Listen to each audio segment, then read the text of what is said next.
The Red Wings broke their three-game losing stretch last night with a 4-2 win over Montreal. Mo Seider, Dylan Larkin each tallying a pair of points in the win as Kim Talbot stops 27 of 29 shots on net. Detroit now trailing the wildcard spot by 4 points, heading into tomorrow's game against Tampa Bay. Also in action tomorrow are sixth-place Pistons as they take on a battered Orlando Magic team. The Magic losers of their last 5 games. A Piston win and a Pacer loss tomorrow would then propel Detroit into 5th place in the conference. Last night, Cade Cunningham was not selected to be a starting 5 All-Star. We'll see if he makes the reserves next week. Making the cut for the East, Jalen Brunson, Donovan Mitchell, Karl Anthony Towns, Jason Tatum, and Giannis. Then for the West, that will be represented by Gilgeous-Alexander, Steph Curry, Jokic, Kevin Durant, and LeBron James. And we continue to approach conference championship weekend in the NFL. Sunday, the NFC will be decided by Philadelphia and Washington. The AFC will then be decided by Kansas City and Buffalo. From the Ticket Update Desk, I'm Dustin Fiocco. For details on these stories and more, you can stay right here on 97.1 The Ticket. You could also head to Odyssey.com.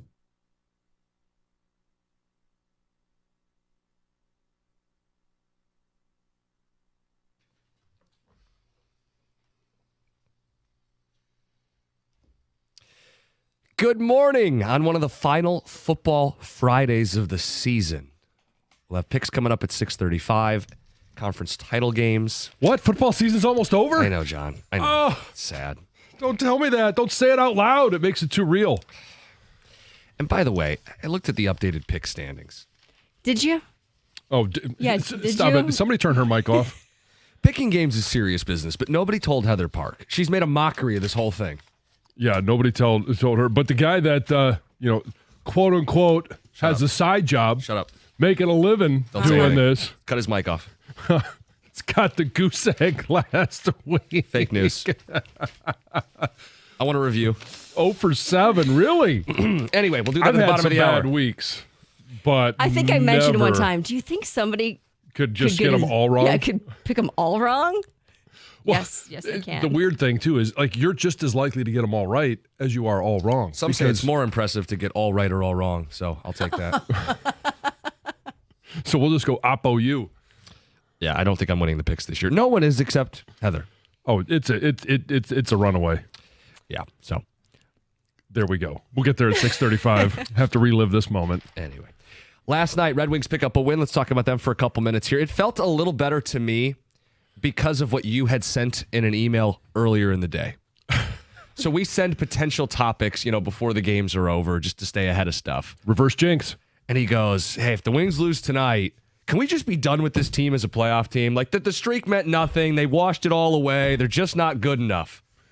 And that may end up being the conclusion, but it wasn't true last night, John. They did not lose the hockey game. We cannot have that conversation yet today. The held serve. We will stave off that conversation. Oh, we're in staving season already.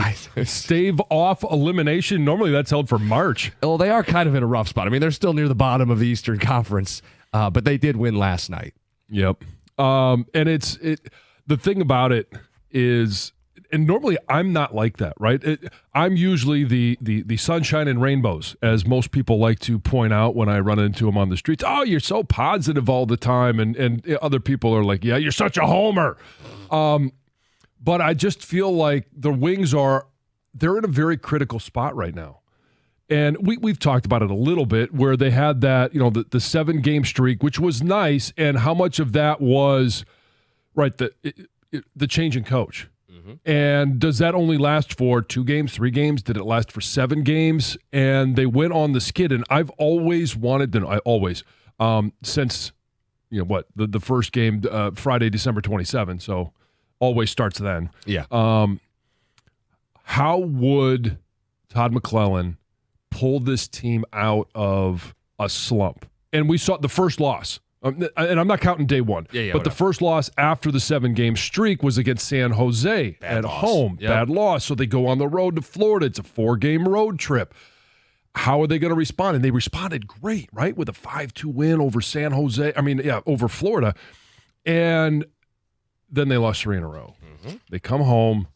This was going to be a very critical time. And I don't think it doesn't end with last night. they've got a 3-game homestand, and now they're going to play Tampa and LA Saturday and Monday, respectively. Mm-hmm. And I don't want to say all 3 are must win, but it kind of feels like at a minimum 2 or 3. So people might not realize this. The NHL has a break this year. They're doing like the Four Nations face-off in February. So really it's Tampa, LA, Western Canada road trip, Tampa, and then a layoff. Yeah. And layoff. You got to be in the fight because you're going to be gone for 2 weeks, and you got to keep the season afloat. I mean, this is when's critical. the trade deadline? Early March. Right. So you're going to hit that real quick when you're not playing for 2 weeks. It'll sneak up on you. So you by got to the make way- you got to make a case to stay in this. So they have 48 points or 49 points in 48 games. You got 34 games left. If you get 41 points in 34 games, that puts you at 90. Mm-hmm. Is that good enough?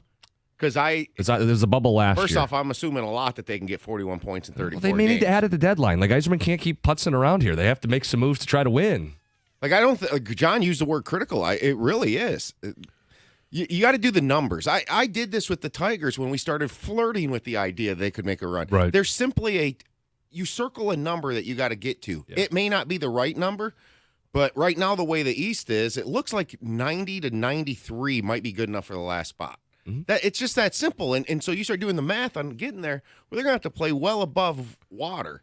And the Rangers are surging now. They finally got their act. They're 7-0-3. So they've put in 10 games. They're only 3 points below the max. So they have elevated. Now they'll probably level off here a little bit, but they look like they might get one of those spots. Yeah. So then you got one spot, and it goes like last Right. year, and you're in that same 91-point Well, ballpark. but to the point of last year, John, right? Right. They didn't add at the deadline. If they got to stay in it enough to justify adding at the deadline, but one of these years, Yzerman can't go, well, because we can't win the cup, we can't buy at the deadline. Like at some point, you shift into, we are fighting to make the playoffs, and we're going to use our we have a million draft picks. We got a bunch of young players. Like they're not all going to make it. We need to try to get a little closer. And it starts with the word opportunity. Like, okay, not every year at the deadline are you going to be even close enough to, you're going to be a seller. Yeah. And there's been a couple of years where they haven't done either, right? They've kind of held pat. But at some point, even if you're, like, to your point, not going to be contending for the cup, is there an opportunity? There's free agency in the offseason, there's draft, there's those opportunities, there's trades. This could be an opportunity that they could add for next year. Would you sacrifice a second-round pick to try to make the playoffs? Yzerman his skin would like peel at that idea, but yeah, I think so. You just throw away. You almost are like, yeah, we're doing this to make the playoffs. Well, we know that anybody gets in, you got a chance. Okay. Well, so that's true of hockey maybe more than any other sport. Get in, you have a chance. You also have to give some of these young players some postseason experience. They get a taste of it, then they can use the offseason to go, where do I need to get better? It would be foundational. It wouldn't be just trying to get in to extend some stupid streak. It would be trying to start a new streak and provide a little bit of a jolt. I mean, he did use the word, Yzerman, expedite when they fired Lalonde. Like, yeah, he wants to expedite this process. Well, the best way to do that would be trading for a better player, someone who can help you win right now. Then do it now. Don't wait. Don't wait. Yeah. Savvy GMs set the market. Yeah. Go get the defenseman that's available right now, right? Yeah. Improve your depth there and just say, this is what we're doing. Give up your second-round pick. Call it a day. Yeah. But you think he's polar opposite of that. He's very risk averse. Can we say that? I think that's pretty clear in the 6 seasons that he's been the general manager. We're doing it the slow, methodical way. State the obvious. I mean, that's what it is. Yeah, he's risk I think averse. everybody sees that, and it's just. And the other thing I said in my email, in a part of why I was feeling that way is some of what Tom said. If they were to have lost last night, now it just puts this conversation off a day or two, or a week or so. Can they win at a rate to salvage the season? They dug themselves a hole. Yeah. And can they be consistent enough at this point, because they're not going to win every game, even though it was in the overreactions a week and a half ago, that they can win on a consistent enough basis to be able to salvage the season and get to 90, if that's what it takes, or 91, whatever it is. They've won. They're 9-4 in the last 13 games. Yeah. That includes a 7-game win streak. They're going to be tested when they go out west. The Pistons really picked up some steam when they went out west last month. The Wings are going to have to do something similar. By the way, I had an observation being at the game last night. Oh, John. yeah? You ran into somebody with a little self-talk? Yeah. So you get used to the people in your section the more games you go to, but some people sell the game, they can't make it, whatever, they want to make a couple bucks. And we had someone new sitting next to us. Oh. And in getting to talk to him, he went to the game by himself. And he was having a blast. Like, it really felt like a throwback. Just living in the moment. He's commenting on the game, and he knew the game. And a guy probably in his 20s. And he was really into it. And he didn't feel awkward that he was by himself. Well, he wasn't. He was there with all the other Wings fans. And it's not like people were jumping in and having a conversation with him for much of the game because people were kind of talking with who they had gone with. But it didn't bother this guy. He's not on his phone. I was kind of jealous of the guy. Like, he just felt so free at this hockey game. You were jealous. And wait, you were sitting next to your wife and you were jealous of him coming by himself. Like, how are we supposed to read into that? No, I just mean, like, I feel like people don't go to things by themselves, like the movies by themselves, dinner by. They're afraid of, like, looking lonely. And this guy wasn't lonely. The guy was having a blast at the hockey game by himself. I think it's much different if you buy a ticket to go to the movies, because if you go to the movies, right, it's more of a silent event, right? You're not going to have a conversation, even if you go with your significant other or with buddies, right? You may laugh at all the same things, but you're not going to have conversation, or you're certainly not going to have conversation with somebody sitting next to you that you don't know. You go to a sporting event, and I don't necessarily feel like that is going alone, because you're going with like-minded, unless you're, if that had been, give any different scenario. If that had been a game where, okay, he's a Montreal Canadian fan, Yeah, it's and he's going by himself, because now you're not going with like-minded individuals. You're the enemy. You're going to a fan event. Yeah, he's rocking his Yzerman jersey. Sure. He's having a great time. If I'm going to go by myself, I could sit there and I could talk to everybody around me.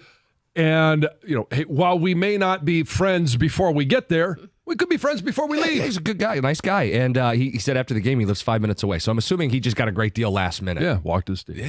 Yeah. But I didn't know. Have you done that? Gone to a game by yourself? Like, as a fan, not media. Right. I haven't gone to a lot of games recently. I haven't done. Gosh, I don't even know. I would if the opportunity presented. Somebody said, "Hey, I got a Lions ticket. I can't go. Do you want to go?"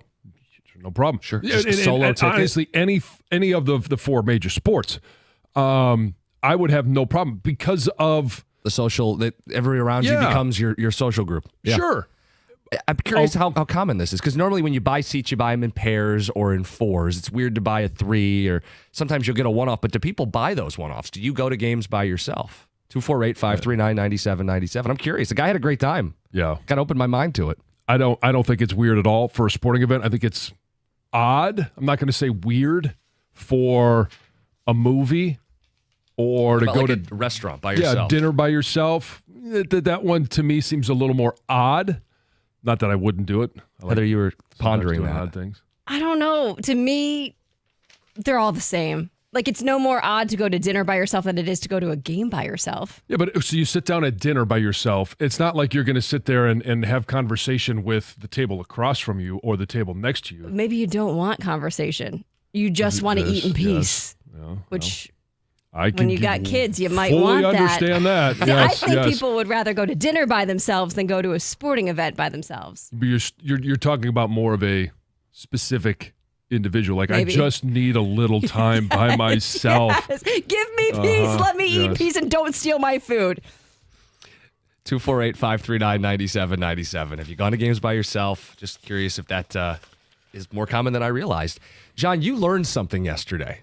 You were doing some research for the show. Oh, yeah. Cade Cunningham is not an all-star starter. He may make the all-star game, but you stumbled into something that people might not realize. We'll do that next. Yeah. 97.1. America's favorite place to watch all your great sporting events, whether it's football, basketball, baseball, doesn't matter. It's Stadium Swim, located at Circa Resort and Casino. Catch all the biggest games at a viewing experience absolutely built for us, sports fans. Chill in one of the 6 pools on 3 different levels for a perfect view, no matter where you're at, of the massive 40-foot tall high-definition screen located at Circa Resort and Casino in downtown Las Vegas, and it's right there on Fremont Street. Stadium Swim. Book your spot today at circalasvegas.com.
wire-to-wire win for the Red Wings. Jumped them early. Maybe a dominant opening period as they've played all season. Win 4-2. Something about octopus on the ice and Journey blaring out and a Red Wing win and keeping the season on track. Octopi, was there more than one? One. Oh, there was only one. One at the end. Maybe I missed more. But yeah, good to see a win. And I brought up in being at the game an observation. Guy sitting next to us, not normally there. Rolling solo. He bought a one-off. He was solo, and he was talking to no one in particular. He was just having a great time. He was free. He was loose. He was watching a hockey game. He didn't need anybody to interject into the conversation. He was commenting on the game, on the chants. Wasn't sitting on his phone, like just totally free and loose and having a great time. And I've never gone to a hockey game or a sporting event solo, and I didn't know how common that was. Seems to me, now, obviously, very fortunate that the Wings won. Yeah. That would be more of an easier event to be by yourself in a win. Yeah, because in a good mood. Yeah, everybody's in a good mood. Everybody's willing to talk a little bit more. If it's a game where, like the other night, where they only scored one, and then, you're kind of like, Dull. yeah. Then you, instead of sitting there and having that positive self-talk with the rest of the Wings fans, now do you become negative guy because you're like, oh man, I get 5-on-5, they're terrible, and who wants and no to one's talk trying to to that talk guy? to you exactly. Right. Exactly. John, the other thing last night, the NBA named their starters for the All-Star game. Cade Cunningham was not named. Travesty. I think he'll still be in the game. But you were doing a little bit of digging. I did, and so yesterday I mentioned that there were going to be some All-Star performers as we were going through the levels of Cade Cunningham that were going to be announced last night, and they announced the starters, so 5 on each side. And Cade Cunningham was not one of them, but I wanted to see when they were going to be making the announcements because I wouldn't say I'm a huge NBA fan because, there's a lot of different reasons. A lot of people have stepped away from the NBA, and now a lot of people are stepping back in because this is the time of year. All right, football for us is over. And you're trying to figure out, okay, how am I going to fill that void? Well, the Pistons are starting to, rock and roll. So I want to see, is Cade going to be announced tonight? Well, I didn't expect him to be one of the 5 starters. Now, everybody hold the drama, right? We'll find out next week if he's going to be one of the quote-unquote reserves. But I stumbled upon the new All-Star format. What now? The game format for the All-Star games. Games. Yes, and that's what. So when I saw this, I'm like, wait a second here. This is very confusing. I don't understand. I thought this was just going to be an all-star game. Right, East, West, world, whatever. Come on. Stars on this side, stars on that side. They're going to score 175 points apiece, and there'll be no defense. But the NBA, for a number of years, have tried to tweak the all-star format because they want to make it a little bit more interesting. They want to incentivize the players, and they just want to make it something that is pleasurable to watch, enjoyable to watch. And there's going to be 3 games. You look like you knew this. So I knew they were doing something different. I didn't even bother to click on it. I was like, I'll worry about it when we get to the All-Star game. So how does this actually work? You're going to be teaching me some of this. All right. So there's going to be 4 teams made up of 8 players. And so then I thought, man, they're increasing the number of all-star players. Not so fast, my friend. There's still only going to be 24 all-stars. Spread out over 4 teams. No, spread over 3 teams. So how do they get the 4th team? Yeah. I'll get there in a moment. Okay. So the 3 teams, you have your 2 starting units, and the 3 teams will be made up of, there's going to be a draft. Okay. And the 24 will be divided into 3 teams. One is going to be Team Chuck, Charles Barkley, Team Shaq for Shaquille O'Neal, and Team Kenny Smith. Yeah. They are going to draft their NBA All-Star teams. It doesn't say if they're actually going to coach them because I think that might actually be the entertainment value. To me, the best part is going to be the draft because I think those guys together are very entertaining, and we always use Chuck and Shaq sound, and Kenny just laughs and makes it. He can't believe that either of those guys are as big idiots at times as they can be, and it's all comical. But the 4th team, you ask, how do they make up the 4th team? That will be the winning team of the championship game of the Castrol Rising Stars. So Cade was in it for a couple of years, and so they're going to commingle them now. Yes, they will also be participating. So it's the showcase of the top first and second year NBA players and NBA G League standouts. Okay, so throw them in there too. Right. And the winning team of that tournament will be allowed to play against the All-Stars of the NBA. That's going to be Team Candace, named for WNBA legend Candace Parker. Yeah. So you got your 4 teams. So one team is going to get to face guys who aren't even all-stars en route to their spot in the final. Yes. Okay. And so there'll be game 1, game 2, game 3. There's going to be 3 games, and the champion of that little mini series wins the All-Star game. And there is a prize pool of $1.8 million. Each player in the championship winning team will receive $125,000. Each player of the second place team will receive $50,000, and each player of the third and fourth place team will receive $25,000. So, most of these guys are making way more than that. I'm not sure that all that to you and I, $125,000, we would be busting our ass to try and win that one. But we'll see what they end up doing. But and I'm curious, did anybody else know that this was going on? Or am I the only idiot that just jumped into the NBA? John, I think you just broke a bunch of news for our listeners. Wait, there's 4 teams? Yeah. 4 All-Star? Yes. Next week we'll figure out if Cade's in there. We expect him to be. Let's get to Heather with the news.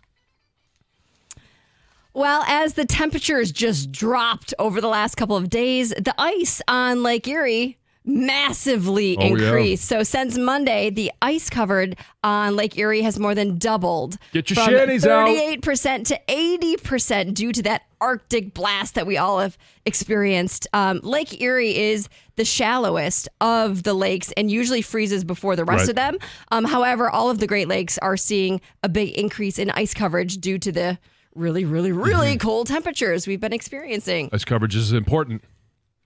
It is important. Yes. Well, because you don't get the evaporation, and lake levels in the summer are affected by the ice levels. Anyway, but it's interesting because, when you have how cold it's been the past few days and you hear how this has just doubled in ice, they say despite the really cold air, the Great Lakes total ice cover is only at 23%, which is actually below average right now. So kind of interesting when you hear those numbers. It's kind of crazy to think it's below average because it feels like it's not.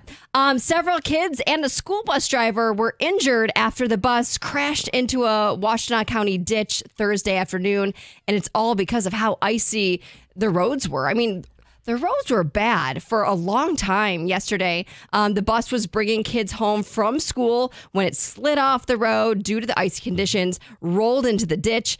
Thankfully, nobody was really injured. There was 5 kids that were injured with minor injuries, some bumps, some bruises. The bus driver did report having some back pain. There was 30 students on the bus at the time. So kind of a traumatic experience, even though there wasn't any major injuries. But it's scary when I see this happening because eventually my kids will probably be on a bus going to school, and you're putting your trust into this other vehicle, this other driver, and you hope they can stay safe. And it's crazy. I'm sure there's reasons why there's not seatbelts in school buses. But I think about that too. It's like, they crash and all the kids just go flying. It's crazy. Get ready to see higher electric bills in the very near future. DTE customers will pay a higher electric rate starting next month as the utility's second hike in a little more than a year was just approved. So they were approved to increase rates by $217.4 million. So what does that mean for us? It means that starting February 6th, which is right around the corner, a typical residential DTE customer will see a monthly increase of $4.61 in their bill under this rate hike.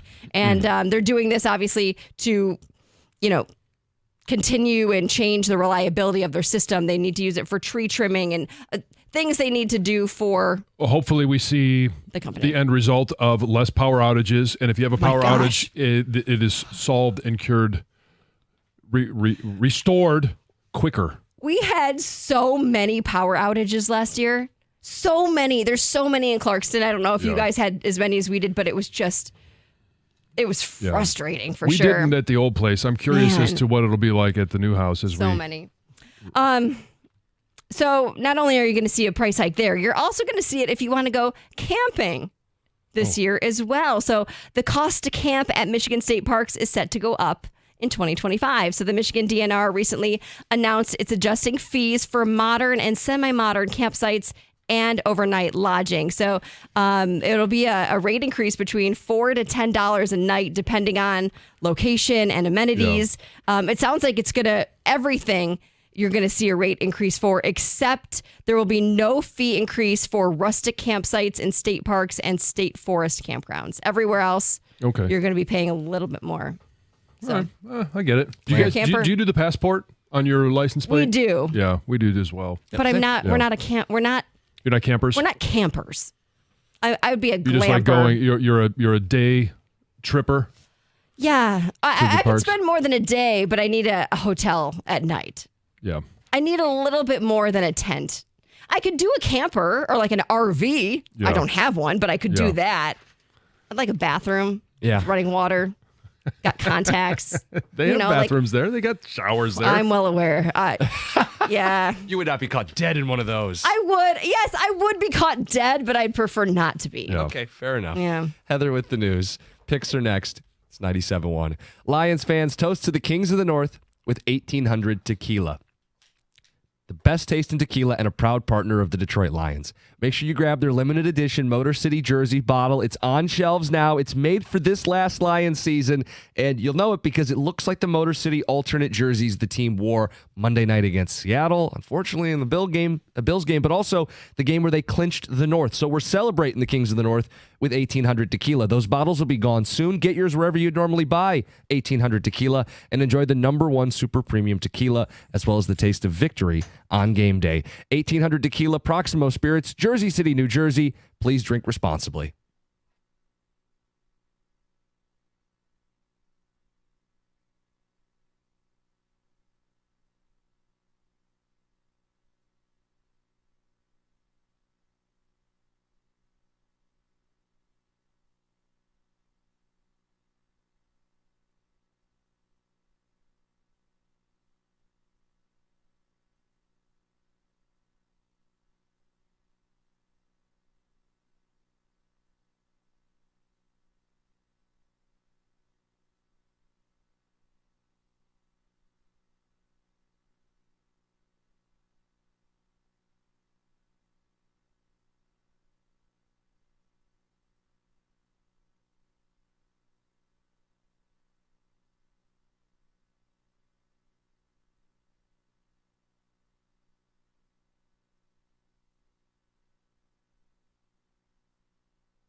All right, let's get to the picks. And a unfortunate recap of last week. Oh, no. Very fortunate. Let's hear it. Heather went 4-3. She's 88-60 on the year. This is supposed to be hard. This is supposed to be a challenge. This is against the spread. She's got a 15-game lead on Tom, who is now in second place after a 3-4 week. Mm-hmm. I'm in third place after an 0-7 week. Oh. And, John, followed by Greg to round out the standings. I'm out of the basement. Sorry, Greg, I'm not trying to throw you under the bus. I'm just happy I'm not last. Props to you. Yeah. Let's get after it. We start in the NBA. It's not a league, it's an association. Pistons travel to Orlando, Florida, hometown of Bob Ross, no longer with us. They take on the Magicians, who are favored by 3.5. Jim. The Magic are getting healthy. They got blown out last night, but I'm going to take him at home here with Franz Wagner back for them. So I'm going to jinx myself. I've done very good so far in the non-football games. So here we go. I'm going to go with Jim here. Orlando's lost 5 in a row. They lost by 22 last night, but they are one game behind the Pistons in what might be an early important game here in the NBA standings. Yes, and I do think the importance of this game, especially for a young team, a team that needs every single win along the way. Now, they're not going to always get it, but I think JB gets this team right. I think Cade makes another statement that says, yeah, I am an all-star. And I should be an all-star. And next year I want to be on the starting all-star 5 and announced early. So give me the Pistons. I was going to take the Pistons. Until I did. You're welcome. No. Until we it wasn't. realized Orlando's the hometown of Bob Ross. Oh, exactly. That little tidbit helped me. No. Thoughts and prayers. I instantly kept singing a song, and it actually was in my head this morning because of this, that I've got the magic in me every time I'm going with the magic. Stupid. That's why you make these picks, and you're 88-60. This is unbelievable. It's literally been in my head all day. By the So way, did we just get a little bit of Heather singing? Oh, that right was there? not singing. That was just kind of talking it's lyrics. Talking. Take what we can get. Magic have lost 5 in a row. Pistons are playing hot. Things are going to even out a little bit in the NBA. I'll take the Magic. John's on an island. Oh, I'm on Piston Island. Oh. I'll take that. Homer. Yeah. College basketball. Friday night hoops on Fox. Dusty Mays Michigan Club goes to Purdue Mackey Arena. Boilermakers favored by 4.5 points, Tom. All right, so the obvious stat here is Michigan's lost 4 games by a total of 8 points this season. Yeah. And why are they 4.5-point dogs? Because this is the Big Ten when you go on the road. This time of year, sometimes you just get ugly blowouts. However, I trust Michigan here to get a lead early and then either barely hang on or blow it like they've done in virtually every game this year that's been against a good team. I'll take Michigan in the points. This one's difficult because of what you said. This is a team that can be a mismatch nightmare, a matchup nightmare, and they find ways to get up by 10, by 16, and then they find ways to blow those leads, and it's turnovers. And I think Purdue is too good of a team, too well coached, too consistent, and so I'm going to go with the Fighting Lucy Jansons and go with the Boilermakers. I'm also going to go with Purdue. No rhyme or reason to it. I know nothing about Michigan or Purdue basketball, but I'm going with the Boilermakers. You should, Boilermakers, John, you spoiler should up. drive Hammer down down. to West Lafayette and watch us and root for Michigan next to your daughter in the student section. It'd be great. This huge, tall guy with all these people in Mays. Trust me. I did think of that because Lucy's birthday is next week. I was going to go down and do that whole thing. We just got too much going on tonight. Ruby's got a game. Jack's got a game. I mean, like, just too much. But, yeah, would have been awesome. Mackey Arena is one of the toughest places to play in the country. Michigan's going to be walking into a hornet's nest. Give me Purdue, Jim. Yeah, it's so weird because normally Purdue has the size edge on everybody they play, but Michigan comes in with 2 7-footers. I think that's very interesting. Unfortunately, you're right. If you can't take care of the basketball and you're at Mackey, I will take the Boilermakers. Michigan State playing Rutgers at Madison Square Garden. The Spartans are favored by 2.5 points. John. I'm going to go with the Spartans. I haven't followed either of them enough to know. I just know that I can't stand Rutgers. They don't raise to the level of other, disdain in the Big Ten, but just the fact that they're in the Big Ten, I'll take anybody to spank Rutgers. So give me the Spartans. Yeah, go green. Going with the Spartans as well. Your people? My people.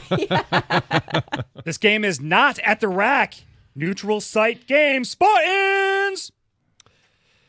Yeah, the fact that it's not at Rutgers really threw me off. Otherwise, I would have picked this as an outright loss. Sneaky, tough place to play. Spartans have won 11 in a row. Would the magic come to an end? No. This team's going to get it done at Madison Square Garden. Give me the Spartans. Well, Heather's blowing us out here, and for S's and G's here, I'm going to change my pick because I've been waffling anyways on this, but I'm going to do the death. Yeah, it's never good to change your pick. But I'm going to give you a stat here. You would think not playing on Rutgers campus would be a good thing. However, Oh, boy. Okay, come on, Stoney.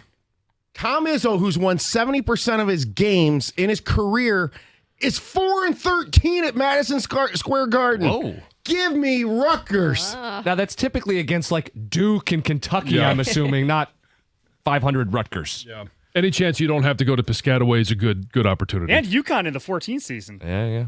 All right, to the NFL Championship Sunday in the league. Let's start with Eagles Commanders. They're their early game. The over-under set at 47.5. Heather.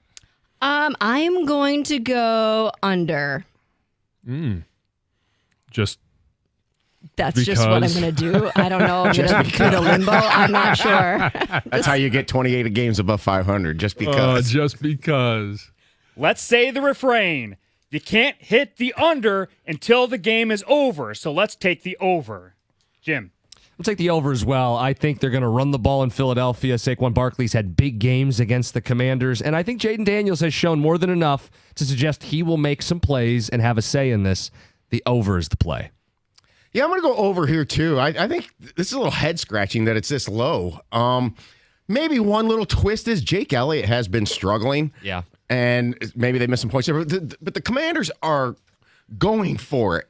They're going to go for it here. They're not leaving anything on the kitchen table, so I will take the over. Yeah, same reason. I think they're going to go over. I think they're going to have to rely a lot on Saquon because Jalen Hurts is a little banged up, and he may score 2 or 3 touchdowns. But I do think Washington has that offense that they've got a certain rhythm going right now. They're going to score some points, so I'll take the over.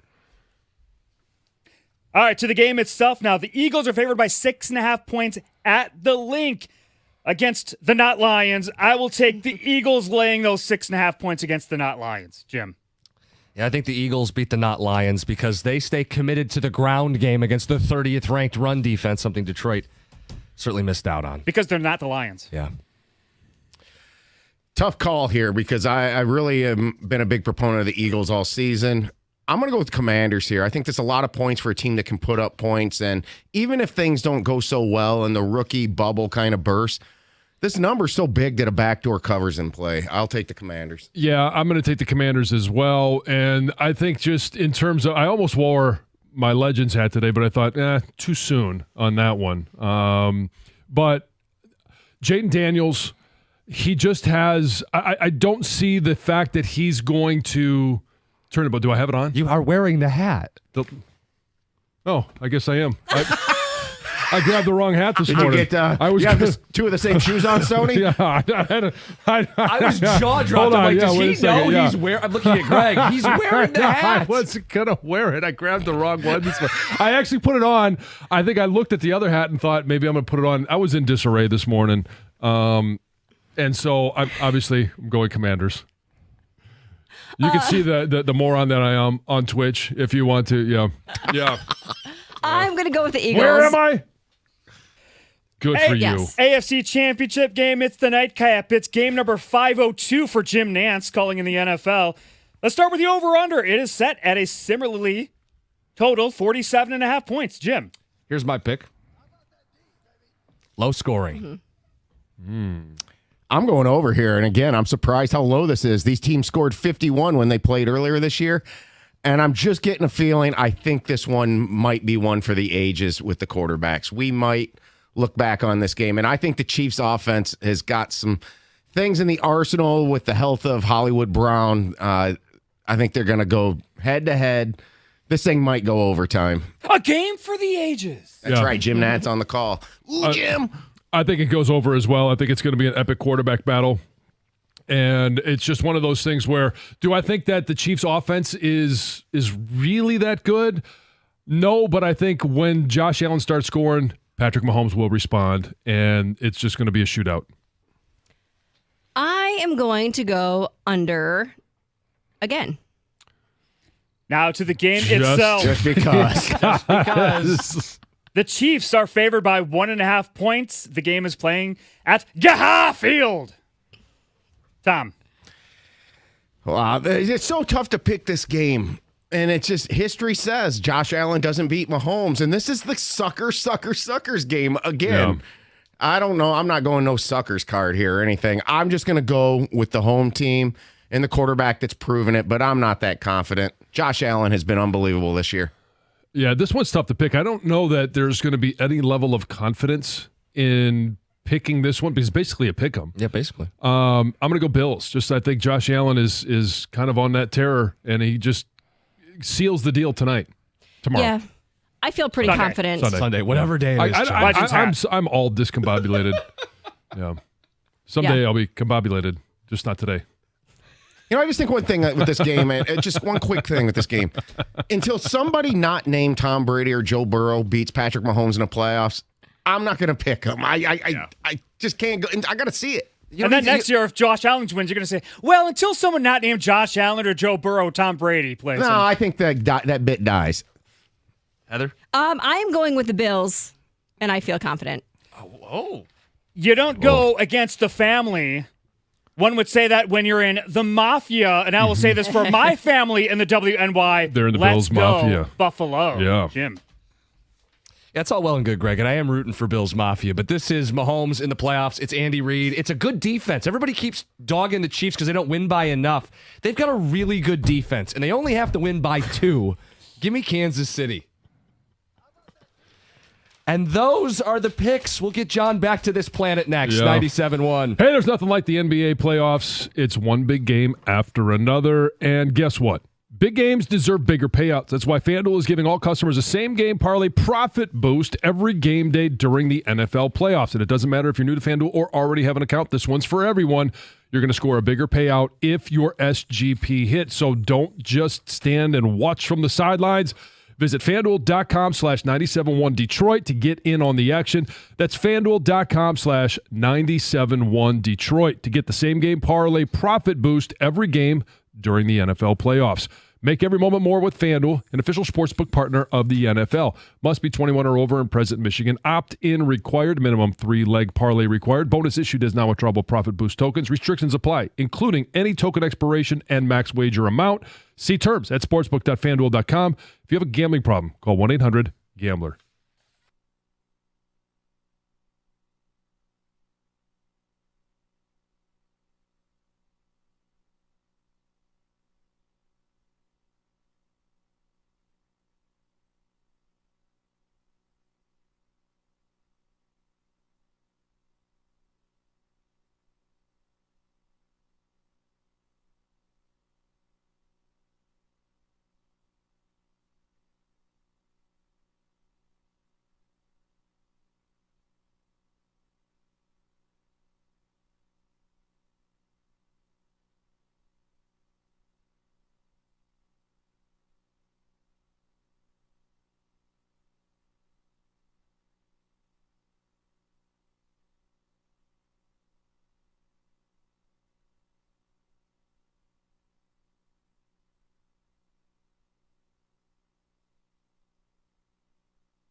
Lions GM Brad Holmes yesterday at the podium. We played it live at the end of the show. You guys may not have heard any of what Brad had to say yesterday, but I think that clip, he's talking about F them picks and the mentality. They want to draft. They'll trade a pick here or there for a player that makes sense, but they are not in F them picks mode. And he even kind of bristled at the window talk too. Like, we don't believe in windows. The walls aren't closing in. Certainly doesn't feel like they need to get uber aggressive. He said stay the course a bunch yesterday, John. Yeah, and I mean, he also used the term, it's why we are where we are. Well, I mean, that cuts both ways. We just lost in the divisional round, and maybe we're there because we don't have that one player. And I don't necessarily think that's the reason now, but I also think, yes, you could continue to build for the draft, and I'm not a proponent of, hey, 2 first-round picks for this guy, and you know, unless, like he said, it's the right fit and it's going to help the team win. I don't know that guy's out there, and I know everybody's probably right now thinking of Max Crosby. Maybe that is the only one that would make it plausible. But then you start thinking about salary cap. You start thinking about guys that you might not be able to keep down the road. Who would you be willing to cut later to have Max Crosby opposite Aiden Hutchinson? And I think that list probably grows quite a bit because everybody would drool over the possibility of seeing those two guys on the field for a long time here in Detroit. So where are you guys at? Stay the course or F them picks? 248-539-9797. And we'll play more of Brad Holmes here in the next half hour so you get a better idea of just where he's at. But for you guys, is it stay the course, or would you like to see them be a little more urgent in trying to capture a Super Bowl while the iron's hot? I think this is right now, in the offseason, it's a stay the course for me. And because I think Brad Holmes, what do we know about him in his track record? And it grows every year. He's been pretty good at draft picks. Not everything is hit, but a high percentage for him, higher than most general managers have hit. And this, to me, is a year where you're going to need a lot of picks because you've got to water the garden and fertilize it a little bit. Offensive line and depth on the defensive line. We've seen this year, depth on the defensive line is huge. And I don't know, nobody can predict injuries. All you know is that they're going to happen. Maybe not at the same rate or on this, on one side of the ball as they did this past year, but you can never have too many offensive linemen. You can never have too many defensive linemen. I think that was made abundantly clear to us this year. And with an aging O-line, how long does it take Frank to recover from this year? With the torn pec, the foot, the toe, he says he feels great. Terrific. But as guys get older, and we heard Brad talk about Kevin Zeitler, guys of a certain age, it really becomes a part of the equation. Can you make it through a 17-game season enough to where we can count on you? And if they're looking at Zeitler going, well, do we want to re-up him and bring him back? And I'm just using him as an example because you can put Taylor Decker in there, Frank. You can put Glasgow in there. Are we good with 13 of the 17 games? That's about what you got out of Decker this year. Mm-hmm. Are we good with that? And do we have the talent to step in there in those 4 games where one of those older offensive linemen aren't going to be? So it's a long way to get to. I'm good with right now not of building through the draft. Now, when you get into the season, I think you open up the opportunity at the trade deadline to say F them picks. Yeah, I know he's done such a good job. Back-to-back executive of the year, Brad Holmes. We got a really good one here in Detroit. Far be it for anyone to question the way he has built or plans to keep building this football team, right? He's done it unorthodox. He drafted a running back in the first round. He took an off-ball linebacker in the first round. But he has kept this offensive line going. He's found all pros late in the draft, St. Brown and Kirby Joseph. You certainly want him to have draft capital. But I'd be lying if I said I didn't want them to show more urgency, given the fact that they had squandered 2 different real chances to win the Super Bowl. Because he's such a good drafter, I am comfortable giving up a first-round pick or potentially 2 first-round picks because I know I can find Kirby Joseph in the 3rd or Amon-Ra St. Brown in the 4th. Max Crosby was essentially begging to get out of Vegas with the comments about how much he appreciates what Detroit's doing right now. We know Brad Holmes called about Max Crosby last November, per Dave Burkett. That's not just some blogger. That's Dave Burkett, as trusted a beat writer as there is, saying, no, they called about Max Crosby. So I don't think I'm asking for anything Brad Holmes hasn't already been interested in doing. Well, and Brad basically said that yesterday without talking about names as you get to the trade deadline, and he said that was the most challenging moment for him as a GM because, you're going to call on all these guys, and then all of a sudden you figure out they're not all available, and it starts to really pare down on those that might be available, and he obviously ended up landing Zadarius Smith, but when you start removing guys like Trey Hendrickson, Max Crosby, all the guys that we had talked about at that time, if they're not even on the market and there's nothing that you could send Cincinnati or Vegas at that time to get those guys, now you're looking at 2 or 3 individuals.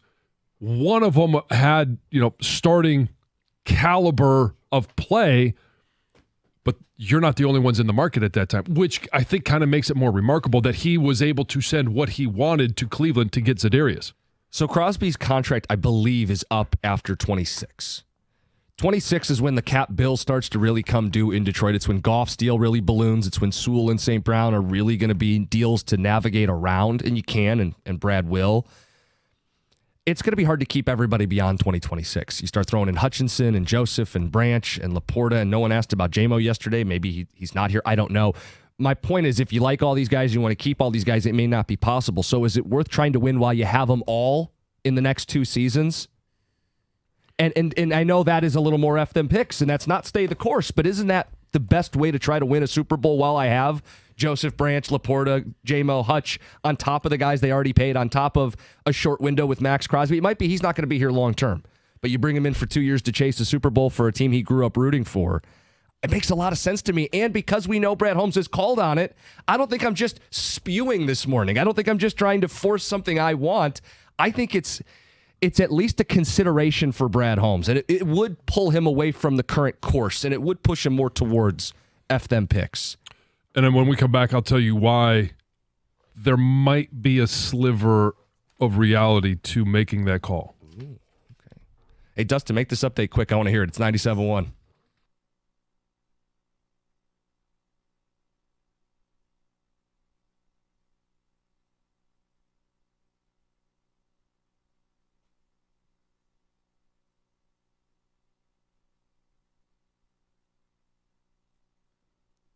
Red Wings get back to within 4 points of a wild card spot following last night's 4-2 win over Montreal. Cam Talbot stopping 27 of 29 shots for the win. Detroit's next challenge will be hosting Tampa Bay tomorrow. Pistons also taking on a Florida team on Saturday. They battle the Magic in Orlando. Pistons a pair of games above 500. Could put themselves up as high as 5th place in the conference with a win tomorrow. As announced last night, Cade Cunningham will not be a starting 5 for the NBA All-Star Game this year. We will see if he makes the cut on reserves next week. Conference titles will be determined on Sunday in the NFL as the Eagles face the Commanders in the NFC. The AFC will then be decided by the Chiefs and Bills. And finally, in tennis, the finals are all set for the Australian Open, just going final a few minutes ago. Jannik Sinner puts away American player Ben Shelton in the semifinals. He will meet Alexander Zverev, who advanced to his first Australian Open finals last night with a little bit of drama. Djokovic exiting after just one set due to an injury he suffered in the quarterfinals. He exited the court to a chorus of boos, and his opponent Zverev defended his adversary, praising his efforts for all he has done for the sport of tennis. From the Ticket Update Desk, I'm Dustin Fiocco. For details on these stories and more, you can stay right here on 97.1 The Ticket. You can also head to Odyssey.com.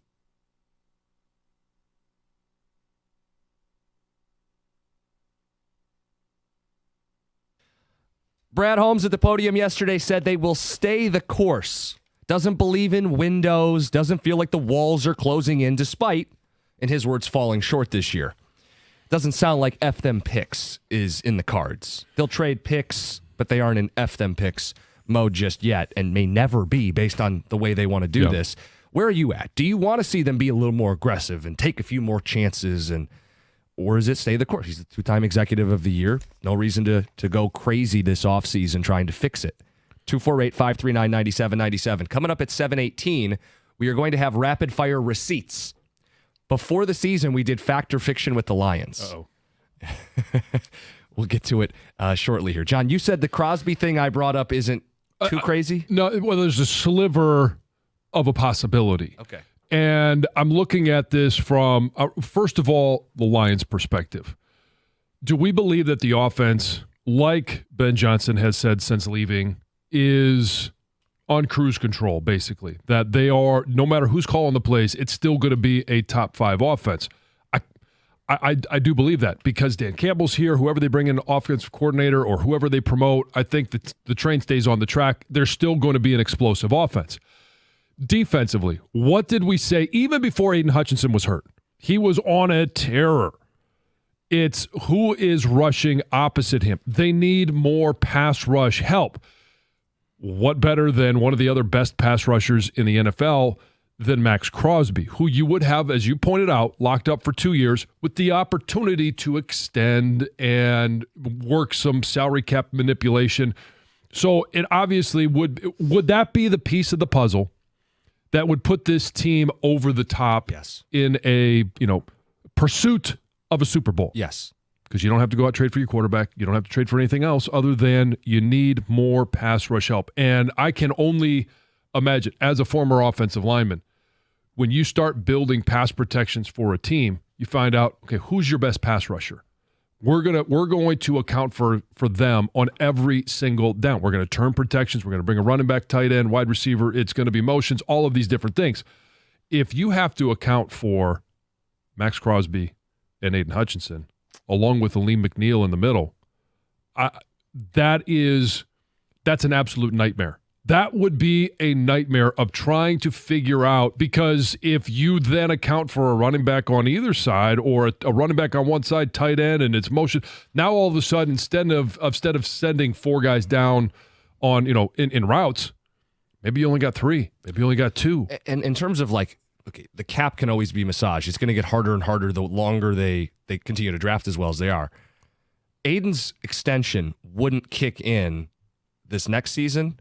Or the season after. Which is when Crosby's deal would be up. Now, that's why I think this makes a lot of sense. So that's where, from the Lions' perspective, you start seeing a sliver of hope. From the Raiders' perspective, now, stick with me on this one, because trading the 28th pick and what we would believe would be the 32 pick next year, it's not really enticing to a team that is looking for a franchise quarterback. They're picking 6th. They're not going to get their franchise quarterback may not even be available in this year's draft. Or they might want to move up from 6, and wouldn't it be nice to have a couple extra firsts in the war chest? I just think if you're a first-year GM in Vegas, which is what they have, as well as a first-year coach, you are kind of starting over. You are starting over. But my point is, even if they were to say, hey, we had 28 this year and we've got whatever the Lions pick is next year, pair that with our 6, can we move up to 1 or 2? Who are you moving up for? Yeah. Cam Ward? Right. Shedeur Sanders? Yeah. I don't necessarily see any of those guys as being franchise quarterbacks. So if your path to a quarterback, if you're just simply looking at a placeholder, they could find, do we believe that Justin Fields, Russell Wilson, maybe Sam Darnold are all going to be free agents? There would be a path for them to get a placeholder in place for a year or 2 and then look towards next year's draft. And so if you have 6 and you get 28 this year from the Lions and you get whatever next year for the Lions, they're 2 first-round picks. Now all of a sudden you may look and say, okay, well, who's going to be really bad next year other than us? And trade with them so that maybe they want the number 6 overall pick this year. Maybe they're in a better position to make a move on a receiver or a defensive tackle or somebody that could help them get out of the doldrums this year. And now all of a sudden, you're already going to be bad next year. Correct. You don't have a quarterback. So you may earn the number 1 overall pick, and then you get another pick from somebody who's going to be probably not good. Now you get 2 top 10 picks next year where you could get your starting quarterback. That's where I think that, and again, you got to get creative here. And if it's the Raiders that you're looking at, which obviously they've got Max Crosby, how can you find a way to pry Max Crosby away and create it so that they get something out of it, because they're not going to do it just No. because. Both sides got to win, right? Yeah. At least feel like they're going to win. With the Raiders, the case would be this. One, you love a quarterback in this year's draft, and you get an extra first for the capital to do something. You don't love a quarterback in this year's draft, you build the foundation of your football team, so when you do get your quarterback, they're better set up for success. I'm not telling you they want to trade Max Crosby. I think every report has said the opposite. They don't. But if he's publicly complimenting the Lions, only has 2 years left on his deal, doesn't like the direction, the new GM wants a chance to start over with extra resources. I think from a Lions standpoint, we know they've already made phone calls. Dave Burkett had the report last November. They had called on Max Crosby. So we ask you guys the question, is it stay the course or is it F them picks? Let's get to Jeff in Canton. Jeff, you're on 97.1. Well, thanks for putting that on a silver platter for me. So I'm thinking the Raiders can send us Max Crosby and some money, and then we give them possibly a second or third round pick and get rid of that shiny Ferrari and Jamison Williams that we have that keeps causing us so many issues. I don't think that he's someone that can stay on the team with what he's doing if you saw what he did with St. Brown on the bench in that game. Did I miss something? Did I miss something? After he humped the ground, he was sitting on the bench, and St. Brown came down to sit next to him. He immediately got up and walked away. The cameras followed him, and it's something he did earlier in the season, too. Is that maybe reading too much into something? Yeah, I'm not going to go full drama on that one. I think it just been a bit bad timing. Trouble in paradise. They're not friends. I don't see anything in that. I mean, if you listen to the Amon-Ra St. Brown podcast that had J-Mo on it, it sounds like they're pretty tight. Oh, he's begging to get him on, and he's I don't know. I think they're two different personalities. I don't think that means they're not close. But Jeff, to your point, I wouldn't hate the idea, and I would entertain it, of sending J-Mo, because what else do we know that the Raiders need? They need a quarterback, but they need wide receiver help. They need skill on offense. They don't have it. They sent Devontae Adams off to the Jets. They don't have a stud receiver, and they're looking for somebody to fill a role there. Exactly. And that's what I was thinking why it might work. I just don't know what kind of draft picks we could send them to entice them to do that. Well, it's going to have to start with firsts. Plural, you would think. I mean, they're not going to want to do this. But I think if you're Detroit, and again, everybody gets caught up in this because the ticket texter says, didn't you just play the clip? Brad Holmes said they want to build through the draft. If you trade a couple first, they replenished a couple thirds. Like, I would still envision Brad hitting some home runs later in the draft. I mean, right. And he also said if it's the right player and it's the right fit and makes our team better, that they would be open to that. I think the Raiders need to realize that this is what triggers a quicker rebuild. Yep. I think in some ways it's very much like Stafford was here. This is how you get capital. And, yeah, you don't want to part with one of the best defensive end pass rushers in the game, but the bottom line is it triggers it. It's going to accelerate your rebuild as long as you draft properly.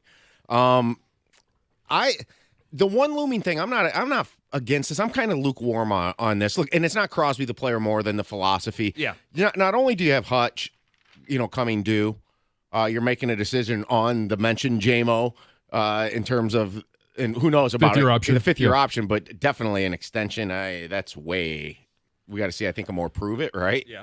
But next year, Gibbs is in the same boat as J-Mo. You got to pick up Gibbs' fifth-year option. And that's a much lower number. Right, but Jahmyr Gibbs is going to potentially become the best running back in football. Right. How do you let him walk? I know we had a conversation last offseason about, of the guys at the top 4 picks last year in the draft that the Branch, Gibbs draft, Laporta and Campbell, that you might have to let one walk. A great example of this, because I know Lions fans are living in bliss where they'll extend Joseph and Hutch this offseason, and it won't compromise their ability to keep Laporta or Branch or Gibbs, or the Chiefs had to move on from Tyreek Hill. You know what I'm saying? Like, inevitably, there's a guy you can't keep along the way. Doesn't mean you have to stop winning, but you can't keep everybody. And they chose right. Well, and they did.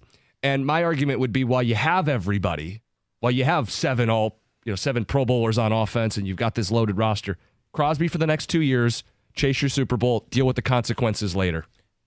Yeah, because the thing is right now, look, and it's hard to understand the cap. I know Mike says sometimes the cap's not even real, but you're paying Crosby right away. You don't have to pay Branch and Gibbs and all those other guys until like 2026 and more. So you push it down the road. Structure it. Maybe you get Goff to restructure, They probably will. And that kind of thing and find money. I'm just saying that realize that Crosby's going to probably cost you another player or two here or there somewhere else, and then you got to ask how much better are you? You know, the thing that Jahmyr Gibbs has put on the table is that I don't know how you can't eventually extend him the way he plays, his looks right now. They don't have to right now, but I think we all thought you might let him walk initially. Maybe after the 5th year, just because of the position, but he's looked so good that I think that's changed the conversation even slightly.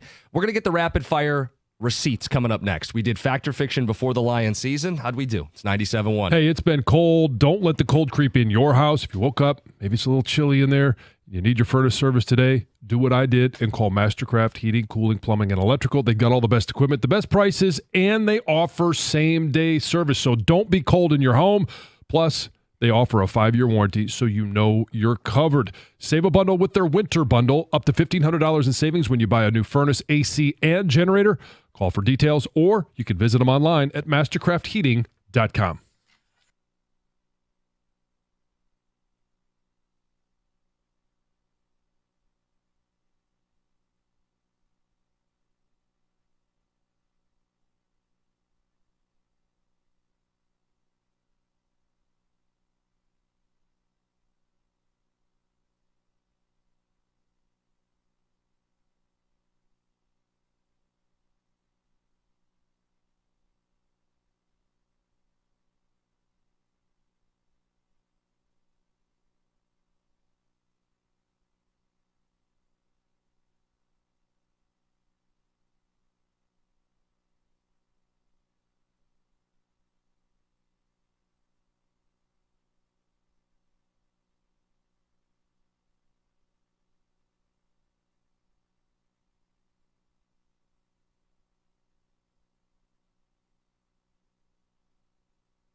back in August, simpler times. We were filled with excitement for the Lions season, and we played Fact or Fiction.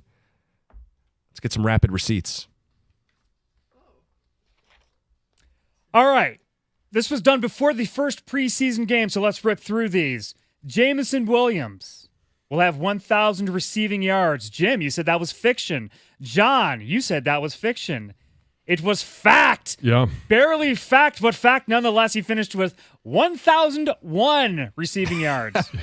You know what?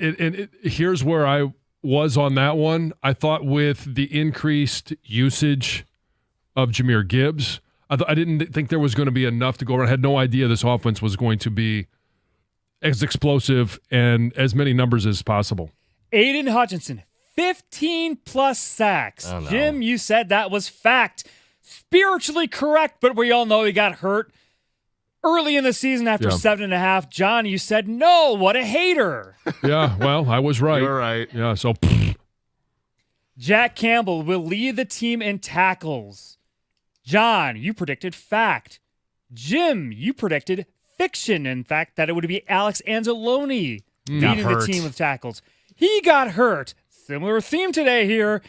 yeah, but Jack Campbell did, in fact, lead the team in tackles with 131. Yeah, and he may have still led the team in tackles even without the injury. Correct.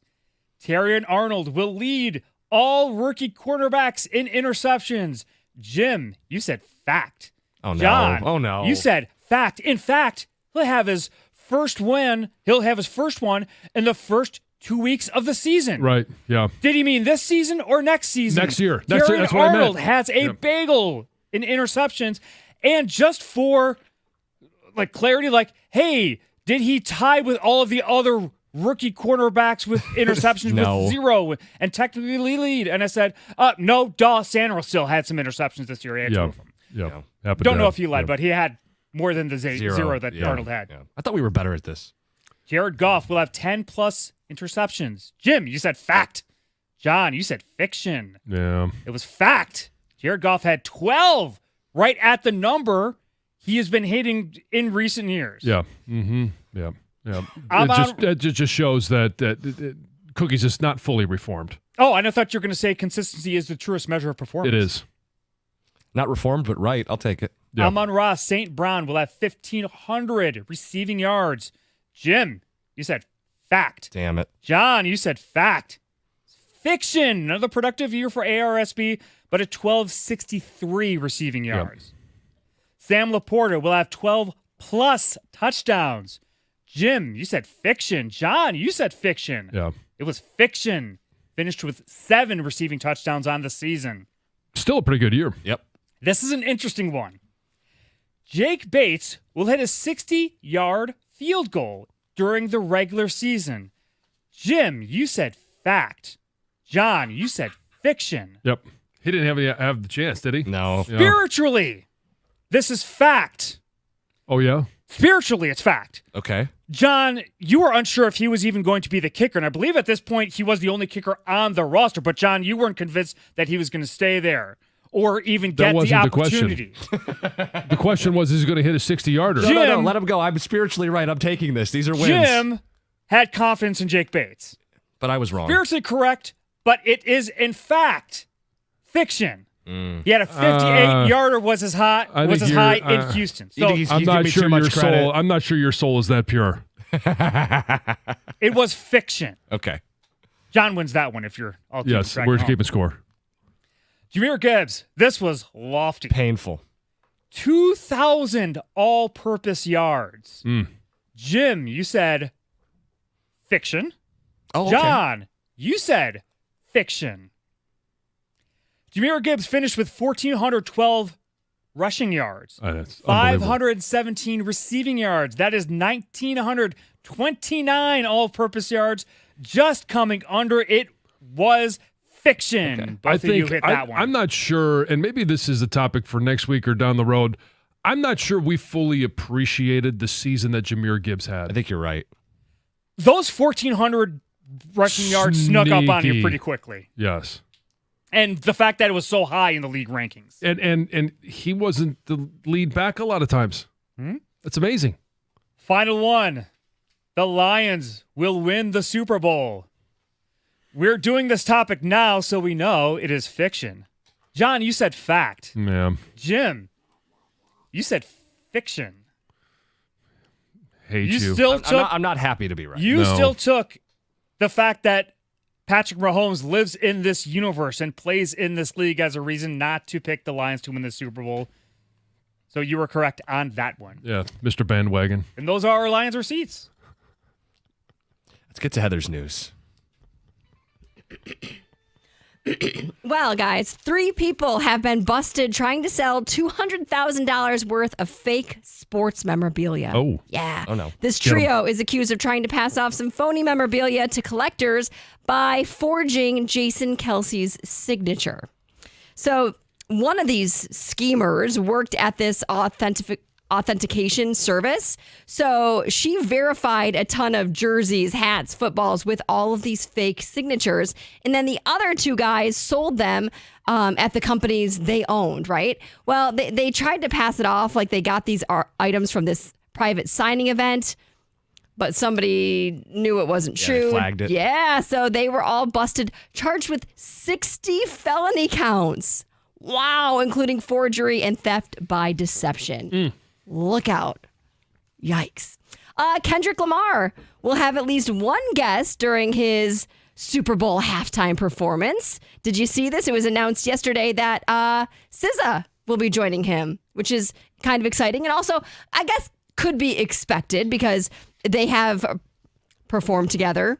They have songs together, and they're also going to be co-headlining a 19-city North American tour this spring and summer together. So you'd spell that as it sounds? SZA. I put How did in you spell it? SIZZA. Well, it sounds just like that, Okay. but it's SZA. So exciting. They kind of released this like teaser on Thursday. Apple Music and Lamar both posted it. He's on this football field chatting on the phone, and then she walks up behind him and like dumps blue Gatorade all over him. And anyway, that was their kind of announcement. So exciting news for sure. Oh, okay. I see a picture now. Yeah. A Clinton Township nurse is facing charges after allegedly opening a credit card account using a dead patient's name. Oh, boy. So police say this woman, Linda Polk, opened a Capital One Visa account back in October of 2024 and made several transactions totaling at least $10,700. She was busted, charged with identity theft and a whole lot of other things. Can't get away. You're Nope. going to get caught. Get ready to see some higher electric bills very, very soon. DTE customers will have higher electric rates starting next month because they were just approved this rate increase for $217.4 million. So starting on February 6th, the typical residential DTE customer will see a monthly increase of $4.61 in their monthly bill under this rate hike. So here you go. That's your warning. It's coming. I think the frustration is with all the outages last year. People are like, what was I paying for already? I know. They have to use that money to avoid those issues. Yep. City officials in Dearborn are celebrating a massive drop in crime statistics over the last year. So this is great. There were 30% less burglaries, a 35% drop in home invasions, 22% decrease in vehicle thefts, and a 25% drop in robberies. And the city also saw decreases in larceny and commercial burglaries. Plus, they saw just one homicide, which is a 50% decrease from the 2 they saw a year before. Don't go to Dearborn, Yeah. Yeah. which is great tough news. place. It's Be a awesome criminal. news. Yeah. So this is interesting. The key to help you live a longer, healthier life could be in the time you eat your dinner. Okay. Something I think kind of makes sense, but according to an expert, the best time to eat dinner from a health perspective is at least 3 hours before you go to sleep. Makes You sense. should Okay. consume your last bit of food at least 3 hours before you. Time to digest or helps with sleep or All of it. It says, yeah, it could disrupt, if you eat too late, it could disrupt your circadian rhythms, which govern how your body transitions from day to night. Those darn cicadas. Yeah, they're so noisy, aren't they? Could also affect your sleep and your efficiency to burn calories. So that is all included. Also, I guess they talk about the fasting time between your last Right, bite of dinner the and your quote-unquote first bite of intermittent breakfast. fast. Yes. Yeah. So there you go. So just think about it. I think most people do As I that. say, I think Unless you go for that big snack right before bed. Oh, snack is it's my toughest one. It's if I can eat it, we usually eat around between 5 and 6. Mm-hmm. But then I get hungry before I go to bed. And if I would just go to bed. I do that too sometimes where it's, yes, just go upstairs, just go to sleep. But it's like, well, no, this is calling my name. I think people like to think that they do that. like to sure. think that they stop eating 3 hours before bed, but Yes. yeah, we Oh, all yeah. snack. Yeah. Yeah. Maybe. Uh-huh. I guess. Probably. It's Heather with the news. Coming up at 7:50, are we leaving something behind in 2025? And coming up next, the latest on the Lions defensive coordinator situation. A name that interviewed yesterday. Is he your guy? It's 97.1.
Jumped him early. Wire-to-wire win for the Red Wings. Octopus on the ice afterwards.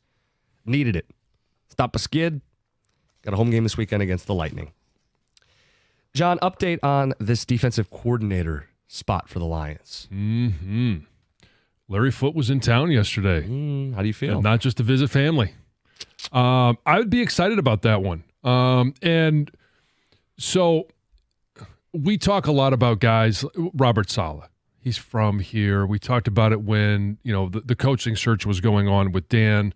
Dan ended up getting the job. Saleh goes to the Jets, and now he's available. And again, it rekindles it. Well, would he want to come here because he'd be coming back home?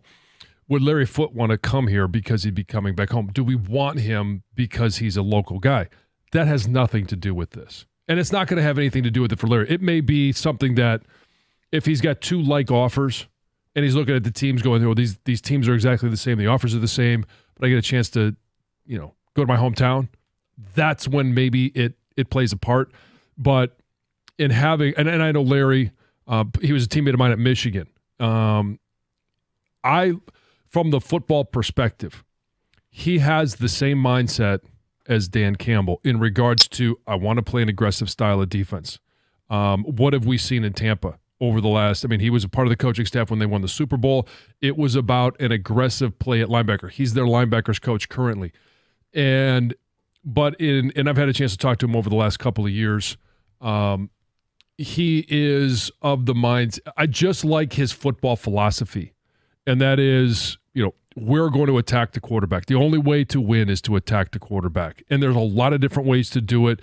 You can have some man coverage at time. I like his concept of, I talked about the post-snap reads after when we were talking about playing Jaden Daniels. I like what he does pre- and post-snap. The conversation, obviously he hasn't done it because he's been play caller. But I like when I talk to him about different situations, the way that he responds. It's, here's my philosophy, here's what I believe in, here's what I would do. And I've always liked his answers.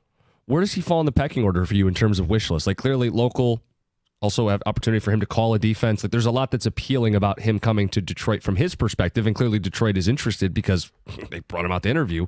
Where is he in the pecking order? Would I prefer somebody with experience? Sure. Dennis Allen. Yeah. And if it's not Dennis Allen, then I start looking at other guys that maybe don't have experience. Eventually, somebody's going to get their first job, their first time calling defenses, and I would be okay with it. So he would be he would be in that group that's right underneath Dennis Allen. Dennis Allen would be at the top of my list. Robert Saleh at all in this? Or you just don't think that's realistic at this point? I don't think it's realistic. I think he's going back to San Francisco. And I know there were some reports yesterday that he was out there. Okay, he lived there for a long time. I don't necessarily read into that as much as some others may, but I think it'd be a great fit for them out there. And for him, the coaching staff, I just think that could be an easy landing spot for him as he waits for the next head coaching opportunity. So as you guys listen and you take in all of this stuff and you listen to us, but you listen to other shows on the station and you read different things online, is there a guy that stands out the most for you? I don't know that Foote was on people's radar, but I think people are excited about it. He'd also match up with the D-line coach they just hired yesterday, Casey Rogers. Are we reading any tea leaves into that one? Maybe, right?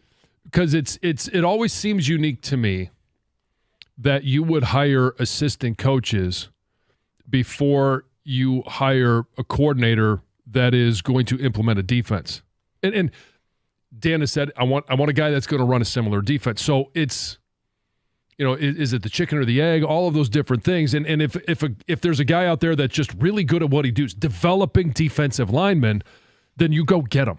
And I think that's how they felt. I mean, this guy had a defensive run game coordinator in his title. He had previously worked with Campbell. He had coached in Dallas when Campbell was a player, I believe. Like, Rodgers is regarded as a very good D-line coach. He was interviewing with the Packers, and it looks like the Lions intercepted him. We're able to bring him into the fold and not let him go to a division team.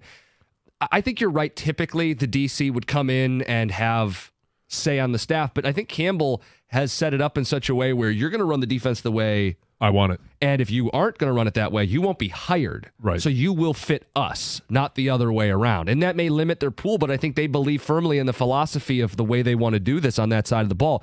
And maybe it is Kelvin Shepard gets promoted. Maybe it is Larry Foote comes in and gets the chance to call this defense Maybe it's Dennis Allen. Like, is there a name? We throw the number out to you guys. Is there a name that you hear and you say, that is my guy? That is the dude I want to come in here and run the Lions defense. Knowing how important that position is going to be. Knowing Campbell can help absorb the loss on offense. They've got better players on offense. More proven players on offense. Who do you want to run this defense? 248-539-9797. Selfishly, I would like to see Larry Foote for a number of reasons. One, I think it would be really good for the Lions. I like replacing a guy in Aaron Glenn that had a certain mentality, a certain demeanor with the team, on the sidelines, an aggressive, a no BS style. And Larry Foote is definitely a no BS style. He's not going to beat around the bush. He's going to tell you exactly what he thinks and what he thinks of you. And I love those guys that are straightforward. And he just like when he was a player, he attacks being a coach the same way. He studies, and he absolutely has a drive to be the best at what he does. Now, the risk I think you run with Larry Foote, and honestly, the risk you run with any hire at that as a coordinator, you have success. I know he would love to be a head coach someday. Sure. You're going to go through the same process in another 2 or 3 years. I don't run from that. Oh, no. I think it's great because if you're running, if that's the same process in another 2 or 3 years, what's happened? You're good. You've been damn good. If people are poaching your coaches, your coordinators are being elevated. First of all, in some cases, you're going to be compensated for it. And Aaron Glenn got them a 3rd-round pick this year and a 3rd-round pick next year. In some cases, you'll be compensated. And regardless, it's only happening if you are the creme de la creme, if you are the best of the best, if you're winning divisions and winning playoff games and chasing Super Bowls and ideally winning Super Bowls. Yeah, you know what? Fine. The coaches are going to leave. And what I think has been emphasized early in this offseason is you still have Dan Campbell, you still have Brad Holmes. And I think you take what Brad Holmes said yesterday, and we've played some of the clips. We've talked a little bit about it in regards to whoever the defense coordinator is, will that change who you're going after in free agency? Will that change who you're going after in the draft? And his response was, we're going to scout linebackers. And is this a good linebacker? Is this the best one available? This one fit our culture, our team?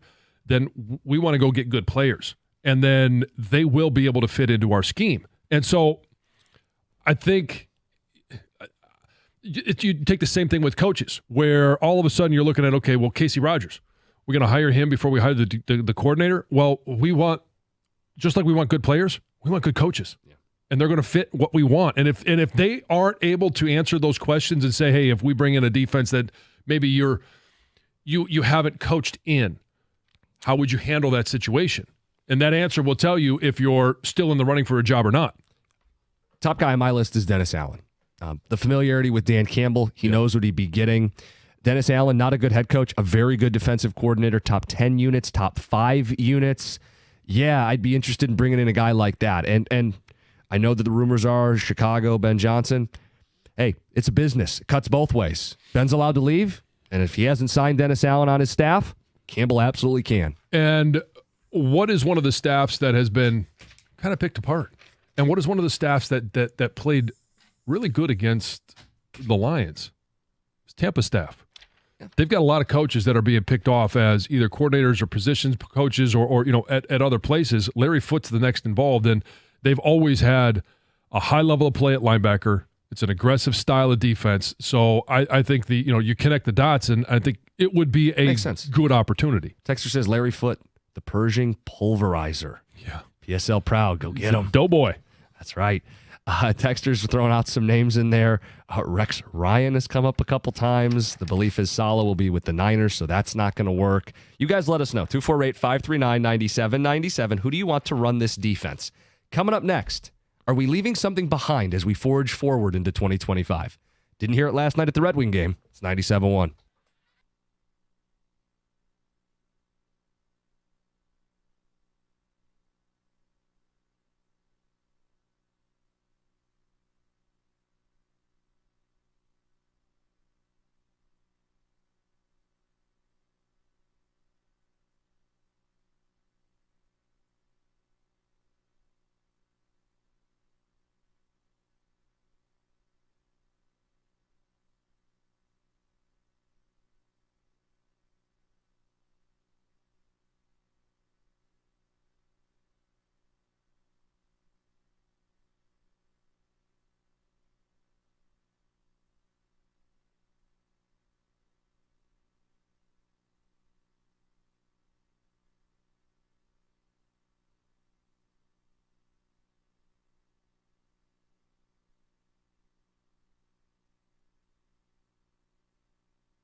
Larry Foote interviewing for the Lions DC job. Detroiter. He's been down in Tampa. His contract's up. They want him back, but hey, he's got to hear it out. He might want to take the step to join the ranks here of the Lions. Is he a guy that interests you? Who is your preference, your pick to be the Lions defensive coordinator replacing Aaron Glenn? And what do you want to see in that next defensive coordinator? We'll take those phone calls, 248-539-9797. John, I went to the Red Wing game last night. Yeah. Yeah, good time. You had some a wild night, some experiences. Oh, yeah. You had somebody sitting next to you that was rolling solo. Rolling solo. I've never done it. Guy was confident. He had a good time. He didn't need other people to validate him. You were a little jealous. Just so free. The other thing I noticed. Wait, you feel so hampered? No, I don't feel hampered. I just mean like As he's sitting next to his wife. Stop it. You're going to turn this into something it's not. Yes. I just mean like people often don't have the confidence to go like eat at a restaurant by themselves or go to a game by themselves and just kind of be not sitting there on the phone, but just taking life in by themselves. We should experience things more that way. We shouldn't need to be around other people. I was looking at him and I like to do things with my wife. I don't know. I know you like to go to the games with Colin. I would much rather experience anything with someone else. Yeah. I also Especially like going to your- games your- with my wife. your Let me promised put that out there. significant other. Yes. Trying to get me in trouble on a Friday. Okay. That's one thing that I noted from the game. The other thing is we were curious off air. This was the first home game in the city of Detroit since the Lions season ended, right? The Pistons have played a couple road games.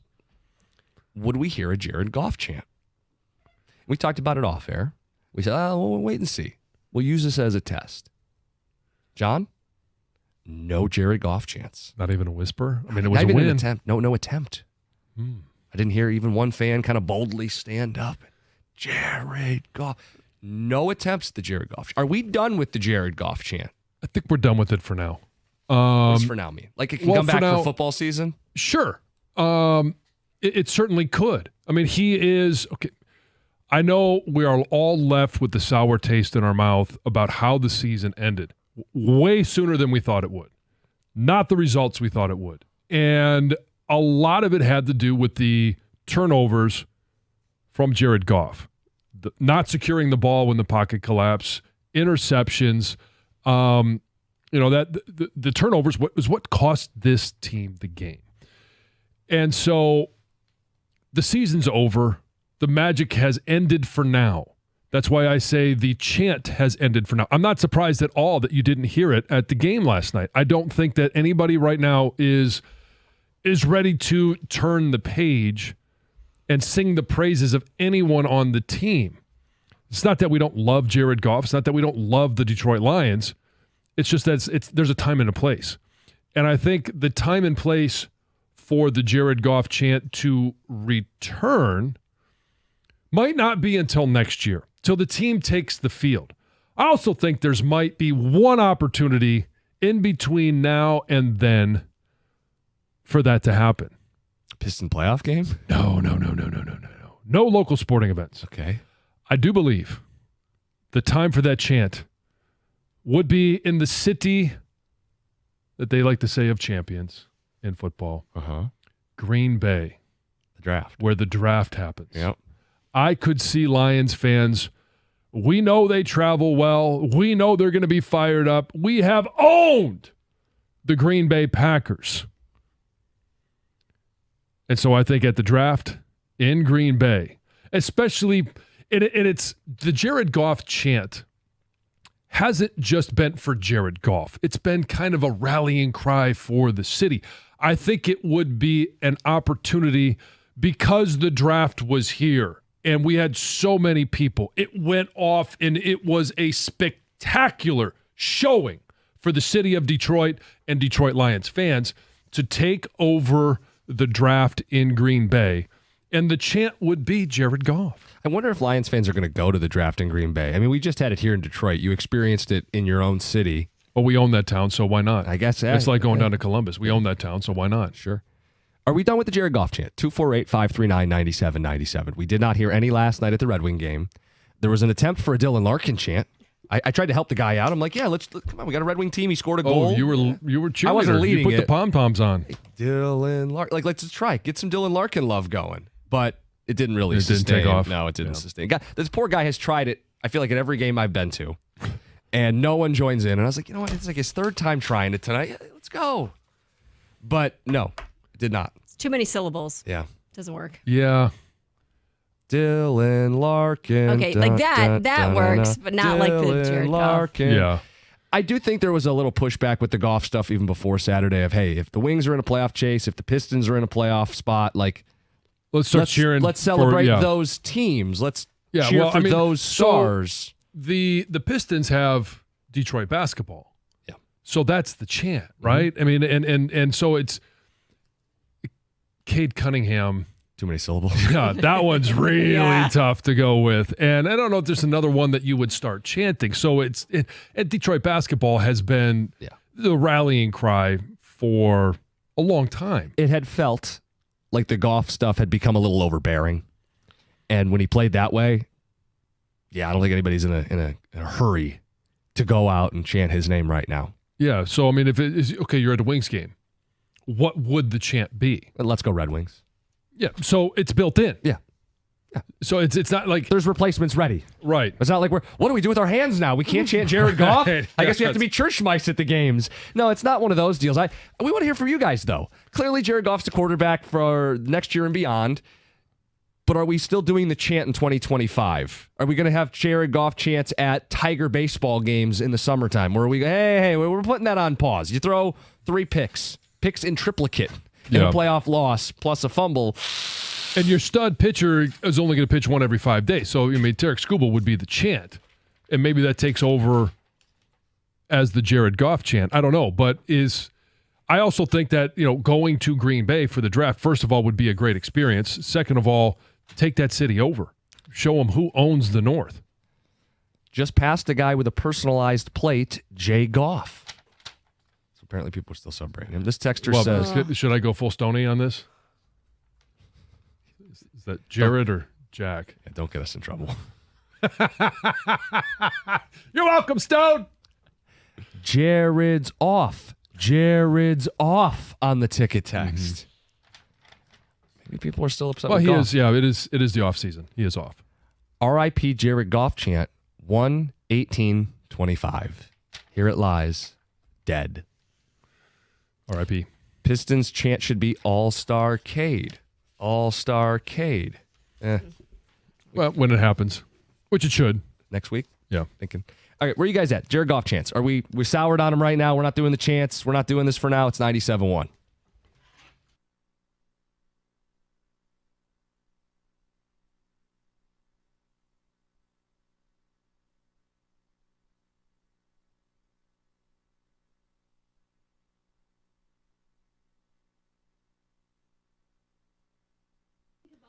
The Red Wings pick up a big 2 points last night in a win over Montreal, 4-2 the final score.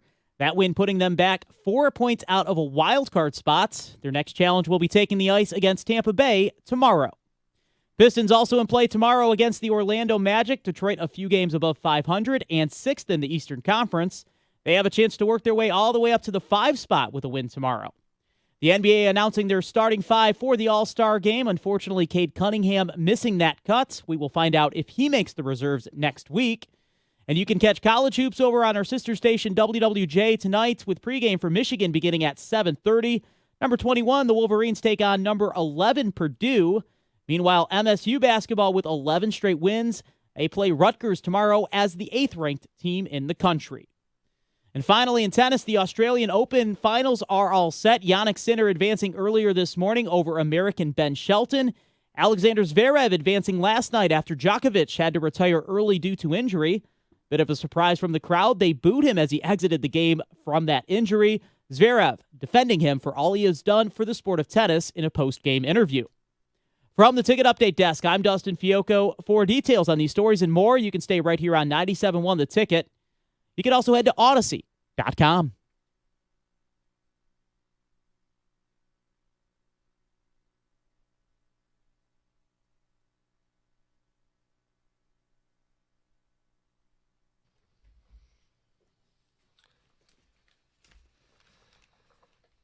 Last night was the first Detroit home sporting event since the Lions season ended. Not one Jared Goff chant. Not even an attempt. I got two text here on Twitch that I'd like to share. Please. The Tigers chant should be spend some money. Spend some money. Yeah. And then it's followed up quickly by Costa will be the one leading the Hendon Hooker chants. Oh, stop it. Jamar in Westland is leading those chants. Have we got a text from him yet today? Yeah. I feel like he's got to be blowing up our ticket text after the game Goff had. Sure. Yeah, I just don't think anybody's dying to chant for the quarterback that had 4 turnovers and an early exit. 248-539-97. We do have a Jamar in Westland ticket text. Here it is. Here he goes. Hendon Hooker. Yeah, it's all caps. Uh-huh. There you go. There's your appearance. To me, the stuff was getting kind of played out anyway. At Lions games, it was electric, right? For fans on a plane going to visiting Lions games or in opposing stadiums, hell yeah, we got our guys back. At a random Pistons game that he's not even in the building at a Red Wing game where they're winning and he's not in the building, I never fully understood those chants, especially as those teams got better. Yeah, I think we're done with the Goff chant.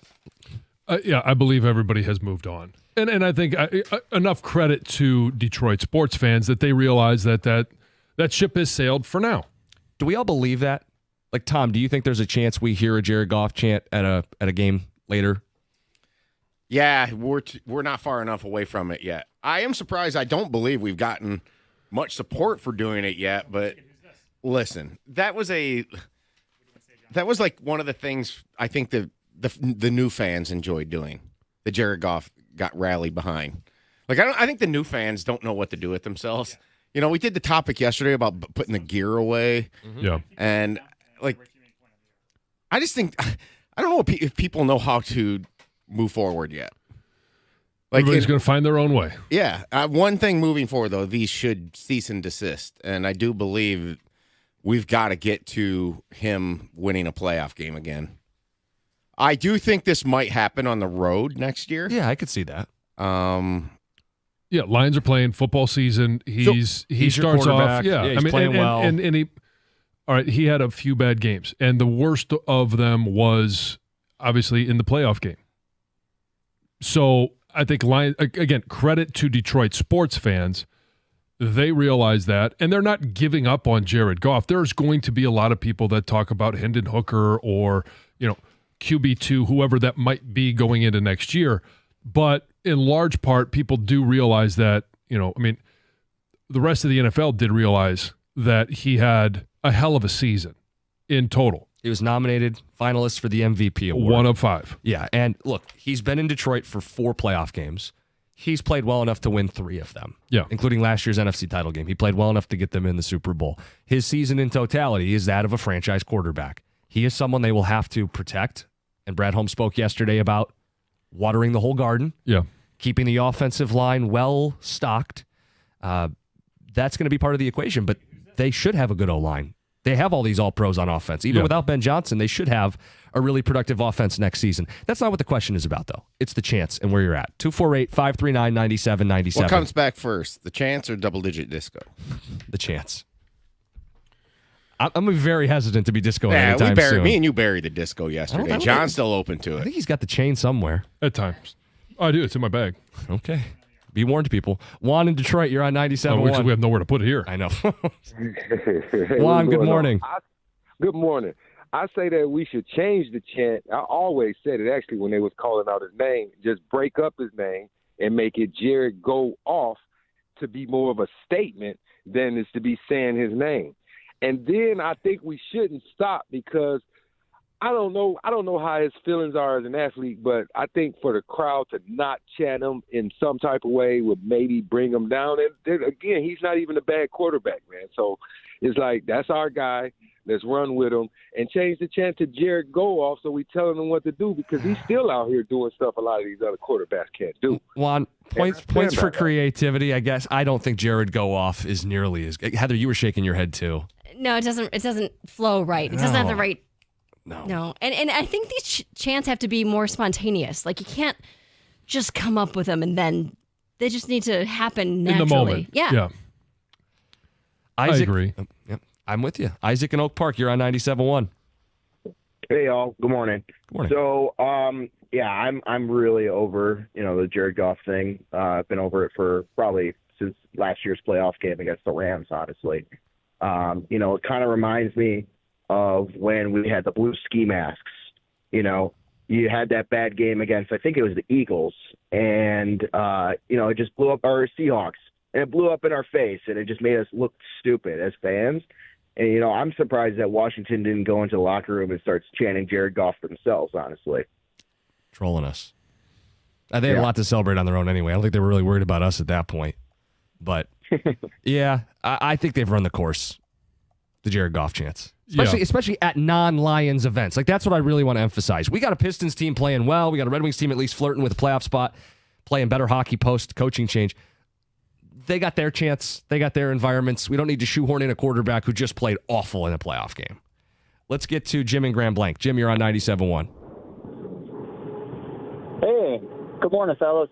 What's up? I just wanted to say that as far as John talking about the draft in Green Bay, I'm going next year. We actually made plans after the Detroit draft, me and my buddies, and we're going to have 6 people up there.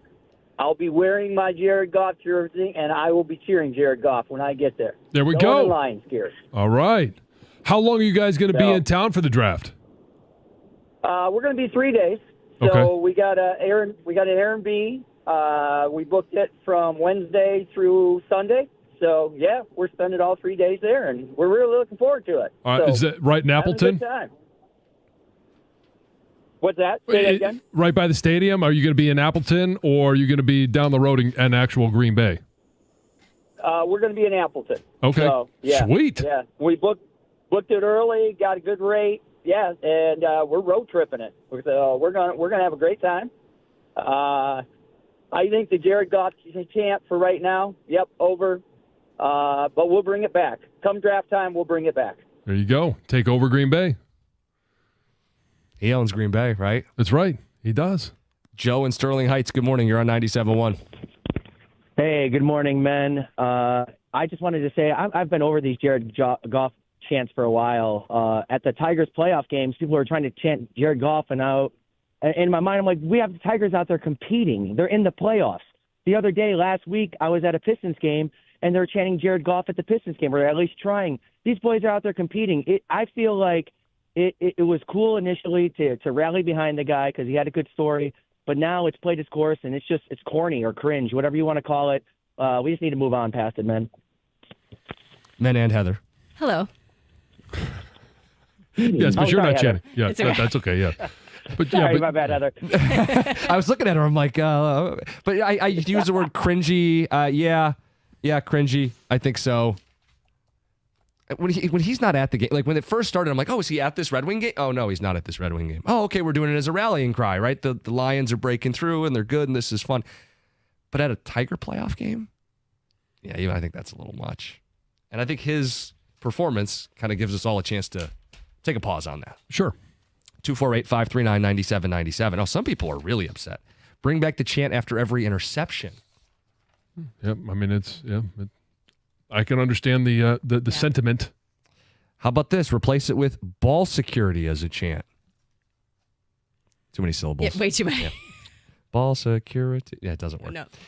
This one says, I would join in on a Jared Goff chant still to this day, so still people have its back. Yeah. I mean, I know that there's a lot of people, and rightfully so, there's a lot of blame to go around for the loss. A lot of people just are going to point at Jared Goff. There's other reasons. He may have the biggest slice of the pie in that game, but he also had a hell of a season. Chan is dead. You can't choke away a playoff game with the 1 seed, not here, not anywhere. Another one said Goff is terrible. He was carried by an OC and an O-line for so long. He was exposed for the fraud he is. Goff will never win anything.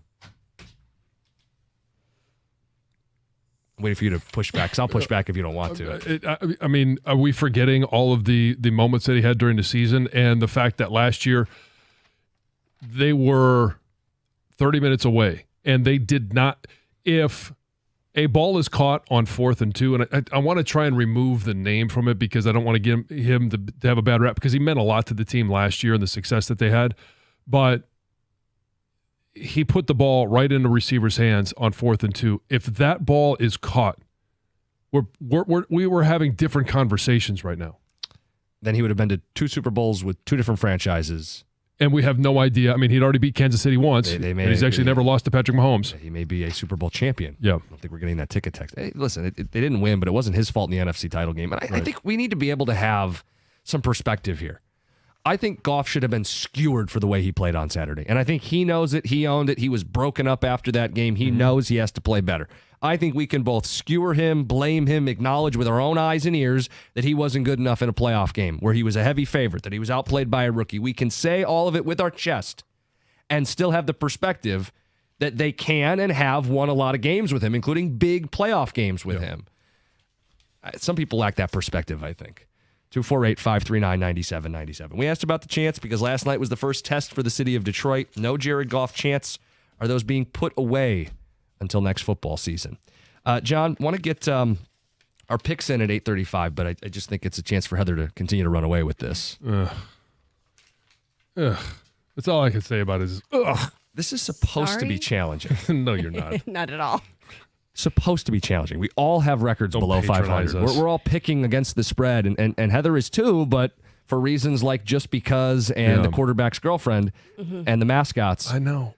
We're losing the QB bad. girlfriend or just because. Like, I just don't understand how the level of success, the consistency. That's what's really shocking, isn't it? Yes. Every week, I stay very, very consistent. Get to it at 8:35. People will be chanting Heather Park. There we go. Heather Park. It's 97.1. Hey, if you're looking to get stronger, this is your year, and the place to be is Planet Fitness. They've upgraded so many of their facilities around Metro Detroit, around the country, and they make it exciting. They make it fun to go and work out. They also make sure that you don't have to do it alone if you don't want to.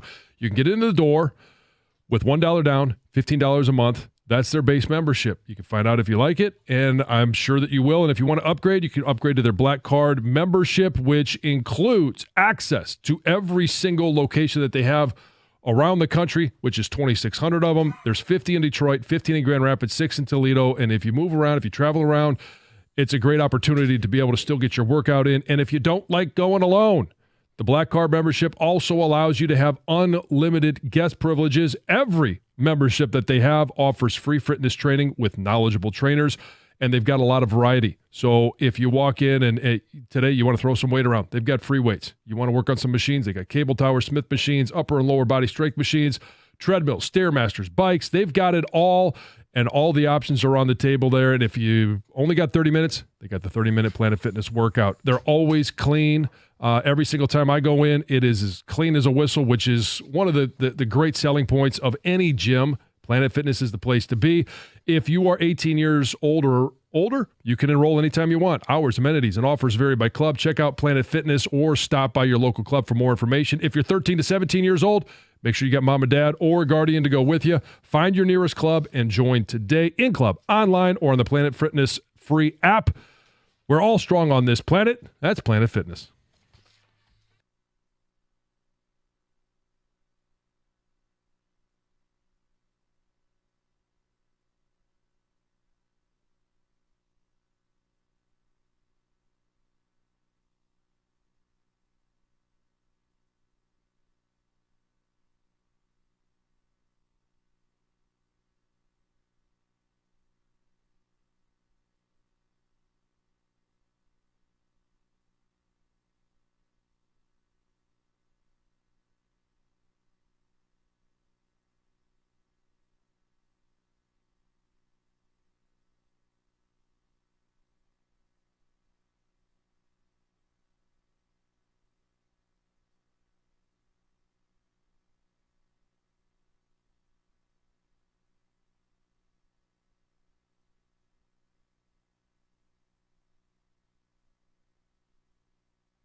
Conference championship weekend. We'll get to the picks later this hour. Brad Holmes spoke yesterday, set the tone for the offseason.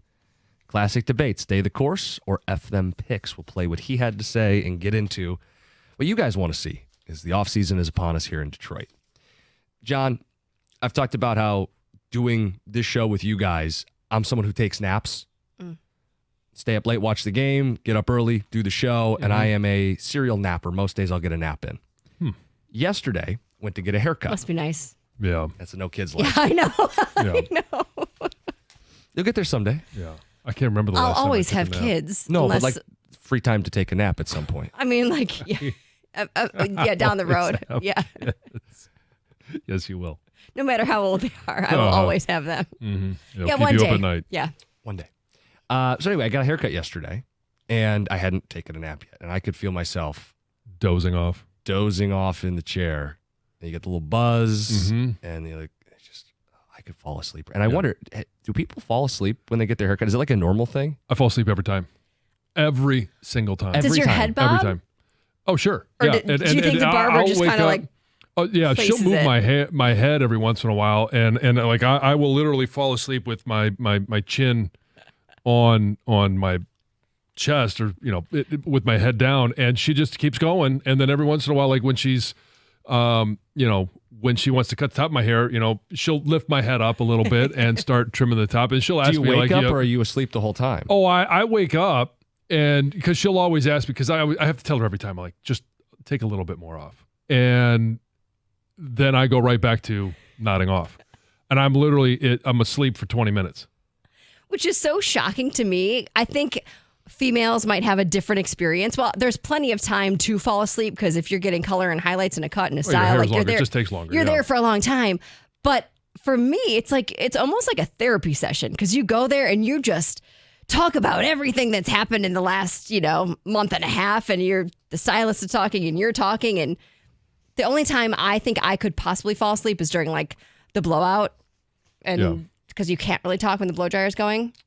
So it's kind of funny because that this topic would come up. Doug ran into the son of my former barber when I was living up north. The barber I would go to is Norm, and he was in Lansing. And Norm's been doing it for 60 years. Like it was old school barber. They had the whole barber's wheel out front. And when you walk in there, my old timers would be sitting there that like they wouldn't even get in their haircut. They just come in to hang out. Yeah. And you were talking about sports and you were talking about hunting and fishing and all that stuff. And then you leave, 20, 25 minutes later. And sometimes it'd be an hour because you just kept the conversation going. Here I literally sit down and it's, hi, how you doing? Yeah. Anything new from, no, out. Drool. Yeah. Because I had two thoughts as this is happening. One, I don't know, like, is my head going to, like you said, bob around, and I don't want to be difficult. I also think it would be, in my head, rude if I fell asleep while they were cutting my hair. Maybe I'm completely wrong on that, but that's in the moment how I felt. Oh, I feel like I'd be rude if I fell asleep. I think it would be rude, but it might be more difficult for her or your barber or whoever, he your would have had a stylist harder too. time, yeah. I would imagine that especially if because you're not in a deep sleep, No. right? It's like You're a bobblehead. which which not conducive for haircuts. Especially with Unless sharp you fall objects asleep around right your away. head. Jim, what? And then you sit up and then, Yeah. whoops, sorry. Does this happen? Do you guys go to sleep at the barber or the stylist or however you get your hair done?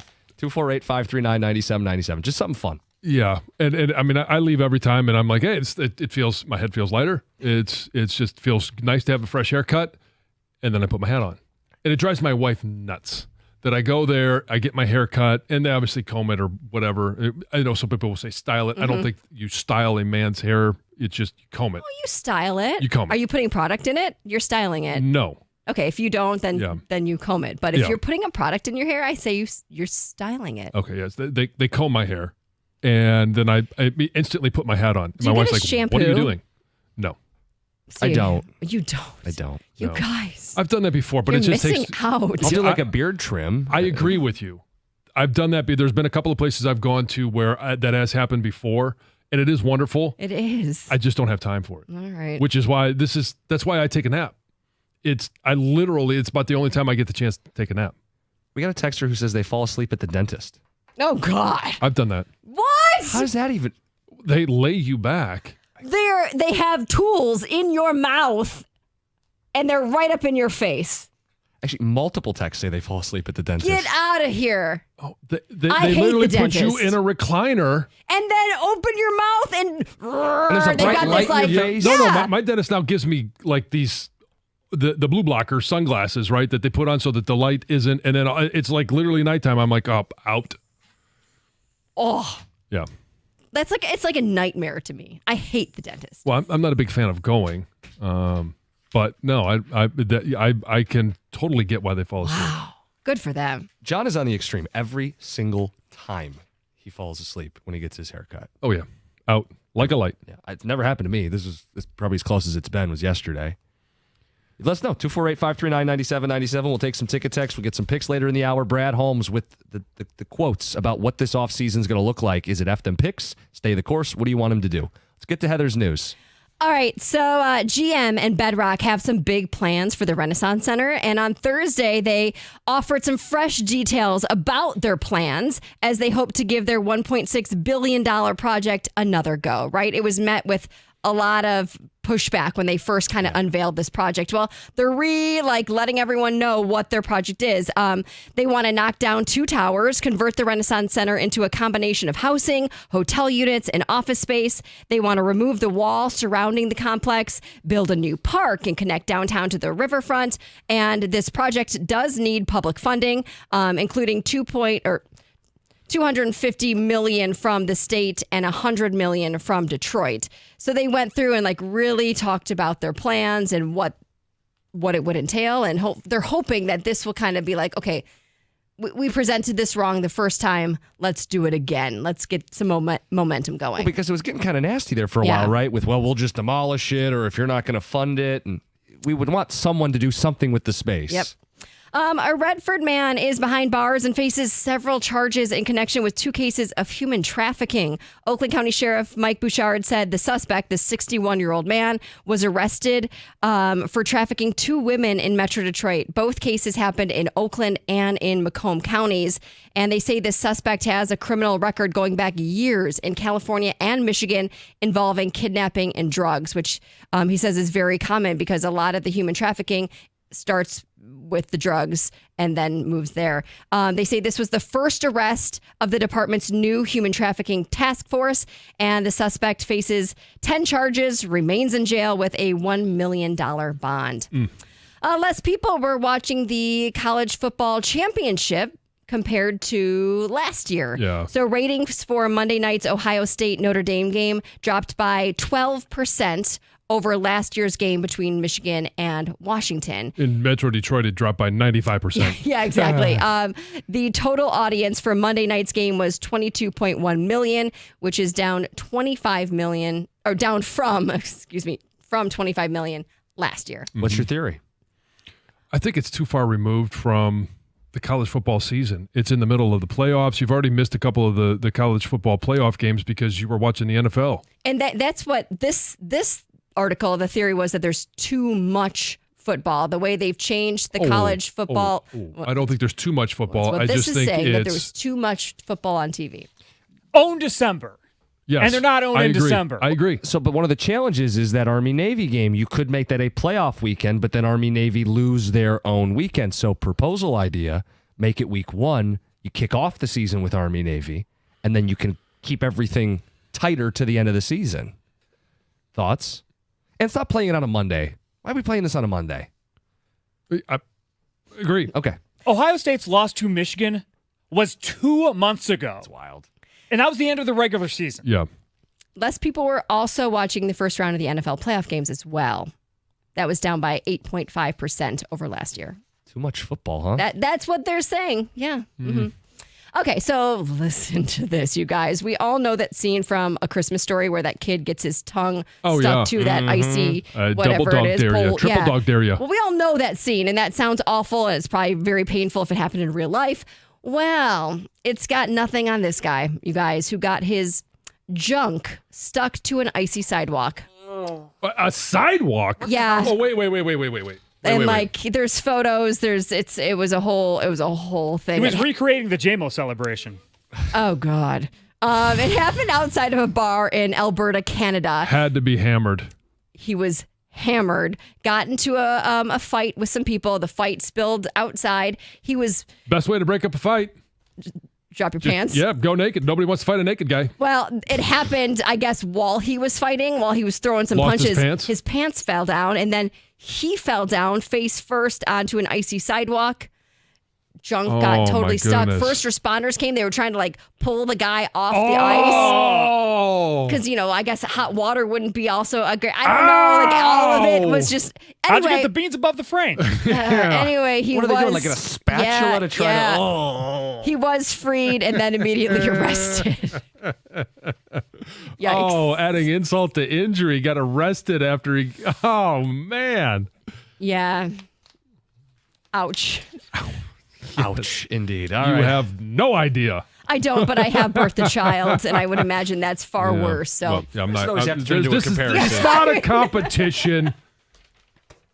It's Heather with the news and some unneeded commentary. It's 97.1. Moran Chevrolet is officially Michigan's #1 selling Chevy dealer for 2024, which is huge. They're celebrating with awesome deals all month long.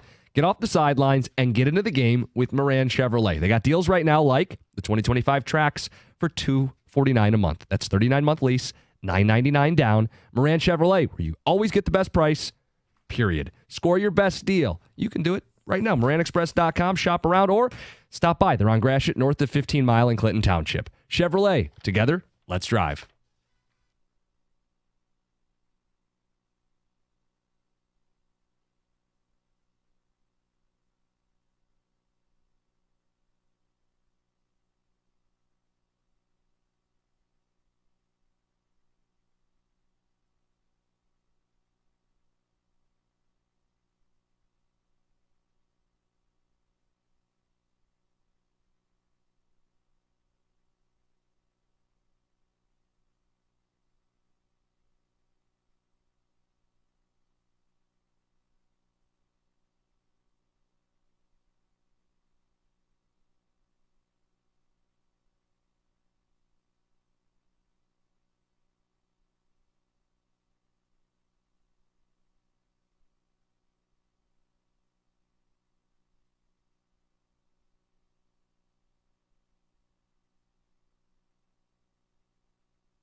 All right, let's see. I'm going to go at these fresh here.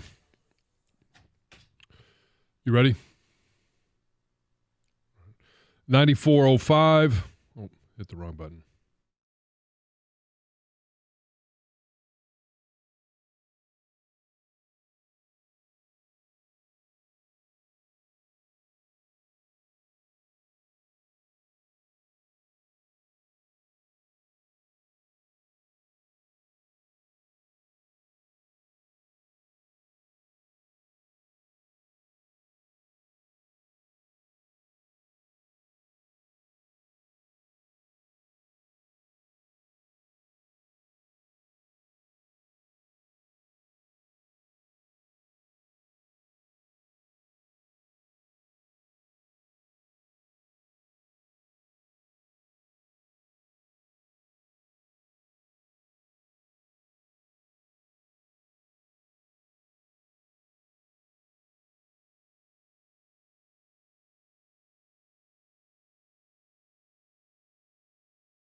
throughout the entire NFL playoffs, FanDuel takes it to the next level. Right now, new customers can bet $5 and get $300 in bonus bets if you simply win.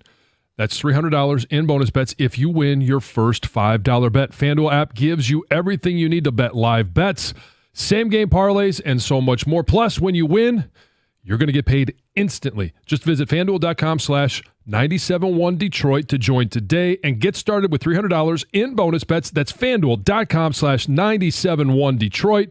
FanDuel, an official sportsbook partner of the NFL. You must be 21 or over and present in Michigan. First online real money wager, only $5 first deposit required. Bonus issued as non-withdrawable bonus bets that expire 7 days after receipt. Restrictions apply. See terms at sportsbook.fanduel.com. If you have a gambling problem, call 1-800-GAMBLER.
It's Brad Holmes. Yesterday at the podium, we carried the press conference live, and it was most of our 9 o'clock hour. We barely got a couple words in to react to it. So I think we have the chance now to do that and open up the lines and talk to Lions fans about what they heard from the general manager. I think we all heard confirmation of what we already knew, and it should direct us when we're starting to talk about that number 28 pick or the number 60 pick.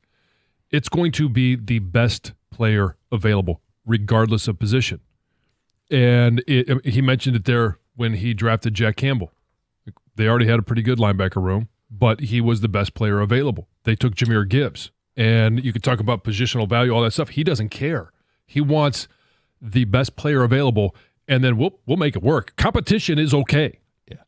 There's a lot of trust in Brad Holmes. Back-to-back executive of the year. This thing has turned around. They found all pros deep in the draft. He's done a fantastic job. The question is what needs to be done to get over the hump and win the Super Bowl.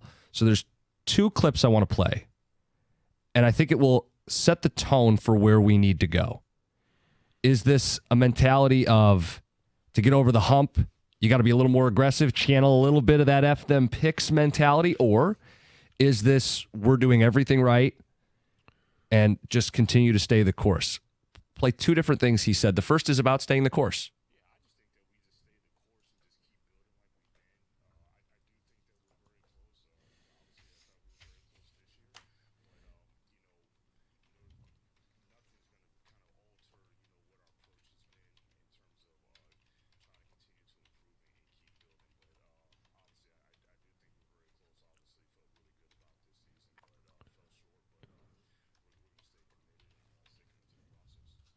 What about F them picks? He was asked directly about that mindset, that mentality. Here's what Brad Holmes had to say.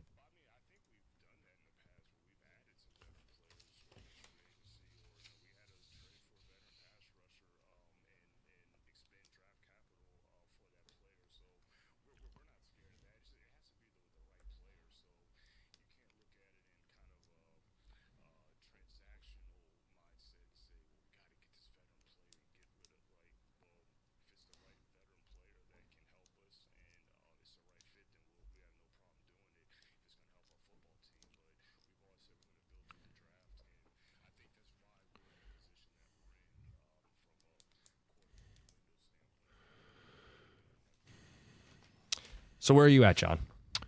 I'm comfortable with him continuing to build through the draft. I really am, and because he's been so good at it. Now, would I sit there and say, no, I don't want to go get Max Crosby and spend draft capital? No, and I think he kind of hedged his bet there a little bit in regards to if it's the right player and the right fit and it's going to help us win, then we'll do the deal. But he also said, our philosophy is to continue to build through the draft. And they've done a damn good job at that. Just think of where they were 3 years ago and where they are now in terms of talent and depth on the roster. And he did mention, hey, and I think we're more likely to see him go F them picks at the trade deadline than we are during the offseason. I really feel like that because going to get Zadarius Smith, as he mentioned, it was the most difficult player transaction or acquisition that he's ever had because everybody wants those guys at that time. So you got a lot of buyers, not a lot of sellers. And as you start making those calls, which he said he did, and Dave Burkett backed it up, like they called Vegas to see if they could get Max Crosby. You find out that he's not available. Trey Hendrickson's not available.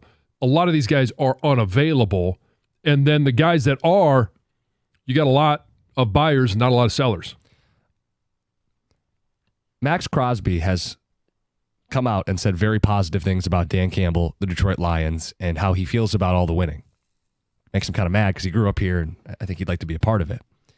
The Raiders have a new general manager than the last time Brad Holmes called. And I will highlight that again for people who may not have been listening very closely. Brad Holmes has already called about Max Crosby in the last calendar year, as reported by Dave Burkett of the Free Press. So I don't think it's out of line. I don't think I'm just making stuff up to suggest that Max Crosby should be inquired about yet again this offseason. And I know that flies in the face of stay the course, but it's also right in line with what Brad Holmes has already done. John, they've fallen short of the Super Bowl the last 2 years. This year specifically, they didn't even win a playoff game. Right. I do want to see some extra aggressive urgency. they don't have to give up their entire draft. They just added an extra third-round pick from Aaron Glenn leaving and a third-round pick in the season following. They've got plenty of draft capital. They're in a healthy position.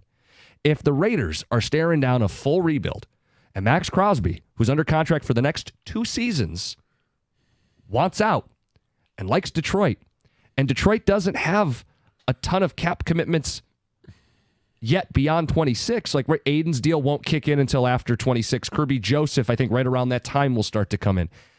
The Lions are in a unique position to pursue Max Crosby, right? Yes. So is it likely to happen? No, because players like that don't move around in terms of trades and don't switch teams very often because he's a game changer. And he's a guy that you could build things around as a franchise. But what do you need first and foremost to build a franchise or to build a team? You need a quarterback. And right now, Vegas has no path to a starting quarterback. They pick 6. They don't have a starting quarterback on their roster. There is, and if they go out in free agency and they get a quote unquote a Sam Darnold type of player, that doesn't do them any favors for next year because if they win 6 games, great. All right, yeah, they're going to be picking somewhere 9, 10, 11, 12. And then Max Crosby's 1 year closer to hitting free agency. Right.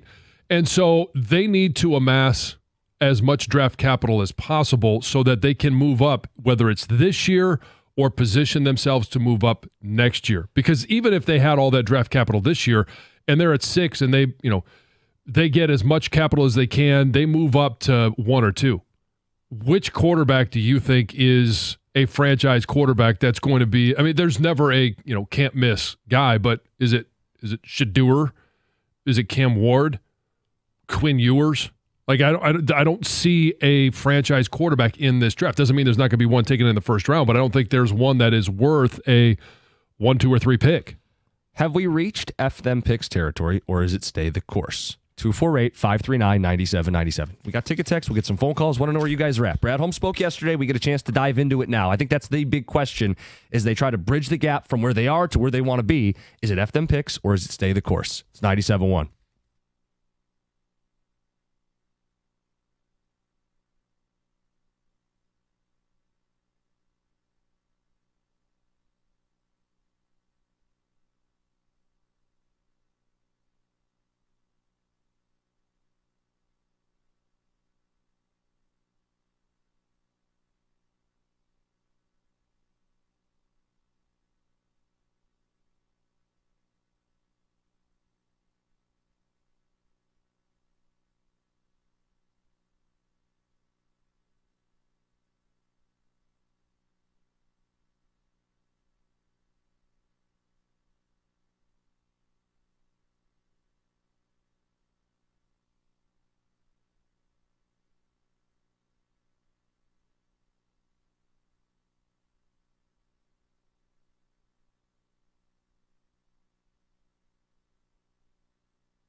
The Lions figure to be in Super Bowl contention for the foreseeable future. To get it done, do they simply stay the course? Or is it time to F them picks? Get a little more aggressive. We know they called about Max Crosby last November, as per Dave Burkett of the Free Press. And John, that's the camp I'm in. They fell short this year, according to Brad Holmes himself. And they didn't win the Super Bowl the year before with a 17-point lead in the NFC title game. These are missed opportunities. They're set up in a way where they're going to keep this core together without any cap manipulation for the next 2 seasons. Starting in 2026, Sewell's deal gets to be bigger. Goff's deal may need to be restructured. St. Brown's deal will be on the books. At that point, they'll have to have made a decision on Laporta and Jamo, Joseph and Branch. You get where I'm going here. Like, in the next 2 years, though, everybody's going to be here without any tough decisions, really. Why not try to add a premier player like Max Crosby to give yourself the best chance to win a Super Bowl the next 2 seasons so that you don't squander 25 and what if and 26 and what if, and then you have those decisions where you may lose a player or two. Everybody deals with the cap. Kansas City couldn't keep Tyreek Hill. The idea that Lions fans are in this period of bliss that they'll keep everybody forever, I don't think is accurate. So while you do have a little bit of a cushion here in the cap, and while you do have a team capable of winning a Super Bowl, I think it would be wise to do everything you can to chase that championship. I mean, there's a lot of different ways to be able to look at this. And so if they do say, quote unquote, F them picks, and they go get Max Crosby, and they don't have 2 first-round picks for the next 2 years, do we still believe Brad Holmes can draft well in the 2nd, 3rd, 4th, 5th, 6th rounds? Kirby Joseph in the 3rd, Amon-Ra St. Brown in the 4th. Even Mahogany looked good in the 6th. Right, and you're going to get compensatory picks for Aaron Glenn the next 2 years. So you're back in the 3rd round. Yeah. And I don't buy into he traded his 3rd round pick because he knew that Aaron Glenn was going to head coaching job. No. But it's part of the way the NFL is set up right now. Yeah. Sure, there is that confidence that he can still find talent. Can you reliably count on all-pro talent in the 4th round or the 5th or 6th round? I don't think so. You're going to find some diamonds in the rough. Did he just hit the oil well early in his picking, or is that going to be the trend of Brad Holmes where you can count on an all-pro in the 4th round? If you're going to keep hitting on all pros in the 4th, then even more reason to give up a first to try to win now. And if you're not going to hit on all pros in the 3rd and 4th round moving forward, all the more reason to strike while the iron's hot, and you have those guys on the roster. I don't know. I'm certainly not going to imply that Brad Holmes doesn't know what he's doing. Okay, he's back-to-back executive of the year. If they simply stay the course, they will be Super Bowl contenders in 25 and 26. And if he manipulates the cap, maybe 27 and 28 and so on and so forth. But you don't want to just be a contender. You want to be a Super Bowl winner. And you want to know that you're doing everything you can to win the Super Bowl, especially after heartbreak. 248-539-9797. Where do you guys sit? He says stay the course, says he doesn't believe in windows. The walls aren't closing in. And even in the F them picks conversation, implied that they want to build through the draft with the caveat, if the player makes sense, they're going to make trades. They traded for Carlton Davis last year. They traded for Zadarius Smith. Those were 3rds and 4ths. But he kind of gave himself a little wiggle room saying, well, I am willing to do those things. So that's part of the conversation. And it could all come down to, what type of draft capital are you giving up and how long are they going to be here? Carlton Davis might only be here for 1 year. True. And so, and I can't remember, what was it they gave up for him? A 4th? 3rd. 3rd. All right. So are you willing to say, hey, whatever we get out of him for 1 year would be worth the value of a 3rd round pick? And I think for Carlton Davis, you'd say, yeah, I think it was a good trade. You couldn't predict he's going to get hurt at the end of the year. But that's part of the exercise that you go through in regards to that, because we've also seen him trade draft capital on draft day to go up and get guys like Broderick Martin. Now, has that worked out? No, not to this point. And the jury is certainly still out and will be out on Giovanni Manu. He talked about his development.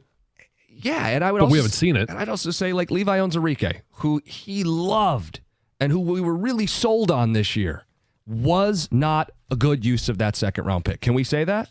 That's not me trying to tear down Brad Holmes, the general manager. It's me painting the picture that not all your picks are going to hit. That's just the reality, even for the best general managers.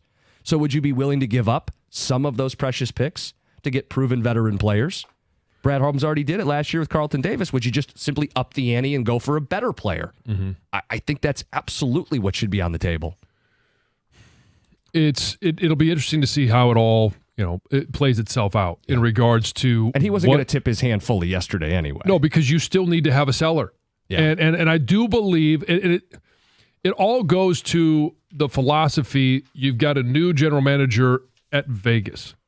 You've got a new owner in Vegas. And I know that Tom Brady 100% understands that you can't win unless you have a franchise quarterback. What's the path to that quarterback? And they may be in the same position that the Lions were in when they dealt Matthew Stafford.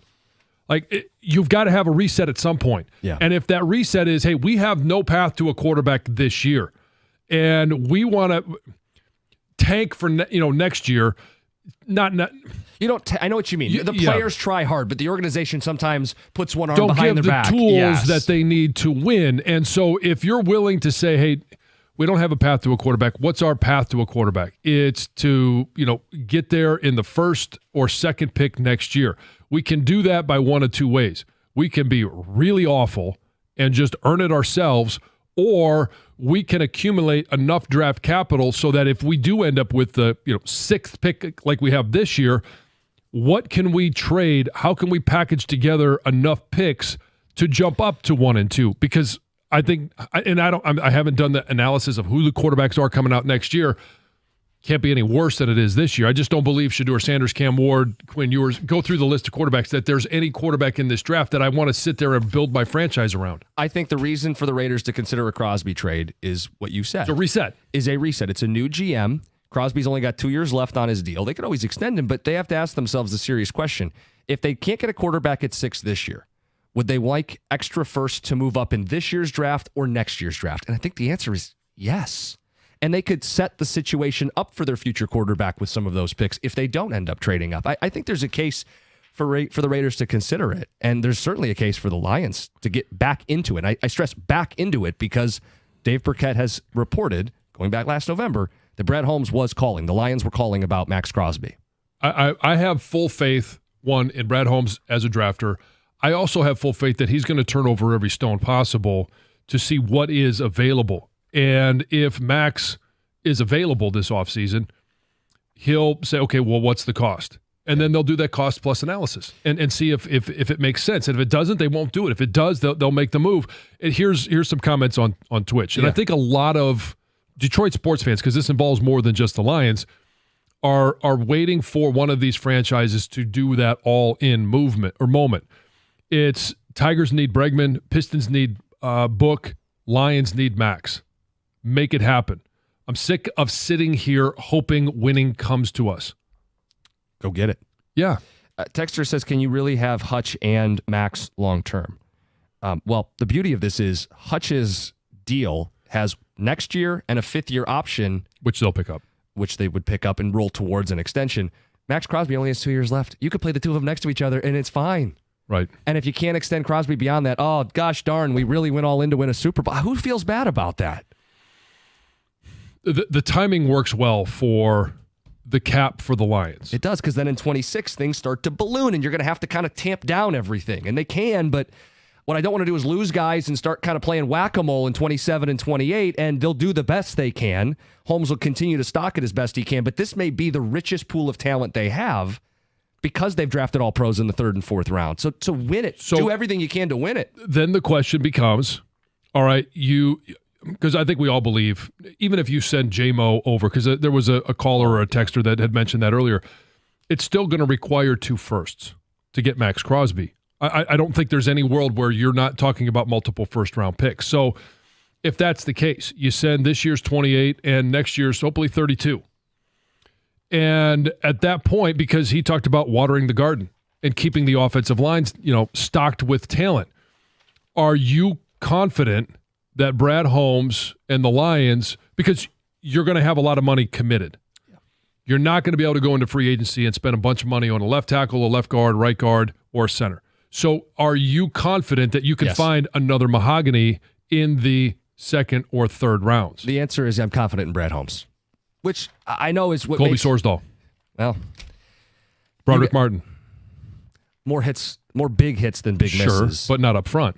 Yeah. Aleem McNeil hit, Levi Onwuzurike no hit. Right. In simplest terms, yeah. Ticket Texter says, F them picks. He says, that's what we need to do here. Says, staying the course hasn't worked after the last 2 years. F them picks, Tom and Novi. Another F them picks, get Crosby. The aging Jared Sloth has a 2-year window based on his statuesque athleticism. Matt in Heartland. How quickly do we turn on him? We turn. He's still very good, guys. You got to support him, but he's very good. How many playoff games had they won before Jared Goff? You know, Exactly. I think it's very fair to be critical of the game he played last Saturday. 100%, and we have been. The big jumping to conclusions is actually eye-opening. I mean, I know it's a small minority, but It's a fickle. It's a very vocal one. Yes. Yeah. It's fickle is what it is. Who, Luke? Texter says staying the course is the way to go. If the defense had stayed healthy, we'd have the best team in the NFL. There's no need to do anything. No need to panic. No need to make a panic trade. Did Kansas City ever F them picks? Don't make desperate decisions because it worked for one team, the Rams. Let us know. We'll get the phones in the mix next. It's 97.1. Hey, a personal injury of any sort is, in fact, by definition, personal. Injury attorney David Feminino has dedicated his career to securing justice and maximizing recovery for those who have been injured. David is also dedicated to ensuring that you get all the medical care that you need to put your life back together after an accident. You need an attorney who makes it personal, and that attorney is David Feminino. So if you or someone you know is injured, you need to tell them to call David Feminino right now at 855-65-CRASH, or you can always go to his website, getdavidgetpaid.com. That number on website again, 855-65-CRASH, or go to getdavidgetpaid.com.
It's Brad Holmes. Stay the course. F them picks. A little bit of this, a little bit of that. What do you want to see them do this offseason?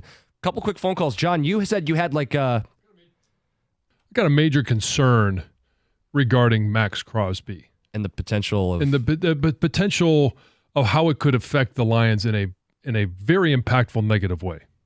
I don't like that. I'm going to take the phone calls first. Okay. We'll wait on that. Yeah. Sam, you're next up. You're on 97.1. Hey, good morning. Two things. One, I'm on a mix between F them picks and stay the course. They should, throw away a couple picks to get someone decent, and then it's also stay the course. I don't know if that makes any sense. Sam, I think it makes sense, and I think Holmes kind of answered it that way with I traded for Zadarius Smith and Carlton Davis. He's given up picks to get veterans. Yeah. He's not opposed to what's not all the way effing them picks? Was I don't know. Like courting them picks? Sure. Okay. I don't know. Yeah. Sam, but yeah, it's Just trying a- to blend just it. a tip. I don't know. Sam. And then I'm here in Nashville. I do miss going to the Red Wings games. I've been to one Predators game, but it was very weird for me because they're shouting, we're the Predators, and some guy next to me is like, oh, I'm the number one Predator. It just felt awkward. Thank God the Red Wings aren't called some dumb name like that. I hear you on that. I didn't like that hockey game. And the other thing with the Predators, not that anybody cares right now, but he brought it up. They're kind of like the poor man's Wings. Like they throw the catfish on the ice. They're starting to build a little bit of a culture. They just don't have the history that we do. Yeah. Drinking beers off the catfish. Yeah, sure. Yeah. I've seen that. Let's get to Jeremy in Brighton. Jeremy, good morning. Oh, good morning, fellas. Listen, I wanted to F the picks as soon as Hutch went down and Davenport. This past year was the year that we should have went all in, and you make the Godfather offer, which has been brought up on this station many a time. But the reason that you really want to F the picks, one, you're picking late in the first round, but two, these college kids are going to stay longer in college because they're making more money. So if there is any time that you want to dump picks, this would be the time, because some talent is going to stay in college that you want because they're just simply going to make more money. So build through rounds 3 and 4 or whatever it is, but make some Godfather offers and get rid of those late first-round picks. I don't see value. We need immediate impact players now. You don't know if Hutch is going to be the same, and you don't know who's going to be here. So I think we need some more speed at linebacker, defensive end, and I don't know what happened to DJ Reader, but you got to go make some Godfather moves and dump these picks, and I'll die on that hill. Jeremy, I tend to be with you. So regarding his take on guys staying in college because they can make more money there, which I understand, it's also another year of development. So if a guy's going to stay in college for another year, you might be able to find somebody, you will be able to find somebody in the 3rd, 4th, 5th round that is more developed, that you don't have to wait another year for them to be ready at this level. They're doing more of that in college if they're making that choice where, hey, I get the results back from the NFL, the committee that gives feedback to college players whether you should leave or not. And it says, hey, I'm going to be somewhere 3rd, 4th, 5th, middle round, day 2, early day 3. Well, and it says, well, if you do this, this, and this, maybe you'll be a late day 2 pick. All right, well, I can make a lot of money here. I'm going to be able to develop, and I'll still be a maybe early day 2, late day 2 pick. So your seconds and thirds may be a little bit further along as we get further down this NIL transfer portal era. And maybe one of those unintended consequences. Yeah. All right, where are you at with this Crosby thing? Because I brought it up. Holmes had inquired in November. I said it should absolutely be on the table still. You have a 2-year window here with everybody still on the same contracts or controllable. So I'm going to ask you to use a little bit of what that caller said there as well, the Godfather offer. Yeah. So when you make or when you know somebody's on the market, and let's just use Max Crosby, you also have to do the analysis of, because you're not going to know what other people are offering. The Raiders may ultimately say, well, to do this, this will get it done, but you don't know what you're up against all the time. You also have to look around the league and say, well, who has more to offer than we do? And the easy answer is somebody with higher draft picks that would be able to offer that. How about somebody with a quarterback that might be able to give the Raiders what they want and to reset their franchise, almost a golf type of trade?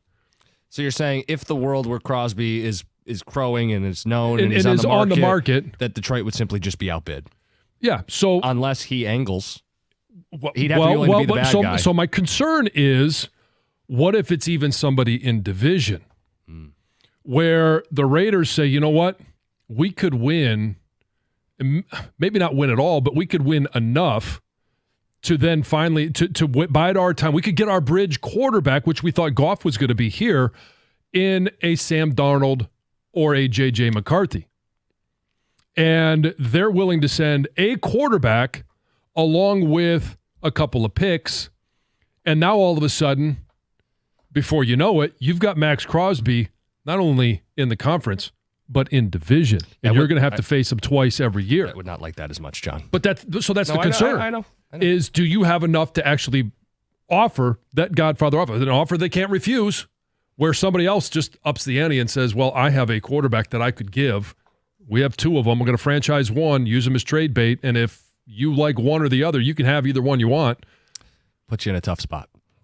Last ticket text on this. And I think this is so indicative of where we are. Are we really settling for just one Super Bowl? Are we not hungry for more than just one? The lack of ambition here is disgusting. John, do you want to tell him, or should I tell him? Go for it. We haven't won one yet. Can't win two until you win one. Can't win three until you win two. You may never win one. That's just the harsh reality of football. Yeah. Dan Campbell told you that after the NFC title game. You might have a rash of injuries on one side of the ball. You don't know what unknowns are awaiting. And while you might have a bad day to have a bad day. Exactly.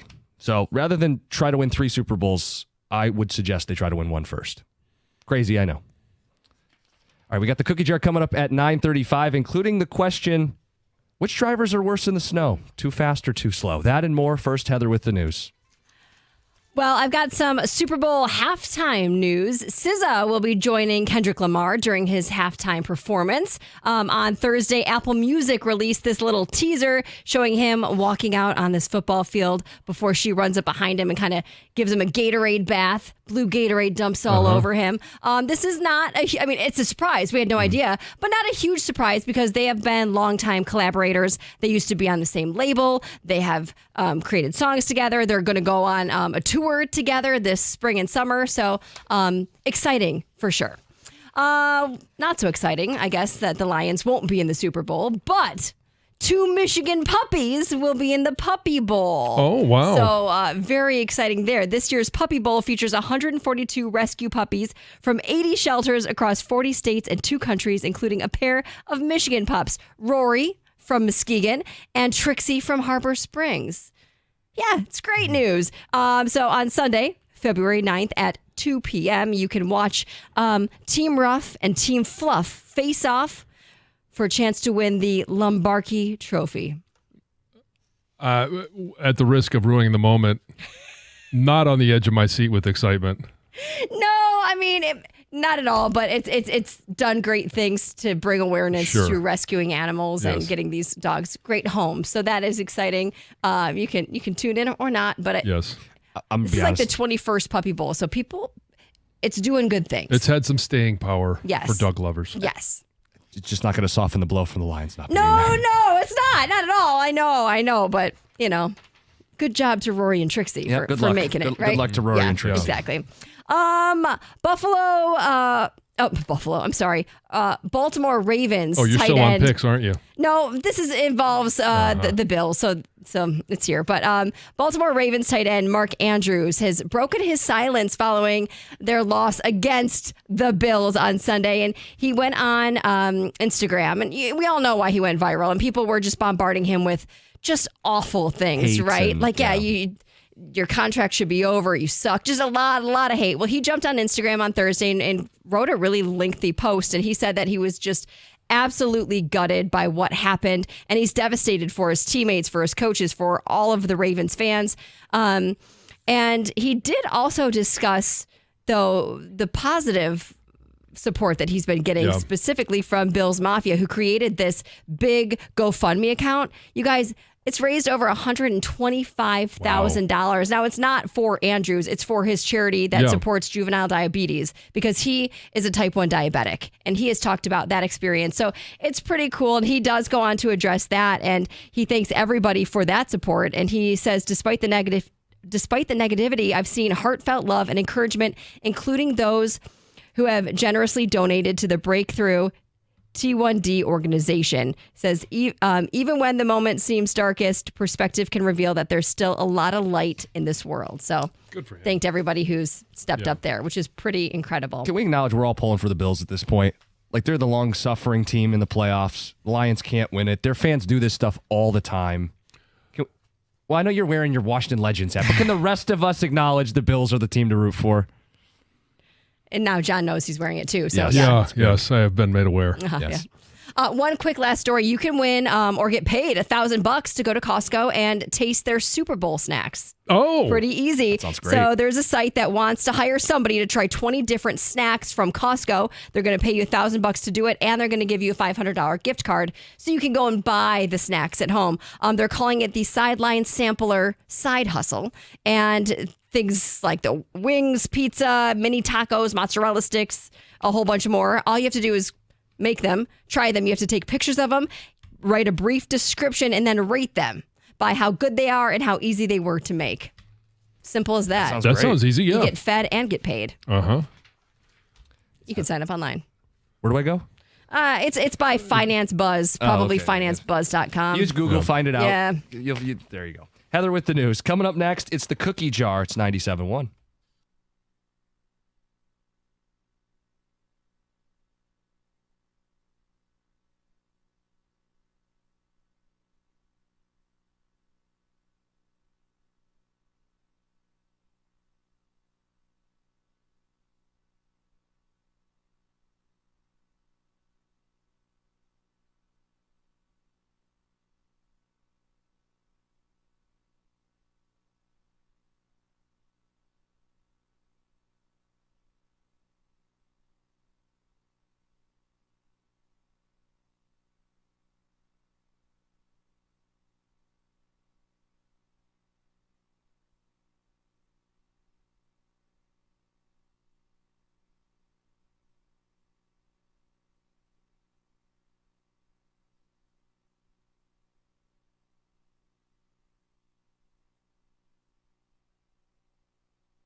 It's Friday. It's the Cookie Jar, and it's brought to you by Moran Chevrolet, where you always get the best price, period.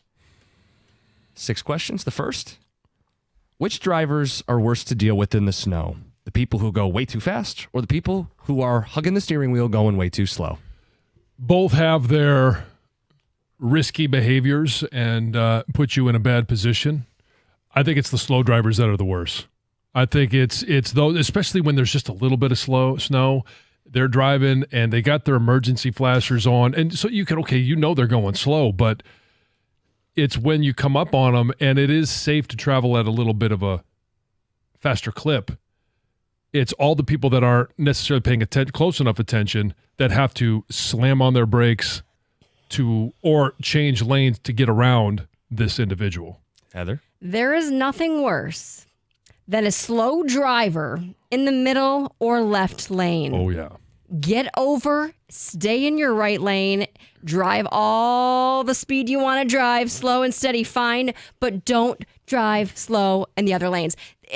This happened to me the other day. It was like last week, Friday, when we got dumped on. The roads were awful, and somebody got off an exit onto 75 right in the middle lane and went like 5 miles an hour, and I had to not slam on my brakes. It wasn't going that fast, but I had to brake, which then caused me to start like fishtailing. Like, no, stay over. Slow drivers in the snow are the worst.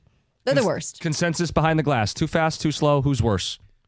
The slowers. I mean, the fast are more dangerous, but they usually just move on, and you never see what potentially happens to them unless you do see what happens, which in the ditch like a mile up the road. But the thing, Heather's nailed it. They stay in the farthest right cleared lane if you're going slow. The guy that's in the middle lane going slow and the right lane's clear because you want to be in the middle lane, so you stop the most possible outcome of you going off the road. Like, that's the person that drives me nuts. Okay, but the slow driver's easiest to avoid. They are going the slowest. Not when they jump out. No, they're crawling. Yeah, that's the problem. The fast driver's going to do more damage. You have to slam on to them and potentially an accident ahead of you. Right. Let them do their thing. Let them go by you in the left lane and be on their way. Today is National Peanut Butter Day. Simple question. Crunchy or smooth? Oh, I think this one's easy. It's smooth.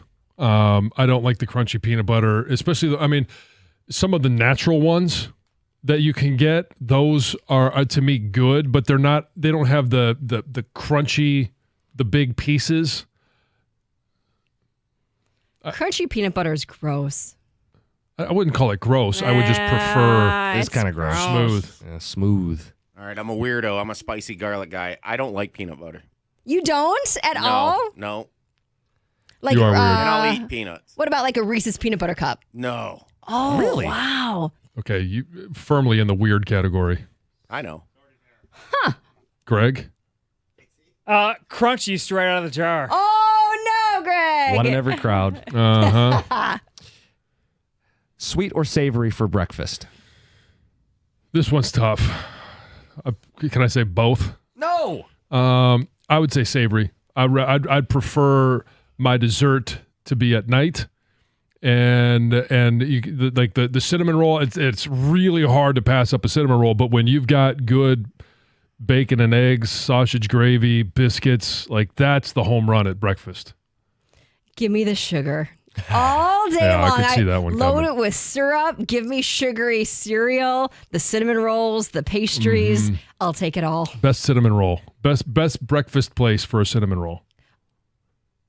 We always go to a place in Clarkston, Brioni's. Oh, okay. They have great savory breakfast too, which I get, but they have good baked goods as well. Okay. And this is a classic debate. You sit down, and while I love a good French toast, and that can tend to be sweeter, I feel like breakfast for breakfast, dollar for dollar, I'm going savory more than I'm going sweet. Like a hash with like the potatoes and the bacon and the eggs. And it's got to be the shredded sausage. hash, though. It can't be the chunky potatoes. Oh, I like the chunky potatoes. Yeah, figured. Definitely savory. The French toast. You got the sausage links or patties. Yeah. Either one was good. Okay. I'm a patty guy. Bacon and pancakes cooked with the bacon grease. Uh-huh. Okay. What's the best kitchen gadget you own? So I had a question about this. What classifies as a gadget? Just say it. Now that we've moved to our new house. We have a bigger kitchen, more storage. I have more access to my cast irons, and I exclusively cook in my cast iron pans. I love them. It's a healthy way to cook. You don't have as many chemicals. Yeah. And now that they have been properly seasoned over and over again, they are nonstick. Absolutely love my cast irons. Does that count? I think it counts. Sure. That's fine. Yeah, thank you. I don't have a lot of kitchen gadgets. I don't do a lot in the kitchen. Like my first thought was like the toaster. Is it a fancy toaster? No, it's not. It's just a regular old toaster. But if you love your toaster, you'll love your toaster. Or Yeah, the toast. blender. I blend things and toast things the most. Okay. I mean, outside of the oven or stove. Right. Well, if you blend things, then do you have like a Ninja? Yes, I do. Then that's There it. you go. Yeah. But I use the toaster more. So. I didn't say which appliance do you use the most, or gadget do you use the most. What's your best? The air fryer. The best? Does air fryer Air count? fryer Do you have an air is the fryer? greatest invention in many, many years.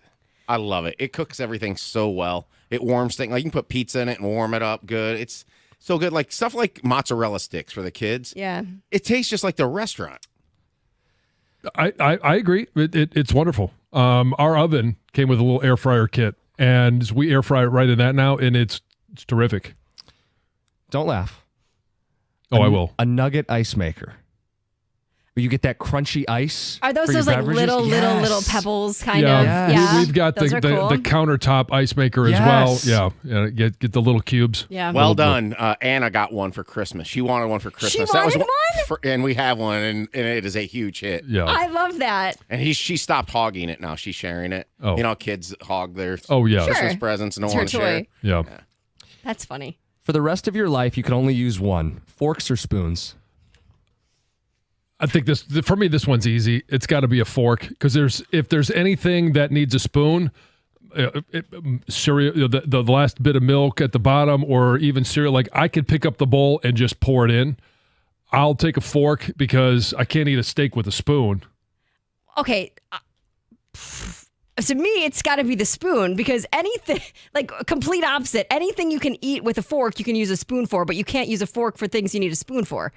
So you got to just go with the spoon. For cereal, for things like soup, like Pick up the bowl. Why do you even need a spoon? Pick up the bowl and pour it in. because I'm not a savage. I don't know, John. Now, if you were going to say, okay, you don't need a fork because the foods that you use a fork for could be finger foods, like I could get behind that, but you're not a savage. You couldn't possibly use your fingers to eat. Like if you're eating a pasta, you want to pierce the noodle, right? Well, I mean, suppose you sure. could Yeah, but the scoop pasta, it. you but you could kinda, cut you're using a food that you need kind of both a for. spaghetti noodle. You could cut it and spoon it if you had but to. things you want to pierce, a cut of meat, you want to pierce. Yes. A pasta, you want to pierce. Okay. Yes. What about all the things you need a spoon for? You're just not going to eat it? I will do without soup if that's what this comes Yeah, to. but pick it up and pour it. I mean, it's Cereal? easy. That's the I easy eat one. cereal every I day. never eat cereal. Yeah, I can't remember the last time I had cereal. For like little kids. Heather's hitting you guys on a technicality because what you said's right. You can use a spoon for things. You can't eat soup without Right. a spoon. Right. It's going to seep through. However, I can guarantee Unless very it's little chunky. in life, but I can guarantee you this. There is no way in heck that John Jansen would ever eat a piece of steak with a spoon. No question. No, There's no. absolutely 100%. no way. There's no way. You wouldn't eat it. First of all, it's impossible. No, I'd use my You fingers. pick it up No, with no, his I'm hand. saying Yeah. like you could use the spoon and use the knife and get it cut still. I can't picture John Jansen picking up a piece of meat with a spoon. No, and putting I it in would his use mouth. my fingers, and I would just change the steak I got. I'd get the tomahawk, and then it comes with its own handle. What about the spork? Sporks are great. Settle- Cheater. We got sporks as a wedding gift. They are Sporky. awesome. Yeah. Was that Toy Story 3 or 4 or whatever it is? Yeah. Last one. We have 2 show birthdays this month. What's the best birthday you've ever had? My best birthday, this one's easy, was when I turned 30. And on my birthday, the best birthday present I ever got was my firstborn. Aw. Lucy was born, so she will turn 19 on January 28th. I know it was Right around the last corner. year, John. That's correct. What was last year? January 28th, 2024. Is that the day that the Lions lost? Yes. Yeah. Yikes. There's been some bad events happen on the 28th. We lost the shuttle, the space shuttle. That was a WTF year. Oh, yeah, boy. no, it was. You went there, not me. So this is like your It could best be as a birthday kid, it could be an experience. adult. Yeah, whatever. Does it have to be on the day? Or No. The No. news the next day. I mean, so I went to. My dad took me doubleheader. 1984 Tigers. Second game, Gibby hit a walk off to win the game, and it hit the facing of the third deck, and I can still hear that noise in my head. Priceless.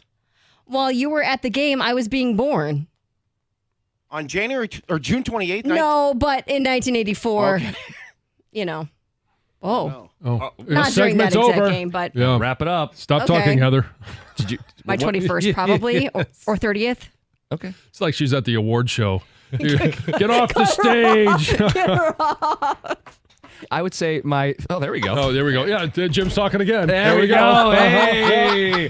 My 30th birthday was a surprise party. You guys were invited, didn't go. Greg was there, and it was awesome. Kelsey had my favorite pizza, cookies. She had a custom Red Wing jersey made that said cookies with 93, my birth year. That was awesome. Yeah.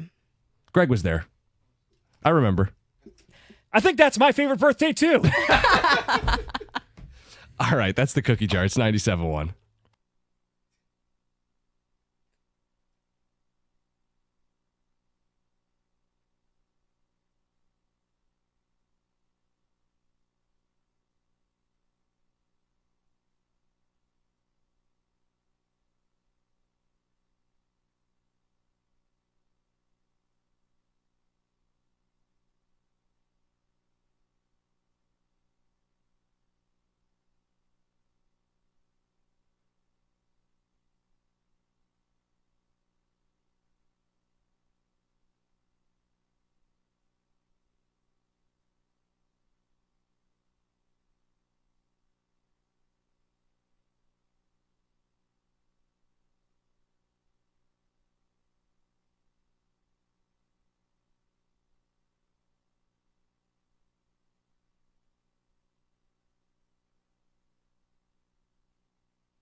Got Carson Anderson coming up in less than 10 minutes. I want to share an observation from last night's Red Wing game, but first, some of your ticket texts reacting to the cookie jar. Fast drivers are the worst. You don't know if the person had issues with the weather previously or if they have issues with their car. What? Huh? Issues with their car, like their brakes don't work when it snows? Then there's 2 votes for the slow drivers being the real problem in the winter. How about slow drivers just stay home until the coast is clear? And slow drivers are more dangerous. If you're afraid to drive, stay home, Dave in Redford. Yeah, if you're afraid to drive, or if you're afraid to drive and be on the highway, then take some side roads. Yes. There's plenty of mile roads and half-mile roads that you can take. Leary in North Beach says crunchy peanut butter is the way to go. Smooth peanut butter. A lot on the utensils. Oh. Heather, eat a plate of spaghetti with a spoon. Go ahead. Tell us how it goes.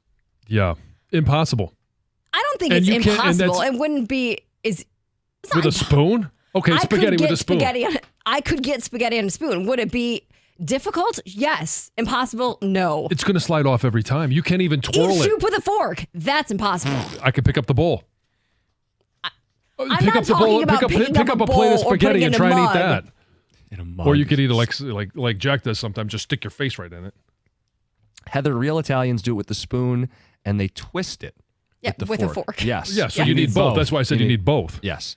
This one place in Brighton has cinnamon roll French toast. It's incredible. Oh, yes. Must try. Adam at work, we did the sweet and savory debate.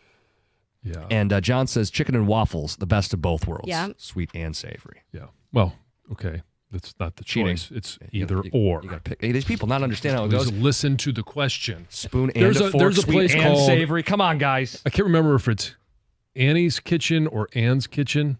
There's a bunch in West Michigan. Yeah. Yeah. Well, there's a handful here, and I know there's one in Ann Arbor. There's one, I think it's in Canton, and it's a legitimate plate-sized cinnamon roll, and they cut it in half, and in between they put some. It's either cream cheese or just more icing, and then they cover it with. It is phenomenal.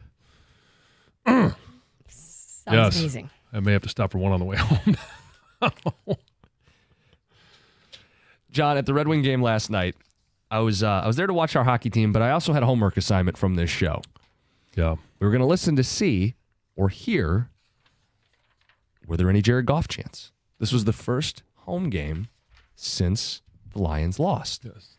And every Red Wing game I've gone to, conceivably, I've heard at least one, if not multiple, Jared Goff chants. Mm-hmm. And we were going to do the topic earlier in the week: is the chants, are they done now? Let's observe. Let's just see what happens organically. And John, there was not a single Jared Goff chant. And I think we're done with it outside of football season.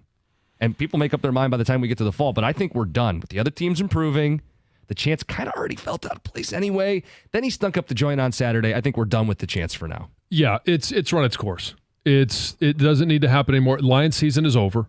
And we can mourn, we can start to look ahead. We can, everybody's at a different spot right now, but for Detroit sports events, let's celebrate what is actually happening. And if there's something that spontaneously happens, because most of them already have their own chance. Mm-hmm. All right, let's go Red Wings or Detroit basketball. Like it's already built into the atmosphere that you're walking into. We don't need the Jared Goff chants. They're a little out of place right now.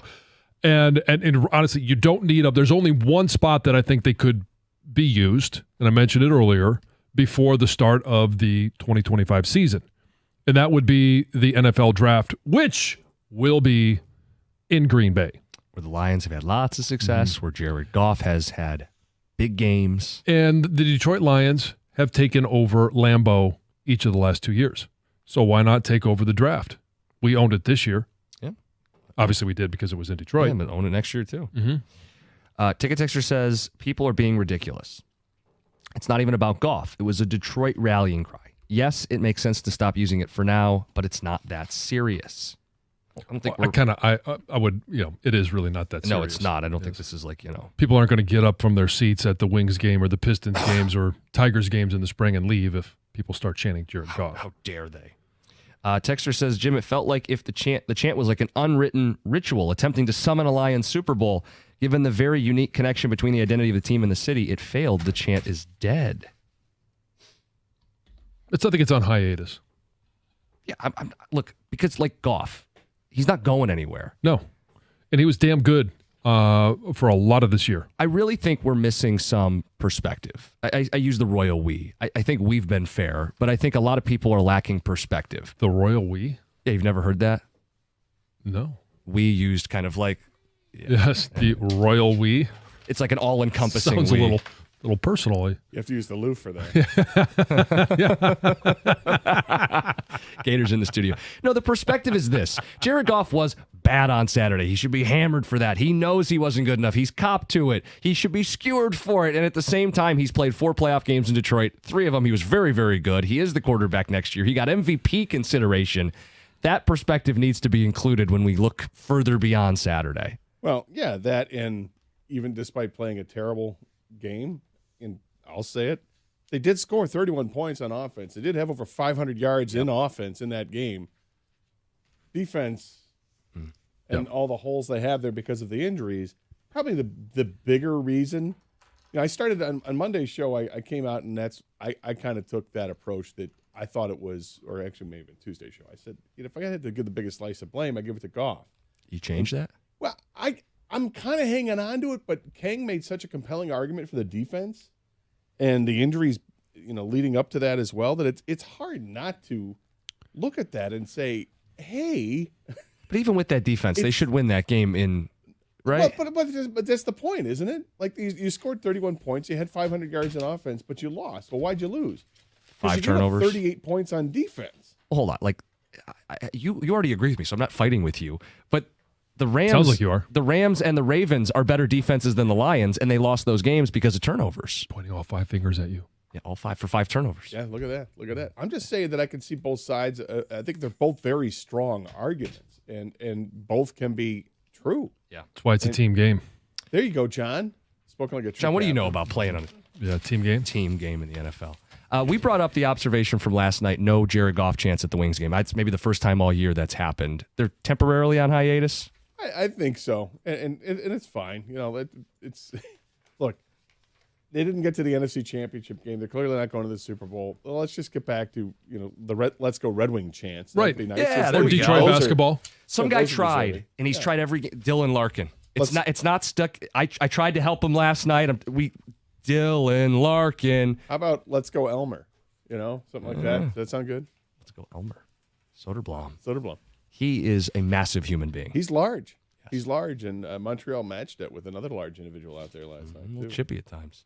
Yeah, but I liked what I saw, and we can. I feel like we're so poised to make that switch into going full Red Wing Pistons. Yeah, and yet there's residual still meat on the bone, Lion stuff we got. Yeah. I was going to ask you guys, how do you guys plan on doing the show? Well, we were going to talk until 2. Oh, okay. Sports and stuff. Didn't have a game to interrupt it or anything?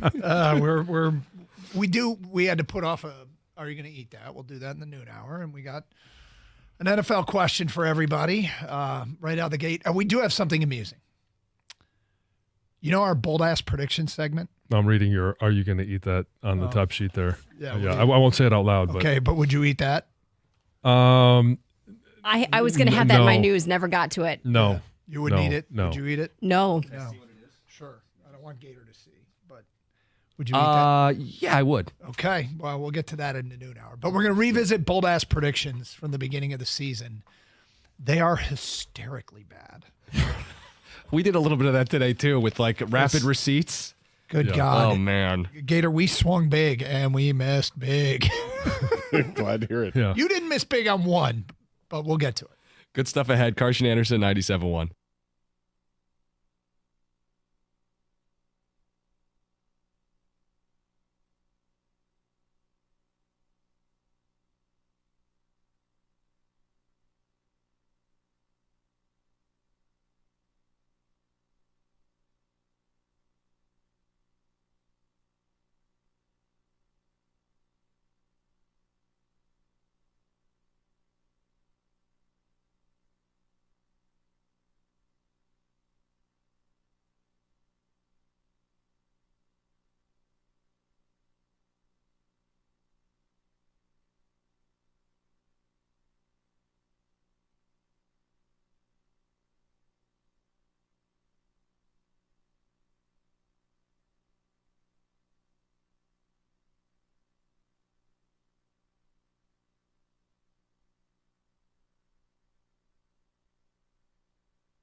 Happy Friday, everybody. Doug Karsh, Scott Anderson. Gator, it's time for a Friday. How are you? I'm all right. Anything exciting last night? Just happy to watch the Red Wings win last night. That Look was good. Look good. Times. And then A good old-fashioned shot barrage. Yeah, right? Well over 40 shots in a game. Did you see how many shots Dylan Larkin had? I did not. He had 9. He had 9. Previous season high was 7. Fired 9 shots on goal. He wasn't messing around. They weren't messing around. After not scoring for a bit, meanwhile, McClellan had something interesting to say about what player has been the most pleasant surprise since he's taken over. We'll get to that before the show is done. Other than that, anything else going on? No, although last night was entertaining. After the Red Wings game, I was on, during the game as well, I went on Twitter. And following this story in the NFL with Liam Cohen, the offensive coordinator from the Buccaneers, who is now apparently going to be the head coach of the Jaguars. You know, if that's just the story, that's okay, fair enough. Next. But that's not it. This story is getting all types of drama, all different angles on this one, because apparently he was offered the most lucrative offensive coordinator job in football. That Tampa was going to pay him as such, that he had verbally accepted the deal. And then Jacksonville comes calling and tries to make one last ditch effort to get him to come and talk about the head coaching position. And then he decides he wants to have this conversation, but doesn't want Tampa to know that he's talking because he hasn't signed a contract with Tampa yet, and yet he's got to hear this out, and ends up being, the reports are that it's a Ben Johnson type contract. So you're talking $13 million or more per season. And then the reports are that, and you get to choose your GM, because they fired the GM a couple of days ago, which I said, what the hell is going on in Jacksonville? We were all kind of laughing about it, and they're still saying that. What the hell is going on in Jacksonville? But they appear to have their guy, and now Tampa's all up in arms. Like, what the hell just happened? And at the same time, it's like guy left his offensive coordinator job for a head coaching job. This happens. But would you get to the cut to the chase? How does this impact the Cowboys? It's a great question. It's a great question. How does it impact the Cowboys? Oh, look, drama. Real Housewives of Jacksonville, I guess. Stuff going on there. Duval. What's that? That's what they call it. Duval County. So everybody calls it Duval. Okay. Jacksonville. It's a Jacksonville thing. Yes. So we got these bold-ass predictions from the beginning of the season. To be fair, these are bold, right? They're intended to be, nobody was going to call up and say Lions are going to win the division. That wouldn't be considered bold. We're asking people to be bold. And what I like about it is that we cast collectively, you, myself, Kang, and the listeners cast a very wide net. And when it's all said and done, we have found that historically, some of the bold-ass predictions, usually several, come true. This year, not so much. No? No. My worst one is the following. And I know why I made this prediction. My worst one is that Parker Hess will score 3 touchdowns for the Lions this year. Yeah, I know why you said it too. Why did I make that prediction? Because when we were at training camp, we saw them run a play, and Parker Hesse caught a touchdown pass at the goal line. That was one. So go back and we'll take a look here. And he had 0 receptions on 0 targets. How many snaps did he have on offense during the course of the NFL season? We'll have to look that up. Because that to me would be funny. Yep.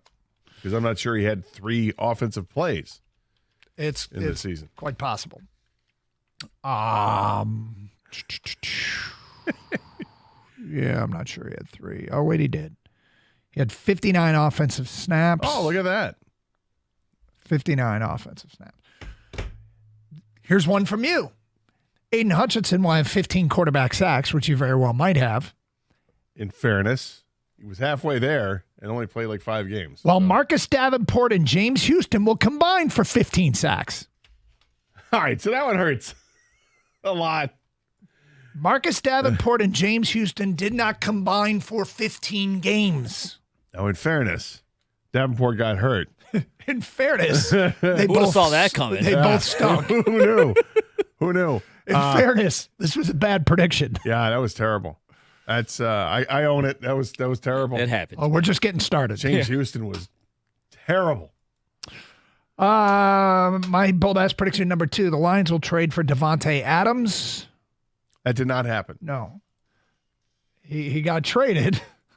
But at least he got traded. Yeah, there's that. You saw that coming, kind of. Here's I think my You favorite. meant to say Tim Patrick, right? Yes, that's what I meant to say. Gator predicted that Gibbs and Montgomery will combine for over 2,200 yards rushing. I was close. They combined for 2,187 yards rushing. You missed it by 13. Well, you said over. You missed it by 14 yards. You're close, Gator. Sorry. Yep. My final bold-ass prediction was the Lions will clinch the division and the 1 seed with a Week 17 win over San Francisco. The Lions seal the deal on Emmanuel Mosley interception on the 49ers' final drive. You're way off. Had to wait another week. It's interesting I said clinch the division and the 1 seed at the same time because that did happen. It happened in Week 18. Emmanuel Mosley had nothing to do with it. How many snaps do you have this year? Well, I can look that up. But You're looking at Week 17. We were hoping to get him back at Week 17. That did not happen. 29. Is that correct? Could be. Yeah. And they were all on special teams? Wow. That doesn't seem right. And your third bold-ass prediction was Jared Goff will score 2 rushing touchdowns in the same game. It's not my fault they got to feed the running backs down to the goal line, you know? And who knew they had running backs leading into the season? I mean, would have been awesome if you would have said he would have had a receiving touchdown. That would have been fun. Yeah. That would have been nice. Yep. Score. Kang, here are 2 of your bold-ass we predictions. can go on. It's No, here we go. Kang and Sione Vaki will return 2 kicks for touchdowns this year. I tell you what, he deserved the opportunity. Sending Craig Reynolds back there is like waving the white flag, man. I mean, they're targeting him. That they did. There's no question. Here's my favorite thing. Every kickoff on Saturday night Gator was going right to Reynolds. It was possible because on the season, Sione Vaki returned 2 kickoffs. So he just had to capitalize. All he had to do was take them both to the house, and you would have been right. So close. Did I say the touchdown part? So close. Jahmyr Gibbs will combine for 1,200 yards rushing and 1,200 yards receiving. I thought Demo might get hurt. I don't know. Yeah. What would say they won Jahmyr again? Gibbs, 1,200 yards rushing and 1,200 yards receiving. The receiving part I was off. Wow, that was It was lofty. that was. Hey, these are bold, man. Yeah, no, I hear you. And sometimes dumb. Well, we'll get to some of the listener bold ass predictions, and then I got a question for the Lions fan base as it pertains to this weekend's championship games, which we will preview briefly coming up today at 10:18. It's Carson Anderson, 97.1 The Ticket.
Get to some Red Wing stuff a little bit later on. Got some venting to do today, Gator. There will be venting. Good. We could use some. Yeah. We've been holding off all week. I mean, seriously. Not a week of shows we were happy to do. It's still hard to believe. But I got a lot to get off my chest. You have some grievances to air? Sure. Yeah. Okay, so these are bold-ass predictions from the beginning of the season. I can read the 65 ones that were way off. And some were close, like Max in Bath, Michigan. Bold-ass prediction, Jake Bates will break the longest field goal record on a walk-off game-winning field goal. If he meant Lions' longest field goal, the Lions' longest field goal was Matt Prater, 58 yards, 59 yards. Bates hit one from 58. So that was close. Sean in West Bloomfield, Jahmyr Gibbs will lead the NFL in all-purpose yards and become the best running back in the NFL. I don't think he would get best running back in the NFL. I think he'd get top 5, and he also finished 3rd in all-purpose yards. Yeah, it's unfortunately it's in the same season that Saquon Barkley and Derrick Henry had. It's tough to get there. Bold-ass predictions. Lions will have, this is from James in Toledo. Listen to this one. Lions will have 5 offensive players named to the Pro Bowl. They had 5 offensive players named to the Pro Bowl. There you go. His 5 were Goff, Gibbs, St. Brown, J-Mo, and Laporta. Had J-Mo in there. Interesting. Yeah, and the 5 were Goff, Gibbs, St. Brown, Sewell, and Ragnow. How did he forget Sewell? Huh? How did he forget Sewell? I don't know. And he goes, none of them will play in the game because the Lions will be preparing for the Super Bowl. Yep. Good God, now they can.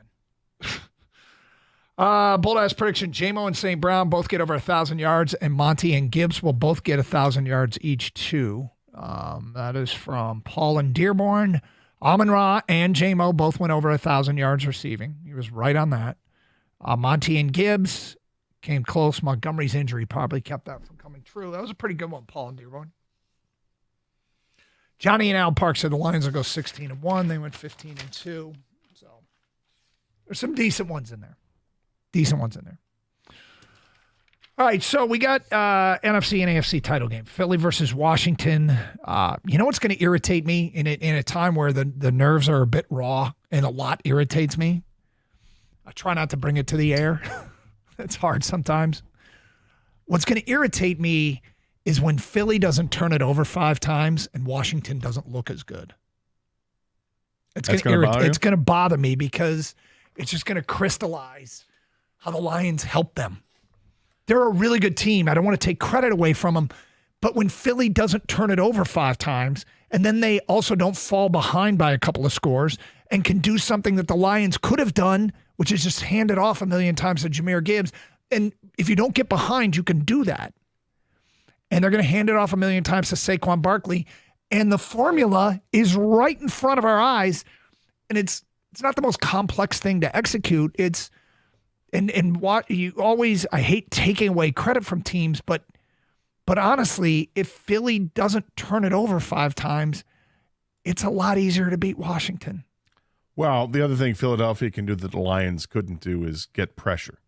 I don't imagine that Washington's going to stop the Philadelphia defenders from getting in on Jaden Daniels. Now, maybe they don't take him down to the ground terribly often, but I would imagine that they get into the backfield quite a bit and force him to maneuver in the pocket or to go outside the pocket a hell of a lot more than the Lions were able to, because the Lions just were not. Washington's a good team. They're up and coming. They got a great young quarterback. There's probably a little bit of thinking the elite performance he put on last week. If we were doing the show in Washington, I was like, okay, don't think he's going to be that good every week. That's just a warning. But, there's no question I am going to get irritated watching that game. As far as the AFC game, Buffalo at Kansas City, is it Buffalo's time? I mean, you with that organization, you always have to wonder if they're finally going to do what they haven't been able to do. But I find it very, very difficult to bet against Patrick Mahomes, to bet against Andy Reid, to bet against a Chiefs team that doesn't commit penalties ever,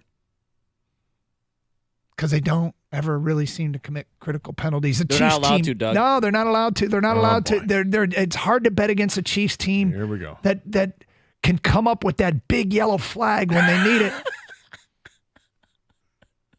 It's hard to hard. bet against the refs, man. It's hard to make that commitment to say that they won't find a way to come up with that critical yellow flag. I mean, that thing that went viral during the week, it felt like everybody was making the same joke.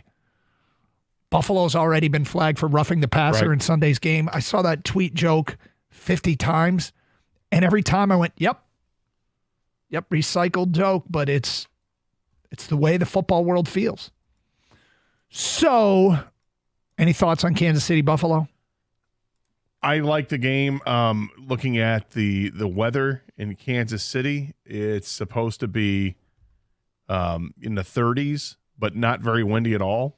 So that means conditions are pretty good for both teams to be able to do whatever it is that they want to do. I think it's going to be – I just think it might be Buffalo's year. Do you? I mean, they went through Baltimore. Baltimore, I think, is really tough. Kansas City is – the record's fantastic, but the way that they've won these games has been like last minute in a bunch of them. I think they've been playing a bit above what they're supposed to. I think the time is right for Mahomes to go down. Do you really? Yep, I like Buffalo in this one. So you're picking them. You're picking Buffalo to beat Kansas City and Kansas City's helpers. That's right. Wow. That's right. Oh, that might be a little bit bold. Yeah, but haven't you heard, Gator? Is it because Patrick Mahomes has an ankle injury that he always has? Could be. Always. It's all right. He comes back, though, man. It's inspirational to see him limp and then get up and come back. I'm so impressed. God, and the poor guy. It happens like every game, too. Oh, yeah, every game. Yep. He's limping? I think they're going to overcome it.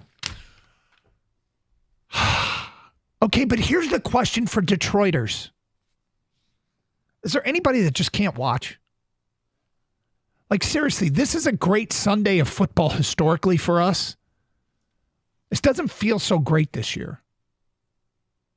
Like, I'm usually kind of fired up to hunker down and watch 6.5 straight hours of football. Maybe you do some pregame, in-between game coverage. You can really kill an entire day with it. And I've enjoyed it. Historically, I've enjoyed this Sunday. I'm going to watch, but I'm honestly not particularly looking forward to it. It is, it's different this time. Is there anybody out there? You are a football fan and you just don't even want to watch? Anyone? I think there's quite a few people like that. I'm not going to be like that, although I'm also not going to be chained to my television either the way that I normally would be. I might have it'll be on for sure, but I'm saying I might be doing some stuff around the house while the game is on because I just don't have the same zeal that I had prior. Mm-hmm. And I don't think, and that's me, and I know that I have to watch because I've got a responsibility for what we do as a show. I need to pay attention to this. People that aren't in that position, I could see them going, yeah, you know what? Time to take the Christmas lights down. Got to go outside. I just realized there's like a subtle fact about these games that I don't even know the answer, which I almost would know. I'd like know it every year. Which game's first? I think the first game is the NFC game. Well, because it's played on the East Coast as opposed to other games played in Kansas City. That's fair. Kang, do you know which game's first? Yeah, it's the NFC game because that's the game the Lions were supposed to be playing in. Yeah, that's honestly why I know for sure because the Lions were supposed to be the 3:00 game. So there you go. Detroiters, and should we do you want to do the 10 text thing or just, I guess we're just going to roll with it. If, are you even watching? Has anybody said, I can't do it, I don't want to do it?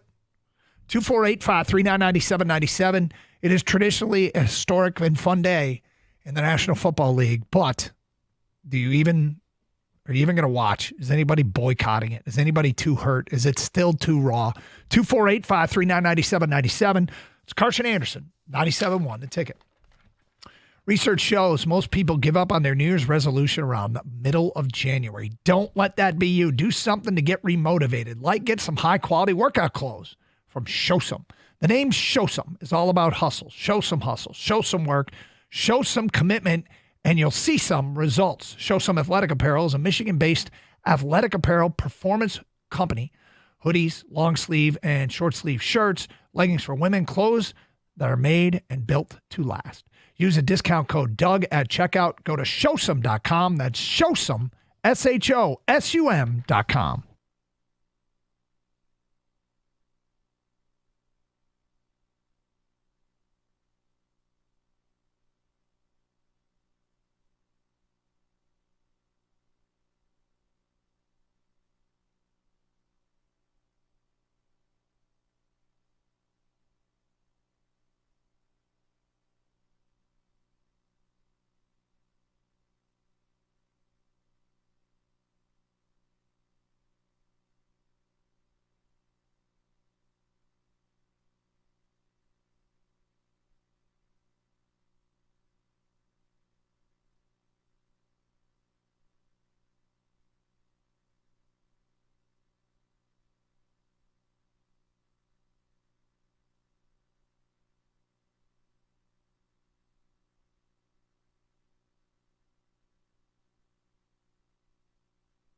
Taking a pulse of the Lions fans, are you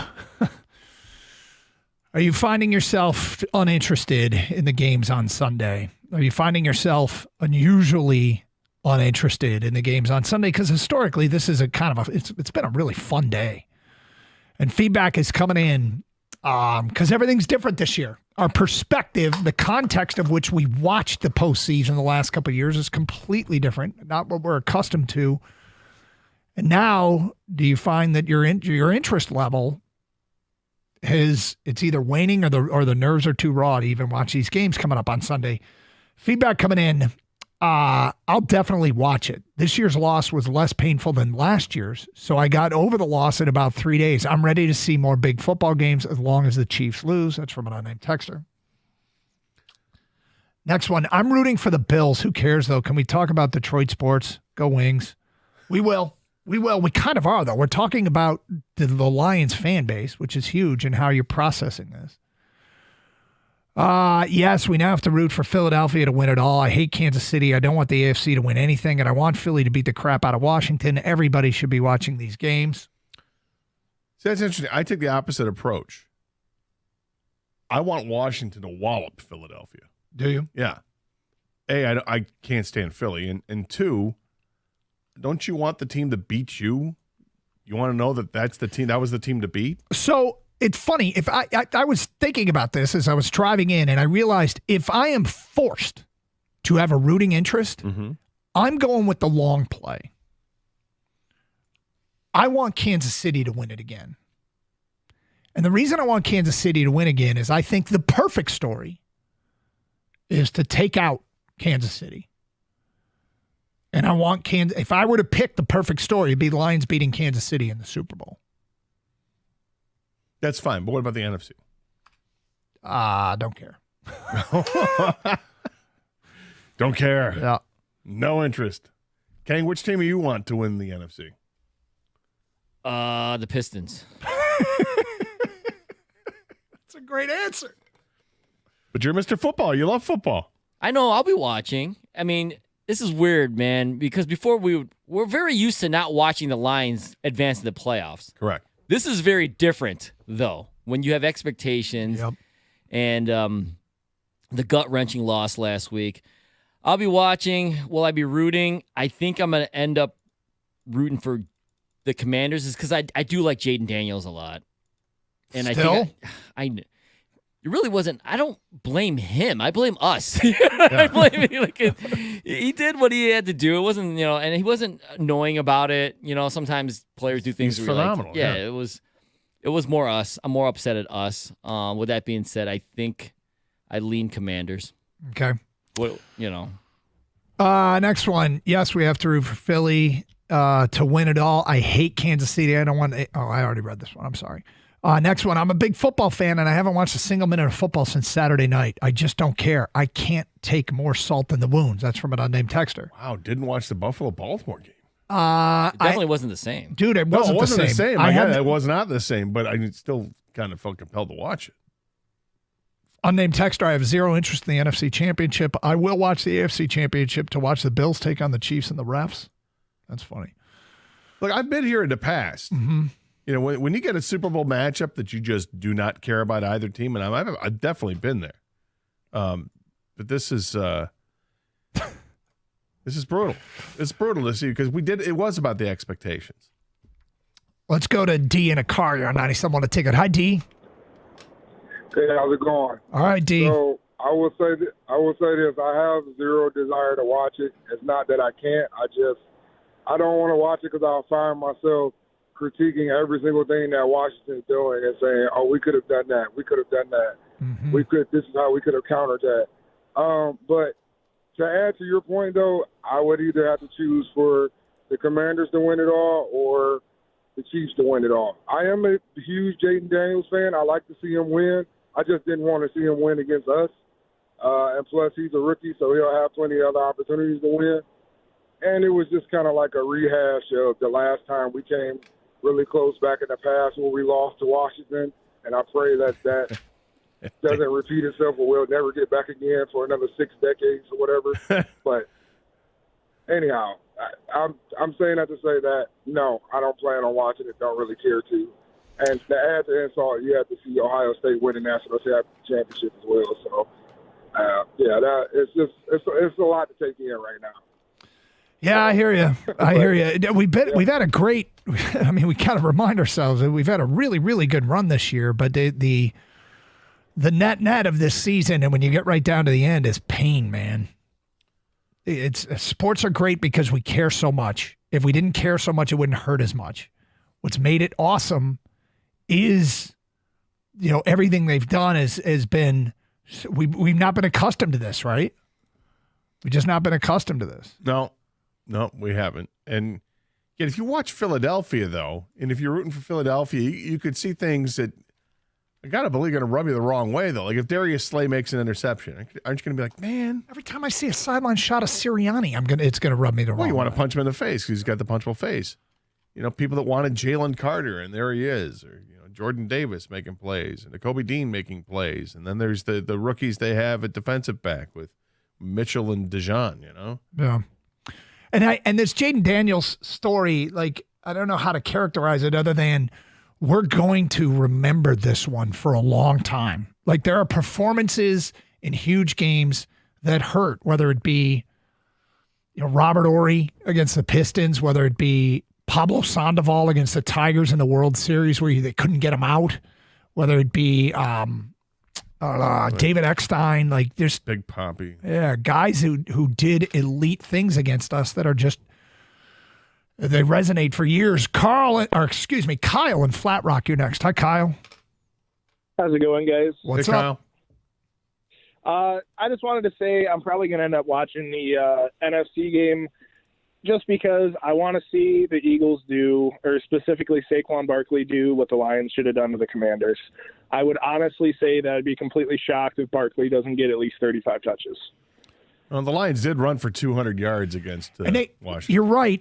But the thing is, if Washington gets up 2 scores, it changes the game plan. And if they don't, and seriously, if Philly doesn't turn it over multiple times, they won't have to throw it a ton. No, and I don't think Jalen Hurts, what did he have last week? Maybe 130, 140 passing yards. I think it's going to be real run heavy. And, I hate to see another Kansas City Eagles Super Bowl, but I don't know. I don't know. They're 2 totally different teams offensively. I mean, that's what Philadelphia is, the run-first team, that they've got the ability to throw a little bit. But, I mean, Jalen Hurts doesn't have the arm that Jared Goff does. And Jared Goff certainly doesn't have the legs that Jalen Hurts does. I mean, that's a run team. And when you play in the elements, it's going to change what you do as well. You're definitely going to be a run team. So if you put Jared Goff on the Philadelphia Eagles, does that change how they call plays? Probably. Yeah. Characterize your feelings towards this weekend's NFC and AFC title game. Carl is in Chesterfield and next. Hi, Carl. Hey, what's going on, fellas? What's up? Look, this loss got me more than anybody else. But, I want the people of the Detroit metro area to stand up, man. We are not soft. And if you like football, you watch NFL football. Not because your team lost. Take it back to the days where they didn't have any wild card teams. So I want to tell everybody, don't get into your feelings. Yes, it hurts, but watch the football for what you watch football for. It's football. If we took it back to the days where there wouldn't be any wild card teams, Washington wouldn't have made it. Well, I'm just saying, no, not to where it wasn't, but when it was just a couple of wild card teams. So as much as it hurts, Jalen Daniels is going to gut Philadelphia. Ooh, you think so? Washington is going to win. Oh, they're going to win by at least 10 points. You can count it, and you can count on Jalen Hurts to have one of his worst games of the season. So for all the people that say, you know what, we don't want Philly to get it, Philly is not going to get it.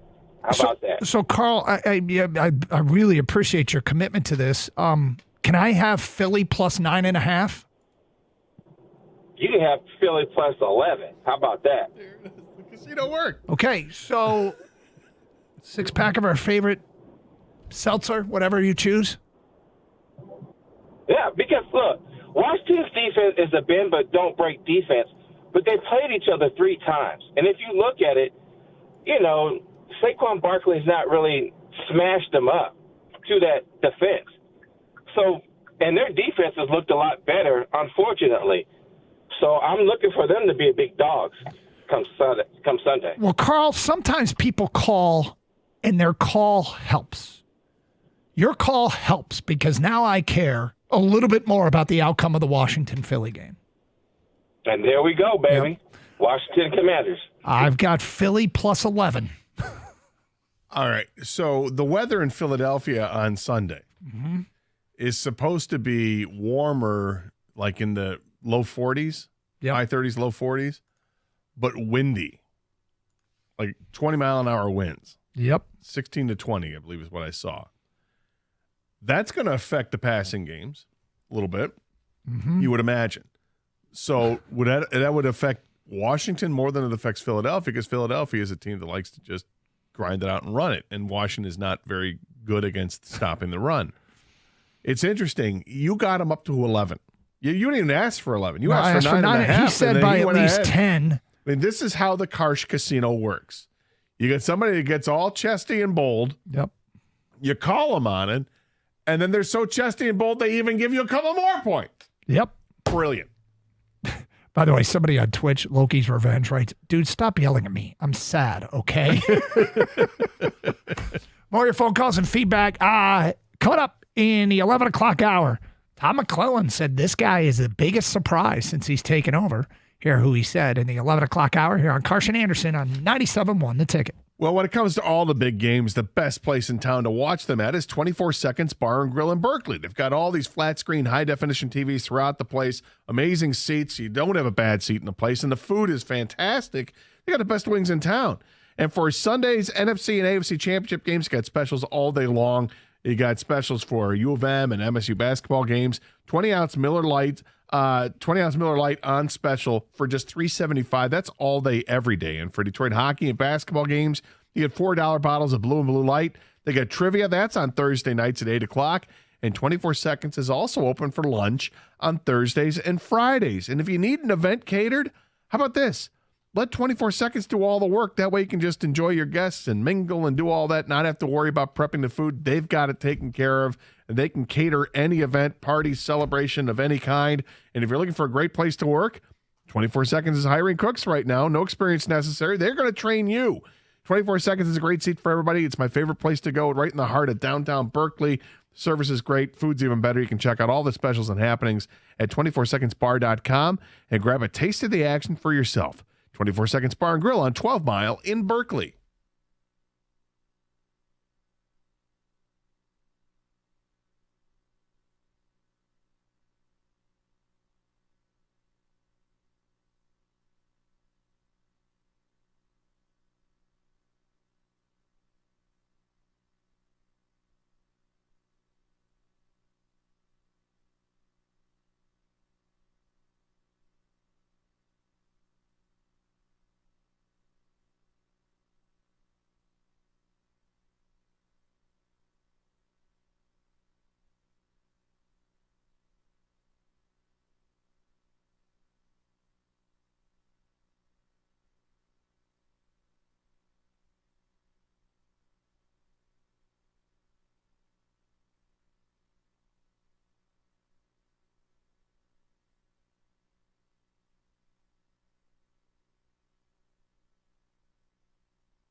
All the context is completely foreign to us.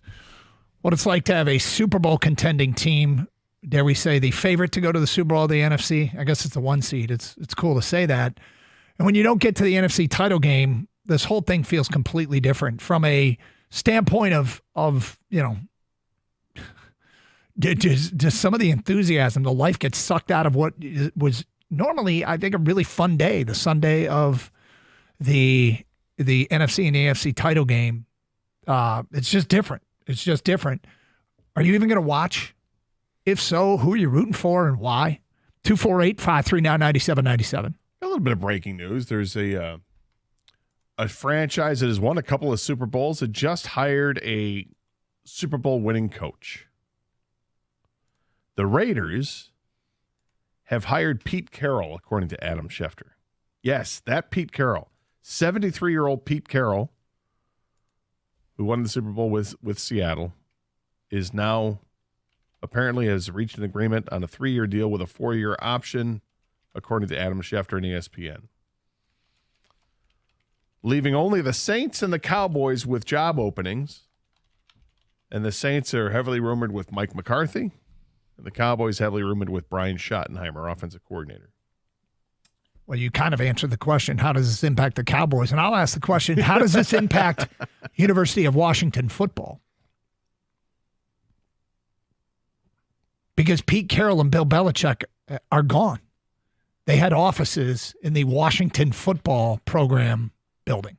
This is true. And because Steve Belichick was the defensive coordinator and Brennan Carroll was the offensive coordinator, and they were both part of the Washington staff. And so Washington gave Bill Belichick and Pete Carroll offices in their football building.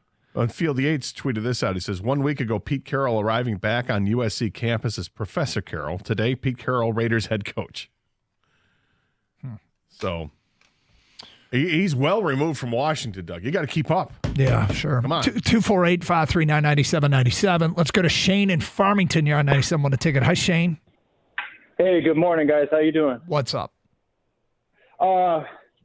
So here's the thing. It is kind of course, it's sad that the Lions are done, but I got to side with Gator on this one. I do want the team that beat us to, advance and go win it all. But now that the Lions are out, I'm a huge Motor City Sports, everything, Pistons, Tigers, Red Wings, Lions. But now I just have the time to appreciate talent. And it's the same thing. That's the same way like I watch basketball too. The Pistons have been irrelevant for so long, but it's just it takes the excitement out of just watching the sports in general when you put like that much just enthusiasm into your team. And I get it. I mean, I don't know if you guys like see where I'm going with this, but and I would love to see Jaden Daniels and Josh Allen in the Super Bowl. And yeah, it's just because you love talent. That's all I got, really. Well, because you would love talent. Yeah. You want to see the talent get there. I get it. Why do you want to see them more than Saquon Barkley and Patrick Mahomes? I'm kind of just annoyed with Patrick Mahomes, honestly. I mean, he's a great quarterback. I'm kind of just, and maybe I fall into that category with, I'm annoyed with like Travis Kelce and the Taylor Swift thing, and you want something new. Yeah, exactly. Yeah, and it's not. I mean, Saquon Barkley is just. I mean, he's amazing, like generational talent, But I think it just has more to do with like the Philly side. I don't really care for Philly, Apparently, Doug really likes Sirianni. Apparently. What? Yeah, I don't know. Maybe it's Sirianni's face that I just don't want to see. What the hell are you talking about? You want Philadelphia to win. Well, I want Kansas City to win because I want the Lions to beat Kansas City. You asked me what I wanted in the NFC. I said I don't care. Literally just said I don't but care. You're countering him with Saquon Barkley because of the talent issue, and I think the bigger issue is nobody wants. Well, you're really trying to start an argument. I have no. Let's fight. I honestly care very little about who wins that game. I've struggled with the whole. Oh, if we're going to lose, we may as well lose the championship. And I can see the argument. It's just not something I get particularly enthusiastic about. Feedback coming in. Aaron writes in, I feel that way every year my fantasy team is eliminated. I stop watching until the playoffs. Bruno in Dearborn says, I'm watching. I need to watch and see what we're missing as a fan base. We should be there.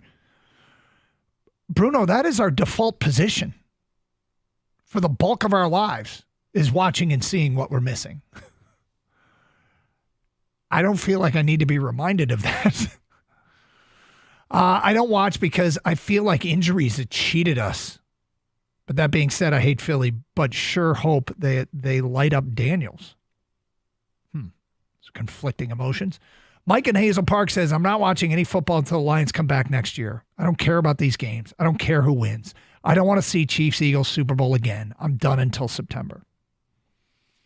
Brian and Dexter, I'm more of a fan of the Lions than an NFL fan. I don't give a crap about any of the remaining games, including the Super Bowl.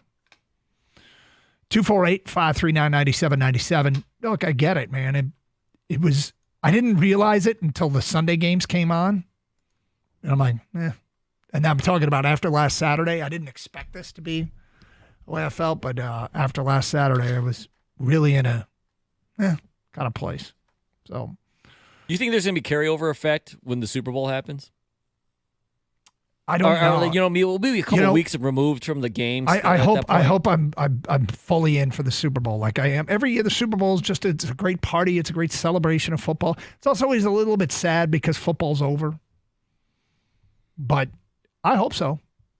I think the interest will be curious to see if Kansas City advances to the Super Bowl, is there Kansas City fatigue where people are like, whatever, dude? I don't think there's any question that there is growing Kansas City fatigue and resentment. They are, and I'm not saying that this is unusual, but I think they are really leaning into who they are and who they, how great they are. And I don't, I think people are just getting fed up. Without question, we're fed up. I've seen that movie before. Yes, we all recognize he's the best quarterback in football and has been. Got it. Yep. Great. Yep. But kind of tired of it. And the nation's tired of it.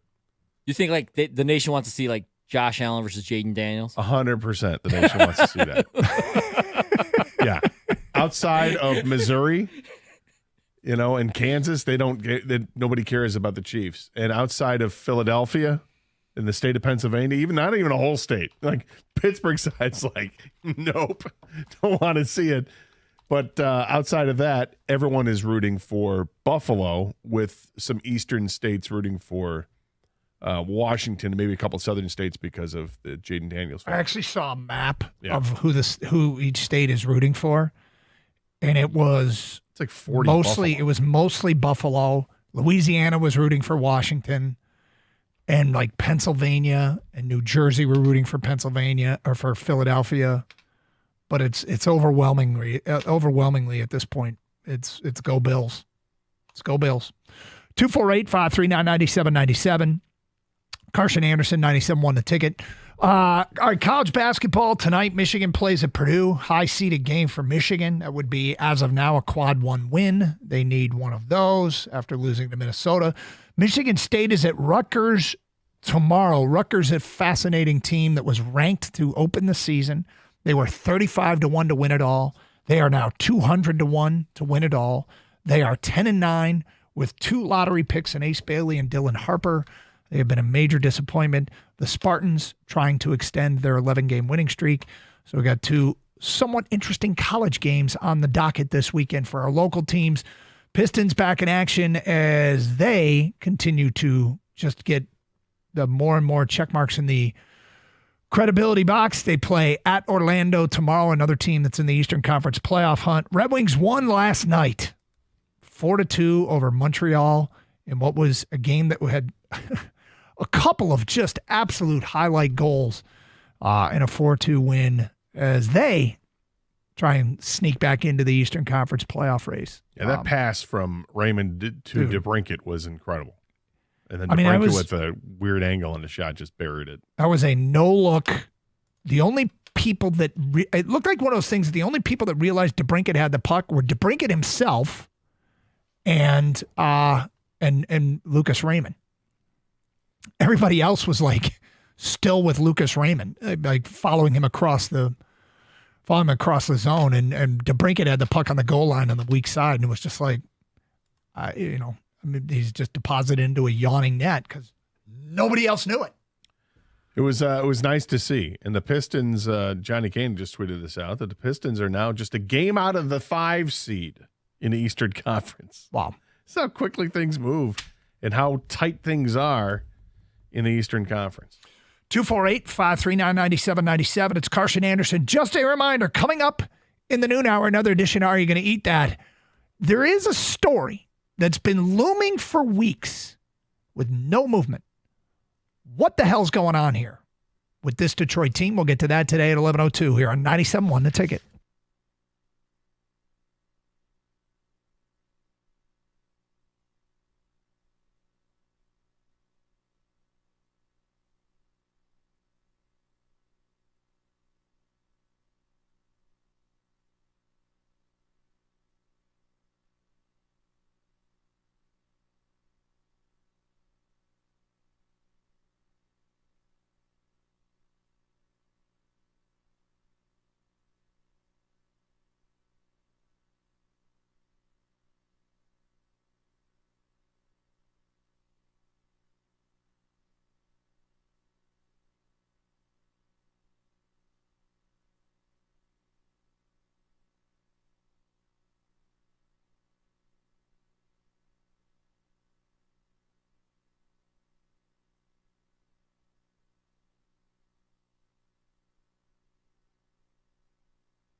248-539-9797. Sean is on 97 on the ticket. Hello, Sean. Hey, how's it going, guys? It's good, Sean. Good. Listen, yes, I'd love to be enjoying my team, the Lions. I think we've been waiting for this so long. In the past couple of years, we've been sitting at a point where it's like, hey, this is reality. But me personally, I hate Philly. And sorry if you guys like it. But I would rather see history on either side. You have a rookie that made it to the Super Bowl in Washington with Jaden Daniels. And then you have Kansas City going for their three-peat. Granted, not a big KC fan, but, why not see something either way? Now, the other thing, can you imagine what the Kansas City Swifties are going to bring to New Orleans, the money they're going to bring? So I'm telling you, you need to have Kansas City in the Super Bowl because it's going to bring a lot of economic whatever to New Orleans, and I think that's what the powers to be want to see. Enjoy your show, guys. So just to be clear here, you're rooting for Kansas City because of the economic impact on New Orleans? No, I'm just saying it's the story behind it. Whatever. Look, I'm still seething. I didn't go to sleep till 2 Sunday morning, and then woke up at 5 Sunday morning after our loss because everybody knew, hey, Sean, Lions look like they're going to do it, and then we deal with that. So right now, I don't know. I might be suffering from a concussion or something like that. But why not? I hate Philly, and I'm sorry, I'm not a Bills fan. I wasn't since my namesake was a running back there decades ago, and I'll just let you guys figure that out when I say my namesake. And we're not going to get it. Just tell us. O.J. Simpson. That's my last name. Your name's O.J.? No, his last name's Simpson. Oh, gotcha. We wouldn't have got that. O.J., yeah, Sean, we wouldn't have got that. All right, OJ. The one thing about this is everybody's allowed to have their own motivations, why they root for or against something. Yeah. Whether it's Buffalo or Kansas City has no difference in the economic impact on New Orleans. None. The game's still sold out. All the hotel space is still sold out. All the foam fingers are still going to be purchased. Same amount of beer. Same amount of hurricanes out there on Bourbon Street. I would say that Kansas City has a greater economic impact as a whole because it brings along the Swifties. But it probably doesn't impact New Orleans. It probably impacts some TV ratings and some marketing opportunities to market to somebody other than just the fans because they bring in non-football fans. Fresh blood, though. But I don't even really care. They show Taylor Swift every time Kelsey does something. Yep. Every time. Yep. And did you see the last time that Caitlin Clark was in the suite, man? Yep. Like, we should have a contest predict who is going to be in the suite next because it's whatever's like the new hotness, like that really is taking the country by storm. They're going to end up in Taylor Swift's suite at a Chiefs game. 100%. Someone dressed as Crypto Coin is going to be in the suite next. I think that's what's going to happen. Yep. Okay. Alex Bregman. Like there are places where we're like 16 days away from pitchers and catchers reporting. There's been a feeling that the Tigers have had this standing offer for Bregman for a while. And there's been no movement, no rumors, nothing. I can't help Gator but shake the feeling that he does not want to sign here. I can't shake that feeling. That deep down he is just waiting for a better offer. I think this is all on his agent, Scott Boras. I think Scott Boras promised him he was going to get a certain number, and no one's come near that number. Mm-hmm. And it's all about Boras trying to save face, and he's trying to play this out to the last minute so he can get the last dollar from teams. That's why you still hear him saying there's plenty of teams that still have interest in him, lots of interest. And yet people that are reporting on it are saying that's not the case, that it's really come down to the Red Sox and the Tigers, and now apparently the Astros are back in it, that their original offer could still stand. And I'm not sure if I even believe that. I saw something last night. Oh, we have 3 sources that have said the same thing. I wonder if all those sources are just, going back to Scott Boras, and then maybe Scott Boras is generating this. I really feel like this is what's going on. The offer is 6 years and $156 million from Houston. This has been, 5 weeks that was out now or whatever it is? It's a long time. If anybody wanted to beat it, they could have beaten it. But if Boras is promising Bregman $200 million and nobody's coming near it, and then it comes in the whole play, okay, well, how about lesser years, but we'll give you more than $30 million annually, and he doesn't want to do that because he's promised Bregman something else. Maybe Bregman doesn't want to do that either because he wants as much as he can get. I think it's quite possible what you say is right. It's quite possible. I just think it's more on the agent trying to save face and say, look, before you make a decision, let me continue to cook here. Let me continue to work. You don't need to be on anybody's team for another few weeks here. I forget what free agent it was that didn't sign until like February 28th last year, but there was somebody way late in the process that signed for big money. So they can still negotiate for bigger money. I'm just not sure how much bigger than 156 you're going to get. Houston being back involved might kill this possibility. But over the last few weeks, I'm like seeing there's just no movement on Bregman. There's nothing on Bregman. And I was thinking to myself, this could actually work out perfect for the Tigers.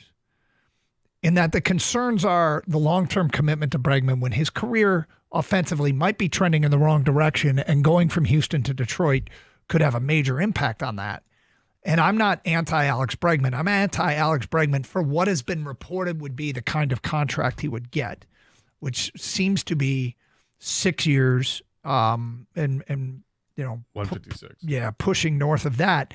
And I would say why this could work out perfectly is because maybe Bregman would agree to approve a deal in Detroit. Maybe the Tigers would offer him a massive 1-year contract that he would accept and say, I'll just do this again next year. And that he would sign a short-term prove-it contract in Detroit, which would, to me, I would be ecstatic if that could go down. It might be a bit of a pipe dream, but I would be ecstatic if it went down that way. Houston getting back involved, if that's true, might throw a wrench in this idea. But I would love it. Well, you want the lesser years, yep. and I can understand that. I mean, the numbers have dropped the last 3 years. So OPS of 820 to 804, down to 768. And the biggest reason that it dropped from the 804 to 768 is the on-base percentage. It dropped 50 points. That's 48 points. That's considerable when it's only at 315 for his on-base percentage this past season. Now, is that a statistical anomalation? His career stats would tell you, yes, that is. However, if he's now north of 30 and he'll be 31 when the season starts, you do have to look at all of that. I'm at the point here where, and again, it's easy to say because it's not my money, but knowing where the Tigers' payroll is among the grand scheme of payrolls in Major League Baseball, it's not even average. And the numbers will drop in a year or two when Javi's contract goes off the books, and they really don't have many contracts. So why not go ahead and give him the contract, but front load it? Like if you want to give him a 6-year deal, if he's asking for a 16, the only way you get him is to get a 6-year deal done. Then do it, but make the first few years, make that painful. Make it $35 million a year for the first 3 years. And then the next 3 years drop, to significantly from that. So it's easier to take when you get to years 4, 5, and 6, and the production doesn't You're seem getting to what be you there. paid for. I've always been in favor of that. It seems like very rarely, if ever, those kind of contracts get written up that way. But people are getting more creative now, right? You've got teams now, they're doing lots of these deferred contracts that the Dodgers are doing. I mean, the Dodgers are buying a World Series. That's just what they're doing. I mean, it's ridiculous what they've done, how they're deferring money to much later in life, and it's just it's got to be really painful if you're a Major League Baseball owner and you're trying to make things happen, and the Dodgers just keep doing what they can do because they have the unfair advantage of where they're at and what their franchise is worth. 248-539-9797. It's Carson Anderson, 97.1 The Ticket. Hey, if you're looking for a new car or a used car, you got to check out Sarah Chevrolet of Southfield. They got one of the largest inventories of the area, and you're going to find exactly what you're looking for, whether it's a sleek new model or one of those reliable pre-owned vehicles. And here's the best part. Guaranteed credit approval. No matter your credit situation, they've got your back. Sarah Chevrolet of Southfield, they're in the perfect location. It's right there at 696 and Telegraph. The giant flagpoles are up there with the American flag. You can't miss it. It makes it real easy for you just to swing by and drive off with your dream car. And if you're short on time, no worries. They'll even bring your new ride right to your doorstep with at-home delivery.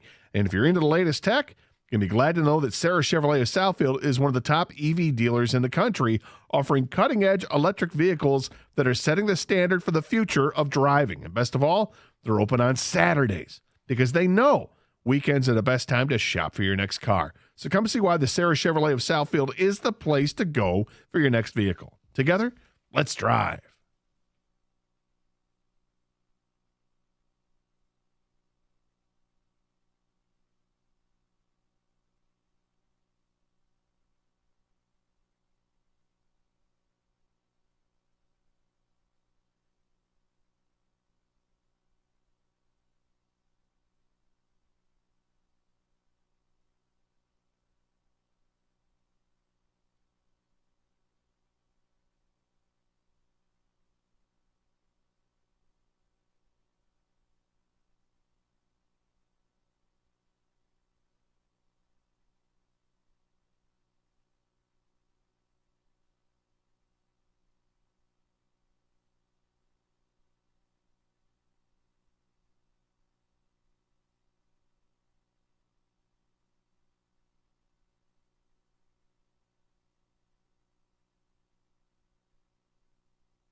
Doug Karsh, Scott Anderson, 97 won a ticket.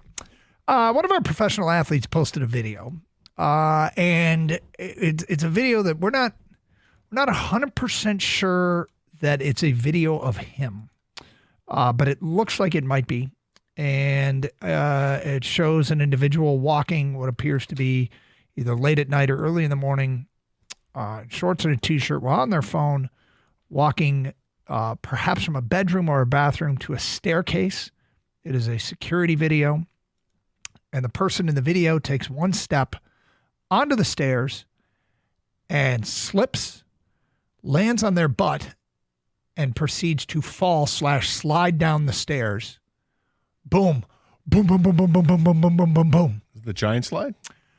It looks about as safe as the giant slide, perhaps about as does about as much damage as the giant slide. He gets to the bottom, and when he stops sliding, there's that moment of self-contemplation where he sits there, puts his elbows on his knees on the bottom stair, and thinks about what just happened. The video was posted with the caption, "Had a rough morning," and 3 laughing face emojis. And it was from a guy who is, I think, had some elite social media posts. Remember the Detroit Lions, Terrion Arnold. Now, is it Terrion Arnold? It very well might be. It might not be Terrion Arnold. And just a tweet that says, "Had a rough morning." Gator, the way his feet slips out from under him, lands on his butt, and goes boom, boom, boom, boom, boom, boom, boom, all the way down the stairs. I have done that. I've done it rather recently. Oh. And, well, like not in the last, 3 days, but, in the last couple of years, I did it at our house in the morning. It was dark out, leaving to come in and do the show, and there was laundry on the stairs that some idiot had put there the night before, which was me. Oh. Because I would fold everybody's laundry while watching TV, and then I would put everybody's pile of laundry on the stairs so that when they go up the stairs, it's conveniently there for them to grab and take up the stairs. How often does that happen? Being a parent, what I have discovered is that if you don't say anything to your children, they will leave the laundry on the stairs minimum 7 to 10 days. They have no interest in picking, the fact that it's left on the stairs, their laundry folded to go up the stairs. And so it was about the 6th step. I had one of my kids' laundry, and coming down in the dark, I stepped on it, foot went out from under me, bam, bam, bam, bam, bam, bam, bam, down to the bottom. So if you haven't seen this, it's Terrion Arnold has tweeted it out. It very well could be him. But I think that probably all of us have had this foot slip, land on your butt, and down you go. You don't have a staircase in your house, do you? No. Okay. No, it's a ranch home. Kang, have you done this at all? Of course. If you have carpeted stairs, you've had to have done this at least once in your life.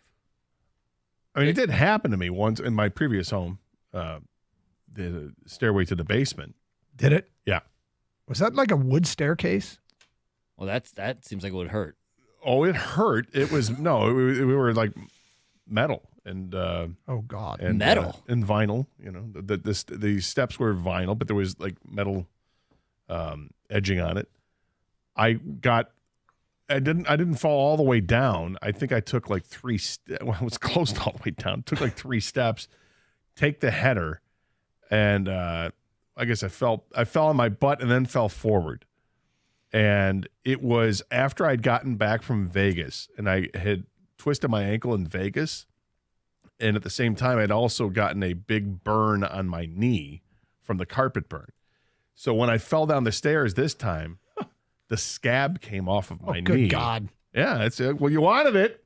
You want all the smoke? Here it No, comes. I didn't realize what we were getting into here. So there was a patch of scab, quite about a 2x2, 2-inch by 2-inch scab that had fallen off, and I screamed because it hurt so bad. Then I was so pissed at what happened. Then I look at my knee. I'm like, oh, that's not pretty. That's not good. So first of all, if this is Terrion Arnold in this video, he appears to be okay. No long-term damage. There have been stories of athletes falling down the stairs and hurting themselves.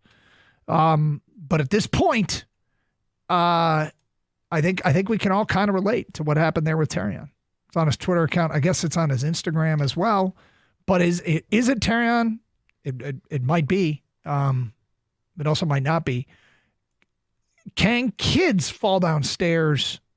They all fall down the stairs. Have you had a kid go tumble down the stairs? Of course not, Doug. I'm the perfect father. But for those that have, this is why you wear a helmet. Yeah, this is why you should wear a helmet. I mean, honestly, when the kids are real little, it's like one of my fears personally, at least, when they start, walking and then running, you're like, all right, be careful, be careful. Yep. Be careful. And then even then after that, I mean, they get old enough. Get the child gates set up so they don't Yeah, go we used to have them. Luckily for us, we actually have like a staircase that has 2 entries, like one that goes to the front door, one goes to the kitchen. So there's like a little landing area in the middle, so it makes it so it's not as steep. You know what I mean? Yep. And so that gives me some, some calmness. But the kids, they don't care. It's a race. You remember going up the stairs, like bear crawling up the stairs? Man, this is like just part of the obstacle course of life, right? It's the only time bear crawling was fun was when you were a kid going up the stars. Dude, I still do it sometimes. But you're in a real I'm hurry. like, Jackie, watch this. Okay. In case I ever end up on one of those, like Wipeout or one of those shows, I'm practicing honing my skills. But I found that kids like to, it's not that they would slip and fall. It's they like to jump stairs. Hey, I just jumped 5 stairs. I'm going to try for 6. Hey, I just tried 6. I'm going to try for 7. Yeah. Well, my kids are real young, so they're like 6 and 3. They're jumping stairs hoping I catch them every time. And I'm like, we're getting to the point where, listen, I'm losing athleticism by the minute. Okay. So you're taking a chance here.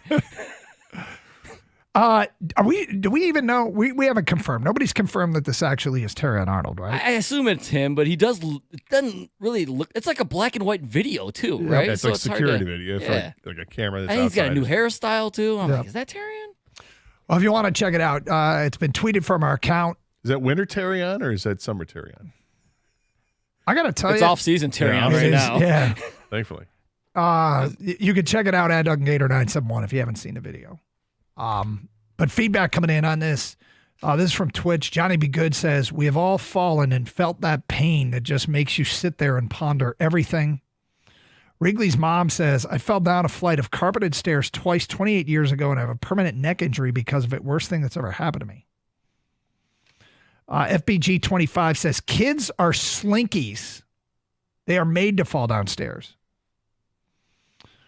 Coy Boy 1 says these are trust falls, Kang. Yeah, kids put a lot of faith in their parents when Way it comes too to much. yeah, like to just like jumping from the 5th stair towards you. And you're like, whoa.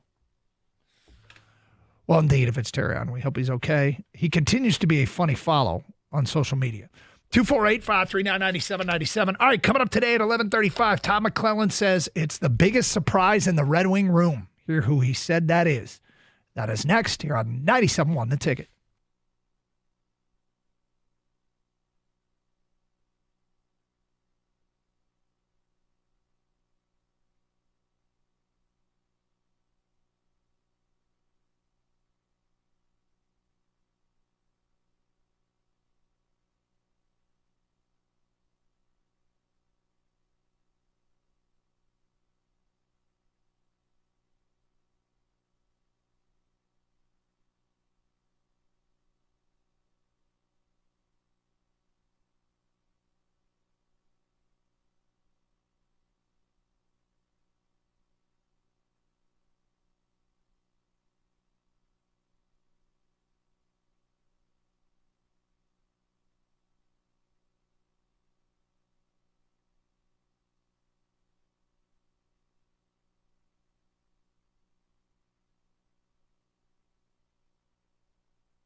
trying to find who made this observation, and it is kind of funny. Pete Carroll gets the Raiders job today, and it is pointed out that back in 1994, Pete Carroll was the head coach of the Jets when the Jets drafted Aaron Glenn.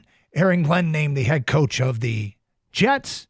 Pete Carroll, who drafted Aaron Glenn to the Jets back in 1994, has been named the head coach of the Raiders. I don't know how significant that is. It sounds awfully wild.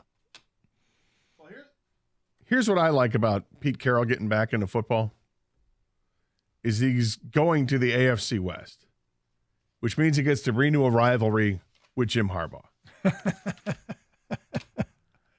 That is kind of fun. Those two did not like each other when they were at USC and Stanford, respectively.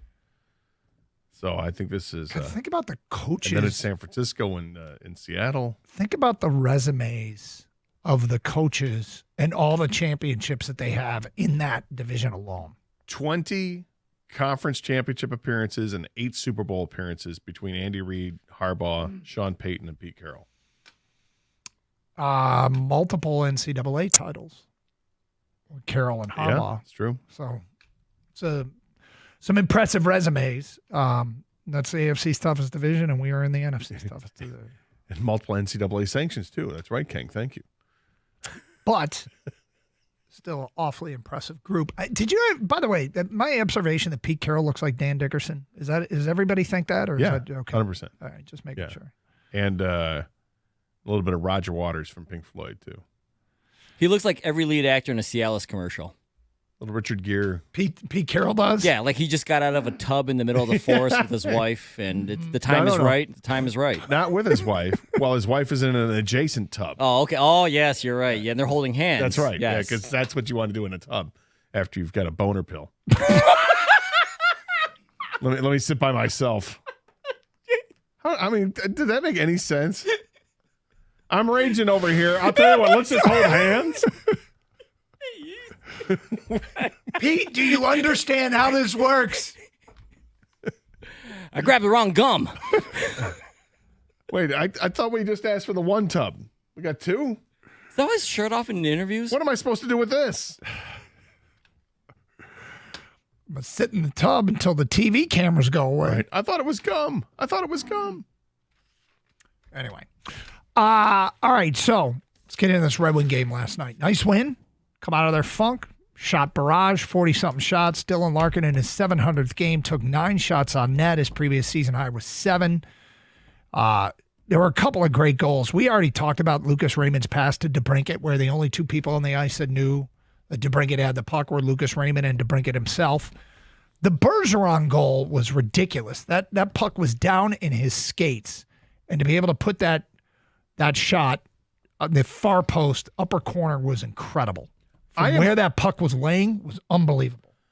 I am more impressed with what a hockey player can do skill-wise than any other professional athlete out there because of the speed that they have to do it because they're moving typically. Yep. And the speed that others around them are moving. You've got a stick and you're trying to corral a puck. I'm amazed what they can do. And that was incredible. It's a wonder to see. And, with DeBrincat's goal last night, it gives him 20 on the season. Remember this, not too long ago, much maligned team with their offense and what they were doing, and then people started to pick it up. Lucas Raymond wasn't scoring goals to start the season. Now he's got 19, and he's got 52 points in 48 games, better than point a game. Dylan Larkin scored his 21st last night. Now he's got 45 points in the 48 games. DeBrincat's got the 20 goals in the 48 games. That's great. Those 3 guys are lighting the lamp. They need others. Yeah, they need more support scoring, right? Yeah. I mean, Patrick Kane was picking it up. He's been like point a game pace for the last couple weeks here, but he's out with the upper body injury. We'll see if he comes back when they resume action. I think tomorrow. I don't know if it's tomorrow night against Tampa or whenever that is. But Tarasenko's got to pick it up. He got moved to the top line or the second line, I guess, with the injury to Kane, and picked up an assist last night in a power play. Guys like Compher and Kopp, Casper's got a little bit of a pulse now, but it feels like everybody else has to elevate their game a little bit here because if you want to be that playoff team, you can't just be a one-line team or a two-line team. You need more than that. You know, going back to what you started and how you, the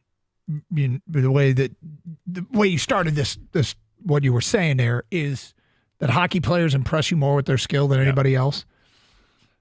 Look, I played baseball growing up, played soccer growing up, played basketball growing up, started playing hockey actually I was 30 when I started playing hockey. So, picked up in the Never Ever League, which if you've ever wanted to do it, it's a great place to learn. And a lot of facilities have these Never Ever Leagues with a bunch of guys out there that are basically walking on skates, but like throw them into the fire and see what happens. And invariably there'll be one guy that played Never Ever the year before that'll be better than everybody. but it's great, learn to play kind of stuff. I should do this for every sport. I should do what I do for hockey for every sport, but every single time I'm in person at a hockey game, I will watch, then I will go, boy, that guy's good. Wow, that guy's good too. Oh, that guy's good. Oh, that guy's good. Everybody's good. All these professional athletes in every sport, right. They're all good. But when I go to watch a hockey game, I am blown away with the talent and the skill level when I should be as blown away in basketball. I should be as blown away in baseball. I should be as blown away in every professional sport. But at hockey, I am in awe. And, I don't think I was particularly great at anything. So it's not like there's a huge gulf between, well, I was actually close in this, that, or the other. I wasn't. Well, it's like so I'm amazed. Every sport, clearly, the athletes are unbelievable. In football, you've got a running back who makes a cut, a wide receiver makes a cut, and it looks incredible, right? And then off they go. Basketball, same thing. You can fake somebody out of their jock, do the crossover, whatever. You play above the rim. It's awesome. But in hockey, it's not like one move and you're done. It's like they have to do a series of moves within a second while trying to dangle the puck at the same. I'm just blown away by what they're able to do. And it's not like I'm not blown away by the other athletes. It's just hockey seems like it's different because you're playing on a sheet of ice on blades of steel. They're all tough. They all take an immense amount of talent. And I'm in awe of hockey players more than anybody else. And that Bergeron goal last night, the Lucas Raymond pass. I mean, even there was a cop on the shorty. Yeah. Was ridiculous. I'm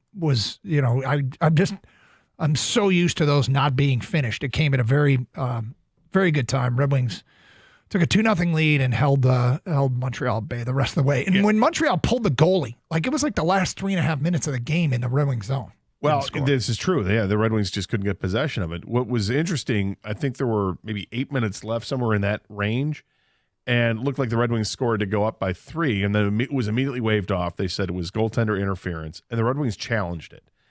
And the challenge rule in the NHL is really interesting because it's so punitive if you get it wrong. You don't lose a timeout. You go on the penalty kill. It becomes a delay of game penalty if you're wrong. And the last 2 times I've seen the Red Wings challenge, they've been wrong. And they've had to go on in a shorthanded situation. And both times they were able to kill the penalty. That's a turning point last night. That's a very tricky situation with when you call it. Like you're either going to be up by 3 or you have potential to go down by, just be up by 1 if you give up the power play goal. I'm not sure I would have done that in that situation with that much time left on the clock to try to, if you're wrong, you're putting your team shorthanded. But McCullen's got a belief in his team and thought that there was no goaltender interference. There was, and they had to kill a penalty. All right, so they did, and go on to the 4-2 win, much-needed win. And look, he said after the game, this was a test. They got swept by Montreal back in December, back-to-back nights, and he wanted to see if they've really come a long way. And that's how he challenged his team, and the team responded after not playing very well, at least in the offensive end, the last 3 games. But after the game, asked the question, actually, I don't know if the question was asked, but the topic came up. Who's been the biggest surprise since you've taken over? Here's what Todd McLellan said.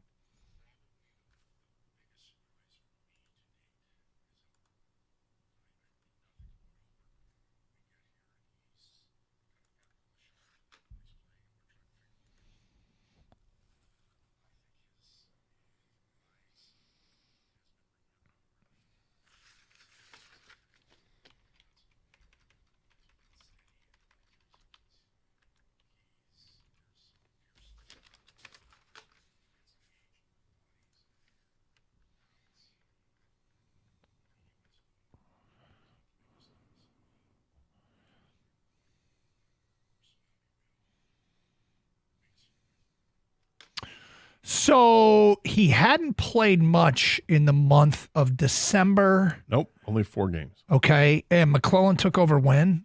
It was late December, right? Yeah, it was late December. I'm just looking at his game log because he didn't play from he played December 23rd against St. Louis and they lost 4-0. And then he played again. The next game wasn't until January 4th. And he was part of a 4-game win streak. So I'm guessing he missed the first 3 games. It would have been 4 games that McClellan had taken over. He didn't play in the first few of those. Okay. And they put him in the lineup and they start winning. They won 4 straight and 5 out of 6. So they'd won 3 in a row when he got put in the lineup? 4 in a row. 4 in a row. No, I mean they had won yeah. 3 in a row. Yeah. He came in the middle of that, and has he played in every game since? I think he has. That's really interesting. Yeah, his last 17 games he's +2, which isn't great, but it's better than it's not bad when you consider which pairing he is. It's not like he's a top 2 pair defenseman. So on that third pair, he's out there, and it could be a mismatch for you, but he's +2, and he's been. Even for the last 2 months, which is good for that type of defenseman. But he's improved, and he was a guy that we wanted to see more of. And when you had to make your decision, he was the guy they had to make their mind up in the offseason. What are they going to do with him? He's either going to be on the roster or you got to expose him. Well, they weren't going to expose him. He's on the roster, and he needed to play. And for whatever reason, he wasn't playing in October. He only played 4 games in November. I should say 4 games in November, and then played a little bit in December. I'm sorry, 4 games in October, and he played like 10 games in November, and then 4 games in December. It's a guy that I thought should have. If you're going to go with the younger players, let him play. Particularly when you're seeing guys out there that leave a lot to be desired defensively. People complain about Petrie all the time, and rightfully so. And now Justin Hall is the guy that people are complaining about, and rightfully so. Let Johansson get out there and earn his stripes there. Let him play. Let him make some mistakes and get better. And that's what's happened. He's gotten better. He's gotten steadier. Edvinson's the same way. Well, but Edvinson's playing every night, and he looks really good. Coach likes him. 248-539-9797. Red Wing fans, back on the winning track. You want to keep the conversation going, feel free. In the noon hour, Gators, some venting, if you will. And another edition of Are You Going to Eat That? Here on 97.1, The Ticket. Michigan Auto Law, auto accident attorneys. They specialize only in auto and truck accidents, which is why if me or someone in my family gets in an auto or truck accident, I'll send them to my guy Steve. And fine folks at Michigan Auto Law, they have the largest auto accident settlement of any lawyer or law firm in Michigan. Same thing with truck accidents as well. And there's a level of care that comes with Michigan Auto Law attorneys. It's more like white glove service, which includes callbacks within 24 hours. They care more, so you win more. That's the deal. Michigan Auto Law, auto accident attorneys. Visit autolaw.com. That's autolaw.com.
Hysterical screw up. So the challenge, of course, is, learning early that it's Jonatan. It's not Jonathan. It's Jonathan. This is correct. Yes, which I got that. But Bergeron, for some reason, I go Bergeron last segment. I'm not quite sure what that was. And I let it go unchecked. Yeah. You're killing Kenny, man. The Jonathan thing is what gives people problems. But I Bergeron the Bergeron. What the hell was that? That was tough to hear. Yeah. I was behind here going, I know, because everybody does it. We Yep. all make mistakes Yep. with pronunciation. I'm like, Yep. Bergeron. Dude, and yet, Soderblom. I can get Jonathan right. But whatever. It was a sick goal. In the meantime. Sick goal, bro. We got to text it, bro, stop calling him Bergeron. I know. I don't know where that came from. It's a goal burger time. Down on the skates, got a far post. Very timely too. Okay, so Gator, Sunday is I'm gonna you know how we have national days of this and that? Yeah.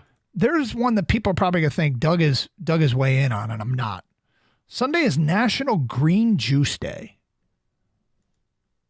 Green juice. What, like Ecto Cooler from High C? Ooh, I'm in on that. I love that. Still, if you Wait, are you surprised, Doug? I haven't had an Ecto Cooler in forever. But What, since last night for dinner? No, it's been a long time. Dinner? I don't know how many years. I don't know. I'm intrigued what Gator thinks a long time it is to have it between Ecto Coolers. 15, 20 years? I don't know when the last time I had an Ecto Cooler. It's possible you had one 15 years ago? It's possible. Okay. I've got friends that got kids. What do you want me to do? But this wouldn't be any kind of healthy, green, juice of any kind. You don't think Ecto Cooler is healthy? For the fine folks that make High C? You don't think so? Yeah. Come on, Doug. What are you looking more like? It's the healthiest of the ectos. Right. Ectoplasm. Ectoskeleton. So you're looking at more along the lines of something that's kale based. Throw some like spinach, some parsley, pressed. Green apple. Yeah. Is that wheatgrass or something? Right. Oh. Yeah. So I got all in on they've got these detox smoothies at Tropical Smoothie Cafe. Yeah, I'm gonna go for it. Yeah, this looks good. It's probably good for you. The Island Green. Yeah, you like that. No, I don't. No? I tried it, but I didn't. Not a fan, huh? No, the detox thing can be good if you've had a particularly rough Friday night and it's Saturday morning and your kid's got a game and you have to be at the field at 7:30 in the morning. You think it works? Well, I don't think it doesn't work. I think it was a decent hangover cure. Okay. You think it was, or have you tried it as a No, hangover? I've tried it. I've Okay. tried it. All Yeah. right. Yeah, I would do that again, but it's only like, hey, I've got an emergency. Because I would think you wouldn't really feel effects of something like that unless you took it on a daily basis. Not that you got liquored up on a daily basis, but like detox to me is like getting the toxins out of your body, not necessarily from alcohol. And it takes a while for that process to really take flush place. your system out. Yeah, right? it's going to take a few days. Yep. Yeah, You gotta commit to it. probably one doesn't get the job done. But have you ever But been you were like, one and done though. yeah, it's emergency break glass. I don't feel so good. But you're hungry, and so you're going for like the super veggie pressed smoothie or whatever it might be. Have you ever had one of those? No. No. Do you like any green foods? Yes. Like? Love spinach. Okay. Where would avocado rank? I love avocado. Okay. Avocado's high. Yeah. You like guac, right? Love guac, but I mean, you're just avocado. You throw that, avocado toast, right? It's delicious. All right. I'm intrigued here. Cucumber. Yes, I have cucumbers in the house right now. I love cucumbers.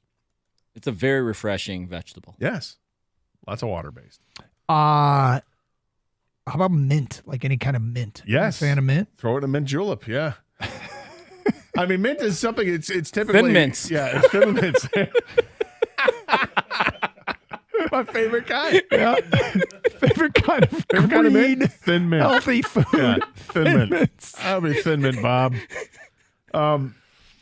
Yeah, but I mean, mint not so much as it relates to food, but obviously in a drink, yes. But I don't usually throw mint in like with chicken or something like that. Mint chicken or I don't even know what the hell you would throw.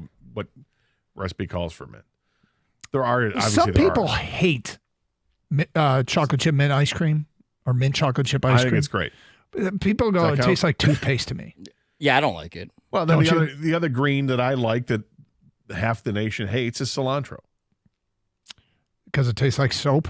Either you say it tastes like soap or you think it's an amazing I do addition. like it, and I do understand. Like when somebody pointed out, I don't like cilantro. It tastes like soap. I'm like having it. I'm like, it kind of does taste like soap, but I still like it.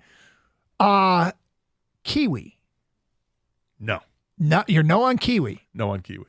It's kind of gross looking, and it just the texture of it a little slimy.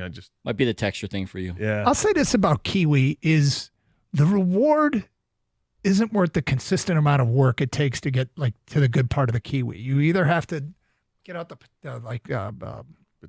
peeler, or you got to cut it up. And I'm like, God, it is good once you get there, but I'm like, I don't want to work this hard, which is pathetic. It's not that hard. It's not like pomegranate. No, That's pomegranate. tough. Pomegranate is another one. Mango looks like it's work, but in pomegranate, don't you just cut it in half and then tap it? No, but the seeds have the seeds within them, right, Doug? I mean, I don't know what you call them. They're like housing. Yeah. You gotta get it out of Is there a husk? You got to get it out of the housing to get to the good part of the pomegranate. There's multiple levels that you have to work. It's like a puzzle. I got to take this puzzle apart. At the end, I'm too exhausted to eat the pomegranate. But no, I'm a big kiwi guy. Anything else? The green food. You're the one listing off the greens. So I mean, what else you got? You guys like celery? Celery sticks? Okay, so I do. My wife hates celery. It's just a vessel for blue cheese. So yeah. Yeah, right? I mean, in that aspect, sure. Did you just ask me if I like blue cheese? Yeah, Yes. I mean, do I like dip? Yeah, I like dip just fine. You put peanut butter? You ever put the peanut butter in the celery? Sure, right? Yeah, that's buffalo chicken dip? There you go. Are you talking? Crab dip? That'll be good with celery. Really? I'm intrigued because whenever we talk our Any way kind of through dip. all these food topics, there's a somewhat of a difference between what I like and what Gator likes. Kang shades towards Gator, but as a dad, do you feed your kids the stuff that I would feed your kids, or do you feed them what you want? No, I mean, we're at their mercy at this point. They run the household. We try to hide, we do what other parents do. We try to mask, vegetables into their food. I'm actually lucky. My older one, the 6-year-old, she actually likes tomatoes. She likes cucumbers. She likes spinach. So that's broccoli. Good. That's a good start. Yeah, right I don't even have to. I like broccoli. They're broccoli. That's another I one. like broccoli and I like asparagus. You like broccoli and cheese, right? Asparagus is good. Asparagus is really good. We just got this one from Daniel Brussels on sprouts. Twitter. I like Brussels sprouts. Daniel on Twitter writes, Doug, I eat green foods. Jelly Belly brand watermelon flavored jelly beans are green and they're arguably the best flavor in the lineup.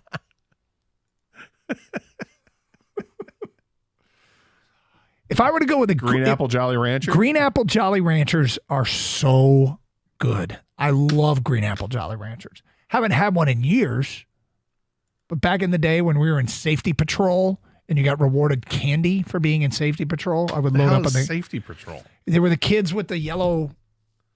Oh, the crossing guard type stuff? Yeah, I would stand there with your arms up when there were cars coming and then let the kids. It was a power trip for us, a 9-year-old. But you'd get paid in. Sounds kind of dangerous. Paid in candy, and I was a Green Apple Jolly Rancher guy. I would go after those. Like lime flavored stuff. So I've never liked lime flavored stuff until the seltzers came along. And then now it's my go-to High Noon. It's my go-to White Clam. That's intentional, people, just so you know. Not like the red Bergeron was not. Not like burger time. Right. Burger time. Gator. White Clam is totally intentional. I bet you like this, Gator. Bok choy. Yeah. I mean, I like so if it's. I think I've only had it at like a Japanese steakhouse. Well, like it can come with like sea bass, and I know you love sea bass. Yeah, I do love sea bass. Yeah, I they're surprising. I like a lot of vegetables. I do. I like some crappy stuff, perhaps more. Bread. I got a problem with bread. Bread and cheese. It's the biggest problem. 248-539-9797. Feedback coming in on Alex Bregman. We will get to that today at 12:02. And then The And Thin Mints. The most annoying one in the category, we'll explain in the noon hour. And are you going to eat that coming up as well? It is Carson Anderson on 97.1.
Doug Carr, Scott Anderson, 97.1 A Ticket. Feedback coming in here on the Alex Bregman discussion. And there's a lot of theories out there as to what the hell's going on. From an unnamed texter, Boris turned down a big offer, writes this person, and I'm assuming he's talking about from the Astros. He told him he could get more, and now more isn't an option, and Boris is embarrassed. Is this possible? Yes. Is it likely? Might be. Well, there's an article from MLBTradeRumors.com that talks about Bregman. It came out this morning, and it said that the reports today that Bregman has received offers of 5 years or longer from at least 3 teams this offseason, including the Astros. It doesn't say who the other teams would be. But, if the Tigers and Red Sox are in the running, a lot of people think the Red Sox wouldn't be in it for a longer term, that they want a shorter term deal done. Are the Tigers one of the teams that offered a longer term deal? And if they see that the Astros offered 156, are the Tigers going beyond the 156 to try to get Bregman done? Which would seem to be logical, but how much past that, or are they not? Are they just, we'll give you a higher average, but we're not going to go that much money. We'll go 5 years and 150. Which is obviously less than the 156, but it's also a year less. Mm-hmm. Is that a possible deal that's on the table? If you can get shorter, if you can get him to agree to it, some more team-friendly contracts, always better. I don't blame Bregman for not wanting to come to Detroit. He'll only have 6 home runs at Comerica Park. Houston, he'd have 14 or 15 just for home games. If Bregman were to sign a short-term prove-it deal or a deal with opt-outs, then I feel like he'd obviously want to go to a smaller hitter's park to try and inflate his numbers. Comerica's not that place. That's true. Well, it's not that place in terms of hitting, if you think you're going to hit 40 home runs at Comerica Park, you're not, unless you're a monster slugger. Like Aaron Judge doesn't care where he plays. He's going to hit the home runs. Those guys have that kind of power. Bregman's not that kind of guy. Bregman's a guy who's going to hit, 25 to 30 home runs, typically. But this person's point is, if it's on a one-year prove-it deal, why Detroit? You wouldn't want to do it in Detroit. You wouldn't for a one-year prove-it. No, you wouldn't want it. He's going to want security if he's going to come to Detroit, right? I agree with that. I totally agree with that. But I think he's also – I think the ballpark at Comerica Park, the dimensions get overplayed, I think, for people that complain about it as much as they do. You may not hit as many homers, but you're going to hit more doubles. You're going to hit the ball in the gap. You might hit triples. And it doesn't stop you from being a hitter and hitting base hits, because that counts anywhere. Or how about this? Just draw walks and get on base. It's not so punitive. I know people want it to be. They've changed the dimensions a couple of times now, and it's more hitter friendly. I mean, when you see other teams come in and they just jack the ball out of the park, you ask yourself, why can't the Tigers do that on a more consistent basis? I don't think it's that punitive. It does make a difference for sure. But is it going to make a difference in somebody who is averaging, 25 home runs the last season? Are they going to come to Comerica Park and play for the Tigers and half your games are there, so now they're only going to hit 18 home runs? Well, if you're on a one-year prove-it deal, I can see why the guy made that point. It's valid. But he doesn't want a one-year prove-it deal. What's that? Oh, he doesn't want it. Yeah, I'm kind of hoping he gets locked into that he just doesn't have a lot of options. And so he says, rather than sign the embarrassing deal of getting less than what Houston offered, I'll sign a one-year prove-it deal. But again, why would that be Detroit? Unless Detroit's the only team willing to do it. And I think on a one-year prove-it deal, there might be multiple teams that do it. I mean, it is curious that nobody has offered him more than what Houston offered. Well, we don't know that.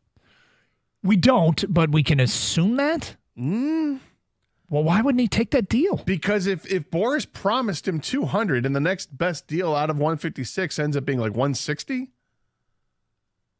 that's still a big gap. And he, as the agent, is trying to save face. He's known as a super agent, gets the top dollar for his clients, and he's run into a little bit of a roadblock here. I guess if there's interest, TikTok, if there's though, multiple five-year offers, I would think the basement is 156. The clock is ticking, and he doesn't have a deal, and I can see how that would be.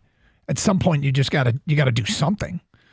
But you still have close to almost a month before you have to report for spring training. You've got it is literally a month before the first spring training game takes place. You've got some time yet. I mean, I'd like to see it get done this afternoon. Coming to the Tigers. And if you're not, just so we know that there's closure on that, then the Tigers going to pivot now. There's reports the Tigers are interested in some relief arms, some bullpen arms.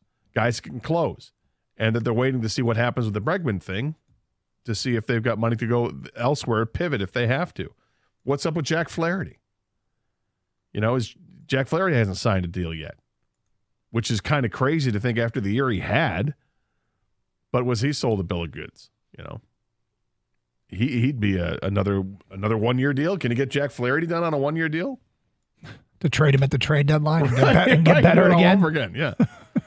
Go get a catcher of the future and a current day middle infielder and get better. That's the formula. Okay, so it's funny. Yesterday, Ken, you saw this video yesterday of the Titans president? I read the quote. Okay. Yeah.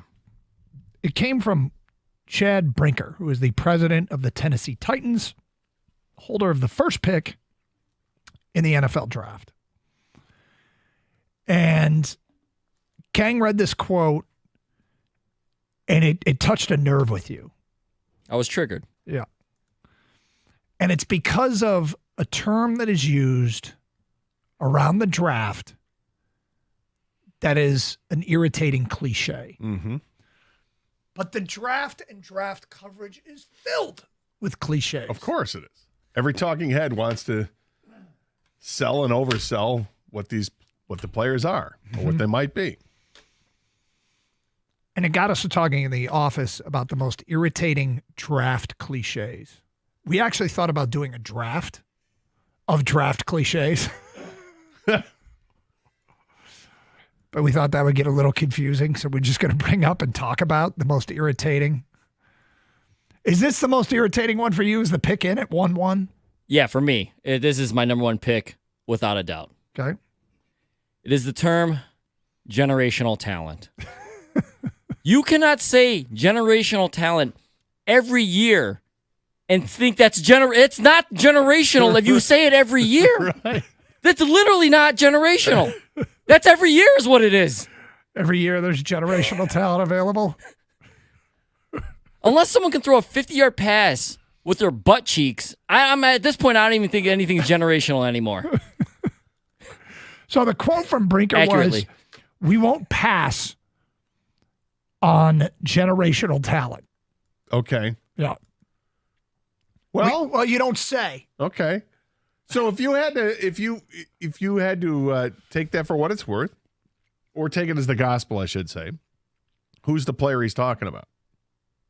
Oh, I have no idea. Well, that's what people are trying to do now, Gator, right? They're trying to. So he said it, so they're like, "Oh, who's to me, generational?" It's not Shedeur Sanders. It's not Cam Ward.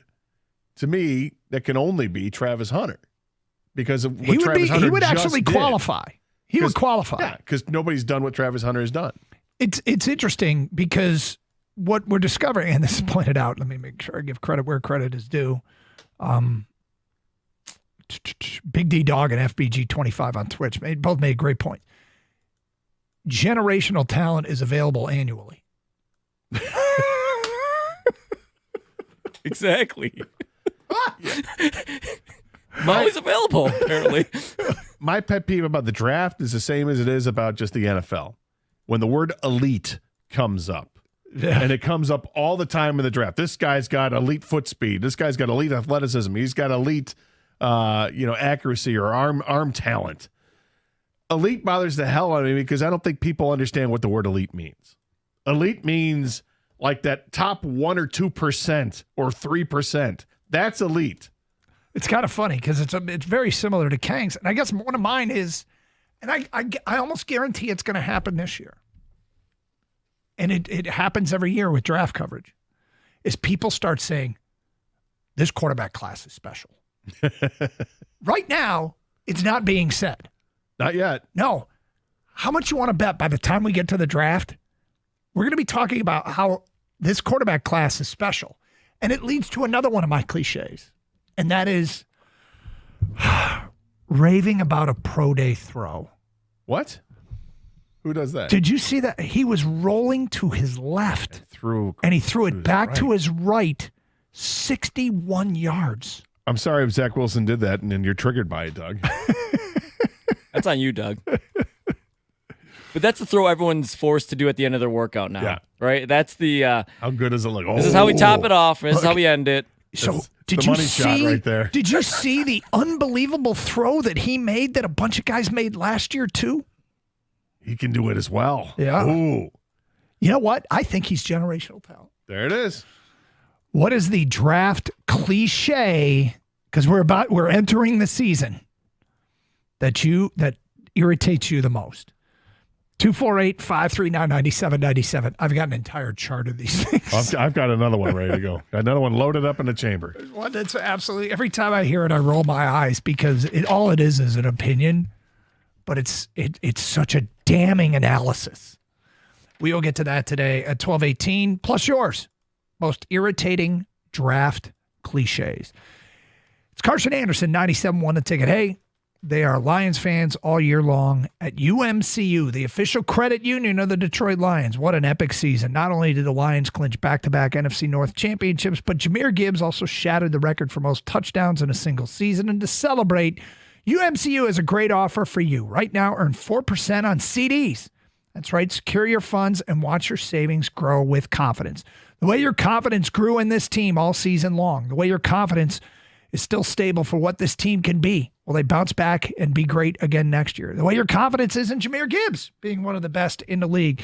Yep, you can feel that way about your money. Celebrate the Detroit Lions with 4% on CDs at UMCU, and you only need $1,000 to get started. This promotion is available for a limited time, so join the winning team today.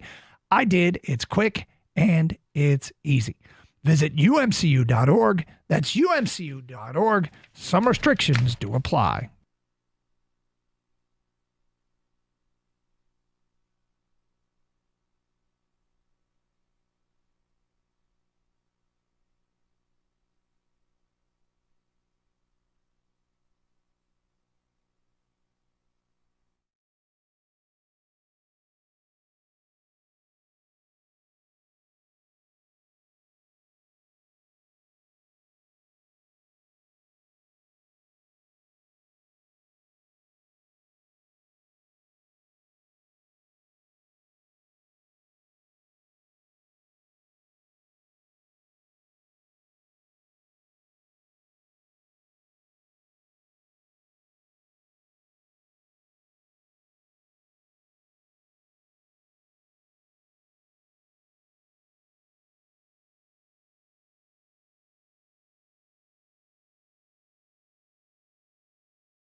I have to admit, Gator, we're bringing up a topic and we are probably guilty of all this crap.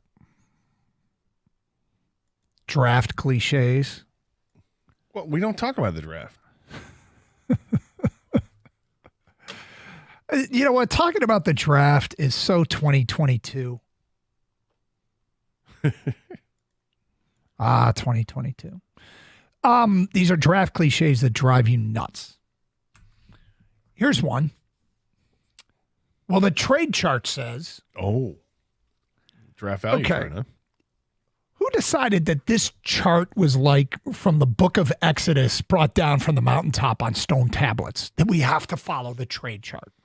Why? What made this trade chart the thing that everybody follows? I don't know. Why do people follow war? Well, I think it's the same thing. It's analytics, it's all. You are assigning numbers to something to remove the responsibility from you and your opinion and just say, well, the chart says. I think that's what the chart has turned into is you're not responsible for it. We made the deal because the chart said it was okay. I don't have any issue with the chart, but I understand what you're saying because the chart is brought up all the time. We bring it up all the time. I know, and that's why I said we do this too. But I enjoy it. It's just a guideline, and then it's something to say that, oh my God, they way undervalued this, and then so it allows us to be critical, or it allows us to be praising of the general manager. If they wow, they got a ton of value on that. Look at that. Look at what the chart says. Look at what the chart says. Yep. Yeah. How about this one? I like this guy. He's a real sleeper, or he's under the radar. Like you think he's under the radar. You don't think any of these guys have done their homework, and found this guy. I mean, if you want to say he's a sleeper, like when they got Giovanni Manu, you know, everybody's like, who the hell is that, right? Except the Lions wouldn't have taken him when they took him unless they didn't think that other teams were ready to take him. Which leads to how much of a sleeper is he? Which leads to something else. That's a reach. Right. I mean, it's the team. You know who didn't think it was the reach? The team that took him. They don't think it's a reach. You know what this all is? This is my opinion matters more than that team's opinion, so I can call it a reach. I've always tried to be very careful with well, to me, this feels like a reach, right? This feels like a reach. But the team that made the pick doesn't think it's a reach. Doug, so you'll probably hate this. Like, how about when the guy goes on the air and says, I guaranteed he would have been there at blank. Yeah. Oh, God. Yes. Guys, I guarantee you he would have been there at 22. Oh, you can guarantee it, huh? Yeah. Okay. Because every year we base our opinions, and we do it too, okay? We'll definitely say that. One of us will utter that phrase. I guarantee you would have been here? Yeah. We'll say it. I don't think Doug would. Doug hates that phrase. Yeah, and I also hate that, and we do it. We do it. We're guilty. We way overvalue the mock draft. Just because a player doesn't show up in somebody in Mel's first round or McShay's first round or Prisco's first round, Gil Brandt's first round, and then we think, well, I guarantee would have been there in the second round.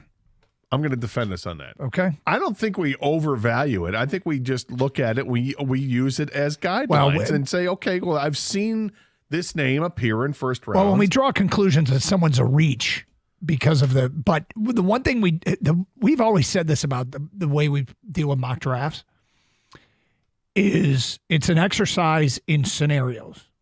Mm-hmm. If this scenario plays itself out, what would you do? Because basically no two mock drafts are alike. And so how would you handle it?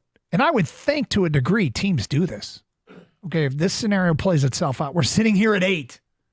Here are all the possible scenarios, including which teams might want to trade up and which players we might want to trade up for. You should go into a draft, one would think, prepared for all scenarios, and which means now it's impossible to nail a mock draft. It's possible to have it perfect. It would be fascinating to take if everybody had to submit their draft board to like the league independently, and then the league could actually come up with, based upon the draft board, this is how it should go. This is how the draft should go. Because if the team that has picking first says this is the player we value the most, we know the team that's picking second, who the player they value the most would be on the board, then keep doing it all the way on down, and you could actually come up with a somewhat accurate mock draft. How about this one? We could see a run on offensive linemen or a run on blank as it comes up because 2 of the last 3 picks have been defensive backs. We're going to see a run on defensive backs now. There's that. And there's one that I think it's a little funny, even though this is something that the Lions believe in wholeheartedly, as they should. But I think every team believes in this wholeheartedly. But the Lions, because we're close to it, they make it their own. And we're like, yep, this guy loves football. I would assume if you're playing in the National Football League, if you've sacrificed the 3 to 6 years you're playing in college to get to this level, that you love the sport of football. There's a good chance. I think there are probably very few players, a small percentage of players that don't love football. Valid. But this guy loves football. More than this guy? Because that guy loves football. I mean, they both love football. Well, Everybody loves football. You can't take blank here. You can't take a linebacker. You can't. Well, the hard and fast rules. You can't take a running back here. All right, feedback coming in. The most overused phrase these days that drives me nuts. He's one of one. I hear it so often. Not everybody can be one of one. My Uncle Buck actually completed the game-winning pass in the Ohio 1976 Division I high school championship with his butt cheeks after both hands were broken the week prior. Hashtag generational talent. Nice job. Josh and Warren, arm talent. WTF does that even mean? Got arm talent. I never heard of it pre-COVID. It's the most brain-dead analyst comment. Well, we had it with the Stafford stuff. Stafford. When that whole thing began, it was the Trent Dilfer arm talent. Yeah, the nonstop tweets about what he had seen, and arm talent was part of it. What is it? Great question. JR in Oxford. He's got a high motor. Ugh. Ha ha ha ha ha. My biggest draft pet peeve is when player comparisons are made that make no sense. Like, for instance, every white wide receiver is just like Cooper Kupp. Yep. Robert on a cell. You're on 97 on the ticket. Hi, Robert. Love the show, guys. This is a very fun Friday topic. I have 2, if I may. All right. Take the top off to describe a speedy wide receiver that can get down the field. Takes the top off the defense, yeah. I think that started like 3 or 4 years ago, and it just is preposterous. And the other one, offensive related, is, and this is another one, catch radius. Yeah. Like that. I feel like that started well after Calvin Johnson, well after Randy Moss, maybe within the last, 5 years. It's so. a Calvin one. I do remember with Calvin. I don't know if it was for Calvin's draft, but when Calvin was playing, they would talk about his catch radius. Yeah, it's just hilarious. Like, it's like, oh, wait, well, this guy's arms are 2 inches longer and his finger is, a half inch longer. It's like, it's just all these, but that's fantastic show, guys. Love it. Appreciate the phone call. 248-539-9797. More of your least favorite draft cliches. Also, another edition, Are You Going to Eat, coming up at 12:35 here on 97.1 The Ticket.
Doug Harsh, Scott Anderson, 97 a ticket.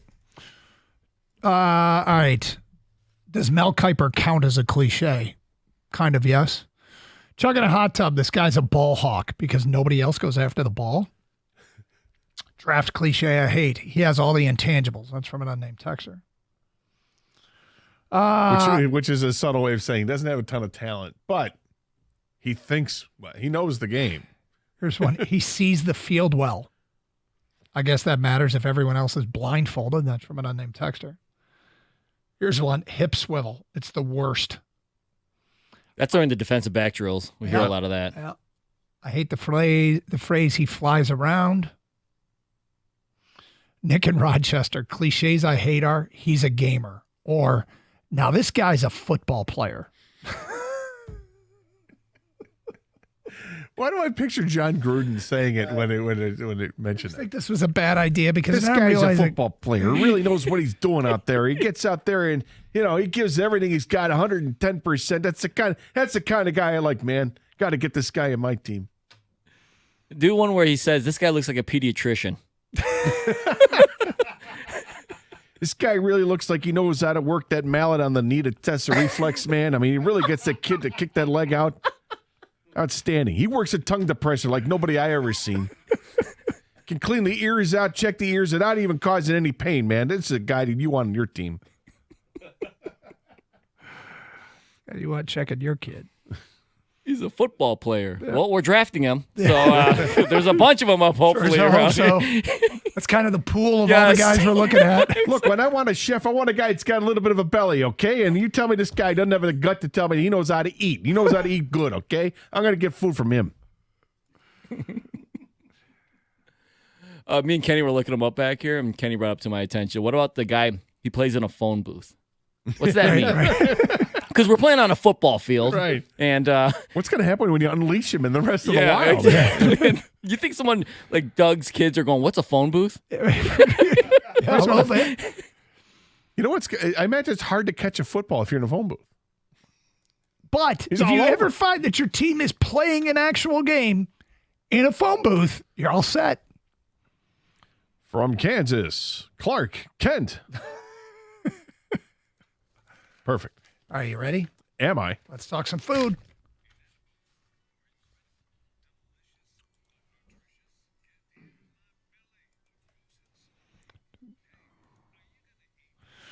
Are you ready, my friend? I am. Okay.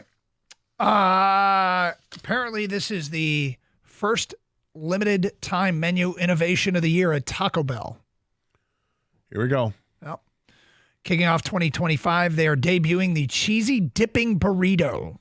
Fans can now enjoy this craveable new menu item at participating locations nationwide for $4.99. Each order features 2 mini burritos filled with grilled marinated steak or Cantina slow-roasted chicken paired with their choice of one of 3 dipping sauces. Okay. Creamy chipotle, nacho cheese, or reduced fat sour cream. Gator, the Cheesy Dipping Burrito. Are you going to eat that? Absolutely. Absolutely. Gator, are you going to eat that before 4 p.m.? It's a strong possibility. Is it out already? I believe it is, yes. Well, do I need to have the app? I don't think so. All right, then it's a app strong free. It's a strong possibility. Kang, you going to eat this? Man, I'm a dipper. You dip, I dip, we dip, man. You had me at dip. And plus, I love Taco Bell, so I'm in. Which dipping sauce did you gravitate towards first? In what food are we talking here? The cheesy dipping burrito. The burrito. You go with the nacho cheese. Chipotle, the nacho cheese, and reduced fat sour cream. Nacho cheese. Yeah, same here. Yeah. Doug, you like fake cheese too, right? No, can't stand it. But I could see you going with a chicken one, right? Oh yeah, I could. I mean, I'm not going to do this like ever. Chipotle I'm not going to do this ever. But I would get if I were, I'd get the reduced fat sour cream. Cantina chicken and the reduced fat sour cream. Yeah. You know, Doug. You can't tell the difference between reduced fat sour cream and regular sour cream. I kind of agree with you on that. Usually you can on stuff, but I think sour cream, you can get away with it. Yeah. Next up, this from today's Detroit News, or this week from the Detroit News. Griffin Claw Brewing in Clawson is pairing with Detroit's Dutch Girl Donuts. Dutch Wagon Stout, according to the story, is made with chocolate glazed donuts from Dutch Girl Donuts on Woodward in Detroit, plus coffee and creamy cocoa. It's a hearty 8% alcohol by volume. Limited edition beer is only available at Off the Wagon on Crooks and Clausen. Described in the story as not too heavy, not too sweet, a smooth finish that lingers on your tongue will keep you coming back for another sip. Gator, the Griffin Claw Dutch Wagon Stout. Are you going to eat that? Yeah, I try this. I don't mind a stout once in a while. You know, it's a solid beer. It's nothing. It's not a long haul beer for me at all. You know, but I do like a stout. And I remember years ago, my brother and I went to the Berkeley Front back when it was open, like 30 years ago or something like that. And they had a chout, which was a chocolate stout, which was effectively they took some chocolate sauce and put it on the inside of the glass and then poured a stout in there, and it was delicious.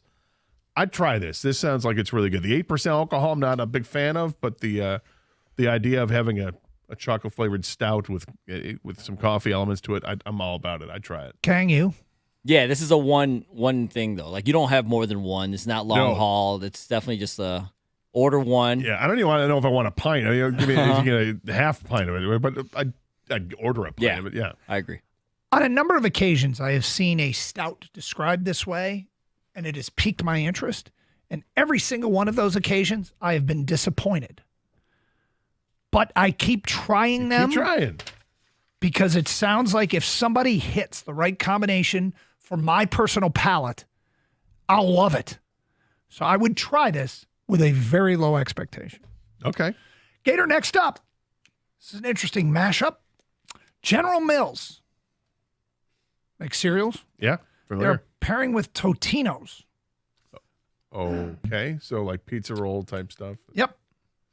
In a press release shared with People magazine, the company's revealed that they will have a limited edition breakfast item that will pair the savory flavor of Totino's pizza rolls with the sweetness and cereal shape of Cinnamon Toast Crunch to create a match made in mashup heaven, full of bold flavors. Cinnamon Toast Crunch mashed up with a Totino's pizza roll flavor. Gator? This is cereal? Cereal. This is a cereal. So you pour milk on this? Yeah. I'm out. No, I can't do it. And I was so intrigued. I'm like, is it a pizza roll that has like the Cinnamon Toast Crunch exterior? Is that it? Because I would try one just to try it, but that's not it. You're talking cereal. I don't want pizza in my I gotta cereal. stop. I'm not sure it's a cereal. In the story, it never says a cereal. It never says a snack food. It just says a mashup. So maybe it's not a cereal? It can be purchased on Cinnamon Toast Crunch's online store. Are you sure it's not sold at dispensaries? Right? It would make some sense. Because I think I'd have to be at one to want to try this, because I'm out. I mean, whether it's a cereal or not. It's a cereal. Is it a cereal? I believe so. I'm looking at the pizza cinnamon. Yeah, it's Cinnamon Toast Crunch, Totino's pizza flavored. Yeah, no, absolutely don't want anything to do with this. All three of us. It's a rare 3 no's. I mean, how does that sound appealing? I don't know. It sounds like you're ruining a pizza roll. Yeah, now, let me be fair to this. Is it only sound like it's absolutely disgusting because we're pouring milk on it? Would this be if this is just like a snack, like a bag of Cheez-Its, but it's this? Like that I would probably some try. sort of like a Chex Mix kind of. Well, I mean, the way it looks like it's just little square cereal pieces. So like a Cheez-It, if you will. But that's what I'm saying. If it were a snack pack like Cheez-It or pretzels, I would try this. I feel like this is trying too hard. I'm out. I agree. Yeah. Why make it into a cereal? Next up, Sonic is bringing back the Strawberry Shortcake Snowball Slush Float. This includes real strawberries, sweet shortcake flavored Sonic Slush, and a snowball topping of creamy vanilla soft serve. Described in the story as, quote, from the icy texture of the slush to the snowball-inspired vanilla soft serve and crunchy sugar topping that's like ice crystals, this creation is everything our guests love about snow in a sweet, colorful, sippable format. Gator? This might surprise you. It's not for me. I don't know if I like the combination idea of a slush and ice cream. I like a slush or I like ice cream. And if it's going to be like a milkshake, that's fine. But add slush, it's consistency to it. I'm not about that. The other thing is I don't like strawberries. So, you're like Tom Brady. Tommy and I are just like this. Mm-hmm. I don't like strawberries, so I'm not into that. So I'm out. Okay. What, they didn't want to add pizza rolls to this one, Doug? No? Just keeping it like this. So I'm actually anti-Tom Brady. I love strawberries. Sounds delicious. Sonic they're known for their drinks and things like that, so I'm in. Whenever I hear these dessert things, I always ask myself the exact same question. Does it sound better than a DQ Blizzard? And if it does not, there's no way I'm ever getting this. It doesn't. There's no way I'm ever getting this. Coors Light has come out with something interesting. It is a face roller using Coors Light cold cans. The beer brand announced it's making sure the Monday after the Super Bowl is relaxing as it is literally chill as possible with the Coors Light Chill Face Roller. One-of-a-kind face tool that combines the popular beauty trend of face rolling with the unmistakable chill of Coors Light. You insert a 12-ounce can of Coors Light into the chill roller and apply it directly to the face in a rolling motion. Gator, you interested in the Coors Light Chill Roller? This is a little strange. I don't know. I'm trying to see if I can get a picture of this. Can't you just do that with your beer can right now? You can just do it. Yes, you can roll it, but this comes in it looks like a paint roller.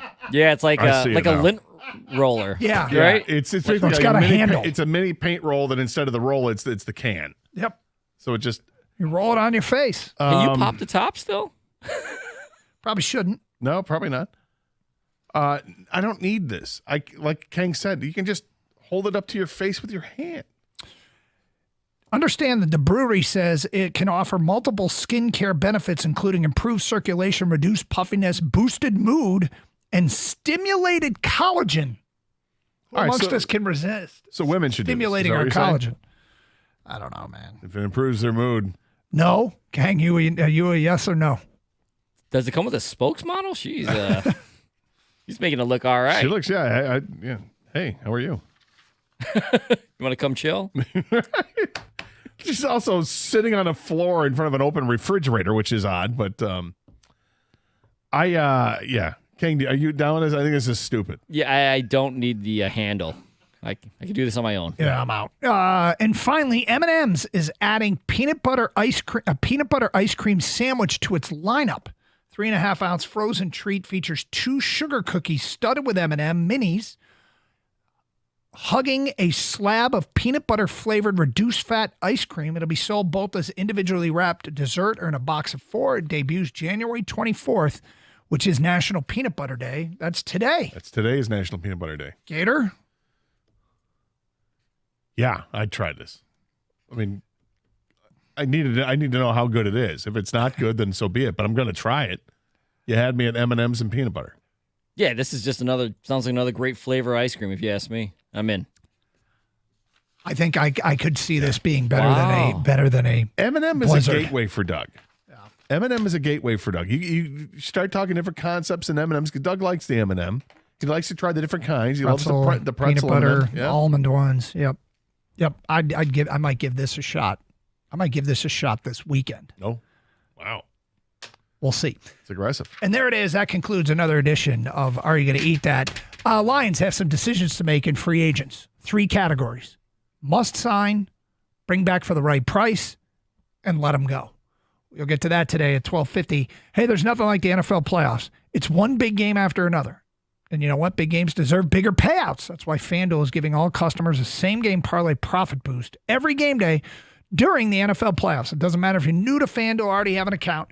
You'll score a bigger payday if your same-game parlay hits. So don't just watch from the sidelines. Visit FanDuel.com/Doug to get in on the action. That's FanDuel.com/Doug to get a same-game parlay profit boost every game day during the NFL playoffs. FanDuel is an official sportsbook partner of the NFL. Must be 21 or over and present in Michigan. Opt-in is required. Don't forget to do that. Minimum 3-leg parlay required. Bonus issued as non-withdrawable profit boost tokens. Restrictions apply, including any token expiration and maximum wager amount. See terms at sportsbook.fanduel.com. Gambling problem? Call 1-800-GAMBLER.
Doug Carter, Scott Anderson, 97 a ticket.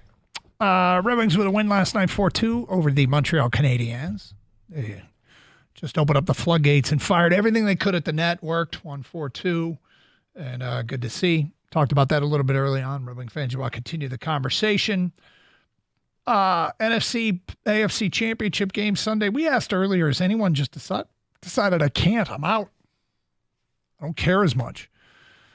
And who do you want to win the whole thing now? 248-539-9797. Gator, we are just beginning the offseason earlier than we wanted. And, you know, it is what it is. It's what sports are. They're not movies. You don't get to script them. Nobody's guaranteed anything in one and done formats. There's no second chances. It was what it was. It was a massive disappointment, and on we go. Which means we launch into the offseason and a lot of offseason decisions to be made. There is a number of players that are free agents. These are all unrestricted free agents. And we've got 3 categories for these guys. We've got basically bring them back at all costs. Like, these are the guys that you decide, yeah, we'll spend the money for. Now, clearly, if a player wants a 10-year contract worth $400 million, we'll pass. But you know what I'm saying. There are the players that yeah, we're going to pay for. The players that it depends on the money, and the players that are, you'd say, no way. I guess there's kind of a 4th category. I don't think they wanted to let Jonah Jackson go, but there are also players that you can potentially let walk to save money, right? To be able to afford other things. So I guess there's a 4th category there. And the reason I think of that is I wonder about this player, Kevin Zeitler. Mm-hmm. Like Kevin Zeitler a lot. But you can save money and just elevate Christian Mahogany. Correct. Which, younger player, beginning of his career, showed enough in practice. I think you stay with the 3 categories. That's a guy, because I would agree with you on this. And I would say that he's a guy I let go. And then you can say, why? Well, why? Because I can elevate Mahogany for much cheaper, which allows me to re-sign blank. So you let Zeitler go? Yeah. Okay. Kang, you bring back Zeitler, or you let him go? I think because Glasgow signed the contract, they're going to keep Glasgow, let Zeitler go, move Glasgow back to the right side where he's more comfortable, and fill in Mahogany on the left side. So I think Zeitler becomes a kind of a numbers game casualty. Like, they don't have to bring him back. They already have Glasgow under contract. The emergence of the kid too, yes, allows for this flexibility. And then, look, it'd be great to have Zeitler back, but Christian Mahogany next year is scheduled to be a cap hit of $994,000, which in NFL terms is virtually nothing. Zeitler last year was a cap hit of 5.9. Is he going to get 5.9 on the open market at the age of 30? He'll be 35 before next season starts. He might not. But if you can save roughly $4 million, $3 million, I'll do it. Yeah, I think I will too. Levi Onwuzurike. I let him go. I'm counting. I mean, they have so many defensive linemen that they've had here over the last year or so that I just think that I think his cost is probably going to be inflated for what his value is. Well, what value does he have? And I'm not doubting you. I'm wondering. I don't know. I've seen this before with players. So you look at him and you don't see much, but somebody else might see something. Oh, he's got such potential that is he going to get a deal that pays him? Does he sign a 2-year, $10 million deal somewhere else? Yeah. And it's not breaking the bank by any means, but I can pass on that because I don't think he's been productive enough and he has been healthy enough. And I could allocate that money to some other current unrestricted free agents on this Lions team that I'd rather see because I think they were more productive for less money. If they re-sign him, it will be pretty curious because it will show once again that they have faith that doesn't necessarily feel warranted. Like, what is it about? If they bring him back, you have to question, okay, there's been so few plays made that their belief in the guy must be just through the roof.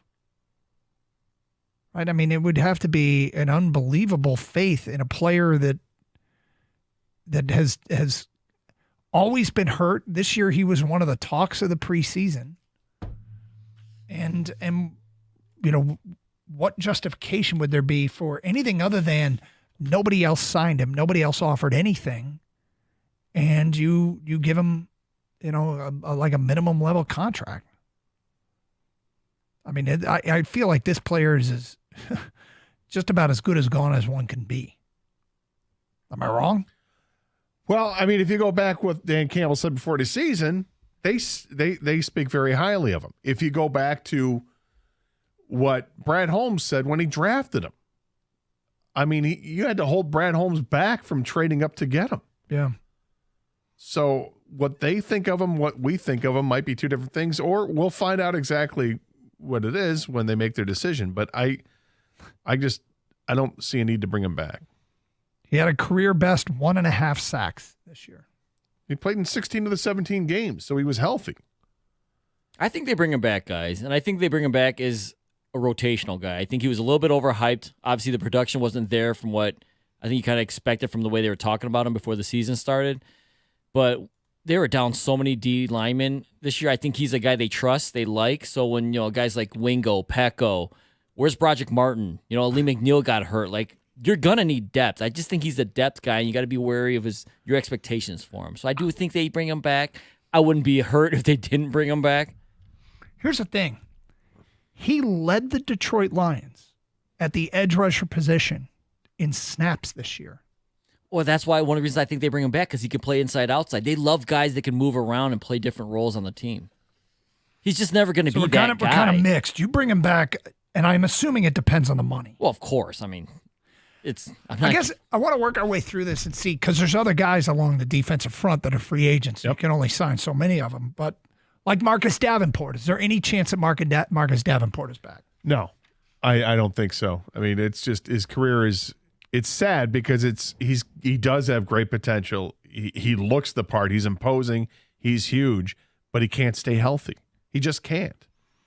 I don't know what you do with a player like this. I mean, unless you can sign him for league minimum for a 1-year deal, say, hey, you know, we like, but you can't stay healthy. We can't afford to commit $5 million to you if you're not going to stay healthy. You have to be on the field. And yet you go, is that bad luck? Is he just a guy that's had bad luck? Or is that a guy who really there's something wrong about his physical makeup that he cannot stay healthy? Well, that's a guy that, I don't mind bringing him back if it's for like a nothing contract and then you give incentives. Hey, if you have 7 sacks on the season, here's a bonus. If you play in, you know, more than 14 games, here's a bonus. But I don't know if being a veteran player like he is, you're probably just better off saying thank you, but no thank you, because he hasn't stayed healthy.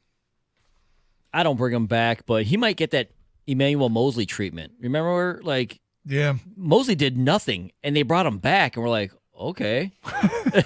Maybe Davenport gets the same 1-year deal again, try, but personally, I just think whether it's luck or not, new injury, old injury, he just cannot stay healthy.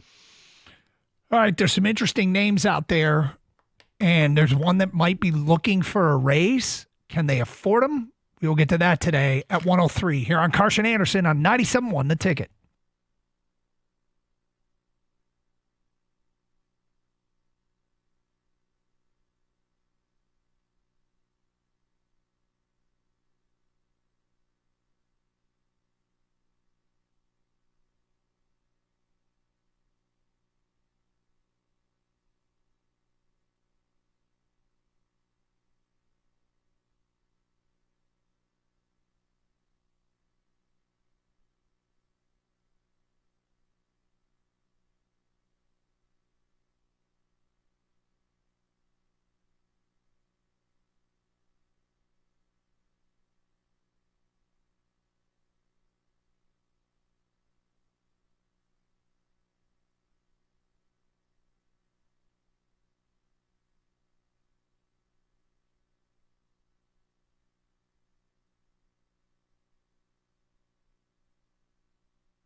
Going over a list of Detroit Lions free agents to be. Which guys do you absolutely bring back? Which guys do you say no, sir? And which guys do you say it depends on the money? Depends on the money. Some of these players will be cap casualties because you want to spend the money elsewhere. Are we in agreement that Carlton Davis is, within reason, everybody brings him back? Within reason? Yeah, I think within reason. Absolutely. But he might be the number one free agent to re-sign. I think he probably is. Probably. I'm trying to think. Like you don't bring back Zeitler so you can afford Carlton Davis. I mean, not 100%, but in part. It's a large part because you might have to break the bank for this guy. Yeah, I'm curious to see what Carlton Davis wants. He gets to hit free agency now. There was a dispute about his worth in Tampa. It's one of the reasons why they had to move on from him too. Yeah. But they have to have a corner opposite Terrion Arnold. Like, you can't trust Terrion Arnold yet, right, to be a number one corner in this league. That's why this Carlton Davis situation is pretty big. I trust Brad Holmes. He clearly had a plan last year in the offseason. He knew he was going to go get Carlton Davis. Like, he targeted, him. Yep. I wonder, of course he has a plan now as well.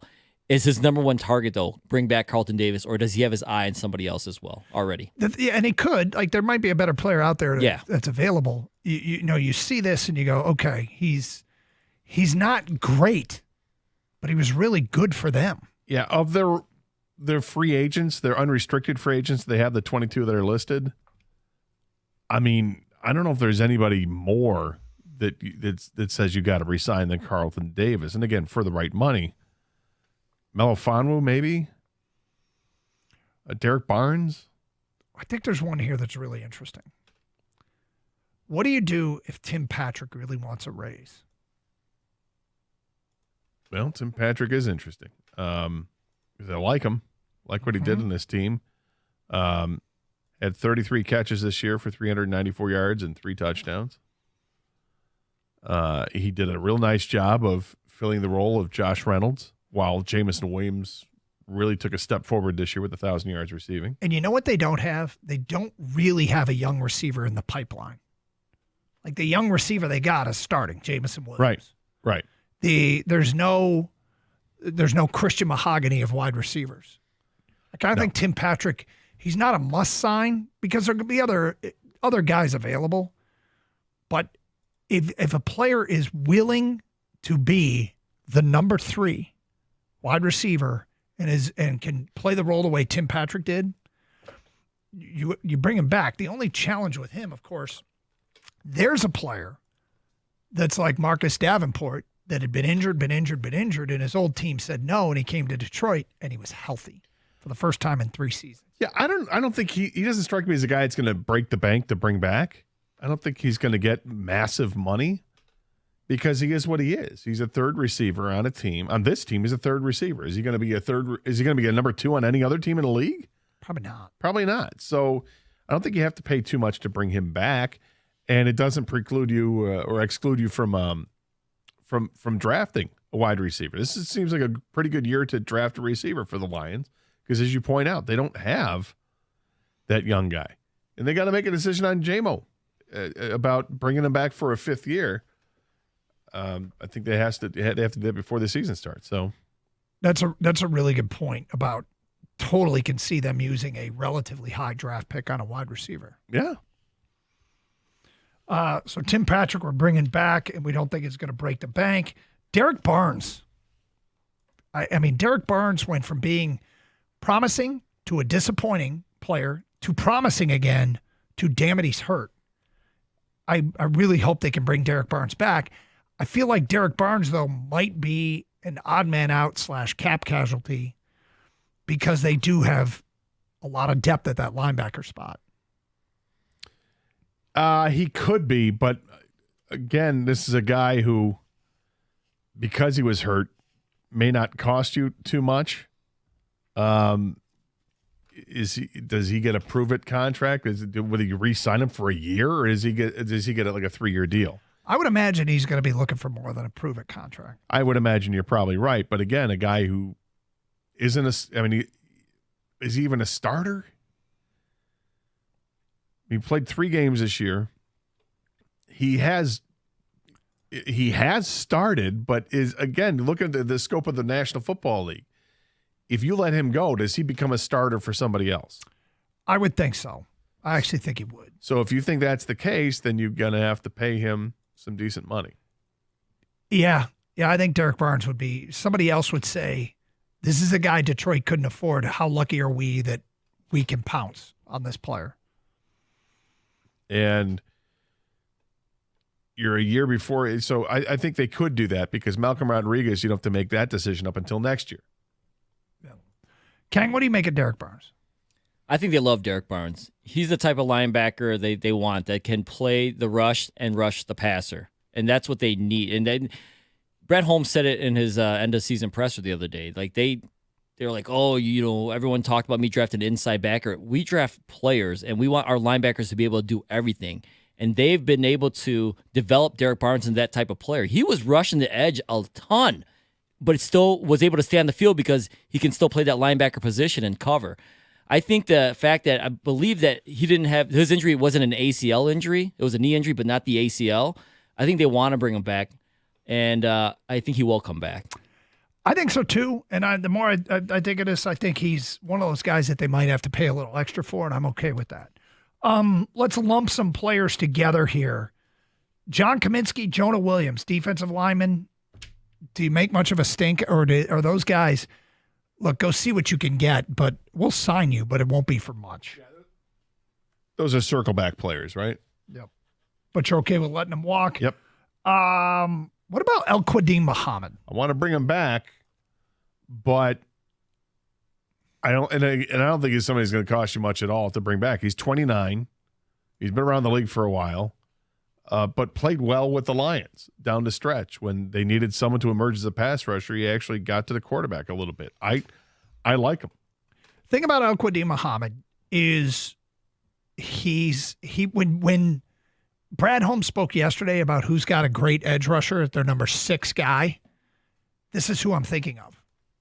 Right. I'm thinking of El Quadim Muhammad. Right. That's your 6th guy. And yeah, I would try to bring him back, but I wouldn't pay for him. And by that, I mean overpay for him. Correct. All right, some corners here. Who do you like out of Kindle Vildor, Khalil Dorsey, or Emmanuel Mosley? I don't like Dorsey's injury he's coming back from. That was rough. Yep. Vildor has had his moments, and he's also had infamous moments. Mosley, you feel so bad for the guy. Without question. And yet, it's kind of the same thing with Davenport. I just let him walk. It hasn't worked out for him. I wish him the best of luck. And is it a circle back one that, hey, maybe come on back if you haven't gotten any offers or if you're not going to sign anywhere else. We'll take a look. But otherwise, I'm not extending an offer right now to say, well, you need to bring it back. No. Last year he played in 2 games, didn't play a defensive snap. In 2 full years with the Lions, 2 years under contract with the Lions, he's accrued 0 stats. Yeah. I mean, it just feels like a waste, but I don't know how you can go back to the well there. I think Vildor's the only guy you bring back, and you bring him back in the same role. He's CB6. He's not going to cost anything. They know what they have in him. Sure, do you want to get better? But at some point, you can't keep signing players that cost anything, and he wouldn't cost anything. Well, keep this in mind, too. They're going to look at a new defensive coordinator. Well, that's true. So does that play a role at all in how this works out? I imagine it does. And if you're promoting from within, you're hearing a different voice talking about that player because it's no longer going to be Aaron Glenn talking about it. Maybe it's Calvin Shepard, and Calvin Shepard might have a different approach and say, look, I need more linebackers, or we've seen enough out of these guys in the secondary that aren't getting it done. We have to go and replenish that, or whatever the case is. I think that the new voice as a defensive coordinator is going to have a role. One more. Called hero Dan Skipper. Does Dan Skipper, who my guess is at best is only an emergency break glass player and a 6th offensive lineman, what if he wants money? If he wants money, let him walk.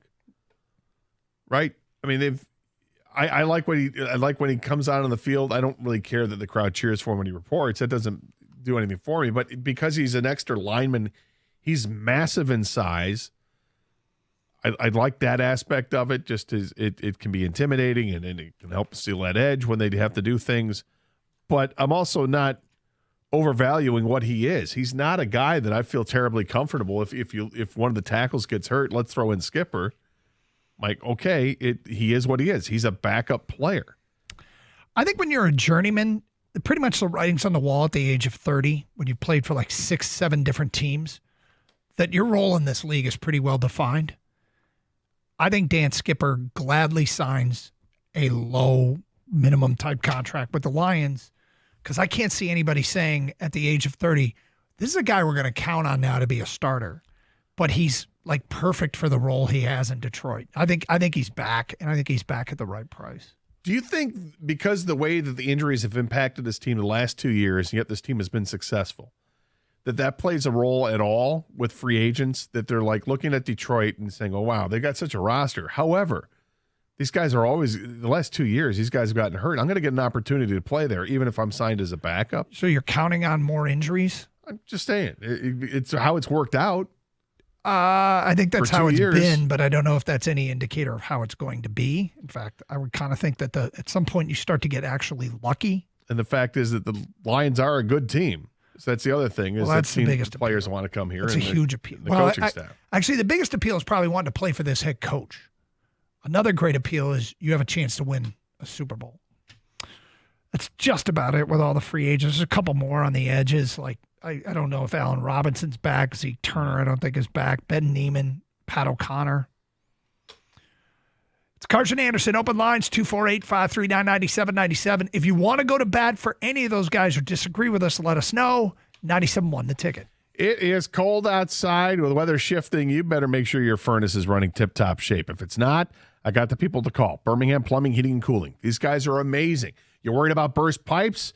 Maybe you have the burst pipes. You're not sure who to call? Call Birmingham Plumbing, Heating, and Cooling. They know what they're doing. They're awesome. They've been out to my house a couple times over the last several years. We've got all the problems solved very quickly.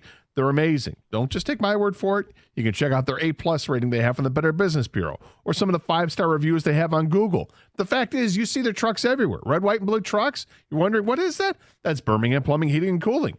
Give them a call today. So whether it's your furnace or your water heater, a boiler, or water filtration, schedule that appointment at birminghamplumbingco.com. Birmingham Plumbing, Heating, and Cooling, your Metro Detroit boiler experts.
We do have some breaking news in the NFL from the How Does It Impact Us category. The Jets, according to multiple reports, have signed a general manager, agreed to terms of a general manager. It's Darren Muji, who is the assistant GM with the Broncos, and it will not be anybody from the Detroit organization. This is the new hotness that Detroit started, hiring the head coach before the GM. Weird, huh? Yeah. This is another one. I mean, is there anything to this? Like hire the head coach and then find the GM that agrees with the head coach? Like basically putting the head coach in charge of personnel? Not directly, but hey, this is the guy that's going to coach the team. So we're only going to hire a GM that can work with this coach. I think it That's makes weird. sense. It does, but you would think that you'd want the guy, like you'd want to hire the GM before the coach, and yet, the Lions technically did it the other way around, even though they put both guys together on a phone call and made sure that that's what they wanted to do. What's dumb about this theory is there's no GM that's going to, if they get hired first, that's going to go out and hire a coach that isn't compatible with what they're going to try to do. This is true. So I don't know why this is the new hotness. It just is the new hotness. It tells me ownership wants to hire the coach. Yeah. You know what I mean? They want a bigger say in who's leading the football team on the field.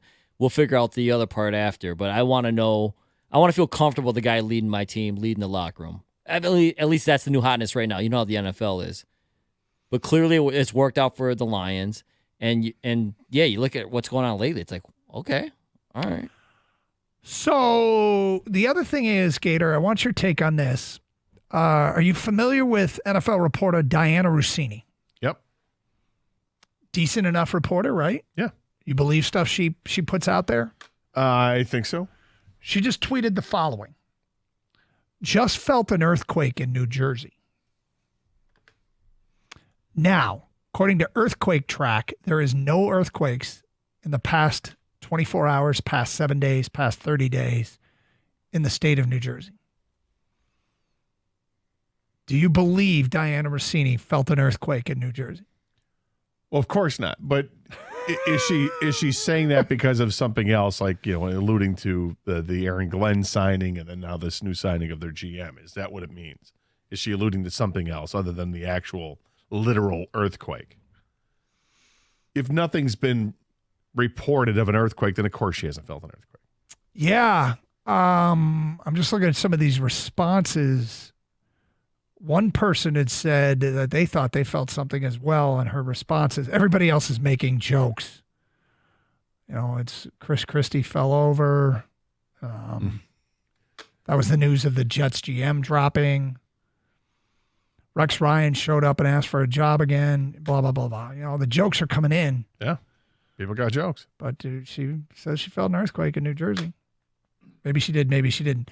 From earlier in the show, we tweeted out the video that Terrion Arnold put out there, which may or may not be him falling down the stairs. We think it's probably him, but it's a different hairstyle. It's hard to tell. It's a black and white, like security cam video. Slips at the top of the stairs and then rides, butt surfs all the way down the stairs, dum, dum, dum, dum, dum, dum. And we're getting some response to this. Phil in Dallas tweeted us back. I'll go ahead and assume he broke his femur and tore every ligament in both knees. Lawrence I don't even want to says, joke about that. I know, but right? Yeah. It's kind of the way things went, isn't it? From chairman of the Detroit Vanguard, that's kind of how the season went with the Lions defense. Started out okay, and then the injuries hit. Dum, dum, dum, dum, dum, dum. Lawrence, this isn't funny. Still grabbing and holding, I see. Ha ha. It looks like he's going to be okay, so that's the good news.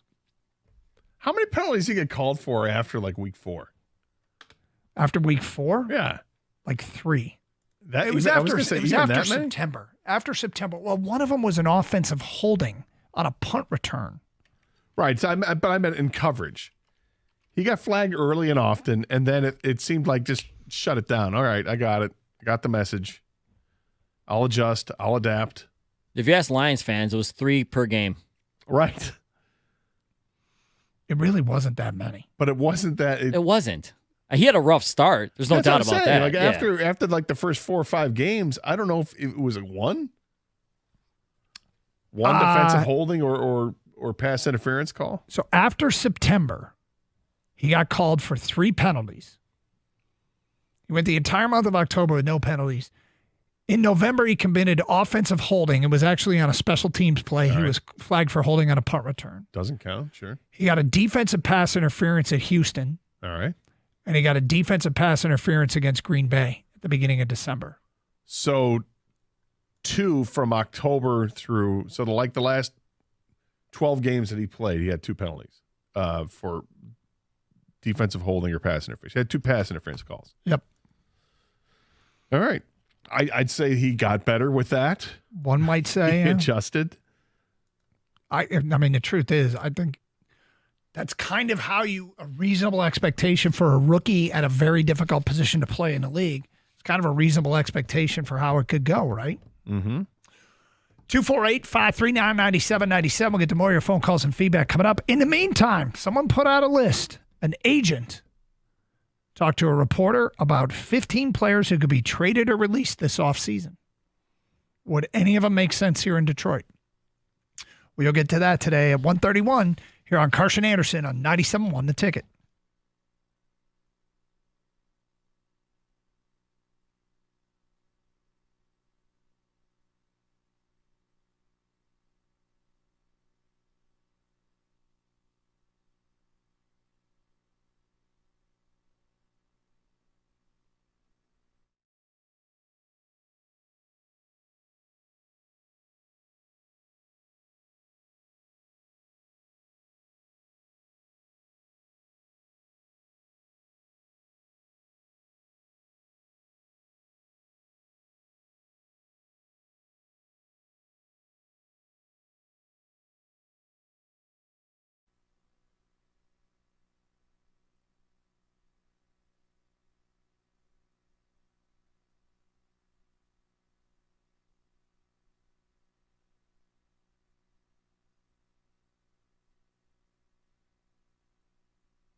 All right, Gator. I just want your reaction to what I'm about to tell you. Your first emotion that comes to mind. Are you ready? Yes. My son today, trigonometry final.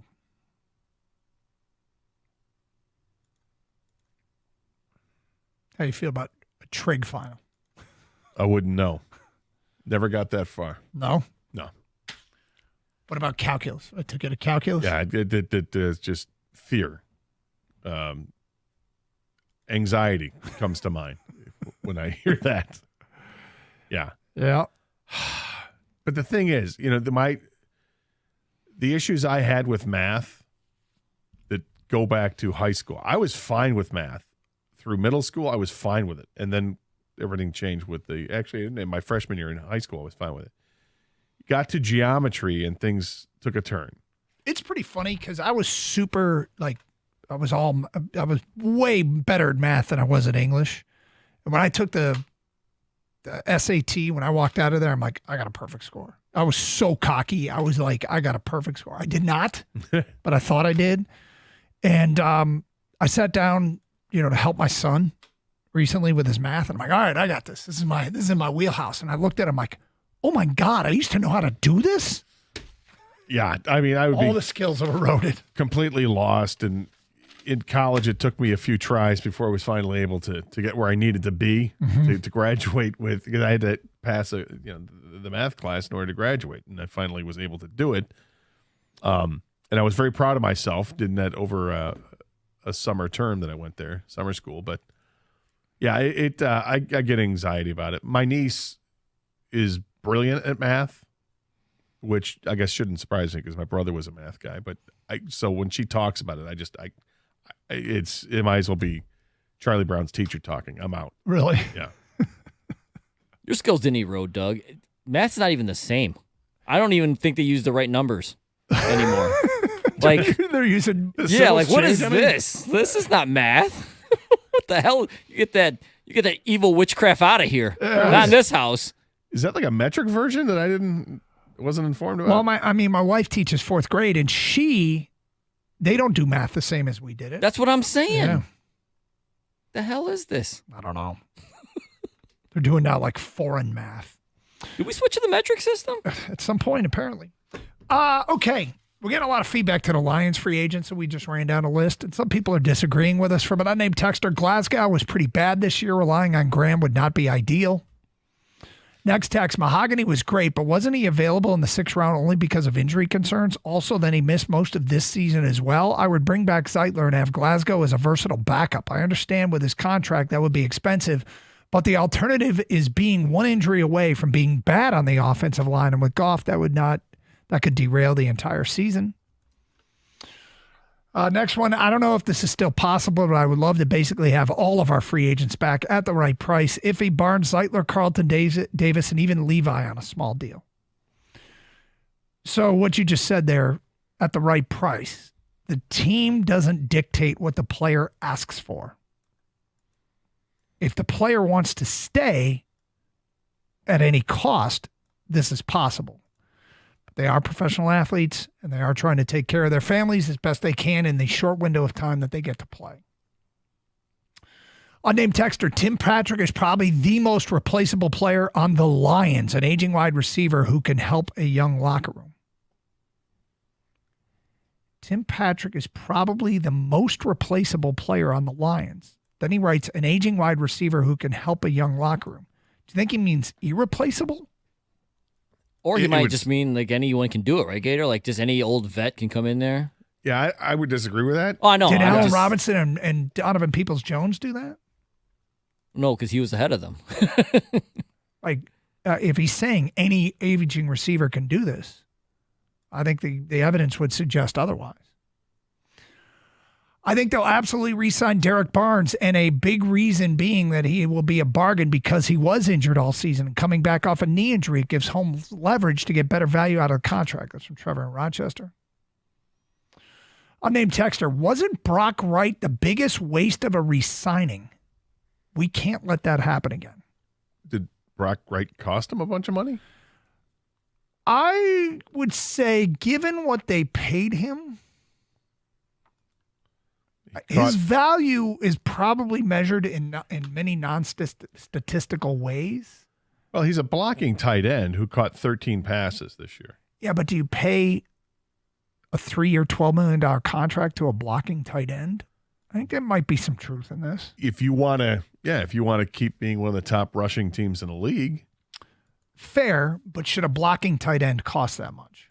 Can you get as good a blocking tight end for cheaper? Well, I think it's a valid question. It's a question. Yeah, it's a valid question. I agree with that, but it's also something where the salary cap goes up every year. So at $4 million a year, is that really too much to spend in a grand scheme of things when you look at your roster? I guess I'd have to look to really know this. Okay, who are the blocking tight ends and what are they getting paid? Maybe it's totally worth it, but that would take a little bit of research. I mean, they only had one for the first time. Yeah, they had one other tight end catch a pass this year, outside of Laporta and Brock Wright. Was it Parker Hess? It was not. Okay. Asking for a friend. It was. Was it not 3 touchdowns? It was not. Shane Zylstra caught one pass. One. Yep. So I think that the value in Brock Wright is that he plays a lot. May not be catching the ball a lot because he's not asked to do that, but he's out on the field a lot. I mean, do you have snap counts in front of you? This guy played a lot of football. I can get snap counts. It's going to take me a minute. Like I said, he was targeted 16 times, caught 13 of those passes. So it's a high completion rate. Had a couple of touchdowns in those 13 receptions. He played 583 snaps. Compare that with Laporta. Sam Laporta played 910. Parker Hess played 59. But anyway.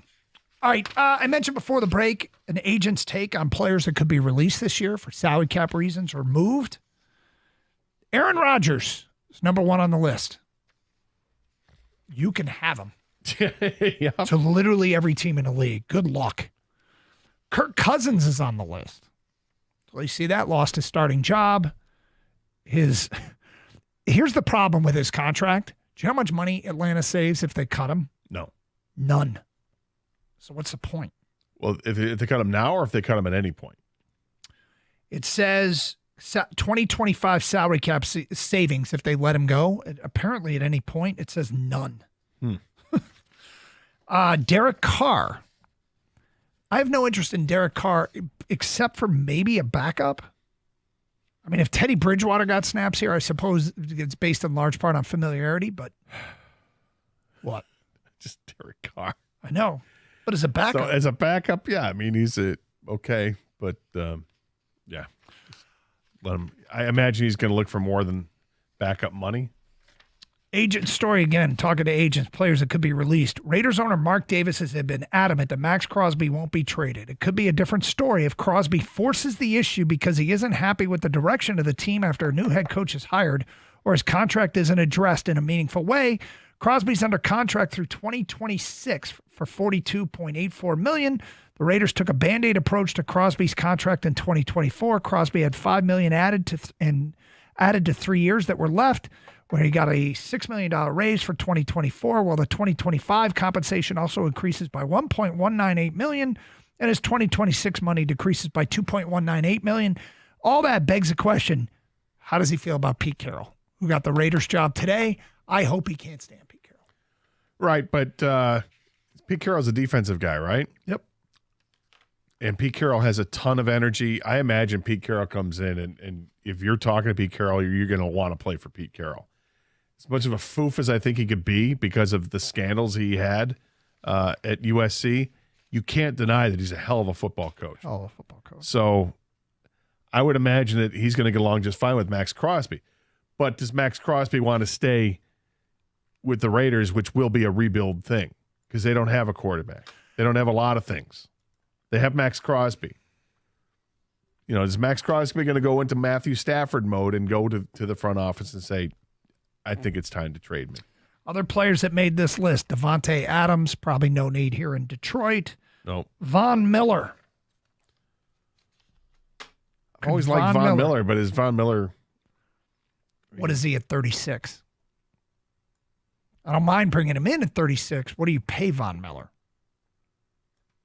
I mean, would I rather have Von Miller or El-Quadin Muhammad? I'd go with Von Miller. At El-Quadin Muhammad price, sure. I mean, he had 6 sacks this year in 13 games. Here's an interesting player, Joey Bosa took a pay cut to stay with the Chargers, had the NFL's second largest 2025 salary cap number for a non-quarterback. He's had trouble staying on the field. 14 games he played in 2024 were his most since the 2021 season. I feel like Joey Bosa on the open market gets way too much money to be a factor here. I like Joey Bosa, but maybe it's more the name than anything else. But think about what he would be on the opposite side of Aiden Hutchinson, and I think you get a lot of production from him. But again, it's about health. Can he stay healthy? Here's one. Jair Alexander could be depart from the Packers. A divorce between Alexander and the Packers seems inevitable, whether through trade or his release. Injuries have limited Alexander to just 34 games over the last 4 seasons. 2-time second-team All-Pro, missed 9 of the last 10 games this season because of a right knee injury that required surgery. Now, I know a lot of people go, I don't want to injure player, don't want to injure player. That's how the Lions got Tim Patrick. And he just happened to stay healthy this year. You got to deem which players are worth the risk. Interesting, especially if they lose Carlton Davis. Well, I'd be interested in, look, again, secondary, can't have enough guys in the secondary. And because he's been hurt, does that mean his price lowers? Because he does play at a Pro Bowl level when he's healthy. This is true. Interesting one to pay attention to. Again, these are from CBS Sports and Agents' take on players that could be released. There's more on the list. Those were the most interesting. 248-539-9797. It's Carson Anderson, 97.1 The Ticket. This new year, be the best you can be by starting out with the best water for your family. This month, CGC Water will save you $1,000 off on a K5 drinking water system when you bundle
Doug Carr, Scott Anderson, 97.1 A Ticket. We mentioned this earlier.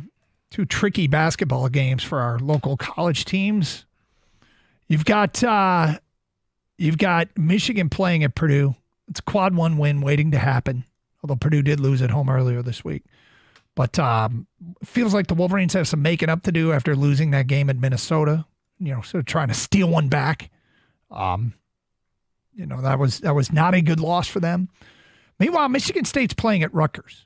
Michigan State's won 11 in a row. Through the course of seasons, there are ups and there are downs, unless you're elite, in which case you're always up. Michigan State might be just that. I suspect there'll be ups and downs for them as well. Michigan's kind of going through a sluggish portion of their schedule. Rutgers is one of the most fascinating teams in the Big Ten. High expectations, 35-1 to win it all to start the season. Now 200-1 to win it all. They might not even make the tournament. They're 10-9. They got 2 lottery picks. But you'd have to think that they're a team that has incredible upside and is, at home. It's a tough game. Both Michigan and Michigan State have tough games this weekend. Michigan tonight, Michigan State tomorrow. Any thoughts? I'm not sure what to expect out of it. I mean, Michigan State looks like they're going to play you tough every night. Do they have more talent than everybody else, or is this one of these quintessential Tom Izzo teams that everybody pulls their weight, everybody's got a role, and there are no superstars? All right, so is the player with the highest recruiting ranking on this team Xavier Booker? I think so. And Xavier Booker is a rotational piece? I mean, it's how they're using him off the bench, and kind of like they go with the hot hand, whoever's going to be that guy. It changes every game. It's interesting to watch. I don't have a real gauge on this team other than they play team basketball, which is huge. They don't have the one guy that you're depending upon. No, they don't, which means they have multiple guys that can step up for them. It'd be intriguing to see if, people talk about superstars making such an impact in March. This feels like a very Izzo team. Do they have what it takes to get it done in March? If you need a superstar per se, I don't know if they have that. But they're an intense group that he has a lot of combinations to toy with, which can be a problem for other teams. Michigan, the problem that Michigan will present teams in March, and there's a little bit of an antidote. I'll be interested to see what Dusty May does with this. Michigan can hit you with a 4-5 ball screen. Your center and your power forward are playing the pick and roll game at the top of the key. That is something that almost nobody's ever had to prepare for. But the last few games, the Danny Wolf, Russian Loivot, Vlad Golden 4-5 ball screen hasn't been as effective. And I think they got to figure out the next motion off of that and perfect that. So when teams think they've got it defended, you've got the counter to what they're doing. But, Big Ten teams are seeing this. Other teams will watch it, but it could make Michigan. That could be what makes Michigan a tough out come March. They could be a very tough out because of that. And they're very well coached. And it's a whole new slew of guys, it feels like, over there, different style of basketball. And I think both Michigan and Michigan State can make noise. But I think what holds Michigan State back potentially is that they don't have the three-point shooter.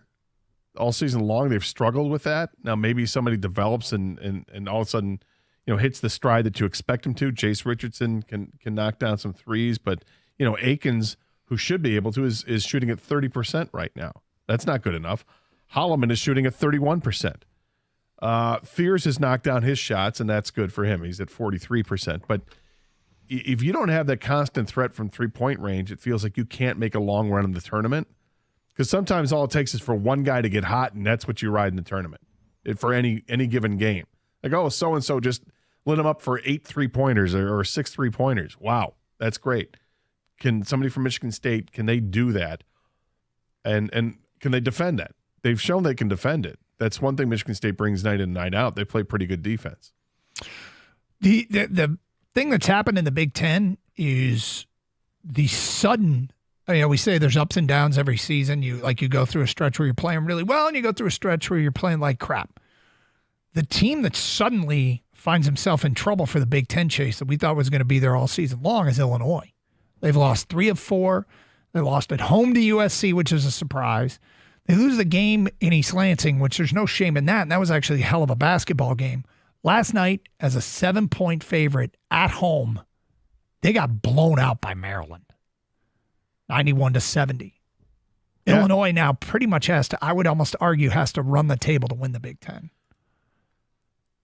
Well, and it doesn't matter. I mean, because you just have to win enough games, and then you get in the tournament. Everything's about the NCAA tournament, and at a 13-6 record right now, they need to win probably 7 games. You just said something. I don't know. I think in the course of the regular season, if you win the national championship in college basketball, you're right. If you're cutting down nets on that Monday night, it doesn't really matter. I think in the course of the regular season, that's what you're playing for. But the weirdest thing has happened, it also applies to college football, is now I hope college football doesn't become you're just playing for the playoff. Well, that's what the basketball is. Yeah. I mean, it's nice to claim a Big Ten championship, but then years ago they added the tournament championship, which took away the Big Ten championship, right? Mm-hmm. I don't. Yeah, but I don't know one person that values the tournament championship more than the regular season championship. No, I guess if the conference tournament championship. Yeah, I mean, I guess if you're a team that was nowhere near sniffing the Big Ten championship, and all of a sudden you win the tournament championship, and now you got the automatic bid, which it feels like Iowa might do every third year. Exactly.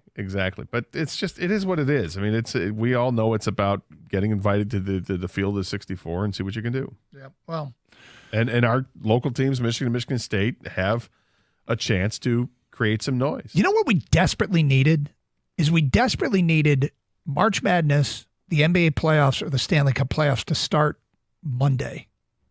It would have really helped the healing process. Yeah, think so? Like I think what's going on with the Pistons, legitimate. What's going on with the Red Wings? It's encouraging since they made the coaching change. I don't know if they're going to make the playoffs, but it's encouraging, and just making the playoffs would be a wonderful step forward. Both Michigan and Michigan State. You know, I've seen you put in your show sheets that you're not quite flipping the switch to college basketball just yet. But in all those seasons, like, they haven't reached anywhere close to their peak intensity level. And so with the Lions getting bounced early, it's going to ramp up soon. It's going to ramp up soon.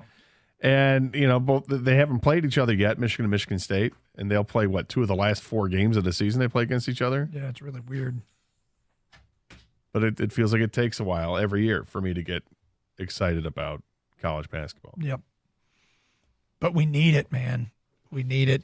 We needed that next great excitement as soon as we can get it. This is an odd situation right now.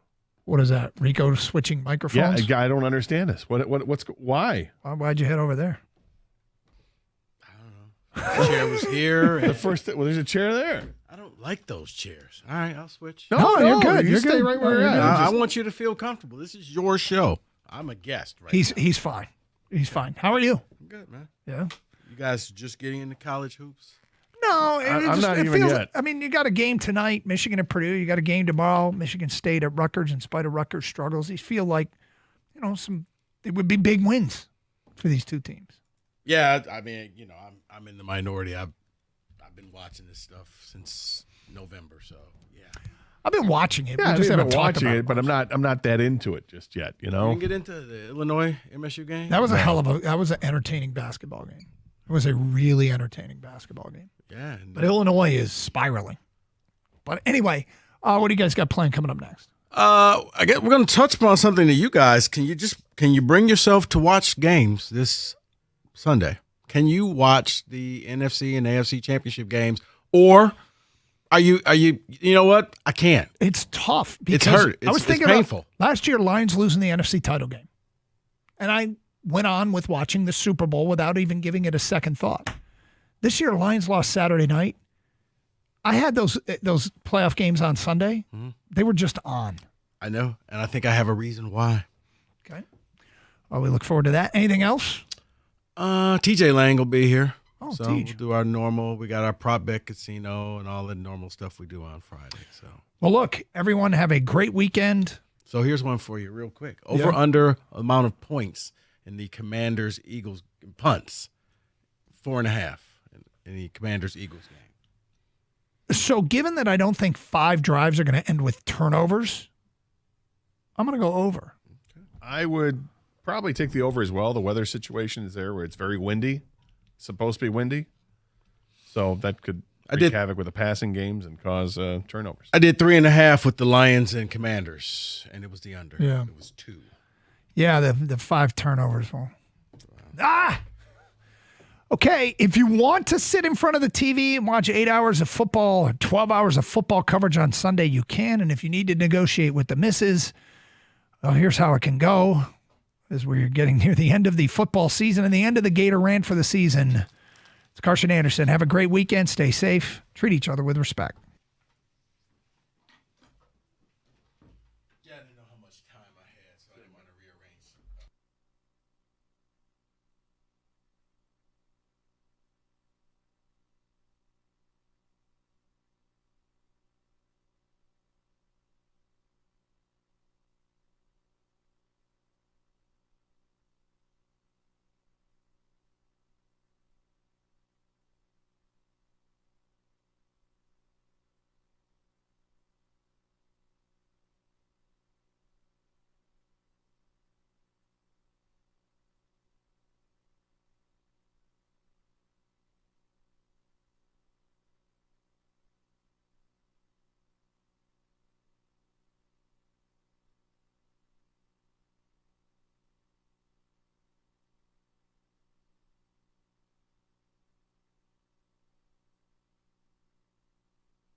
Brought to you by Precision Garage Door Services of Southeast Michigan. John Heyman posted on X that the Astros and Cubs are believed to be showing significant interest in free agent third baseman Alex Bregman, with the Tigers and Red Sox involved as well. If Bregman does sign back with Houston, that may prompt a move to left field for Jose Altuve. The Red Wings beat the Canadians yesterday. Today in the morning skate, Patrick Kane missed again. He's dealing with an upper body injury that will keep him out tomorrow tomorrow as well. A battle of two of the top teams in Big Ten basketball today. As Purdue hosts Michigan, the Boilermakers snapped a 7-game winning streak with a loss against Ohio State Tuesday. Hear the game over on WWJ, News Radio 950 at 8. USA Today lists Pistons star Kate Cunningham as one of the all-star starter snubs in yesterday's reveal on TNT. The rest of the roster will be revealed next week as well. Starting Bills safety Taylor Rapp has been ruled out for their game versus the Chiefs Sunday night. He has both a back and hip injury. Cole Bishop will start in his place. Pete Carroll coming out of retirement to coach the Las Vegas Raiders. The deal is for 3 years with a 4th-year team option, according to Adam Schefter. At the Corval Health Sports Desk, I'm Jeremy Otto for more. Go to 97.1 The Ticket or Odyssey.com.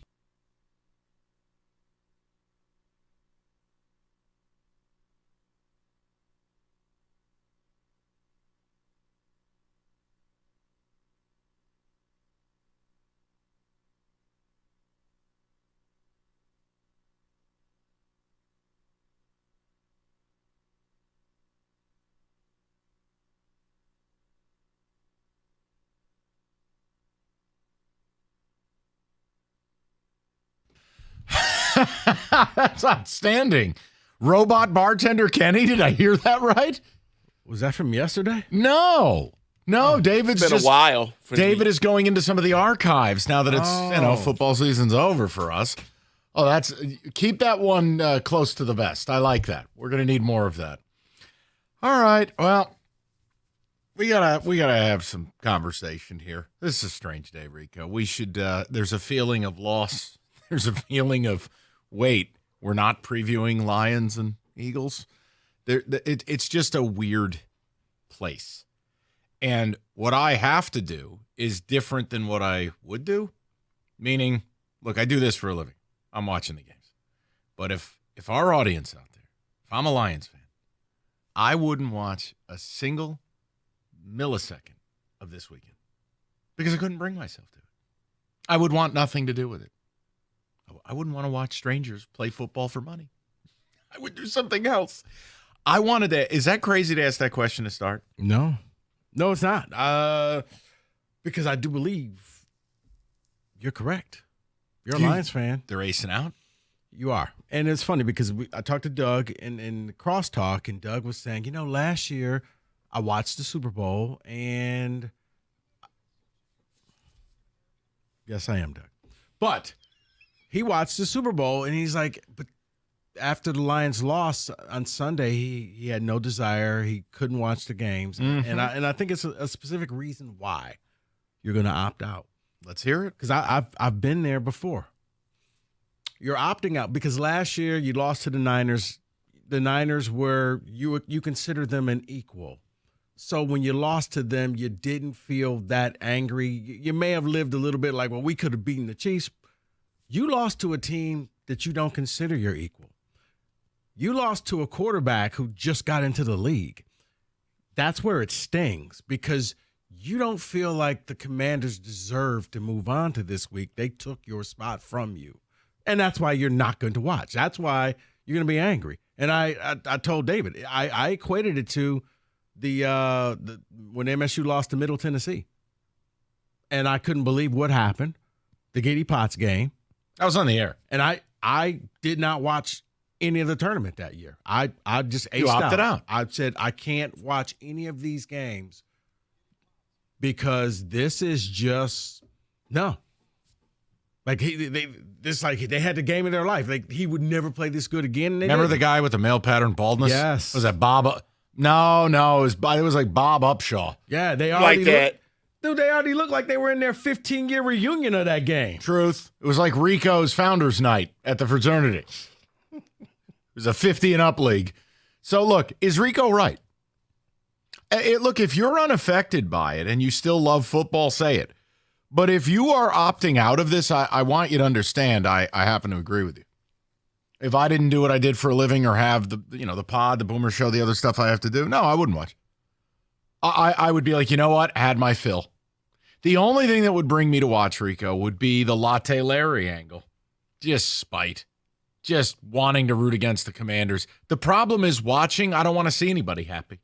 Right. I don't want to see Travis Kelce gyrating.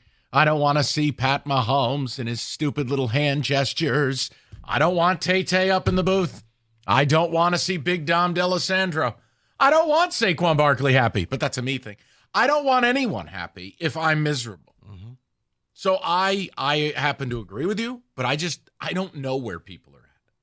Look, they've passionately wanted to vent and talk about the Lions, and that's what we've done all week. Right. But, Kenny, case in point, do you think you're going to watch? If you would have asked me this question on the Sunday after that Lions loss, I would have said absolutely no effing way am I going to watch this game. No shot. But now that some time has passed, or these games, now that some time has passed, this will become background noise to me. I will have it on a TV. It will not be on the main screen. I'll glance over at it every so often, probably get a little upset, and then continue on to whatever the main programming is going to be. Is the hot dog roller back? No, absolutely not. So I just didn't know if there'd be like caloric therapy. It will be. It's residing in the kitchen, which is where it will stay. Oh. You lost the battle, didn't you? Oh, yeah. It was the sad walk of shame, and then I can't get it back after that, you know? That was a very sad walk, by the way. Are you sure we can't just shoot the thing? No. All right. It's my hot dog roller. Okay. It got us this far. 248-539-9797. David, what is your prediction on what the people are going to do? Many of them, I believe, are going to not watch. I just think that the pain is too much. I think they're different than what Kenny is. I don't think enough time has passed for a lot of these fans. It's just been a week, not even a week. They're not like Kenny. Kenny loves football. Kenny's different than the rest of these people. The average fan, no, they're not watching. Well, Kenny also has a hot dog roller in his living room. That's true. I mean, a very different man. Very. But here's the other problem. And I mean no disrespect to either franchise. It ain't like I can just go from watching the Lions on a Super Bowl drive and then flip on the Pistons or Wings. I mean, at that point, like Pistons and Wings, you're sitting there and you're like, great, two teams that have to like beg to get in the playoffs. And do what? Is you get hit with a garbage can. And it doesn't take away from the achievement that like, wow, the Pistons had like 4 wins last year at this time. And they have like 23 now. Right. That's a really good turnaround. You know what the problem is? It ain't the Lions. And it isn't a Super Bowl. And it isn't meaningful in the big picture. It's meaningful to the Pistons in the long term. It's not meaningful to you were competing for a Super Bowl. What the hell am I going to I'm all fired up to watch Pistons Hornets? Yeah. No. Yeah, and that's why I think it's frustrating because Jaden Daniels. Look at him. Look at him right there. That's the guy that ended your life. Yeah, and that's just it. He's a nice guy. Like you don't hate him. You haven't seen him yet. Smiling right there? Yeah. Angers me. But see, you don't hate him yet. Like Mahomes, you hate. Like I hate him. He's up and coming. Like it's like okay. Can I why hate did him? It have to be us? He's supposed to be a giant. I get to hate him. Then he hurt the Lions, which is like my other so thing. This is just your ultimate spike game. Yeah. With him and Saquon. Yes. Bane, 50-yard line, rip someone's head off. I can't take it. Maybe you should look at your own organization. I can't. No, I can't look at them. That's awful. I would like to know from the people, are you going to be able to watch these games? And it's yes, no, and it's why. Very simple. I would just love to know. And I don't care what you're going to do if you don't watch. But I can't. The only thing I could compare what happened to you guys would be Game 7 for the Wings. Lidstrom off the crossbar with like 90 seconds to go. Michigan State, Big Ten title game in 11. Never turn that on again. I can't. Or for Rico's point, Rico, massive college basketball guy. Giddy Potts. You opt out at attorney. Yeah. Yeah, because I could do without the Lundqvist. The reason being, kind of like the Lions, that was going to be your year. It was all set up for you. Yep. The locations were all set up for you. You were going to end up playing in Chicago to go to the Final Four, which I think was in Indianapolis. And for the Lions, yeah, you had everything here. So I think, and now you not only, it's like, what do you do with your time from now until the Super Bowl? Because people had parties planned, They had trips planned, and now you got nothing. I'll tell you straight away. If I didn't do this job, and from a Lions perspective, I wouldn't watch. I would not watch the Super Bowl. I'd stare at the sky before I watched this. The only thing that mattered was us being there. Why the hell would I want to see anybody else happy?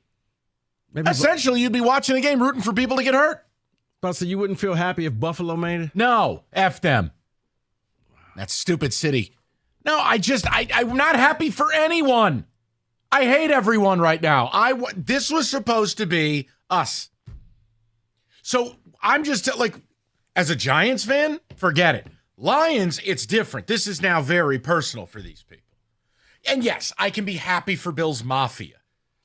But I don't want anyone happy. Is that bad? Does that make me bad?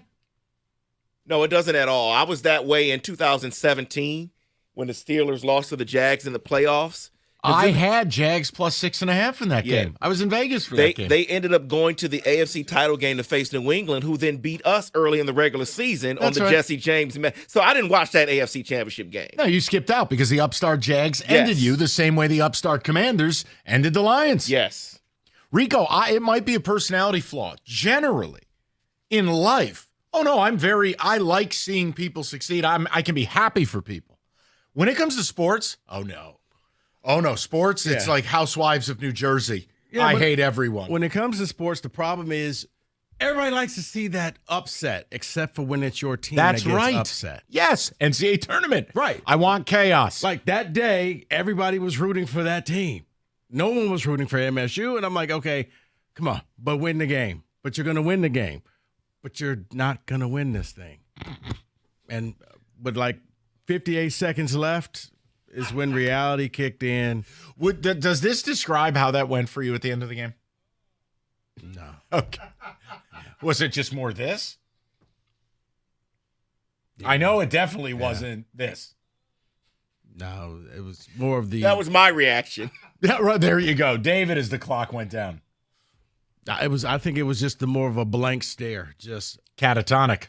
This is not happening. Got it. And a lot of Lions fans were like, this is not, like the 12 men on the field, this is not happening. Not like this. I'm opting out of football. I think that's where I'd be if I were a Lion fan. And I don't think you're wrong. I don't think you're bad. Right, it's where you hoping that all of a sudden the alarm clock goes off and you're like, oh my God, I had a terrible dream. Woo, wow, we lost this game. Okay, now Bill it's for Murray, the real game. Groundhog Day. Right. Phil? 248-539-9797. Be curious.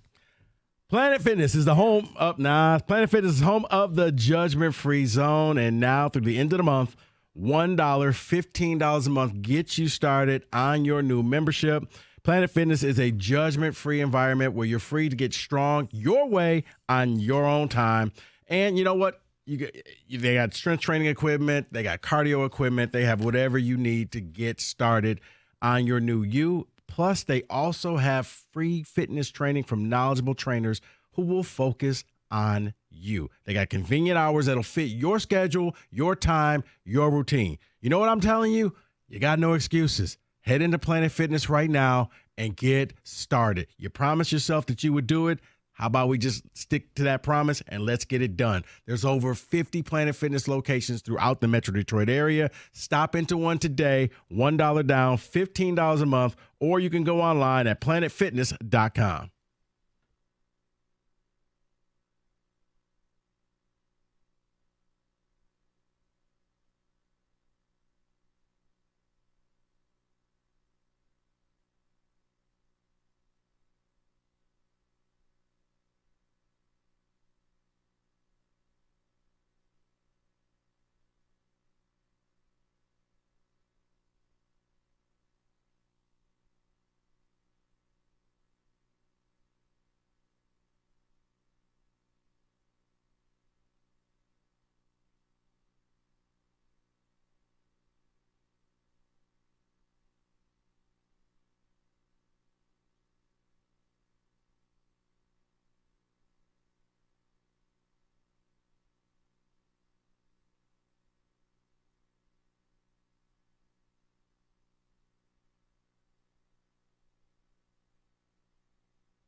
All right, so we're starting the day with a question about the weekend.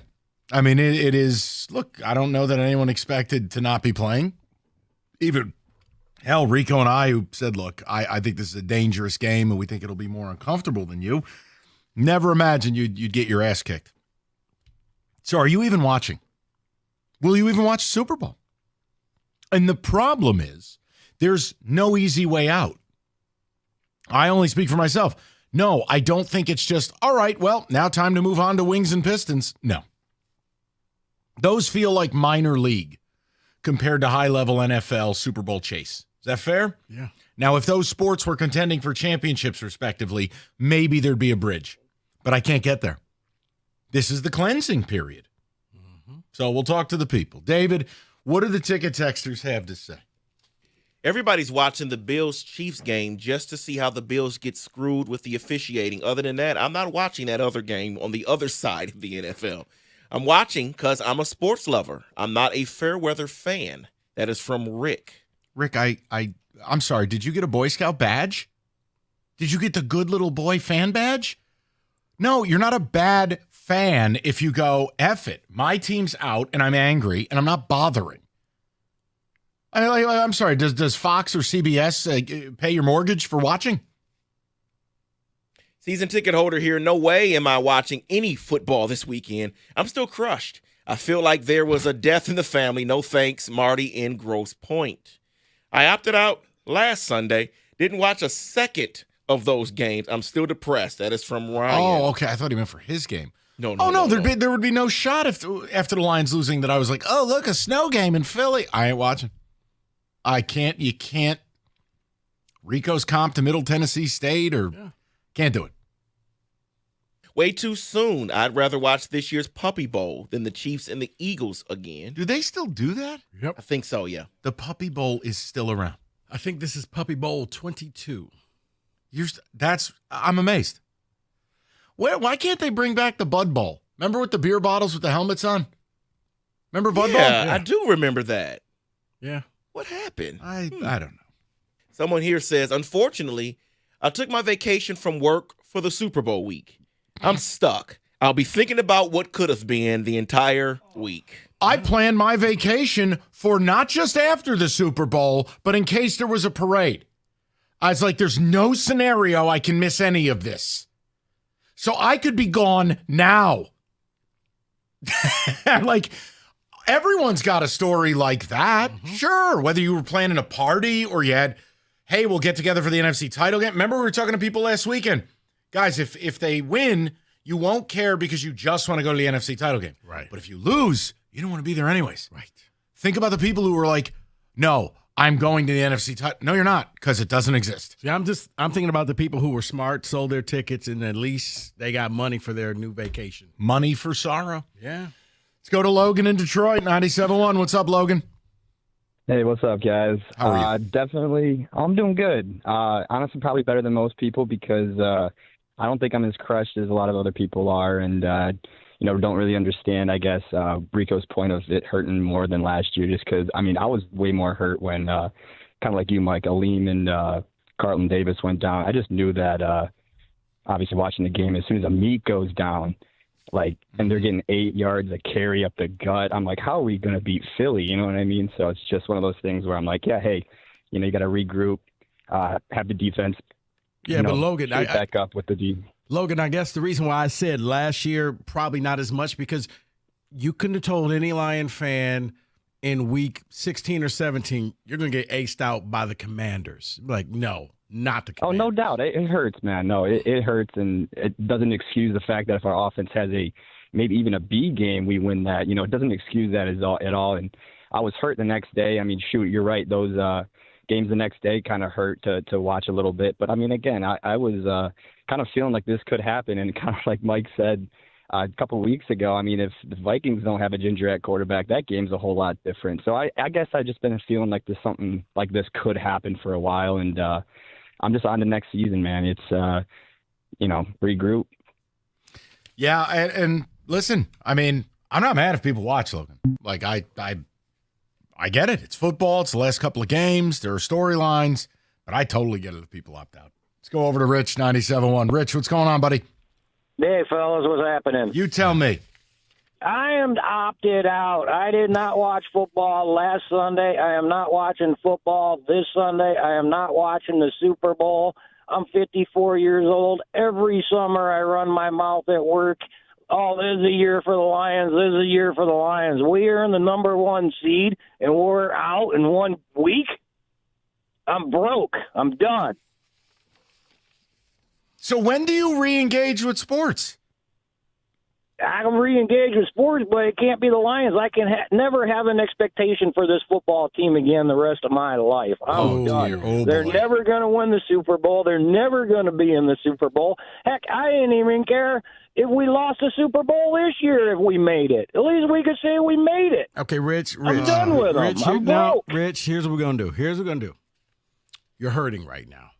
And you probably need to just watch something else. You'll be back. Trust me when I say this. You'll be back come draft time. You're going to see what Brad Holmes has done and the new players coming in, free agency. It'll rejuvenate you. It'll rekindle that fire that's been put out.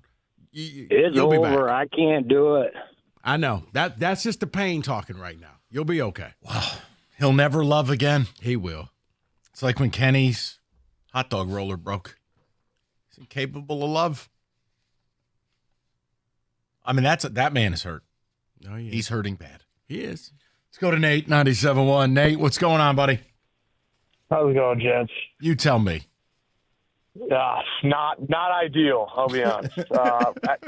After that Saturday game, like halfway through, my body went numb. I will not be watching any of these games. I didn't watch on that Sunday. I didn't watch. Lord knows I didn't watch the college football playoff on Monday. That product blows. But God, I am so with you on that, Nate. I watched it, and it was like a hostage situation. I didn't want to, but I knew I had to. And I almost fell asleep during the first Notre Dame drive. I'm like, I hate this sport. It was this big epiphany of, I can't even be excited for this. An epiphany? Because you've been saying you hate the sport the whole year. I know, but it was Notre Dame, Ohio State for the whole thing. You think I could put my stupid hatred aside, and I was just like, Nate, I'm like, I hate this. No, you're a petty man. No, I knew you wouldn't put that aside. Okay. Yeah, so the more college football, sidebar, the more college football becomes like the NFL, the worse it gets. I'm with you, yeah. So, Nate, here's my question. When do you re-engage with sports in total? Yes, that's the thing. I'm taking a full sabbatical. This is, I am just, like the last call, I'm in pain. I'm not going to say as much as he is. I'm not done with the Lions. But even now that we got the 1 seed, it seems like the regular season doesn't mean anything. It's like, wake me up when the playoffs come. But I fully expect to step back next year. Do we? I mean, I hope we make the playoffs. I expect to make the playoffs. But like, do we? It's like the Saturday game was you came home, found your wife cheating on you, and then all of a sudden Ben Johnson and Aaron Glenn are both gone. And it's like the wife filed for divorce and found a way to get the kids too. It's like you're getting shot left and right. We can't win, it seems like. You've painted a very vivid picture, Nate. It sounds awful. Oh, my God. No, but see, Nate, this is the thing, and I brought this up at the start. It's so sad, and it's not anyone's fault. But I think a lot of people are like you. And here you have, the Wings are trying to fight for a playoff spot, or the Pistons are having this unbelievable turnaround, and there won't be anyone to care. Because that's the power of the NFL. That's the power of the Lions and this magic journey they were on. See, I think it was more the journey. The more, you won 15 games, so that means you're going to go far. That means this team's going to win. This is the best you've ever seen in your life. But, ready? 3 o'clock. With TJ in the room, I want to ask all of you a question. All of Detroit, everyone in this room. I think you're seeing fans are never going to be the same, but not in the way you think. Not that they'll never love again. Like when Kenny gets to the end of a bottle of Admiral Nelson, he's like, oh my God, I'll never love again. It is, fans are going to view things differently. This is going to become a little bit more big city, a little bit more New York, a little bit more nasty. Right up my alley. You just want to be chanting Jared Goff just because? I don't think any idiots will be wearing disco shirts. I think people are going to start to go, you know what? Wake me when the playoffs start. It's going to be more of a win it or F you mentality. Now you're serving an entree I can get down on. Wake me at the NFC title game. That's right. NFC championship game, because this early game, this means nothing. Yeah. Oh, man, it's great. What happened is the age of innocence is now gone. Washington took that from you. And I wonder what now Jim's going to do with the sunglasses. 248-539-9790. He'll wear them on the pod. Like hell. I'll look away. All right. Well, how about this?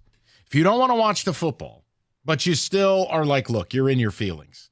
Hungry Howie's, mix and match menu, $6.99 each. I don't care. Stare at the wall. If you don't want to watch the football, order some pizza, mix and match, everything on Hungry Howie's menu. It's all available for $6.99 each. You pair them up, and you're all set. So whether you want to cry in your pizza or you want to spite watch the football, maybe you hope Pat Mahomes' head falls off like a cartoon, whatever, Hungry Howie's got you covered. 8 different flavored crusts, whole menu available, limited time only at Hungry Howie's.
All right, everybody get their pencils out.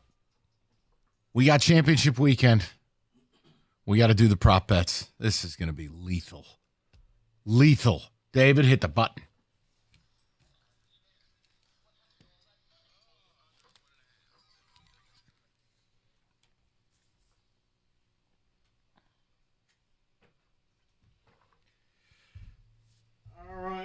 All right. There we go. All right, Mike, you won last week. Mm-hmm. So let's go ahead and jump right into this. Saquon Barkley. Over.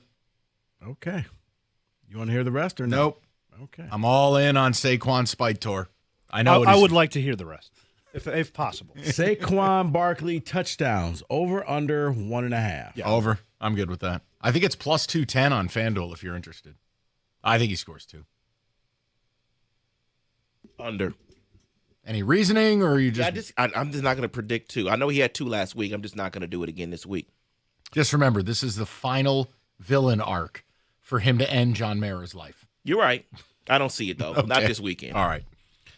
Yeah, I'm going to go under as well. I think they're going to have to show that Jalen Hurts is not really that hurt. So here, let him score a couple of touchdowns instead. So I'm going to go under. Speaking of Jalen Hurts or Brian Robinson rushing yards? Jalen Hurts. I got to believe even after the awkward tackle and the injury, they still bootlegged him twice. He's killed the Commanders running the football. I'll go over. I just don't think Washington's going to have much success running it. Yeah, I typically agree with that. I'm gonna say Jalen Hurts also.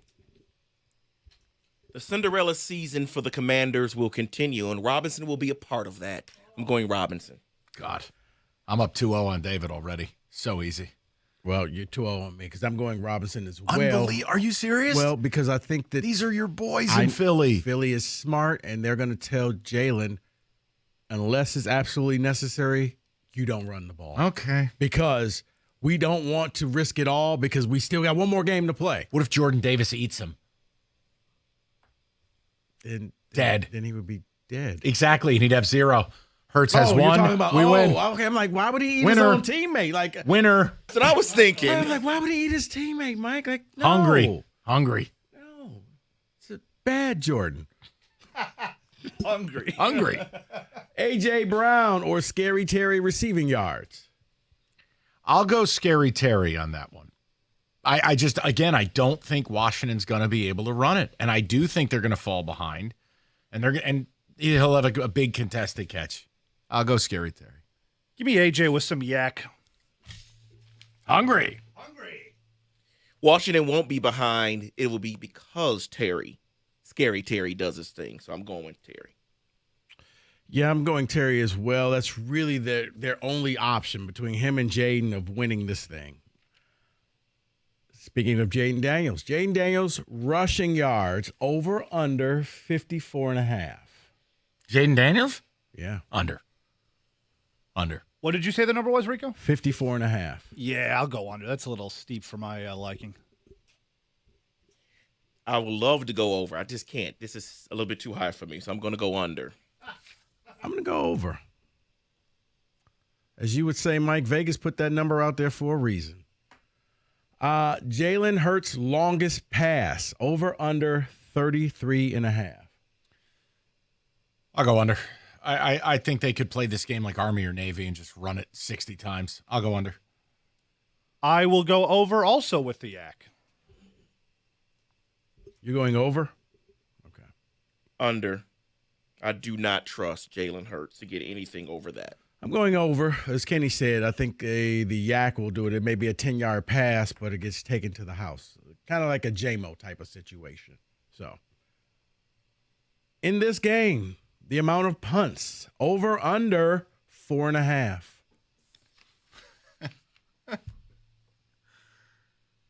What world are we living in where I have to think about this in a playoff game, but he's not wrong. Over. Come on. Yeah, but Washington, they're going for it. They're going for it, and they're going for it. I'm going to say under. Along with the brotherly shove. Yeah, I'm with you. It's going to be under.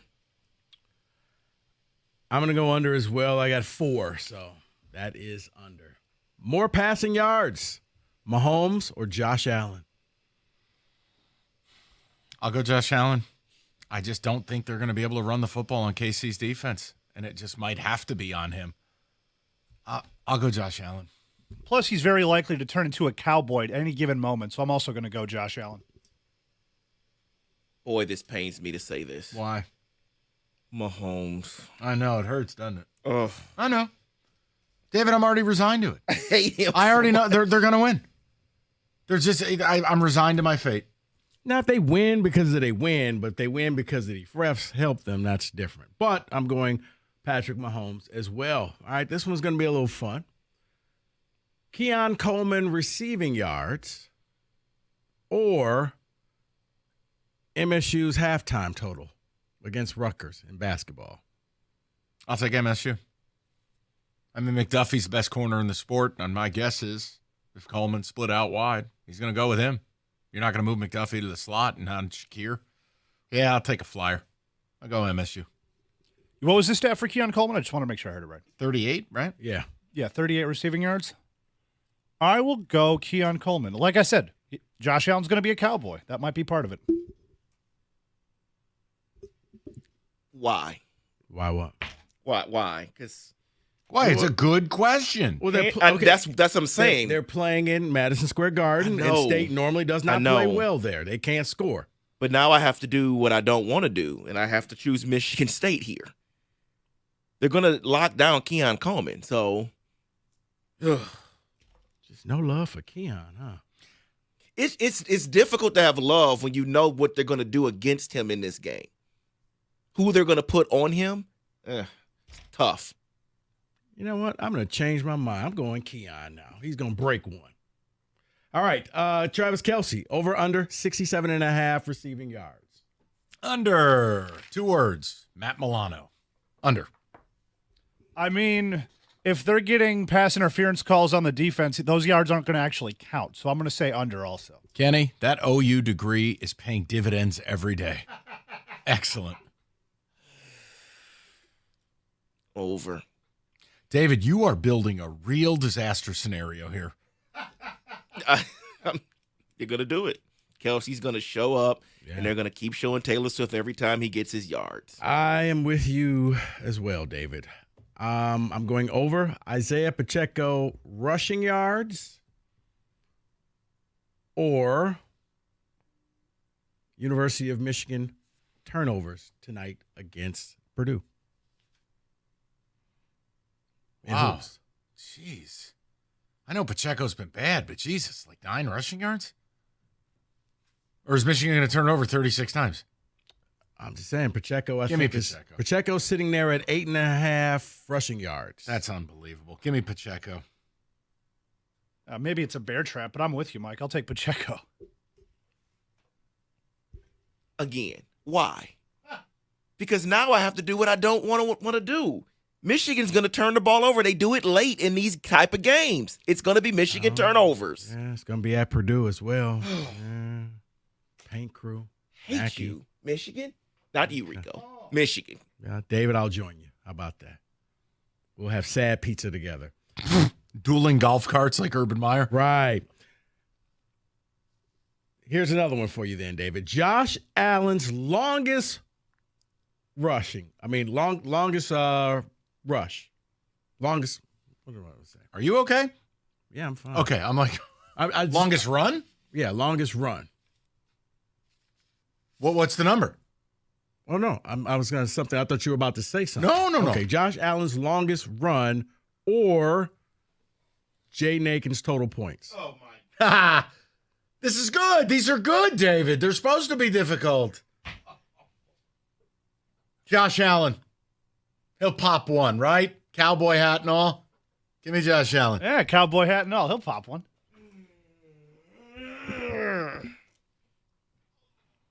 All right, I am going to go Allen. Allen longest. I have to. Yeah, I'm going to go Josh Allen as well. More receiving yards, Xavier Worthy or DeAndre Hopkins? Xavier Worthy. It's that big playability. Plus, here, I'll do the Kenny we OU go. math department. You know, on those pop passes, they're actually passes. I'll go Xavier Worthy. You love a good yak. That's the theme of the day. Give me Xavier Worthy. I'm going to go with you on this one, Kenny. I am going to go yak. Finally with the yak. Worthy. I'm going to go D-Hop. They brought him there for a reason. Maybe this is going to be the game. Everybody's going to be focused on Kelsey and everybody else. Last one. Zach Ertz, receiving yards, or Cade Cunningham points against Orlando. Cade. All-star, 30, 35 points. I don't know that Ertz gets there. Give me Cade. Well, since the Pistons are above 500 now, I told David if they got to 500 or above, I would start watching games. I will be watching. Give me Cade. On the flip side, I cannot watch your wing because every time I watch, they lose. Correct. So I'm going to go Cade Cunningham. And I'm going to go Ertz. in a close one. Damn it. I was hoping we could all unite on that one. All right. We should have. Deflator. All right, hold on. Over under, times they show, Taylor Swift in the luxury suite, set at 4.5. Over. Oh, that's over. 5.5? Over. 6.5. Over. No, come on. I mean, I got to set a real number here. You can't. That's what, I mean, if you said for the half. Okay, let me ask you. For the game during or the for game, a half? Because they're going to win and then they're going to keep showing her. So I need to know, is it during the fourth quarters? I don't know anymore. Fine. Yes or no on the prop bets. Will Taylor Swift have a celebrity guest like last week with Caitlin Clark? No. Yes. No. Yes, absolutely. I Got to make a whole show, a whole mockery of the whole thing. All right, it may be a D-lister, but she'll have somebody there with What is she going to have, Pauly Shore in the booth? You never know. Carrot Top will be joining her this week. All right. That's the Prop Bet Casino. America's favorite place to watch football, if you can emotionally bring yourself to it. Stadium Swim, Circa Resort and Casino, biggest games, best viewing experience right in the heart of Vegas. They got you covered. Circa, 6 pools, 3 levels, best view of the big screen for all the biggest games. Book your spot today at circalasvegas.com.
TJ Lang going to join us in about 10 minutes. He is yet to speak on the Lions game publicly. That loss made him so sick, he skipped work all week. So we'll get to him in a few minutes. Right now, we go out to Vegas, and we talk to Derek Stevens of Circa. Derek, what's going on, buddy? How are you? You know, we're still trying to get over this from last Saturday night, Mike, but we're hanging in there in Vegas. I was going to ask you, is on a personal level, clearly, you want the team to win. You get a lot of Detroiters out at Circa and the D, but everybody and their mother was on the Lions, right? So this kind of helped the bottom, the book, no? Yeah, I mean, yeah, I bet up front. I mean, the house needed Washington, but for us, we just put our phones away. Yeah. Yeah, I mean, it was a pretty massive win for the house, but that's not what we wanted. No. So when, like being there, you know, being at your little overhang spot, the whole deal. Like, when did it start to sink in? This may not happen. You know what? That's a great question because it didn't sink in mentally for all the fans. It didn't sink in for me. It didn't sink in for a lot of us. There was always a thought that, all right, a couple lucky plays. You know, even by the time we're at halftime, all right, everybody's going to want to. We're going to come back. We're going to be in good shape. To be honest, it really didn't sink in until the fourth quarter because maybe there's an element where we went in too confident as Lions fans, and the team. I mean, we played maybe too cocky, not having anybody in the backfield on 3rd and 1. You know, passing Jameson Williams. I mean, there's so many things when you relook at this game that make you want to rethink things. But maybe we just played a little bit too cocky, and maybe we kind of all felt that way. Yeah, Derek, it's funny because I can imagine it went from being a party celebration to, okay, stop talking to me. I actually need to watch this because we may be we're losing here. I mean, it was absolutely brutal out here in Vegas. I mean, yeah, I had a lot of Lions fans. For people that couldn't make it back to Detroit, I mean, hell, I had half of Southwest United States coming here to watch a Lions at Circa, and yeah, it wasn't a great night, that's for sure. Now, Derek, where does I guess people's attention shift to now? What's the most heavily bet team? Is it Kansas City? Not really, because Kansas City really wasn't hit so much throughout the season. I would definitely say the darling team is definitely Buffalo. Buffalo seems to be the team where we're getting the most amount of money. That's the team that seems to have quickly become the fan favorite team.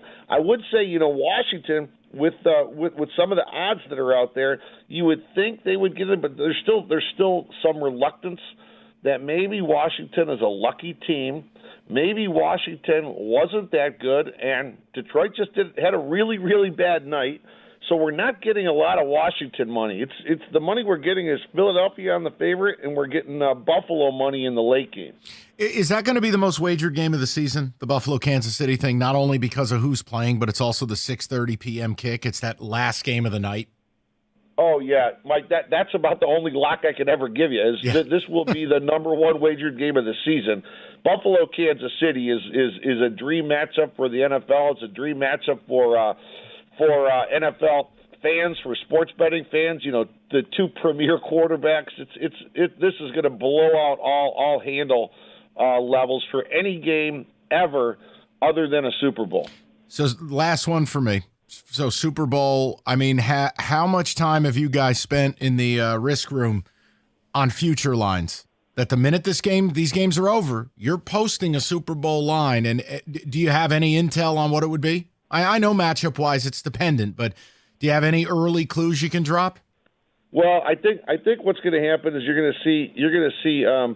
Currently, we have the exacta matchups posted at Circa Sports. So, for example, Kansas City beats Philadelphia or Washington beats Buffalo. So we have all those matchups out there.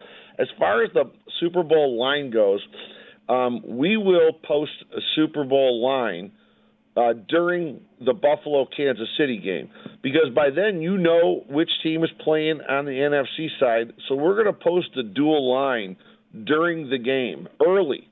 And then obviously one of those games becomes a push because it won't happen. So it's going to be pretty fun to watch how this evolves. throughout the Buffalo Kansas City game. But either way, if Philly beats the Commanders, I mean, are you looking at a 2.5 or 3 max, no matter who wins in the AFC? Yeah, I mean, I went through the matrix earlier today, and as of right now, there's no matchup where there's a point spread greater than 4. Okay. At this point, and that was Kansas City over Washington.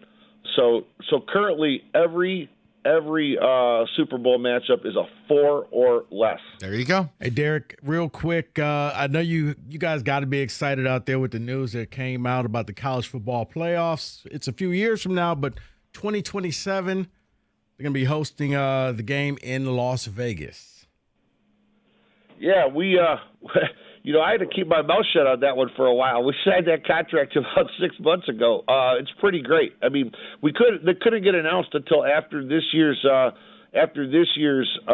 national championship game. But yeah, for Las Vegas and for everybody that put a lot of work into getting it, it's a great get. We're excited. 2 years from now, national championship in Vegas, and man, it'd be great if we had a Michigan team out here.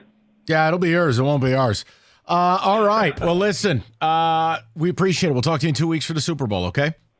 Yeah, have a good championship Sunday. Thanks a lot, fellas. You got it, Derek. Thank you. That's Derek Stevens. Circa. David, few ticket texts if you'd be so kind, and then we'll get TJ in here, his debut to talk about what went down last Saturday night. I won't be watching. As soon as the Lions season ended, I made the move to catching up on HBO shows I have missed on the entire NFL season. Well, if you want to add to your television, I think it's a very funny show. Have you guys watched Bookie? That's on Max. Yeah, no, I haven't started yet. Sebastian Maniscalco. You've talked about it. It's funny, and it's like a Kenny show. It's easy viewing. You don't have to well, no, Kenny, you don't strike me as a guy that wants deep character development. You just want to laugh a little bit and go through episodes. So it's not a True Detective. No. Gotcha. Felt like an insult. It's not. You like a certain... You're a simple man. You don't have many brain cells to focus on character development like we do. You're not as simple as he thought. You picked up on that. That's not what I meant. Rico. Oh, well, did you mean it? I don't know. I didn't mean it. You know what? F it. That was a I stray. did not mean But it you that ducked way. the stray, Not Kenny. a stray. It's not. You know what? To hell with it. I just was... You did the Neo right there. Oh, I was just saying certain people like true crime and certain people don't, right? All I was saying is some people I don't like scary movies. I like shows that have a deep character plot. Other people just want to enjoy Seinfeld. Yeah. Fun. Some people are dumb. Some people are stupid. Okay. Some people are smart. That's what it is. You know what? I'm done. I'm done. I tried my best. TJ Lang is next. Does he fall in the Seinfeld category, Mike?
Michigan basketball will face Purdue on the road tonight in a battle of a pair of ranked squads. Dusty May talked about some keys during his presser on Monday.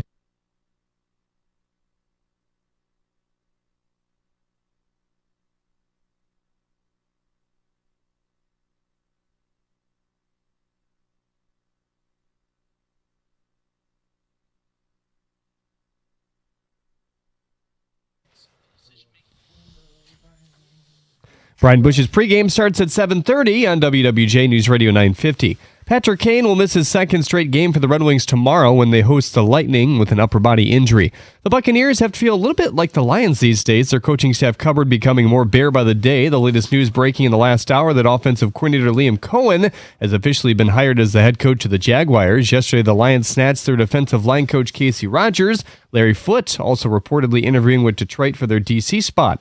Eagles QB Jalen Hurts says his knee is progressing and admitted he'll probably wear a brace this week against the Commanders. The college football championship game will be hosted in Vegas in 2027 at Allegiant Stadium. At the Corwell Health Sports Desk, I'm Jeremy Otto. For more, go to 97.1 The Ticket or Odyssey.com.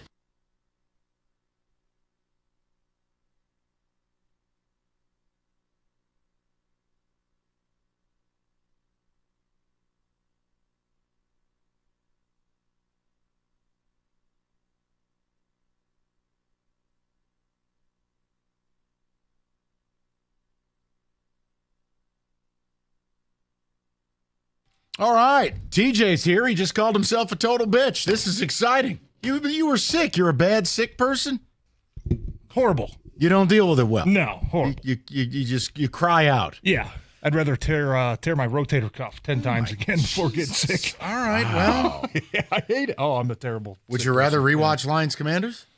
No. Okay, then. No. So you have not been on air. You were sick pretty bad Monday, Tuesday. You weren't able to deliver your thoughts. Obviously, you and I were texting, but like, where do we begin? I mean, you've had time to process it. Yeah. How the hell did we get here again? I was about to say, TJ, when did you know? When did you know that game was going sideways? Yeah.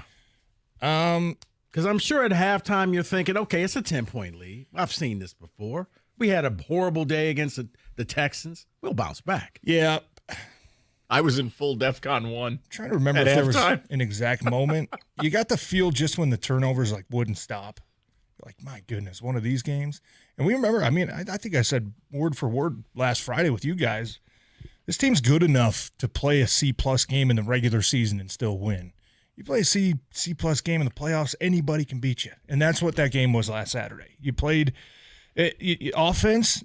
I know people are still like, yeah, you scored 31 points and 500 yards. I don't care. My expectation for that offense is so much higher than that defense with all the injuries that they face through. You can't have a turnover that goes for 6 points, first of all. And you take the last interception out. I'm fine with that. But you can't have turnovers that take points off the board, too. I mean, I really felt, Mike, I think we talked, those turnovers were a 27-point swing. When you consider that Washington got 21 points, the touchdowns, plus you also, in 2 of them, took field goals off the boards. That's a 27-point swing. You're not beating anybody in the playoffs with giving up that much points. You're just not. If you take away the last turnover, I'm still going to say it was 5 because maybe you forced them to either do a dumb play on 4th and 2 and you get a stop, or they kick a field goal. Instead, you had 12 men on the field, and you gave them an automatic first down. Yeah. And I'm counting that as a turnover. And a lot of uncharacteristic mistakes, too, right? Like Ford Field was supposed to be the place where people come in and they fall apart, and they melt down, and they have the mistakes. We had more false starts than they did. You had 12 men on the field. I mean, it was like Washington came in with no expectation and just, hey, let's go have fun, see what happens. And to me, the Lions, once it started getting a little closer than they thought it was going to be, started getting tight a little bit. And Jared Goff, he did not play a good game. He just didn't. You look at the pick 6. The fumble, I mean, look, Graham Glasgow did get beat on that fumble. But Jared Goff, I hold in a high expectation where if it's 3rd and 1 and you've got a 3-step drop, your offensive line is expecting that ball to come out right now. And I know on that play, it was a one-read play. Hey, we got Amon-Ra on Bobby Wagner, and he comes out and he's stumbling. That, in my mind, if you're Jared Goff, it's got to go off now. Okay, I got to get out of here because they've got 5 guys. I only got 5 in protection. the odds of me holding up for 3, 4, 5 seconds on a 3-step drop are not great, right? I got to pull my eyes down. Amon-Ra fell down. Play's gone. How can I salvage that, right? Get my eyes down, try to scramble. Maybe you pick up the first down with your feet.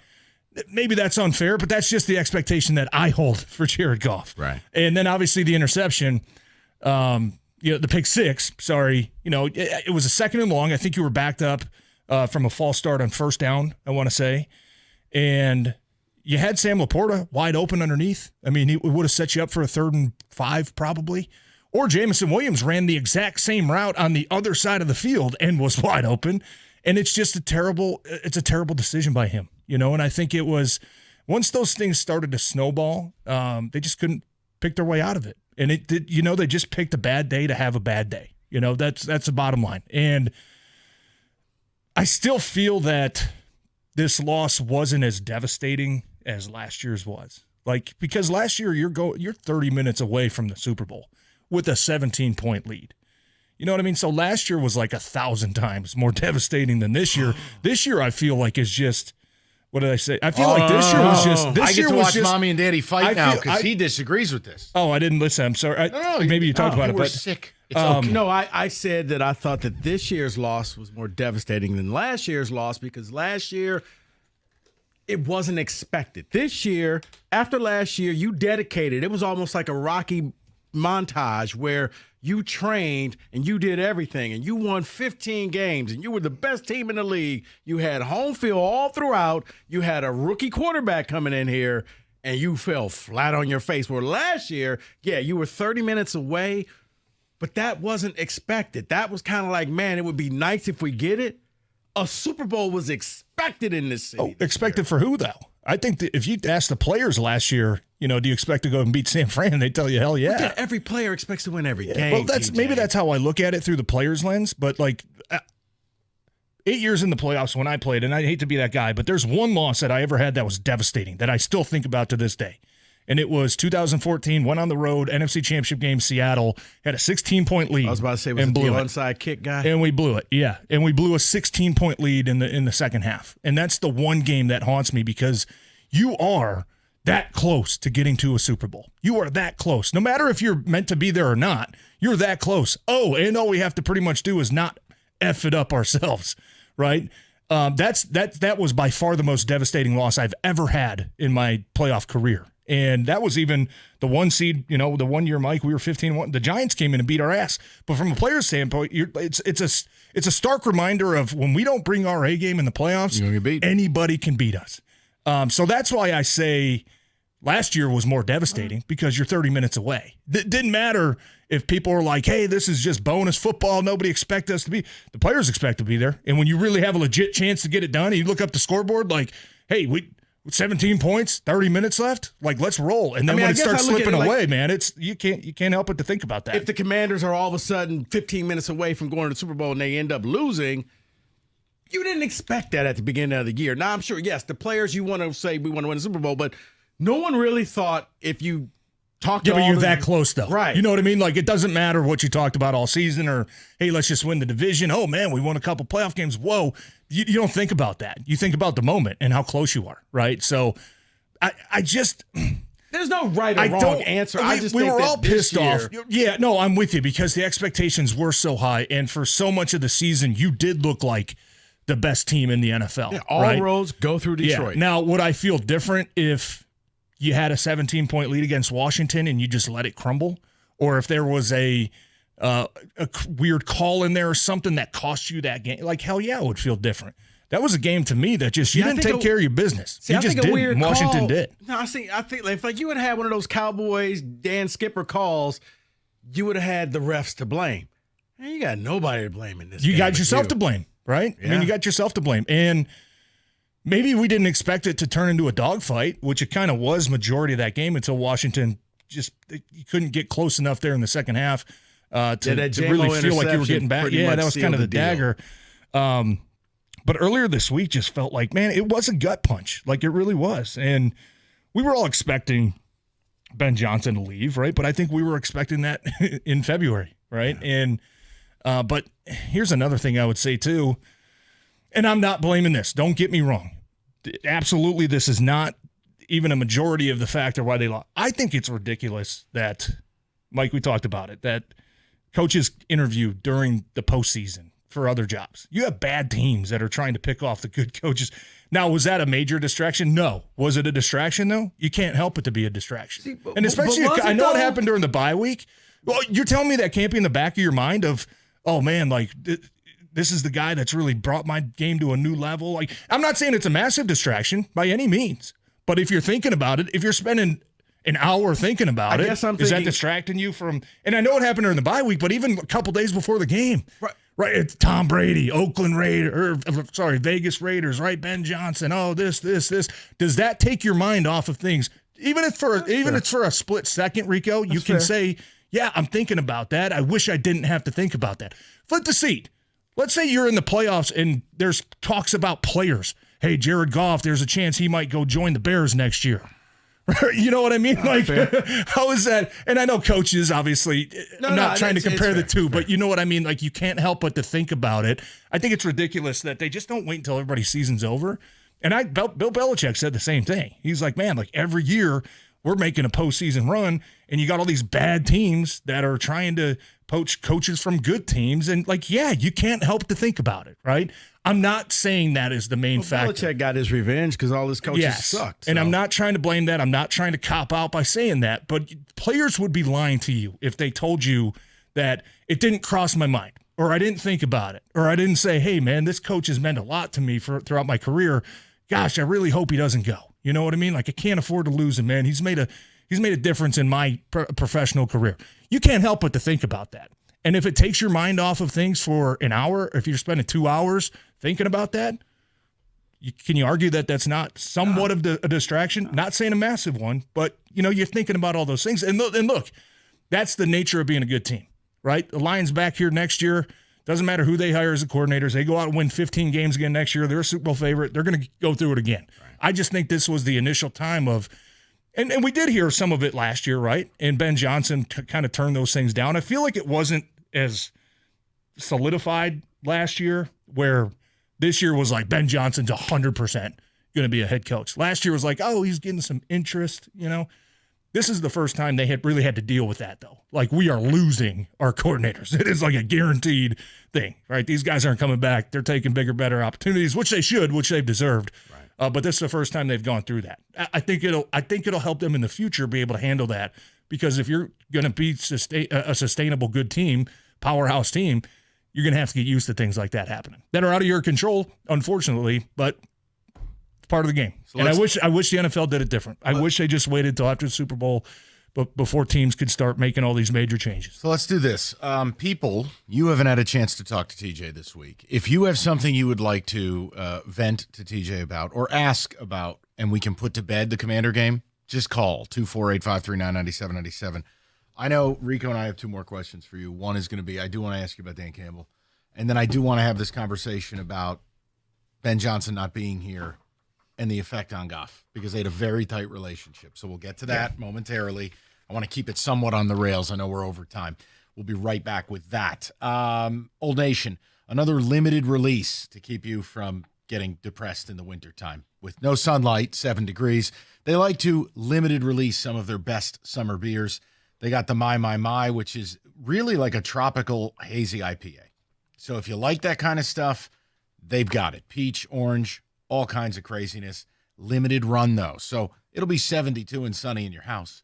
You want to crack one open? Maybe you can't bring yourself to watch football. Whatever. Stare at a wall and have a beer. Do whatever you like. Respectfully brewed in Williamston with the best ingredients by the best brewers in America. Support local, support independent. It is Old Nation, 21 and up. Old Nation Brewing Company reminds you to please drink responsibly.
TJ Lang joining us right now as we're talking about the Lions game. First time we got TJ back since he was sick. Yeah, unfortunately, still having to relive it.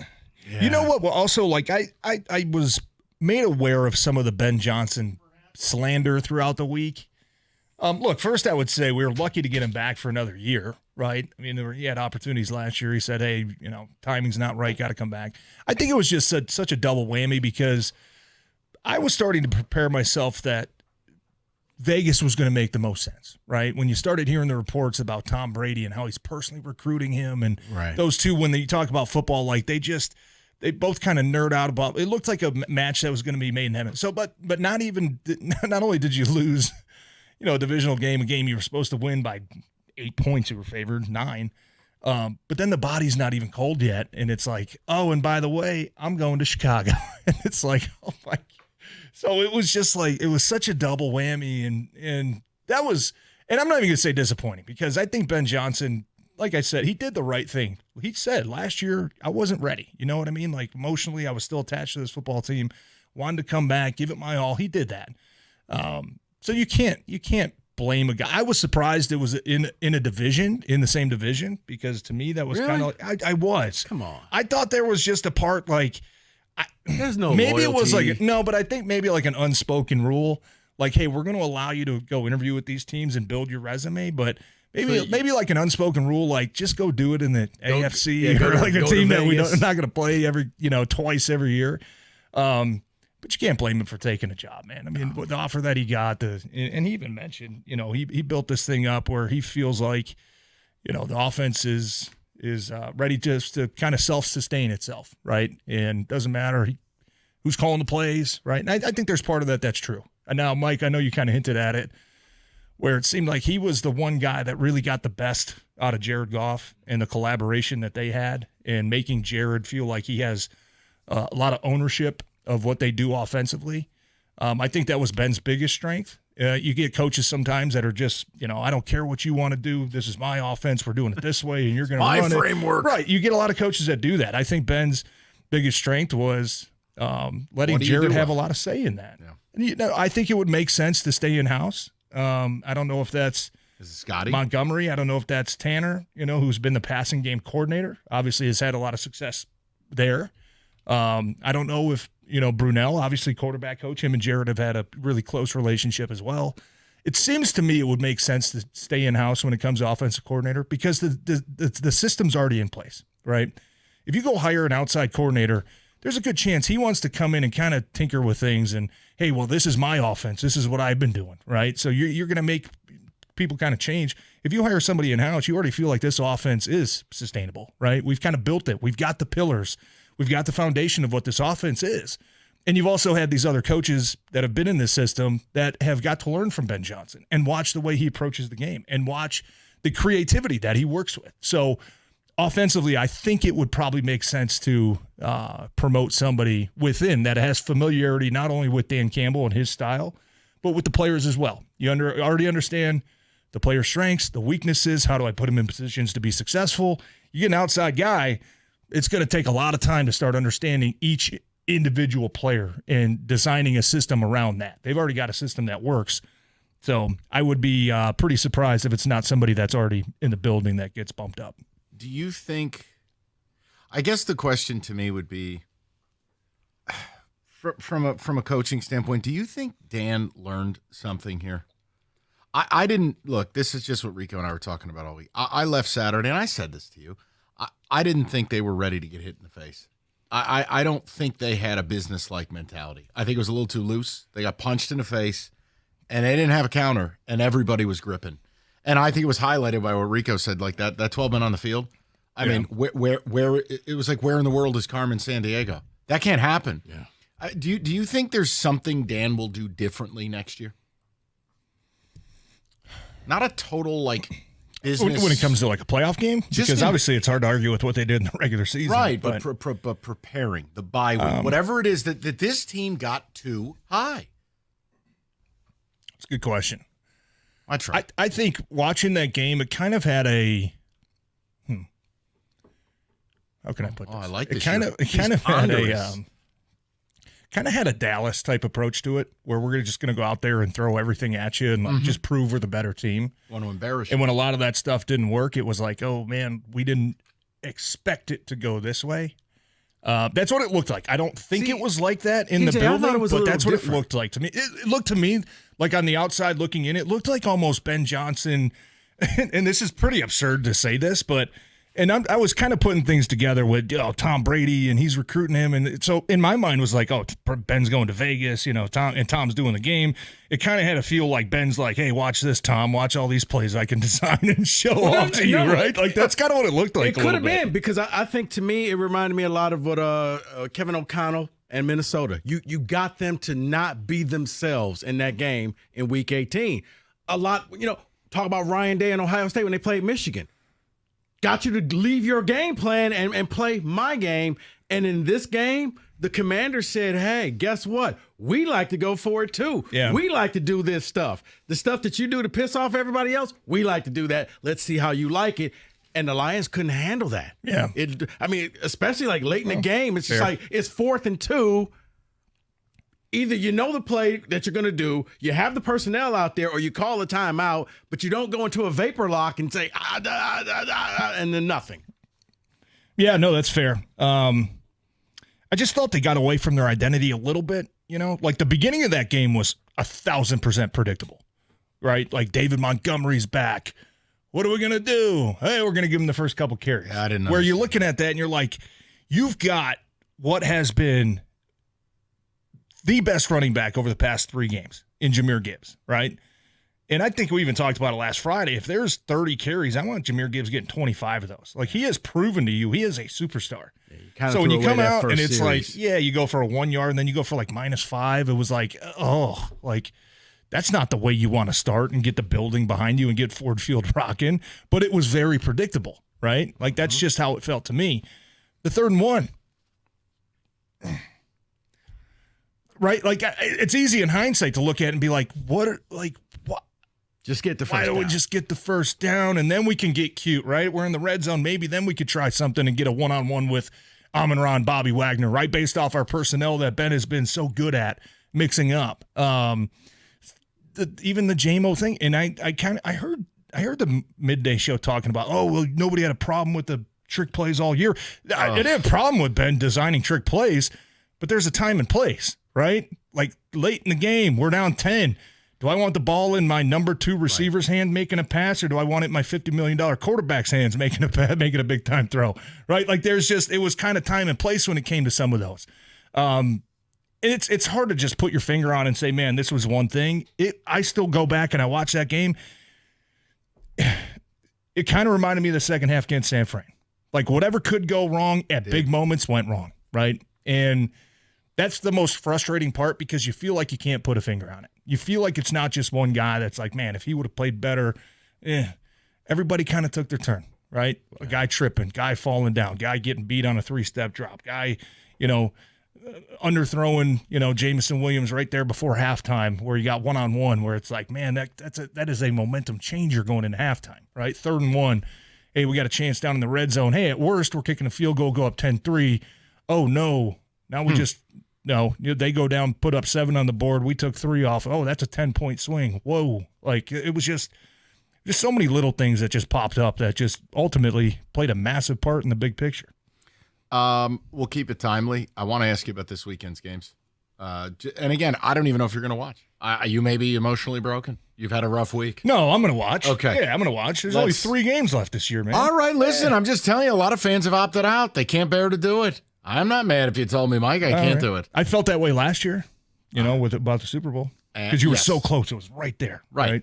But we'll talk a little bit about this weekend, and I do have a critical question for you. And then we'll do the picks. We got Who Said It. Got lots to do. 97.1. Hey, let's talk about the Chevy dealer in the area that's leading the way. It's Hamilton Chevrolet in Warren, 14 Mile and Mound to be exact. Andrew and the sales staff want to be your Chevy dealer, and they'll guarantee you the lowest payment on your next Chevy, period. They're going to find you every discount, rebate, and incentive to save you money.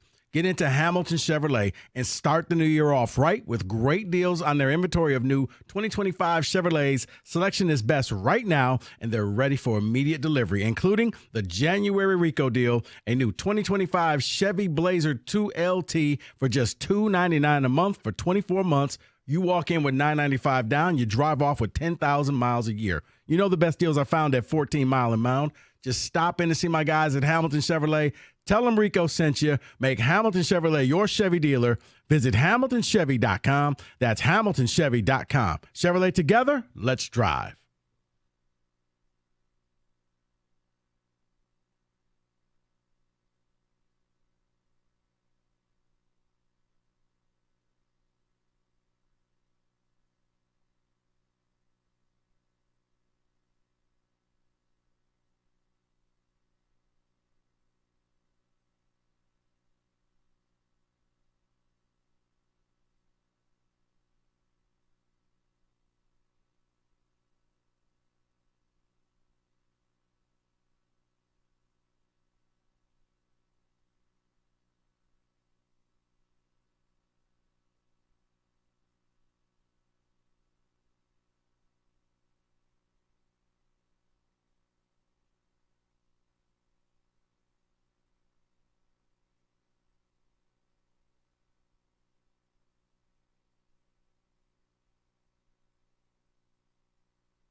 All right, we get to the picks in about, I don't know, 8-9 minutes. But TJ, I know we've spent all week talking Lions. It's brutal. But yeah, who do you like this week? I mean, who's going to be in the Super Bowl? I guess it's the easiest way to just ask you about the games. And I know Mahomes and Allen is the headliner. Yeah. But who's the Super Bowl match? I think Philly wins comfortably. Me too. I do. I think there's part of them that is just going to come out on fire, knowing that they may run it 50 times. Instead of going to Detroit for the NFC Championship. Oh, man, we get this at home, and it's against a team we played twice. Like, they don't have the shock factor of playing labeled rookie quarterback, like, because they've seen Jaden Daniels twice now, right? But I think Philly comes out on fire. I do. I think they win comfortably.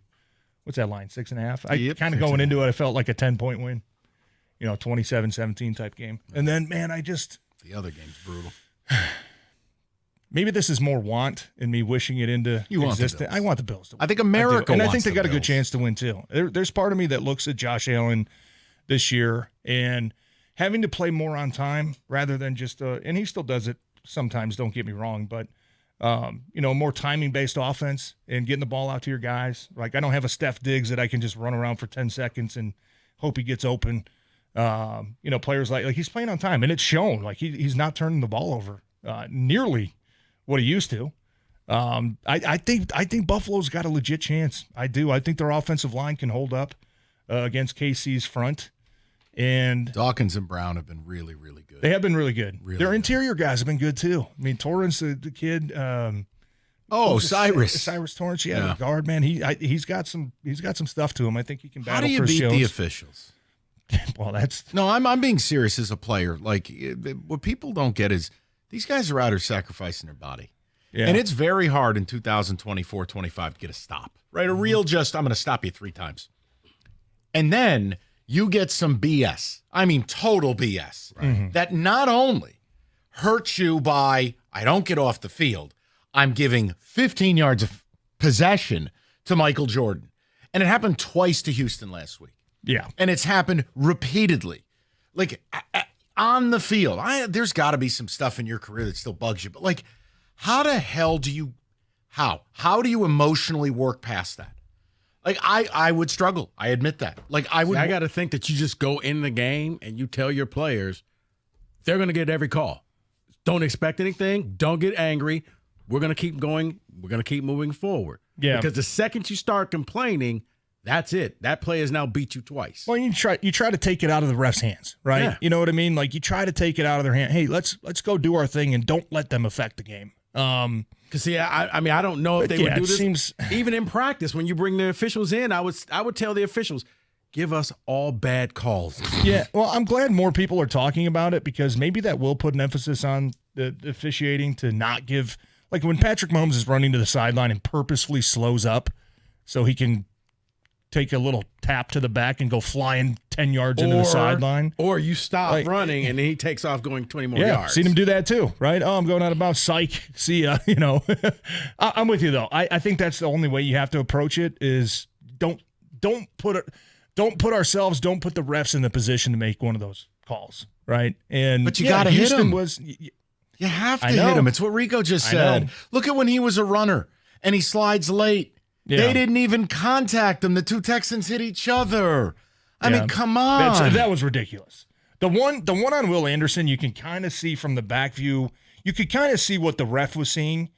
But, I mean, let's call it what it is. Patrick Mahomes is a flopper. He is. I know. And anytime he gets hit, you see his head just immediately jolt back. You do. And I think, we used to talk about this because when I first started playing, you used to have a referee behind the defensive line. And they could see those calls. And they could come up and say, no. Like, he sold it, right? He's just yanking his head back. No, he didn't. Now you have both officials behind the quarterback. So anytime either an offensive lineman or a quarterback jolts his head back, doesn't matter if you get hit in the stomach, all they see is that motion, right? And part of me wants to give Mahomes credit for kind of mastering that, but part of me also thinks it's just chicken, like it's just it's a terrible way to play the game. Yeah. That's how I look at it. Like I know that's all of us look at it. Steph Curry kicks out his leg every time he shoots the ball. Yeah. To get the foul. It is. Yeah. And it's last week was disgusting. All I ask on a is couple just of those But see, I think because of that, I think the refs know we cannot do anything that Yeah. makes it look like we can help this man out. You know what? I mean, that's and I feel Like like we he's say dead this. I out feel there, like I say yeah. this every season. Like, if there's a problem or a roughing the quarterback, or if they're going to put an emphasis on something, then you got to make it reviewable. But with how much help that the referees are already getting in the game, right? How many times do we see, hey, they'll mark it 1st and 10, and then after 6 seconds, hey, never mind, somebody called down and said it's 3rd and short. Why can't you do that on roughing the passers? Why can't you do that on some of those game-changing calls that you have? Why can't somebody go up there and say, hey, I could see what you saw, but no, from this angle, he did not hit him in the head. Yeah. Pick the foul up. It's not taking a minute, 2 minutes to review it. Somebody upstairs, though, can call down and say, hey, no, this different angle showed nobody hit him in the head, right? Do not, we cannot call this.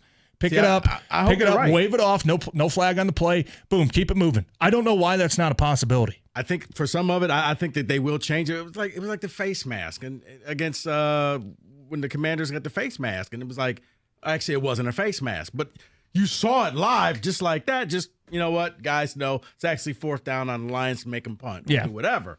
And It's you don't very want it simple. And you don't want it happening every play, but if it's one like that's 15-yard penalty on a Yes. 3rd down, it's going to sustain it, right? In a playoff game where points are we're going to let them continue the drive. No, you have to implement a system for somebody to call down and just be like, guys, I saw what you saw, but we saw 5 angles of it. You cannot call that penalty. You can't do it. Right. I don't think it would be that difficult to implement. Now, do I want it on every single penalty? No. No, I think the referees, you don't want to turn them into robots, but on some big calls. You're not going to do it on holding. You're not going to do it. You're not going to do it on But if it's something face egregious masks and it or- takes 2 seconds and you can clearly see, you don't have to do the review. It's just oh, wait, sorry. Nope, we're going to move it here. It's actually 3rd and 2. Yeah. Very simple. And I don't want a flag fest either, just throwing flags and then, hey, I think I saw it, but let's let upstairs, confirm if I was right or wrong. Can they just let him play? I don't want that please? either. Yeah. Can they just let him play in Kansas City? I wouldn't care if they throw a single flag all game. Just I think they will, because I think there's been enough talk about it nationally this week, really the last couple weeks. He's going to win again. TJ. Mahomes and he's going to win again. You know what's going to happen. See, I don't think so. You know what? As long as it's a game where, like we saw a couple years ago with these two teams. 13 the seconds. 13 seconds. You Like mean- if it's you mean one when I of had the those Bills? games. Yeah, that was great. No, but I'd rather have him win that way than to win by. I know. Oh man, he had 3 BS calls and they had 14 points because they were in 3rd and long and they got a rough in the passer. Rico, Or they got this call Rico and hates pulled when it I back say first this, down, right? because Rico loves conspiracies, but I've offered one this week. I'm actually convinced Taylor Swift runs the league. I think she's Roger Goodell's boss. And there's a button. Like, how there's the Diet Coke button in the Oval Office? She has a button. And like Clete Blakeman this week, when she hits the button, a flag goes flying out of his ass. This is where this is We're not struggling. even it's not even a stray. This is, I have no idea. Like, you are one of the smartest sports people I know, and for that to come out of your mouth, I know. I'm broken. I'm broken. I am sitting here thinking this is the dumbest thing you have ever said. Yep. Ever. Taylor Swift and Pat Mahomes have forced me to that realm. Because I Here's the can't beauty. watch any more of this official. There's no other explanation. Mike, here's the beauty, and you've seen the other side of this. Nobody wins 3. That means there's going to be some play in the Super Bowl that we're going to be like, whether it's the ball stuck to the helmet, something's going to happen. I hope so. And you're going to be like, I can't believe. But then Jaden Daniels and the Commanders won the Super Bowl. She's going to hit a button on her friendship bracelet. And boom, flag. And you're like, where did that come from? I know. You've done all the math. I think that's the only TJ, I'm plausible broken. I'm explanation broken. left. Because you see it all year. It's hard to argue. You see the Bengals get screwed against the Chiefs. You saw the Texans twice. Remember the regular season version? They got screwed 3 times. Then it was 2 in the playoff game. I got nothing else. You know what? You're better than this. I know Tighten I it up. am. I feel like there's a button. You better get yourself to that wedding. You lock it up. All right, so yeah, I'm totally broken. He's going to win again. But do I want the Bills to win? Of course I do. I think the Bills do win. I do. After Mahomes just had a baby? Yeah, There's no way Taylor will allow it. I don't know. I think it's a sign. All right. It's snowing down in New Orleans. It's a sign for the Bills. It's a disgrace. We got a trip down there in a couple Let's get to the picks. We'll do them next. Moran Chevrolet, #1 dealer in the state. Get off the sidelines, get some savings. A 25 Blazer at Moran, $299 a month, 24 months. A 25 Trax, $249 a month, 39 months. They're both $999 down. New stock arriving daily. They're going to have what you're looking for. And any certified service, go to MoranExpress.com. You get the free loaner vehicle. It's Moran Chevrolet, where you always get the best price, period. Get that best deal at MoranExpress.com. It's on Gresham, just north of 15 Mile in Clinton Township. Chevrolet, together, let's drive.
All right, this is a very, very unique and special edition of the picks, and TJ was demanding we put Michigan State and Rutgers at Madison Square Garden on here. So let's hit the music, David.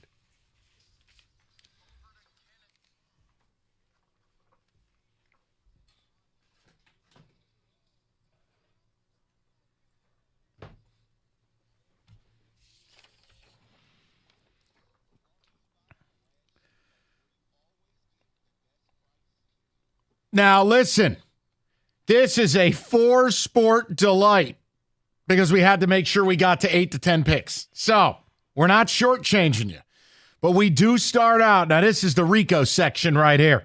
Friday night, tonight, number 21, Michigan, travels to Mackey Arena to take on number 11 Purdue. Purdue laying 3.5.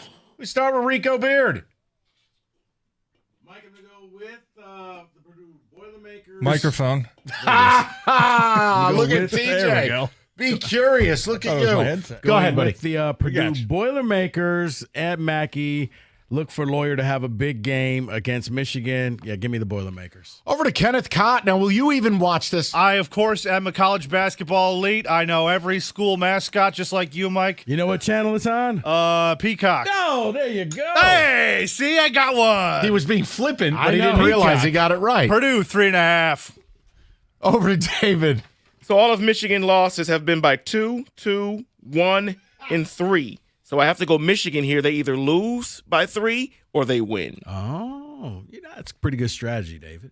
Yeah, I like what David said. I'd be lying to you if I said I could name one player on Michigan's roster. Well, fun fact, their Vlad point guard Goldman. is named after a famous ex-president. It's not Barack Obama. It's Jimmy George Carter? Washington. Oh, no kidding. Well, Bottom you line, can't bet against him then. Rico America. tells me Michigan turns it over a ton. At Mackey, that's a house of horrors. Give me the Boilermakers and Zach Edey in his 30th year. I'm kidding. I know he's on the Grizzlies or whatever. All right. Michigan State, number 25, or laying 2.5. They are traveling to the Mecca, the world's most famous arena. They are taking on Rutgers, laying 2.5. Rico Beard, you'll be at this game. I will not be at this game, but this is a game where Rutgers has a ton of talent, but in the end, they never can put it together and win games. Michigan State is absolutely horrible in Madison Square Garden, but I think the 2.5 is enough with the Rutgers normally collapse. Give me the Spartans. Barely. Kenneth G. Cott. Another game I will absolutely be watching on, I'm going to guess, Paramount Plus. I have no idea. Is this FS1? Yes. I'm going to go with Wreckers. No, correction. Michigan is on Fox. Michigan State is on CBS. All right, major network coverage. I am going Rutgers here in Madison Square Garden. They will get it done against the Spartans. How do you bet against a team whose best player is named Ace Bailey? Go ahead. If Rutgers can't win, Rico, why are they only 2.5-point dogs? That's what I'm trying to figure out. Because State's horrible at Madison Square Garden. Okay, well, And Rutgers- you know what? Sold. Give me the Scarlet Knights. I'm just going to take Rutgers. They have 2 NBA players, and MSU can't shoot threes. And I'm with Rico. It's PTSD. I can't remember the last time State played well at MSG. Yeah. It's not the greatest handicap in the world, but that's what I'm offering you. Take them to the Palisades, Rutgers. All right, now we go to the NBA. Your Detroit Pistons. TJ's so excited they're over 500. He's bought season tickets. Oh, they are? Pistons catching 3.5. They travel to Orlando. Mr. Rico. I think you're going to have Cade trying to make his pitch to say, I deserve to be on the All-Star team. Give me the Pistons and the points in this game. Now, Kenny will absolutely be dialed into this. Actually, No I will question. be watching this one. I told David after if the Pistons hit 500, I'd be watching Pistons games. So here we are. Kenny, there's a great pick 5 sequence at Gulfstream Saturday. Pegasus Day. Lock in. Okay. We got some ponies to bet on Saturday. That too. Give me the Pistons. We go over to David. They've only won one game against the Orlando Magic. Don't play well, but I got to go with Cade here. Let's go Pistons. Sure, I'll jump on board. Wow. Yeah. Nuanced. Hey, I mean, question. you throw basketball in here, you know what you're getting from me. I Mike. know. Come on. Is anyone alive for the Magic? At last check, all their players had died. Wagner will return soon. Okay, Pistons. Honestly, Pistons are playing good basketball, and a lot of these teams in the East are just ass. All right, Tampa Bay Lightning, they travel to Detroit, take on Kenny's Blessed Wings. You just got to pick a winner, people, but you also got to select the total. Over, under 6 goals. We're getting desperate. Right, not 6.5, but 6. We go to Rico Beard. You know what? I'm looking at this game, and I'm going to go with the Lightning to win. I'm going under. All right, Rico's a big Vinny LeCavalier fan. We go over to Kenny. Yeah, Nikolai Hobbybull. And Mike, hit that Rico sound effect because that's how I'm going to be. After the Wings win and hit it over, they pumped a bunch of shots on goal last game. They're going to do the same thing here. Shout out Roman Hammerlick. All right, we go over to David. Does St. Louis still play for this team in Tampa Bay? Oh, my Martin? gosh. I am going Tampa Bay here, and I'm going under. Good pull. Martin St. Louis. Dave Vanderchuk. Let's go. Exactly. Bring it back. Screw it. I'll go with the Red Wings, too. Big win over Montreal. What was that, last night? I think. Yes. Yeah, they got some momentum. Lord Mountbatten was I'll take in the that. over, too. You're going the over? Yeah. I'll take Lightning and under. All right, let's go to the real stuff where TJ will actually speak. Finally. All right, Commanders, Eagles. Eagles are laying 6.5, and you have the total 47.5. Mr. Rico. I'm going to go with the Commanders. I think they're going to keep riding high. I think that they may even win this game and give me the over. I don't see any punts in this game. Very few. It's going to be a lot of scoring opportunities. And the weather is a little more conducive than it was last week. Give me the Commanders. Give me the over. Kenneth. Out of pure spite, we pick against the Commanders. Eagles lay the 6.5. Give me the over. David. I believe that this is going to be the upset of the weekend. The Commanders are going to win this game, which means it has to go over. Oh, my.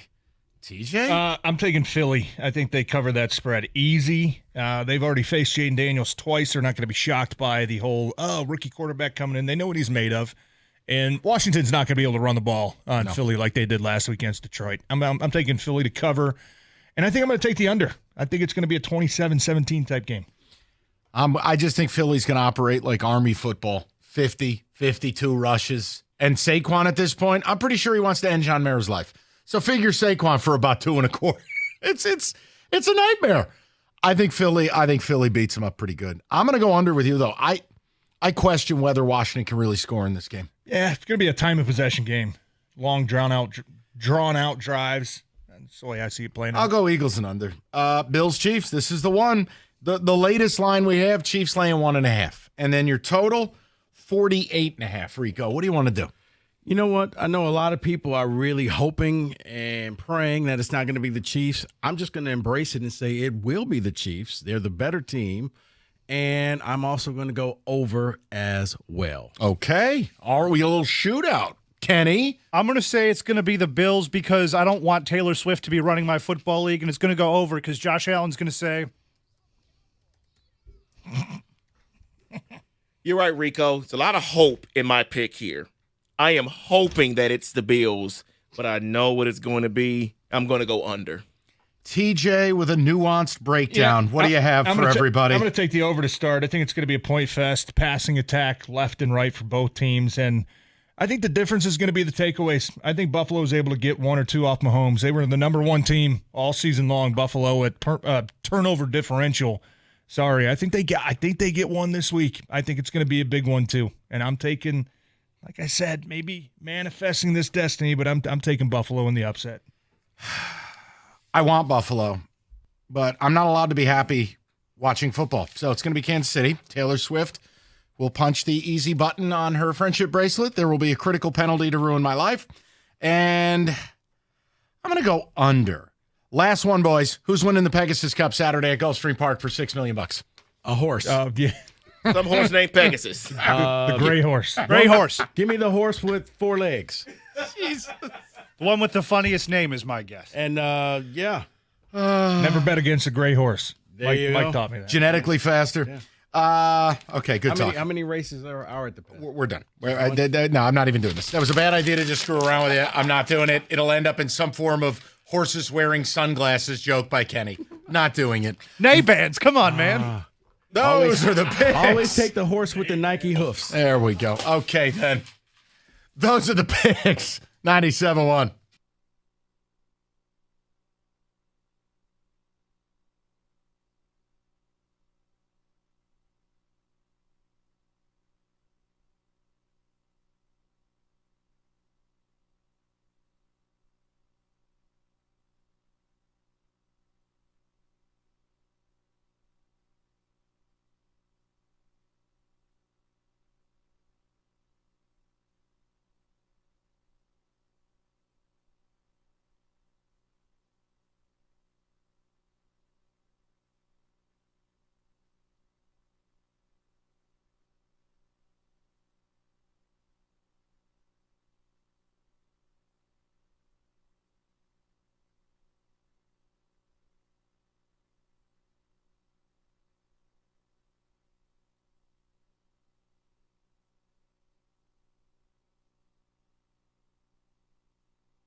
Astros beat writer Chandler Rome said on foul territory that the original $150+ million offer to Alex Bregman still exists, even though he turned it down previously. He also says that if Bregman does sign there, it's under consideration that Jose Altuve could make a move to left field.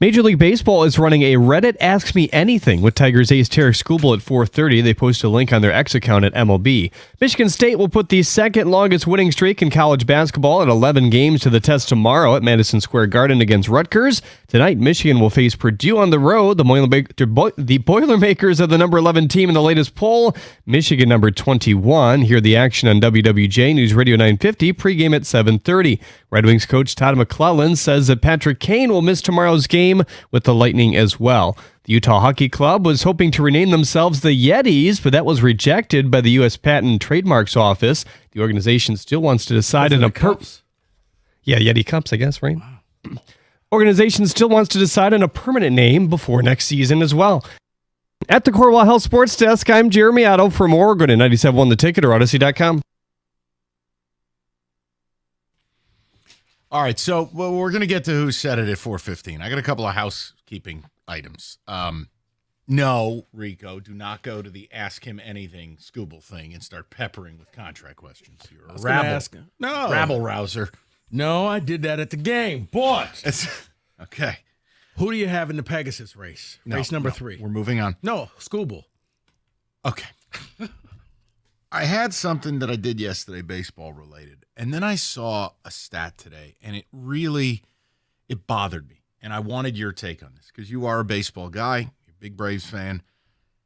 We were talking yesterday, the Tigers had this, it was a Petzold piece, and I thought Evan's done a really nice job this offseason with this team. With the idea of, they want Bregman, they want a high-leverage reliever, but they can't have both because somehow it would violate their payroll plan. Whatever. And I in the same league as the Dodgers? Well, I'm getting to that because I think it should bother you as a Braves fan. I think it should bother Tiger fans. I think it should bother Earth. But the Dodgers, Yankees, and Mets have spent a combined $1.5 billion this offseason. 3 teams. The other 27 teams in the league have spent 1.3. I mean, how much longer can baseball go on having no competitive balance? You know what I mean? You just feel, what's the point? No, you're right. But it's funny because it's in a larger way, it feels how we do about college sports, where some schools say, I'm going to pay all this money in the world, and other schools are like, well, we don't have that money. It's like you're checking the notes. That was my next question to you. No, continue, because then I do have something that relates to that. But go ahead. No, please. but I mean, they're saying that clearly we're trying to win championships and we don't care how much it costs because our fans don't want to see the price tag. They just want to see a trophy. But how do you make sense of it? And again, we're not a small town, right? We're not Cincinnati. We're not Pittsburgh. We're not Oakland or Vegas or Sacramento, Modesto, wherever they're playing. We're sitting here, and look, I'm not pounding the desk about Alex Bregman. I'd like him, but I also do have some concerns that I've outlined.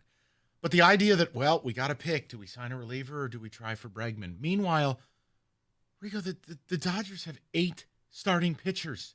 Yeah. They're signing relievers they don't even need. And it's, how do you care anymore? Now, look, you're a Braves fan. Now, I'm not sitting here telling you the Braves are the biggest market team. I think the Braves act small for their city size. They do. Yeah, they do. They're the southern version of Detroit. Kind of. But you sit there. They've been a class organization. They compete for the World Series. And you're sitting here looking at the Mets and Dodgers and going, I'm not playing the same sport. No, not. Especially because Atlanta has decided that they're really going full fiscally responsible this offseason. And you can go ahead and go. Max Freak, there you go. You can leave. You can go. I thank you for that one. Yeah, and we're not going to even try to be competitive. it does. It makes the offseason frustrating because you feel like your team is not trying, because you see your next door neighbor is trying really hard. And it's like, well, why can't we do what they do? And no matter what they say, it just sounds like an excuse, because you're right. You play, there's no cap. You can spend what you want to spend, so go spend it. But to some teams, they feel like, and I guess for Atlanta, they just feel like, look, once we get everybody healthy again, we're going to win. We just happen to have the worst season ever. But it attacks at the ability to care. And I said this yesterday, and I want to relate this to something else that I wanted your opinion on. But it's hard for me. Like David was trying to kind of bait me into, Mike's a wind-up toy. Maybe he'll throw a chair. And I just said I can't get upset anymore, right? I can't change who the Tigers are, how they want to run their team. And I can't change the sport, and I don't like either. I don't like how they choose to do business, and I don't like how the sport is allowing teams to do or not do business. And that relates to what I wanted to bring up to you. And I just wanted your opinion. I read something today. Jeremiah Smith, who's the mercurial freshman receiver for OSU, has been given offers now, not 3-year basis, not a 2-year basis, to just take his talents to somewhere else for 9 months, $5 million. Now, we talked about revenue sharing and how if they didn't get rid of the collectives, it wouldn't change anything. It would make it worse. Well, here's worse. I'm not mad at Jeremiah Smith. He's a wonderful player. I'm not mad at the kid. I'm mad at the people offering the money. Rico, $5 million for one season outranks almost 99% of guys that will be drafted in the NFL draft this year. Yeah. I, whether I'm a boomer or yelling at clouds, I have a problem with that. I don't care how good you are in college. You're not a pro. $5 million for a wide receiver? See, this is the one time where I'm going to say he's actually worth it. Now, when it's some players and you're like, dude, you sucked. You were the third receiver on this team. He's one where, yeah, you put him with the right quarterback, and it's going to end up becoming a championship team. Mike, sports, not just college, professional sports as well, it's boiling down to this. Either you throw everything you can to win a title, or your fan base just says, well, I don't care. And as much as we say, oh, everybody who says college football around here, I hate the game. Man, if Michigan or Michigan State were involved in the playoffs, guess what? You'd love the game. Why? Because it's your team. But now, again, as far as him for $5 million, he's one of the few people you're worth what people are willing to pay. And I don't think that it's just like, oh my God, because we've seen him play. He's a grown man. I know. And in a few years, he's going to be making money in the NFL. But that's fine. My point is I'm happy to have a kid make money. I'm not asking him to make $50. Yeah. But $5 million? Come on, man. I mean, I'm just at a point like, where are the adults? And Can that's we just get it. some rules, please? And here's what I hate hearing. Well, you can't do a salary cap because then they would have to form a union. I'm like, you know what? No, because if I can write you a check, the check could come with stipulations. So plain and simple, have some people say, I'm going to pay you this money, but that means you got to stay here and you can't go anywhere. And if you leave, it's a breach of contract and you got to pay me X amount of dollars back in penalty. I was fine with the revenue sharing if that was the money that was divvied up and there was no NIL. And if you want to pay him $5 million and the other 84 guys on the team have to chop $15 million, well, good luck with your locker room. Yeah. But my point is, this is just silly season. Yeah. And I relate it to the baseball thing because I love baseball. I know, old white guy. Yes, I love baseball. But it's hard for me to care because what I see a team like Ohio State doing is what the Dodgers are doing. And the way both sports are allowing teams to do or not do, right? It's no different than big-time schools hoarding their cash from TV deals and not spending. Yeah. It's the same as baseball owners. Yeah. So I wondered if you were accepting of the correlation here because both these sports I love or loved, I can't believe they're being run this way. Yeah, I mean, Mike, really the only sport that's the NFL hasn't reached that point yet because the NBA reached that point to me where it's just like, all right, I don't care. you're going to form the super team here now in Portland. Oh, we're going to form a super team here now. I'm going to leave. Well, and I'm look gonna go at here. Joel I want Embiid. out. Look at Zion. Look at the Right. Jimmy Butler thing. Intentionally missing a flight to go to a dinner party. Yeah. I mean, how do you explain that to a I don't want to do the whole explain it to a kid and you got to, they have the jersey. Now, how do you explain it to your teammates? I was going to say, how do I explain it to an adult? I'm with you. It gets to a point where, you know what? Keep it. Right. You tell me, oh, hey, look, my kid went into the hospital. Understand. Well, it was a dinner party. Must have been really good egg rolls because you missed the flight. David, a couple of ticket texts. I just wanted Rico's take on those two things. No, but Mike, you're real quick, David, you're correct. It's what's making it frustrating for the fans. That's why I don't get mad when people say, I don't like this sport. You don't like the sport because it doesn't look like your team is trying. Right. And it takes away from your will of buying in. Mm-hmm. If your team was winning, like Buckeye fans love the new Right, playoff. if you're a Dodger fan, you don't care. Right. But I'm trying to take it from the viewpoint of the 99%, not the one. And it's like, gee whiz. They make it hard, but I think that's just where we are with sports across the board. Well, I'll just give you a plain example from my household. I've already told you that my oldest son loves the Padres. They were that close to beating the Dodgers in the playoffs. And yet now he's given up because of what the Dodgers have done. He's like, well, then my team isn't even trying anymore. Why? It makes no sense. And then we sit here in Detroit and you bring up the story. That's what I'm saying. Well, if they sign a reliever, they can't have Bregman. And I'm like, it's $35 million. It's just These teams are spending $35 billion. It's crazy. Like Michigan State, I'm pumped up if they land a transfer guard. Meanwhile, Ohio State's got a $5 million receiver. I mean, I guess the beauty of it is it wasn't for State fended off people for Nick Marsh, and it was just like he was going for just take him. Not $5 million, but you just want a level playing field. That's it. That's really what it is. And it is. You just want to walk into the season until you lose your second or third game feeling we got a chance. Because that's the problem that I have with the example of Jeremiah Smith, the $5 million. And you're right, Rico, on surface, that, oh, yeah, he's great. He deserves that money. But the problem I have is there's going to be some guy that does an NIL collector for another school somewhere that says, oh, I think I have the next Jeremiah Smith. And then they're going to try to go over to get that guy when he's not worth it at all. Right. Just have a standard. See, and that's the problem. I can go on. I know. I didn't mean to No, loop you Mike, into that. great topic. First time caller, long time. I know. But yes, certain players, I don't mind if they make the money because this kind of was made for people like that to really capitalize. Yeah. It's when the Rashadas and all of these people who just jump from team to team, you're on your fifth team, son. Right, you're no good. It's a clown car.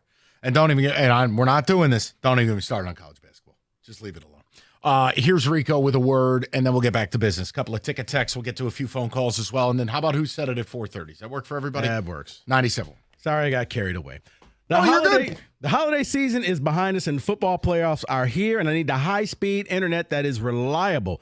That is Xfinity, and with Xfinity Internet, I get the speed I need at a great price. Along with that great price, Xfinity offers me the fastest internet on the largest gig speed network, delivering to more homes than any other network. Enjoy all your favorite apps all in one place with a Flex 4K streaming box, all with Xfinity Internet. And when I'm taking a break from the football action, like I'm sure a lot of you Detroiters are, Xfinity allows me to stream all of my favorite shows. Choose from a variety of speeds depending on your needs, including gig speeds up to 1.2 gigabits per second, and enjoy reliable internet on all your devices. So don't miss out on your favorite shows or the scores and stats. Call 1-800-XFINITY, visit Xfinity.com, or drop into an Xfinity store today for more details. Maximum download speed of 940 megabits per second when hardwired via Ethernet. Actual speeds vary and not guaranteed, based on Xfinity's fastest available download speeds.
A personal injury of any sort, in fact, personal. So injury attorney David Feminino has dedicated his career to securing justice and maximizing recovery for those who've been injured. And David is dedicated to ensuring you're going to get all the medical care you need, and he takes it personally. He will answer the phone call personally when you call 855-65-CRASH, or you go to his website anytime, getdavidgetpaid.com.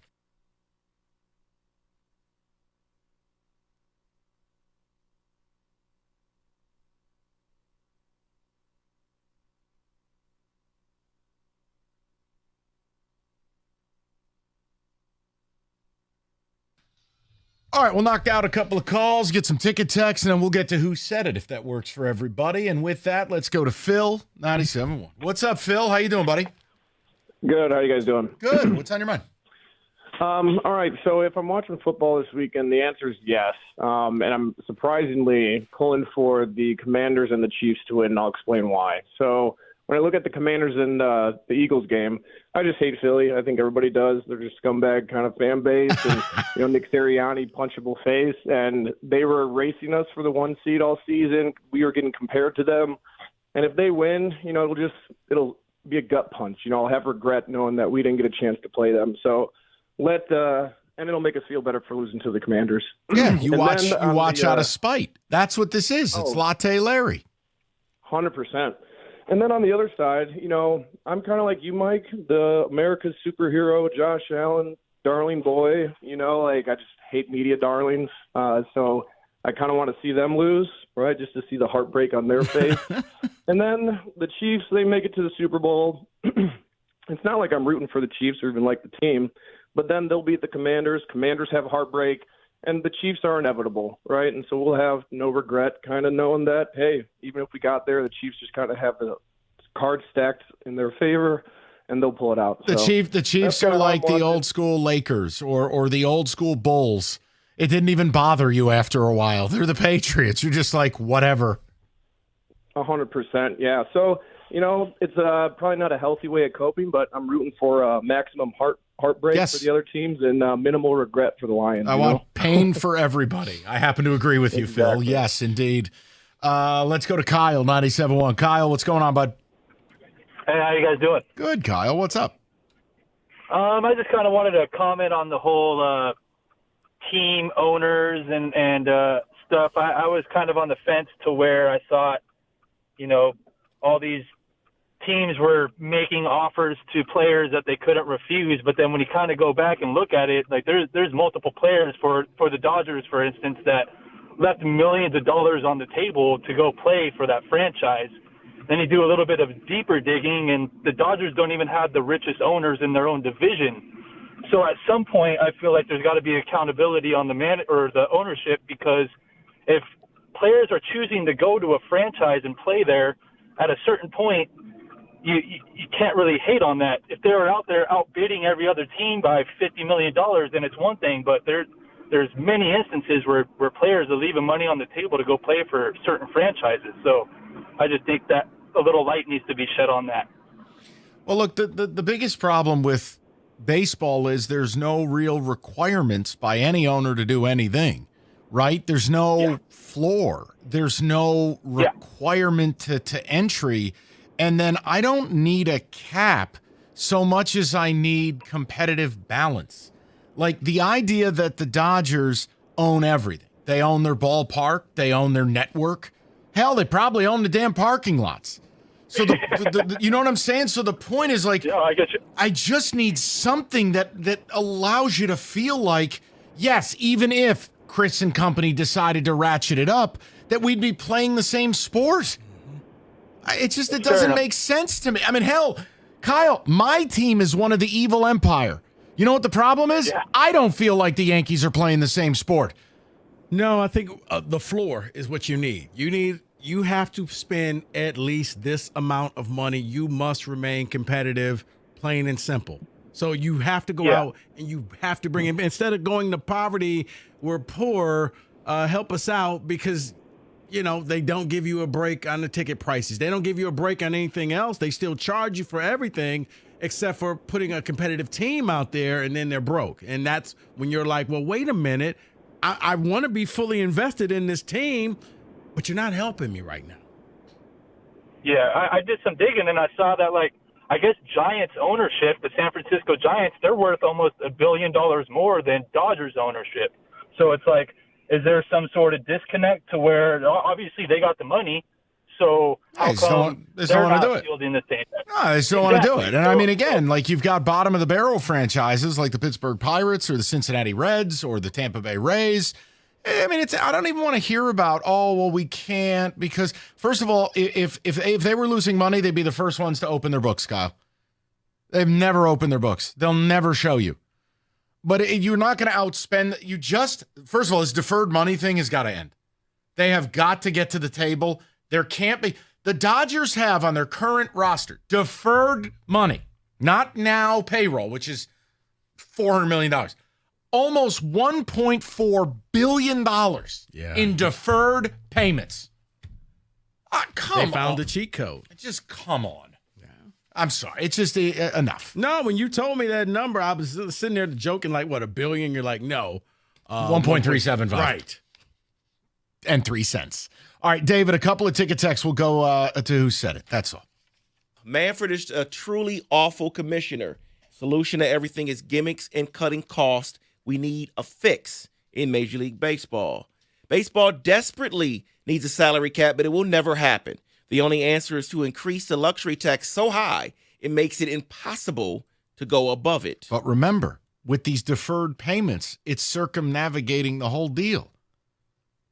And again, if you're a Dodger fan like Rico says, you don't care. I'm not doing LA radio, and I don't care about Dodger fans. It's everybody else. This is ridiculous. I mean, okay, did I want the Yankees to sign Juan Soto? Of course I did. But it got stupid to where I was actually relieved we didn't. Because then it allowed us to get Max Fried and to go get Bellinger and to get players. Like you still got to have a team. Right. And I mean, as much as I like Soto, he ain't Ohtani. He don't run, he don't pitch. No, I mean, for the price that you did not pay for him, you did very well getting multiple players. Right. Meaning, let's just say one gets hurt, you still have the other ones where if Soto goes down. Oh, boy. Yep. So you can get more than one player in the offseason. David, don't. Will you please? The Tigers are doing something completely different, and I'm not going to get upset by it. I told you yesterday, I'm trying. You're better than me. I just don't have to like it. That's it. They can do whatever they want to do. I do not have to respect it. The other owners are allowing it because they want the players to eventually agree to a salary cap. This makes the Major League Baseball look like a joke. It is a joke. I mean, it's a bad league.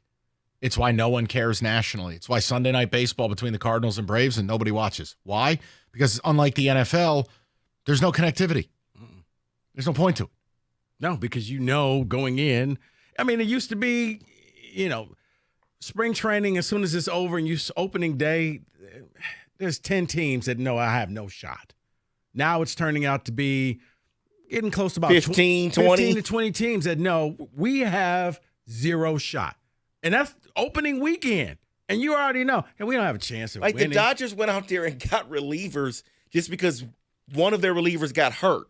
We'll go out there and get 2 more. They got relievers. What? He's going to return. They got relievers so that they can make ridiculous trades later on in the year and not be hurt. And you need a reliever? Come on. Come to us. We'll help you out. It's all right. We have pitching chaos. We do. Let's go to Who Said It. A happier note. We'll get to it next. 97.1. All right, championship weekend. FanDuel's got you covered. Both big matchups, but more betting markets than anyone else. So if you just want to bet anytime touchdowns, SGPs, no one does it better. And FanDuel ready to roll this weekend for the championship games. It's FanDuel.com/ticket. You can get in on the action. That's FanDuel.com/ticket. Get a same-game parlay profit boost for every game day during the NFL playoffs and championship weekend. 21 and up, present Michigan. Opt-in required, minimum 3-leg parlay required. Bonus issued, non-withdrawable profit boost tokens. Restrictions do apply, including any token expiration and max wager amount. See terms, sportsbook.fanduel.com. You got a gambling problem, call 1-800-GAMBLER.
Okay, we do it every week. You know the drill. Our coworkers say stuff. David will catalog it, play tricks on us, psychological warfare. We got to guess who said it.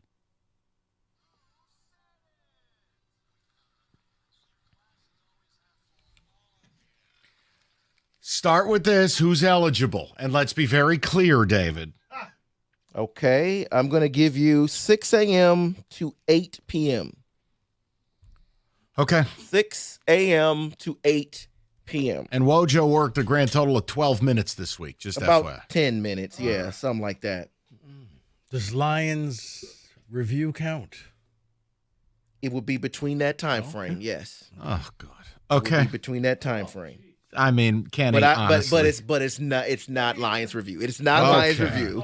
It is not Lions review. Let's See, go. I was just about to say no tricks, so I fixed that. No tricks. I'm not going to give my defense a chance to get a stop on 4th down. You have to burn a timeout there. All right, so this is the 12 men on the field. So this would be early in the week. Say it one more time. I'm not going to give my defense a chance. What was the start of that? I'm not going to give my defense a chance to get a stop on 4th down. You have to burn a timeout there. I mean, look, I said it in worse terms. I said it way worse than that. I mean, I he was in a coma. I don't think it was me or Rico. That seems like Costa, no? He was a broken man earlier this week. I was going to say maybe Gator because he was broken as well. I'm going to go Gator. This is a question. This is not a guess. Could this be John? Why, though? You got to elaborate. You got to let us into your mind. Because it is a take that anybody who watched that game could have. And obviously John was watching that game, and I'm sure he wasn't super high flying on Monday morning. Yeah, maybe not a big believer in defense since he's an O-lineman. I don't have a strong take on this because, again, this could be anybody that watched that game. I know we've all said it at some point. Yeah, but the way we said it was more violent. Yes, I'd that's be true. very surprised if this was one of us. If you feel strongly about Costa, I'll roll with you. It's just the way David read it. It's the first thing I thought. But I'm with you guys. This was not a light bulb moment. I'll go Costa. He's going Gator. You're going Jansen. I'll stick Jansen. What are the odds we got all of these wrong? Still about 50%. And here's Gov. Right. David.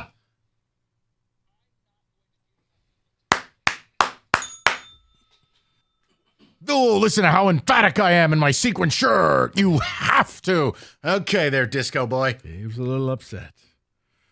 Monday was a rough day. You have to.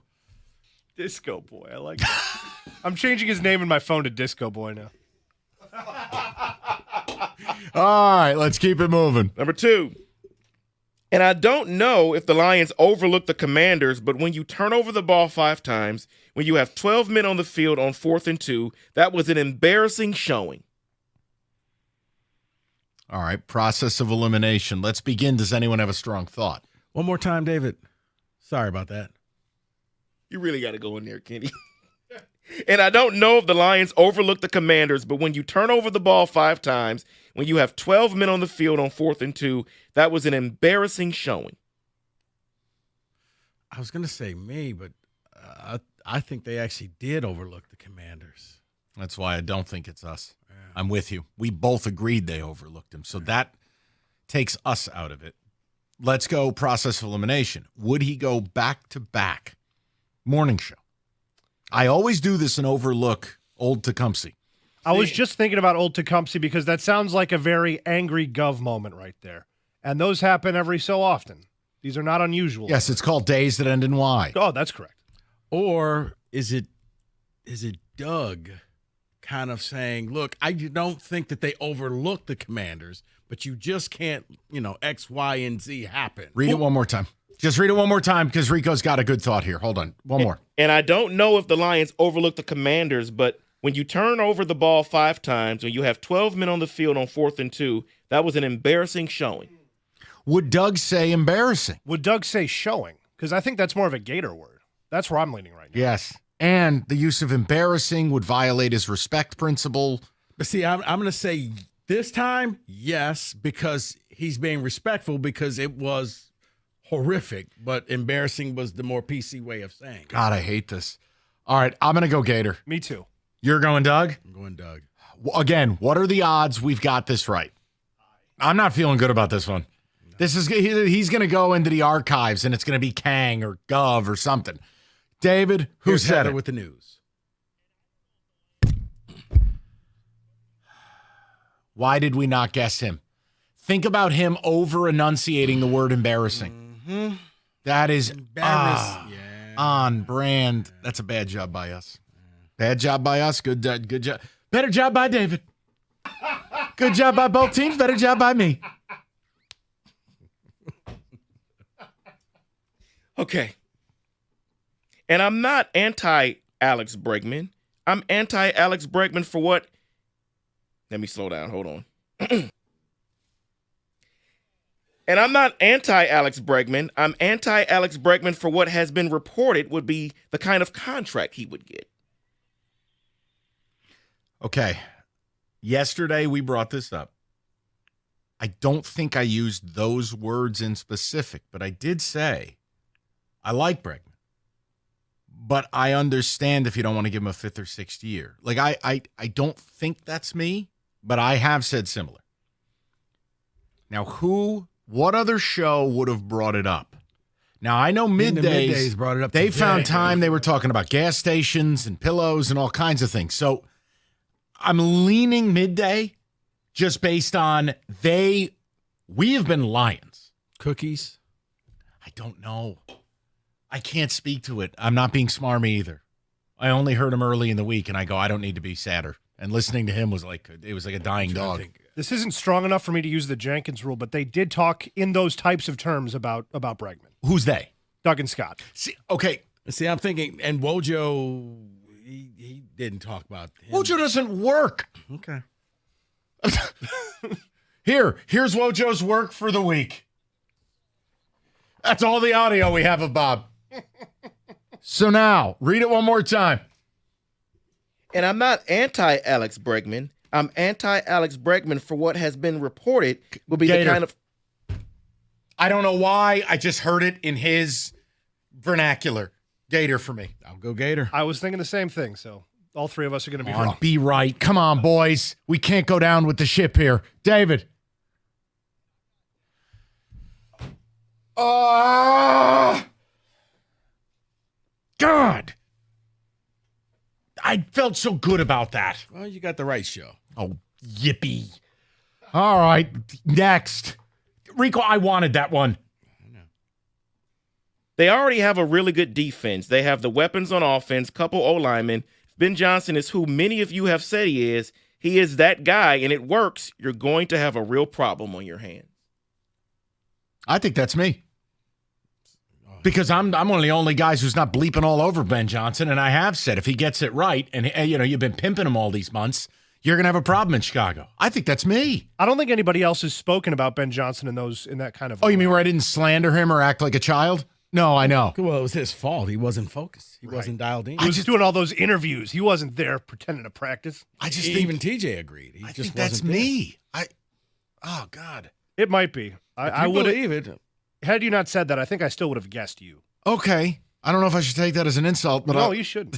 It's a take I happen to agree with. Oh, well then. I think he's saying you're smart. Maybe. Unlike what you said for him. Right? Yeah, you called me dumb earlier. It's okay. I did not. You're the smart guy. David, who said it? Yes. I know the dumb things I say. All right. One more? Yeah, let's Many do one more. IQ points for you. Yeah, thanks. Yeah, dementia hasn't set in. I actually remember what I said like 10 minutes ago. All right. Last one. David. I got some new sweatshirts for Christmas. I've only worn one of them. I'm not ready to go. I think I would feel funny if I came in here decked out in all Lions gear right now.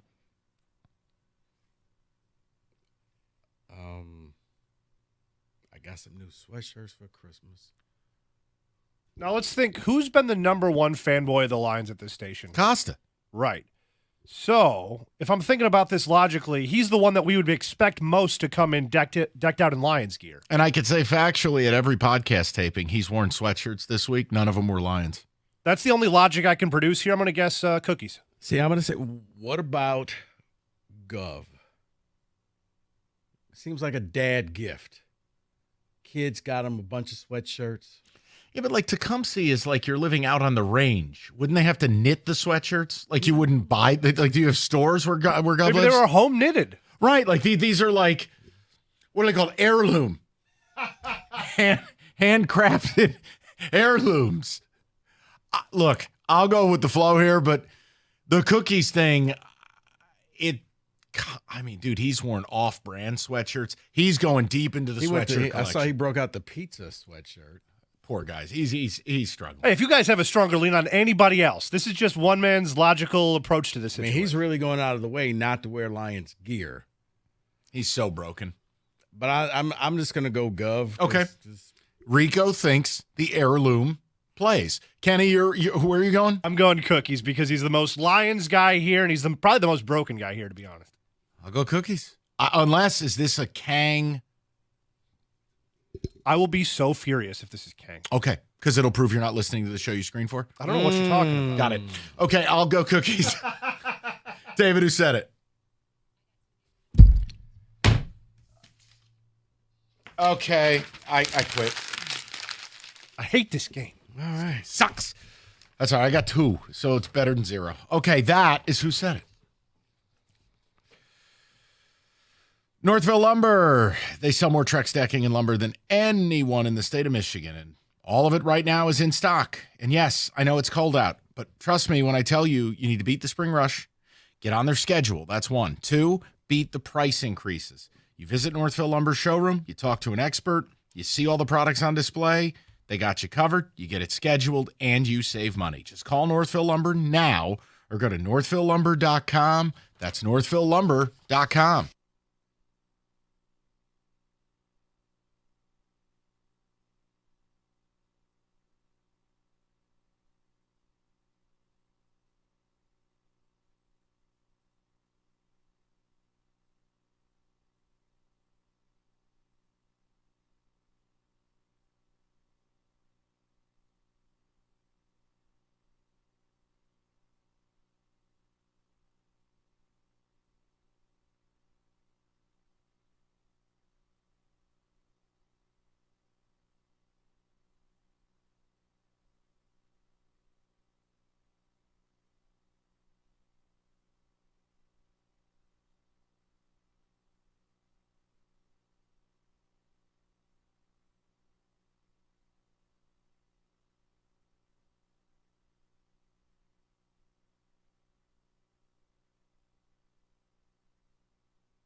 All right, playoffs are here, and you know the drill. If you drove the entire length of a football field, 55 blindfolded, it would take you about 4.5 seconds.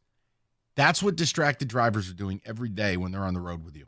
You're on the road, you're at risk. Make sure your family has the coverage they need in the event of a tragedy. Call Mike Papura now, 877-734-2200, or you can go on the web anytime at nbphealth.com. And remember, National Benefit Plans wants to be your health and life insurance agency for a lifetime.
Brought to you by Lady Jane's. Ex-Michigan football player Jabril Peppers was acquitted today after assault and battery charges. According to the Boston Globe, Peppers says that the woman who accused him of choking and shoving her was doing it to mess up his career. Michigan basketball is back in the hardwood for the first time since Sunday. Tonight, a nice test against the number 11 team Purdue on tap. The Boilermakers are 3.5-point favorites. Hear the game over on WWJ News Radio 950 at 8. Topps released a one-of-one Paul Skeens autographed rookie patch card a couple months ago. The Pirates posted a trade offer to whichever fan pulls it for 2 season tickets behind the plate for 30 years, a meet and greet with Skeens, a softball game for 30 at PNC Park, and more. The card has been pulled by an 11-year-old and his family has turned down the Pirates' offer as well. Instead, the card, which received a 10 grade, is going to auction. It could go for as high as 7 figures. Starting Bills safety Taylor Rapp has been ruled out for their game versus the Chiefs Sunday night. Has both a back and hip injury. Cole Bishop will start in his place. Pete Carroll coming out of retirement to coach the Las Vegas Raiders. The deal is for 3 years and a 4th-year team option, according to Adam Schefter. Another Buccaneers coach is on the move as well. Offensive coordinator Liam Cohen is the new head coach of the Jaguars. At the Corwell Health Sports Desk, I'm Jeremy Otto. For more, go to 97.1 The Ticket or Odyssey.com.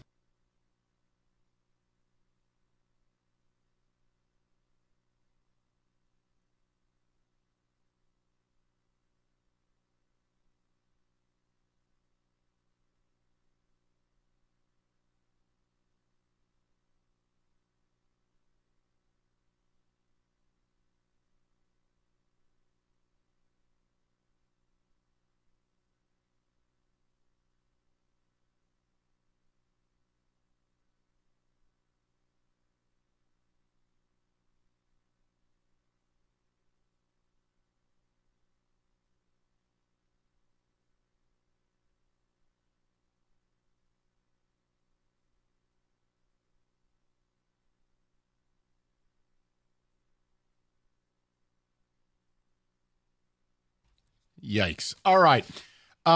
Real quick, because I know it's been football and more football. Just one comment, and I want to know if I am a cold-hearted bastard. But Jeremy Otto's update.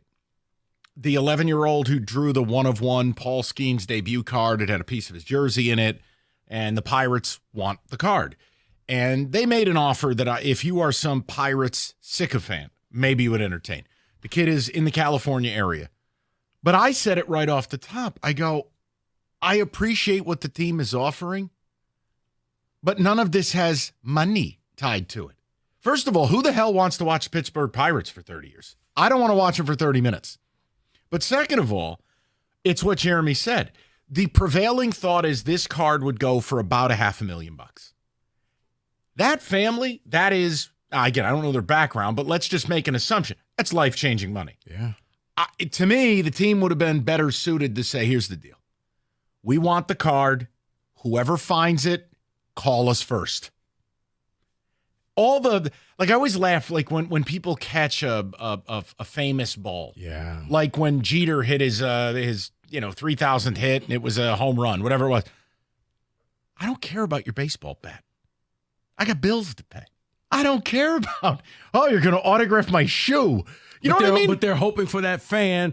But does that make me cold-hearted or common sense? No, but it's like, what was it, the Yankee fans who were trying to yank the glove off the guy? Like, you want that type of, yes, I love my team, and I'll do anything for you, team. Here, take the card. No. Let me play a softball game at PNC and be happy. It's like, no, that's not how it worked. Now, if the team said you can have all of that, plus we'll give you $750,000, you probably would have had a card right now.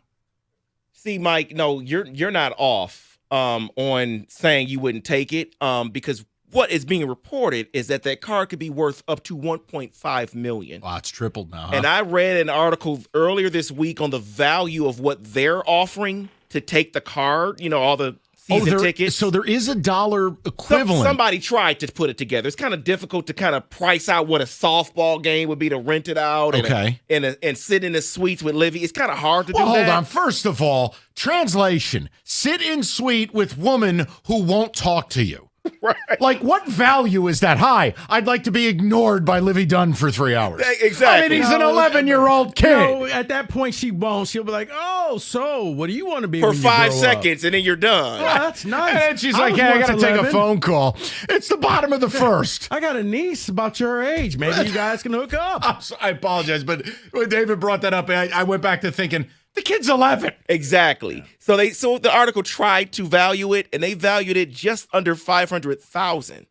So why would I give the card away? The whole deal is you can't spend what the Pirates were offering. It's the Pirates were hoping that it would have been captured in Pittsburgh by somebody who, you know what, one of their 7 fans that are I left. just love this team, and you're offering me lifetime tickets for, the next 30 years.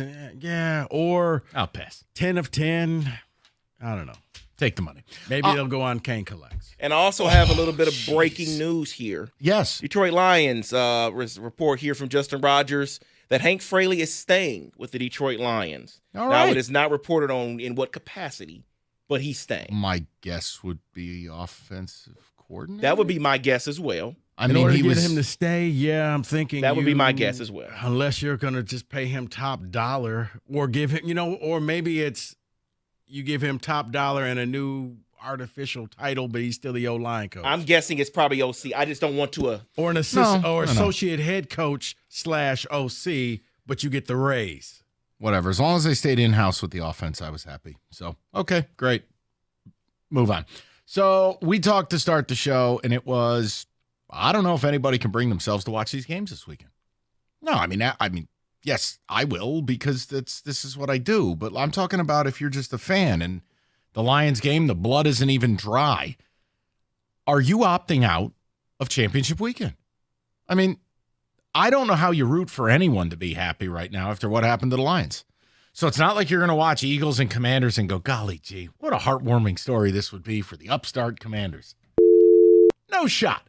The Eagles, no one likes them. The Bills, why would you want the AFC equivalent of you to be happy? No, F them. Enjoy the snow and no sun until April. And the Chiefs, forget it. They're the Death Star. See, I figured the Bills would be the one team because you're kind of in the same boat. But can you be happy for anyone in your current state of misery as a Lions fan? And that's the conversation we wanted to have. Because, look, I have no problem if people spite watch. I have no problem if you don't watch. I totally understand, like last year, no reason to watch the Super Bowl. You were 30 minutes from being there. I totally understand if you couldn't bring yourself to watch the team who beat you face the Death Star. But I would love to know, because the way people have called in and sounded this week, respectfully, you don't sound like a group of people who's ready to watch football.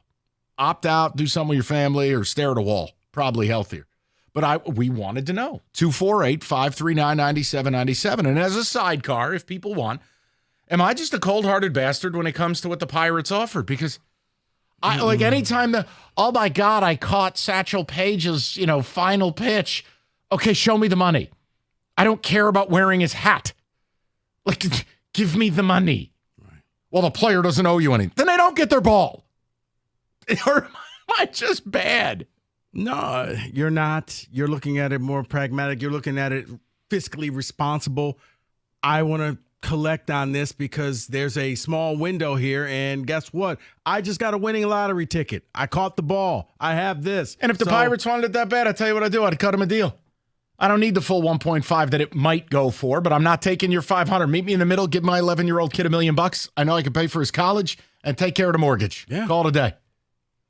Yeah. Or you could sit in a suite with person who doesn't give a damn whether you live or die. 248. I laughed when they included that. What about next year? They break up, and now what? I mean, She can't be a part of this anymore. It just made me laugh. Like, what value does that hold? The answer is zero. The only value is if you're Paul Skeens. No, but Mike, it goes back to a little bit of our topic from earlier today, Audience Rewind, because they play on your heartstrings, and they want you to be that super fan. So, you want to do good things by us. Like, we're not going to always put a competitive team out there, but you still love us, right? The Pirates refuse to spend money, have alienated anyone who's a Pirate fan, and they still think they can play on your heartstrings? You could have Petey the Parrot show up at my house. I wouldn't care. I don't know if his name's Petey. I just know he's a parrot. I got you. I laugh. But you're I'm sorry. right now. If all of a sudden, it was Skeens was a Dodger or a Yankee or a Met, maybe somebody takes that deal. But never. I will say that I'm not knocking it. Once they got the car graded, they were never giving it to. No, and I'm not knocking it. People have a passion. Evan has a passion for collectibles and cards. I can't believe the way it's exploded. It's stunning to me. It goes in circles because there's times where all of a sudden it blows up and then it just kind of falls off and then it blows up again. So, yeah, it's wild. It really is. It's stunning. But hey, whatever, man. If it's your thing or if it's your hustle, I don't hate it. Go for it. It's nice. I trust. I don't have a card that's worth $1 million. I don't have enough knowledge to even understand what you're looking for anymore. Evan tried to explain it to me, and it was like a dog looking at a television. The more priceless cards are now like your rookie card. But back in the day, when I was collecting cards, it was only 2 companies. It was Topps and it was Fleer. What about Upper Deck? And then they came along, but it was Topps, it was Fleer. So, that Barry Sanders rookie card I got, is this the only one? But now everybody and their mother makes a rookie card. So now you got to get one with an actual piece of the jersey sewn in. And then it's got to be that certain thread in there in order to make it so valuable. Just like, you know what? I don't care anymore. You ever wonder how they got the gum FDA approved? I don't think it was. Like the stale gum that would come in the baseball card packs, and it had been there since '78.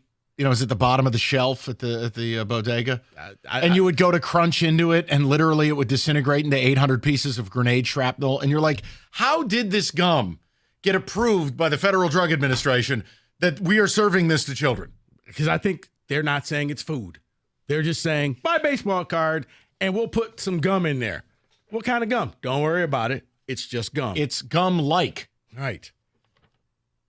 David, you remember. You're old enough. I do, and when you start talking about it, I remember. I don't. You'd go to bite into it. It will. I don't even want to remember It this. was like a gender reveal party where it's confetti everywhere, except it's the gum you attempted to bite. I don't think it's going to be a Senate committee on gum. These are the same people that brought you Fruit Stripes. So, we're kind of loose on gum. What a lie Fruit Stripes was. I'm saying. It was like 4 seconds of flavor, and then it turned to concrete. And it was the best flavored gum you've ever tasted. That's what was so frustrating about it. Gum, euphoria, and then dead. Because I'm thinking the bubblegum industry was a con, because also you had Big League Chew, which basically told little kids, practice chewing tobacco. I love Big League Chew. The grape was amazing. Right, but it came in a tobacco pouch. I never was allowed to do it because But that's why we wanted it on the Little League field. And that's why I said terms then for gum was very loose. Listen, there used to be candy cigarettes. I was going to say, in my childhood, there was candy cigarettes. Hey, Kenny was puffing heaters at 6. My mom would take those away from me every single Halloween. Every single Halloween, they'd be, nope, not those. But now, Big League Chew, you're out there playing Little League, and it's who could get the most gum in their jaw to look like you got tobacco. Kenny's neighborhood, they actually handed out cigs. Really? Yeah. Kenny got some menthols one year. It was a real Halloween. Lucy's got on the Halloween. wrong person back here to say that. That was my neighborhood. They gave out Lucy's. Not his. Oh. David reaches in candy, Parliament. Well, David, weren't you blowing up like bottles back in your neighborhood back in the day? I was. Yeah, very, very pastor-like. Hey, I wasn't then. Blowing up bottles? Yeah, with dry ice. You put them in the bottle. Okay. And it just Okay, and I thought playing expanded. with firecrackers was dangerous. We're moving That's on. actually safer. And No, whether it you've wasn't. opted out of football. Hey, if your furnace ain't running right in this cold, you got to get it fixed, and now. Call Mastercraft Heating, Cooling, Plumbing, and Electrical. They have got you covered 24/7. Locally owned over 40 years, and they back their work with a 5-year warranty. Mastercraft, your one-stop shop. Heating, AC, plumbing, and electrical. They got generators, too. And if Mastercraft can't get to you same day, they're going to take $50 off that next day service call. Ask about their winter bundle up discount as well. Mastercraftheating.com.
All right, to the people, and whether you are emotionally capable of watching these games this weekend. Let's go to Chris, 97.1. Chris, what's going on, buddy? How you doing? Hey, good. You, Mike? Excellent. What's on your mind?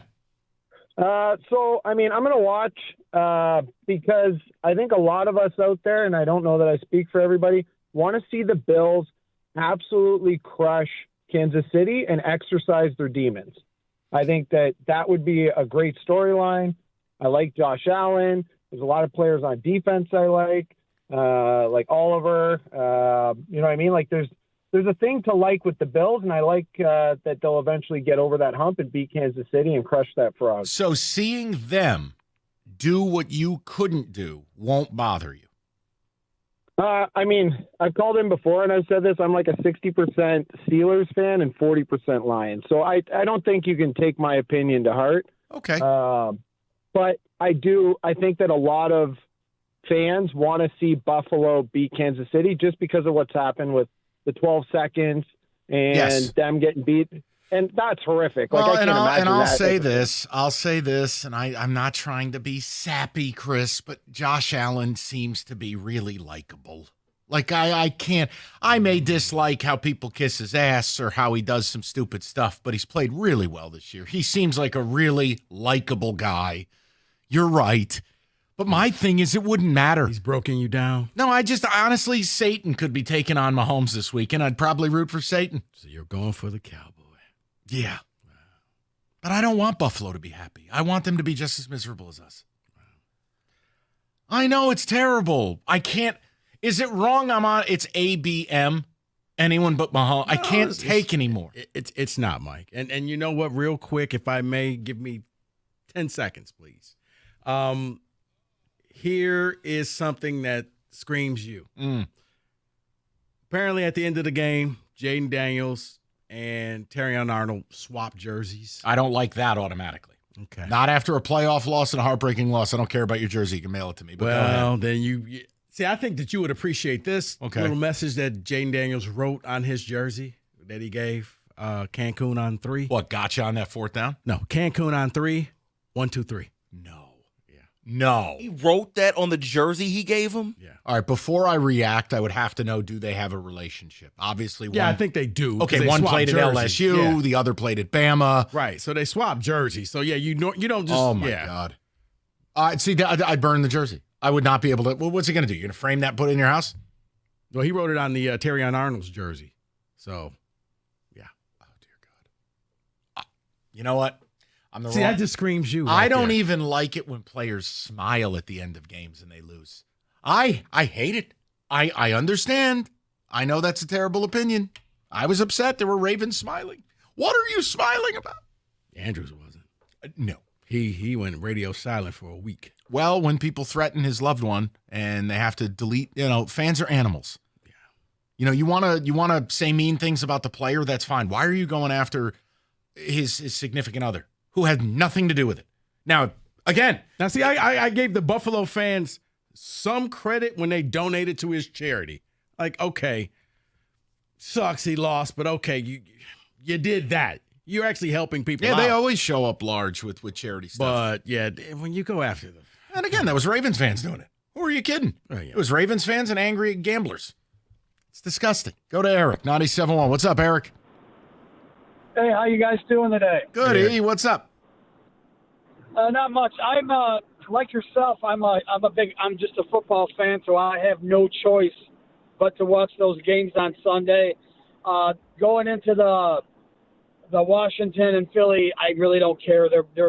Philly's a boring team to me. So part of me sickly wants Washington to win. As for the Kansas City Buffalo game, I'm in a tight spot because for the last 3 to 4 years, I've always gone against Mahomes ever since they tried to compare him to Brady. But now I'm in that situation where I almost have to root for Josh Allen, even though I haven't gotten over the 2 to 3 years ago when they went into that double overtime and he started whining about the NFL rules. And then when I look at the Weasley coach, I get more annoyed, but I'm in that predicament that I almost have to root for Buffalo. And it saddens me because I'm a Lions fan. Yeah, and it's look, if they get to go back to a Super Bowl and do something you've never done and they get to slay their dragon, I find that I would not be able to be happy for them. I mean, hell, I'm angry on your behalf. I can't imagine if I were just a complete born and bred diehard Lions fan. There's no scenario I want anyone happy this weekend. If I could have Bane rise up from the 50 and start launching people into the sun, I would probably root for it. I hate everybody. I think that's why you just opt out, and it would be okay. I'm not going to be angry. I'm not going to be, you're so. I swear to God. Because when you lose to a team that you feel like, you know what, we just lost to a better team that day, you can handle that. But no way in the world did anybody think that the Commanders were going to come in here and not only beat you, but they were to be the ones who having the double-digit disco. I swear to God, if the officials hand this to Mahomes and bundle Ruski, it can't happen. See, it almost has to happen. No. Right? Because it kind of like the Patriots, you need to be embarrassed in the Super Bowl so that the football gods say, no, there will be no 3 in a row for you. Because think about it. When you guys beat them, no offense, but it was known as, hey, this is a team that you guys kind of barely made the playoffs, and you beat the Patriots. So I could see the same where it's a Commanders team that nobody thought. And how many lunches we putting on this? You're really into this Commanders thing. I'm not. What do you want to do? Unlike Rieger, I'll pay my debts. Let's wait till they get there. No, I'm saying in this game because they're going to get murdered by Philly. So what do you want to do? Like, what can I do for you? You want soup? What do you want? What can I do for you? I gotta have a little something on this here with you. I'll text you something. I know, because you're into this. You really, I give you credit. You're sticking with your guys. Yeah. I know Saquon wants to end John Mayer's life, so it's going to be Saquon running for 384 yards and change. David, I can't even. It doesn't even matter. Every time you watch, there goes Saquon again. 50 yards, 70 yards, 40 yards. Take a text, please. I hate all 4 of these things. Maybe I'll get a Jaden Daniels skull cap. If that's what you want. No, I'm kidding. All right. I mean, I'm not against it. All right. David, go ahead. I opted out of the playoffs. Didn't even watch the Ravens or Eagles games over the weekend. Wow. Am I watching? Yes, I'm watching. I'm still trying to get rich off of my ridiculous 20-leg parlay for more than 2 weeks now. Leo in Waterford. I don't even want to know. No way. After we went on the adventure with our one caller, I believe Mark from Rochester, I don't even want to know. The only answer here is rooting for the Chiefs. If I can't be happy, I want the whole NFL to be pissed too. You know, that part I agree with because as Rico put it, maybe it's just they're Thanos. They're inevitable. You just accept they're Jordan, they're Brady, they're the Lakers. You know what? Bundle Ruski. You're right. Yeah, it would tick off the rest of the league. And they would be angry. Good call. Can't have it with any of these other 3 teams. Someone says, no, I'm not watching. I canceled my Hulu subscription after the Lions game. All right, Hulu had live sports. Goodbye. Not anymore for him. Jesus. Been a Lions fan my whole life. Watching the playoffs without them is normal, bro. I'm good. You're so used to it. Okay. Wow. I give you credit. I mean, I'll be watching, but man, that's another level of broken, is what that is. It is. I'll watch, but I'm not doing it willingly. See, I think that was the person who knew the whole time. Oh, no. You guys are about to fall for the rake. No, not going to step on it. They'll let you down. That's who that person was. Someone says baseball card gum, loved it. The gum cocaine dust all over the one card it was touching. Nothing better than a Steve Balboni retro covered in angel dust, a.k.a. meth gum or whatever they put in the bag. Baseball card gum from the late 80s, early 90s. I don't know how that stuff was legal. I'm just thinking like a lot of the candy and stuff, like, man, that's just the cigarette candy. Remember Now and Laters? Those things would pull your tooth out. They're still around. They made them softer, though. Oh. They're not as hard anymore.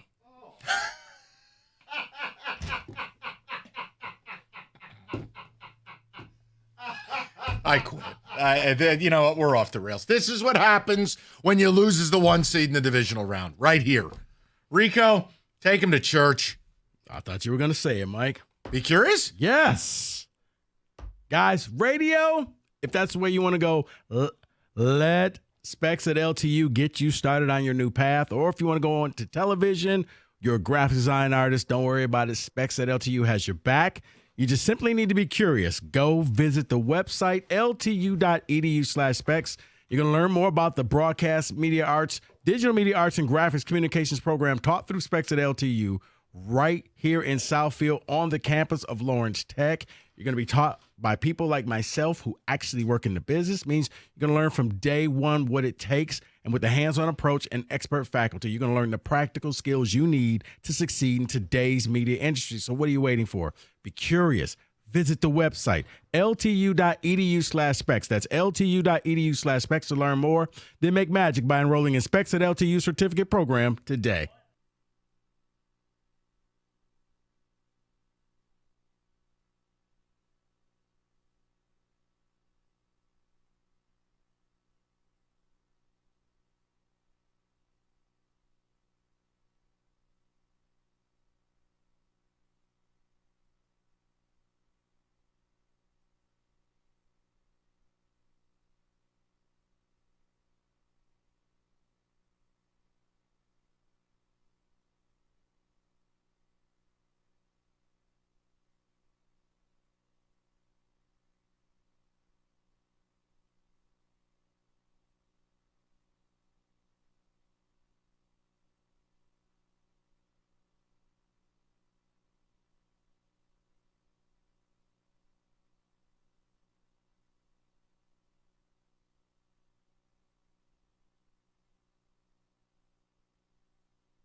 Well, after some traction seemed to be building that Ben Johnson may snatch away Lions offensive line coach Hank Fraley to the Bears, Justin Rogers says he's staying in Detroit. Tom Pelissero also says that he's received a promotion as the run game coordinator plus O-line coach. Michigan basketball takes on Purdue on the road tonight. Head coach Dusty May looking forward to it.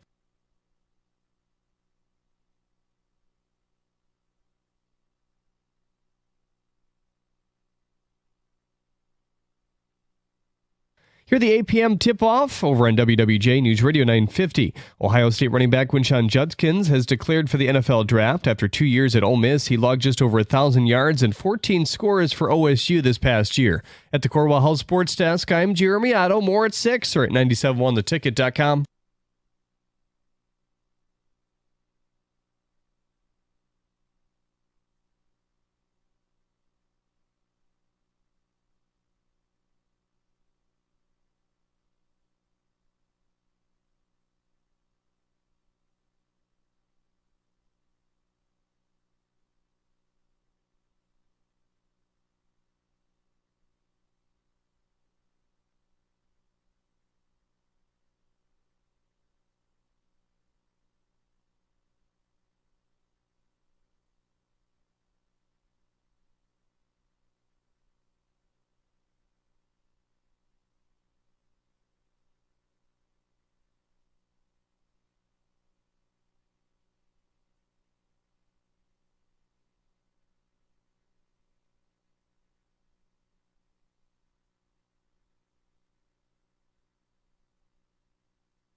The action is heating up this playoff season at ESPN Bet Sportsbook. As a matter of fact, you guys know how I feel about the Commanders. How about the Commanders on the money line? Jaden Daniels over 250 yards passing, over 50 yards running at plus 1,000. New ESPN Bet Sportsbook customers can bet $10 to get $100 in bonus bets and unlock 30 days of ESPN Plus. Download the app and sign up with promo code Radio100 to get started. Odds and lines subject to change. You must be 21 years of age or older. Gambling problem? Call 1-800-GAMBLER. Terms and conditions apply. See app for details.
So we had a lot of fun today. And we also talked to you Lions fans wondering, what do you do this weekend? Are you watching the games or are you just footballed out? Did the Lions break your heart? That loss is just so devastating. You probably need to take a little TO. I mean, we had a couple callers. I mean, we had the one caller who was just like, he's done. He doesn't think the Lions are ever going to win again. I don't want to hear about it. Yeah, he doesn't even want to talk Lions anymore. It's like, what is... I was just like, okay, I get it, man. You know, you're heartbroken. You're never going to love again. You will love again. Okay, give it a little bit of time. But for a lot of Lions fans, it was, can you watch any of the games this weekend? And I don't blame them if they don't. I'm not going to sit here and say you're not a real fan. And it hurts because you lost to a team that most Lions fans deem to be inferior to you. They were the Commanders. And nobody, if I told anybody as you were celebrating beating the Vikings, hey, you're gonna lose in 2 weeks to the Commanders. Hey, when Campbell was like, I'll see you in 2 weeks. Well, he was right. Yeah, he was right. They're in Cancun. See you on the beach. Yeah. But by the way, did you see what Jaden Daniels put on the jersey? Cancun on 3. Yeah, Terry and Arnold. Yeah. Cancun on 3. 1, 2, 3. Here's the other thing, Rico. I was listening to the program today, and I know thanks for listening. I listen all the time. You know that. I know a lot of people claim they're not going to watch the NFC and AFC championship games. But candy asses. If there's one group of people that are used to torment, heartbreak, and torture, it's Lions fans. The Lions are never in the NFC title game with the exception of twice in the last 35 years. So what's different? Stop with this nonsense. Stop sounding so soft. Watch the games. Well, it's funny because we did have a texter was like, you know what? I'm used to this. They've never won. Exactly. So it's why who do they I care? are. No, yeah, but you've never had to watch it when you fully expected to be playing in it. I mean, that's different. yeah. I'm just saying. Speaking of Rico called it. I give the man his props. He was one of the few people at this radio station. You were too, Wojo, that said, don't be overconfident. You guys are morons. Yeah, this could be a yelled close at you. football game. Anyway, I tuned into Philly radio this week because I was curious, what the vibe and emotion was. And every host on 2 Philly stations were saying the exact same thing. They can't stop Saquon. They can't stop our running game. They can't stop our offense. We're going to kick their ass. And I'm like, oh, yeah, that sounds This familiar. is one of those things that either the Commanders find their level and go back to what we thought they were, a good team with a great quarterback. I do think Philly's going to smush them. I don't know, man. The Commanders have... Here's why I don't think so. If they had a quarterback, if Jalen Hurts was fully healthy, Which then I don't think he is. I think Philly rolls them. I think he's injured, and they're really downplaying it so much so if they lose, then you're going to hear, oh, well, he had a broken ankle and he never should have been out there anyway. So I'm fine with, though, as long as he can move around and run occasionally. I don't think he can. But you want to hand the ball to Saquon anyhow. There you go. No. I mean, as long as you run the ball and eat up time of possession, you win the game. Right, the but- Lions could have done that, but they turned over the ball too much. They're dangerous because they almost become a read option team where you don't know who's running the ball. If you know he can't run, I'm going to bring pressure. Like when he got that safety in the game, I know a lot of Lions fans didn't even watch the game, but when he got that safety, I'm like, that's not the same guy. He's hurt. He didn't even attempt to That's get fair. out of the way. Well- He just ate the ball and got tackled. I was listening to the Commanders play-by-play guy. Oh, what is wrong with This is what I you? do. This is what I do during the day. I listen to radio, including us, of course. And he said he met with Dan Quinn 3 days before the Lions game, and Dan Quinn told him, he's like, I got a plan to make them uncomfortable, talking about the Lions offense. And sure as bleep, here we are. Now, the only thing that I think could help the Eagles is this is their third time. They've already upset the Eagles. Yes, they did. So for the Lions, it was their first taste of Jaden Daniels. The Eagles have already seen him. They know what he's like. What is the spread in that? 6.5. I would I lay thought- the points. I would lay the points. I would. No, it was an anomaly. Like Washington won the turnover battle 5-0, and the Lions were still kind of hanging around, which is inexplicable. They haven't Kind of turned until over the ball last all one. postseason. So you got the Commanders? Yeah. Yeah, no. I'm just Who taking would them be- flat out money line. For Lions Wow. fans, who would be the most offensive Super Bowl champion out of these four? Because I have a different opinion. The most offensive? The Yeah, one like that you would go, you're "Oh, furious." gag me. Because a lot of people are down on the Chiefs now, as am I, because Patrick Mahomes You know gets all the what? call. I think it would be the Eagles because the Lions fans have told you for the last 2 years that the Eagles are done. They're trash. Their run is over. Their reign is done. Look at their coach, Nick Sirianni. He's yelling at the fans. Had to fire their coordinators. They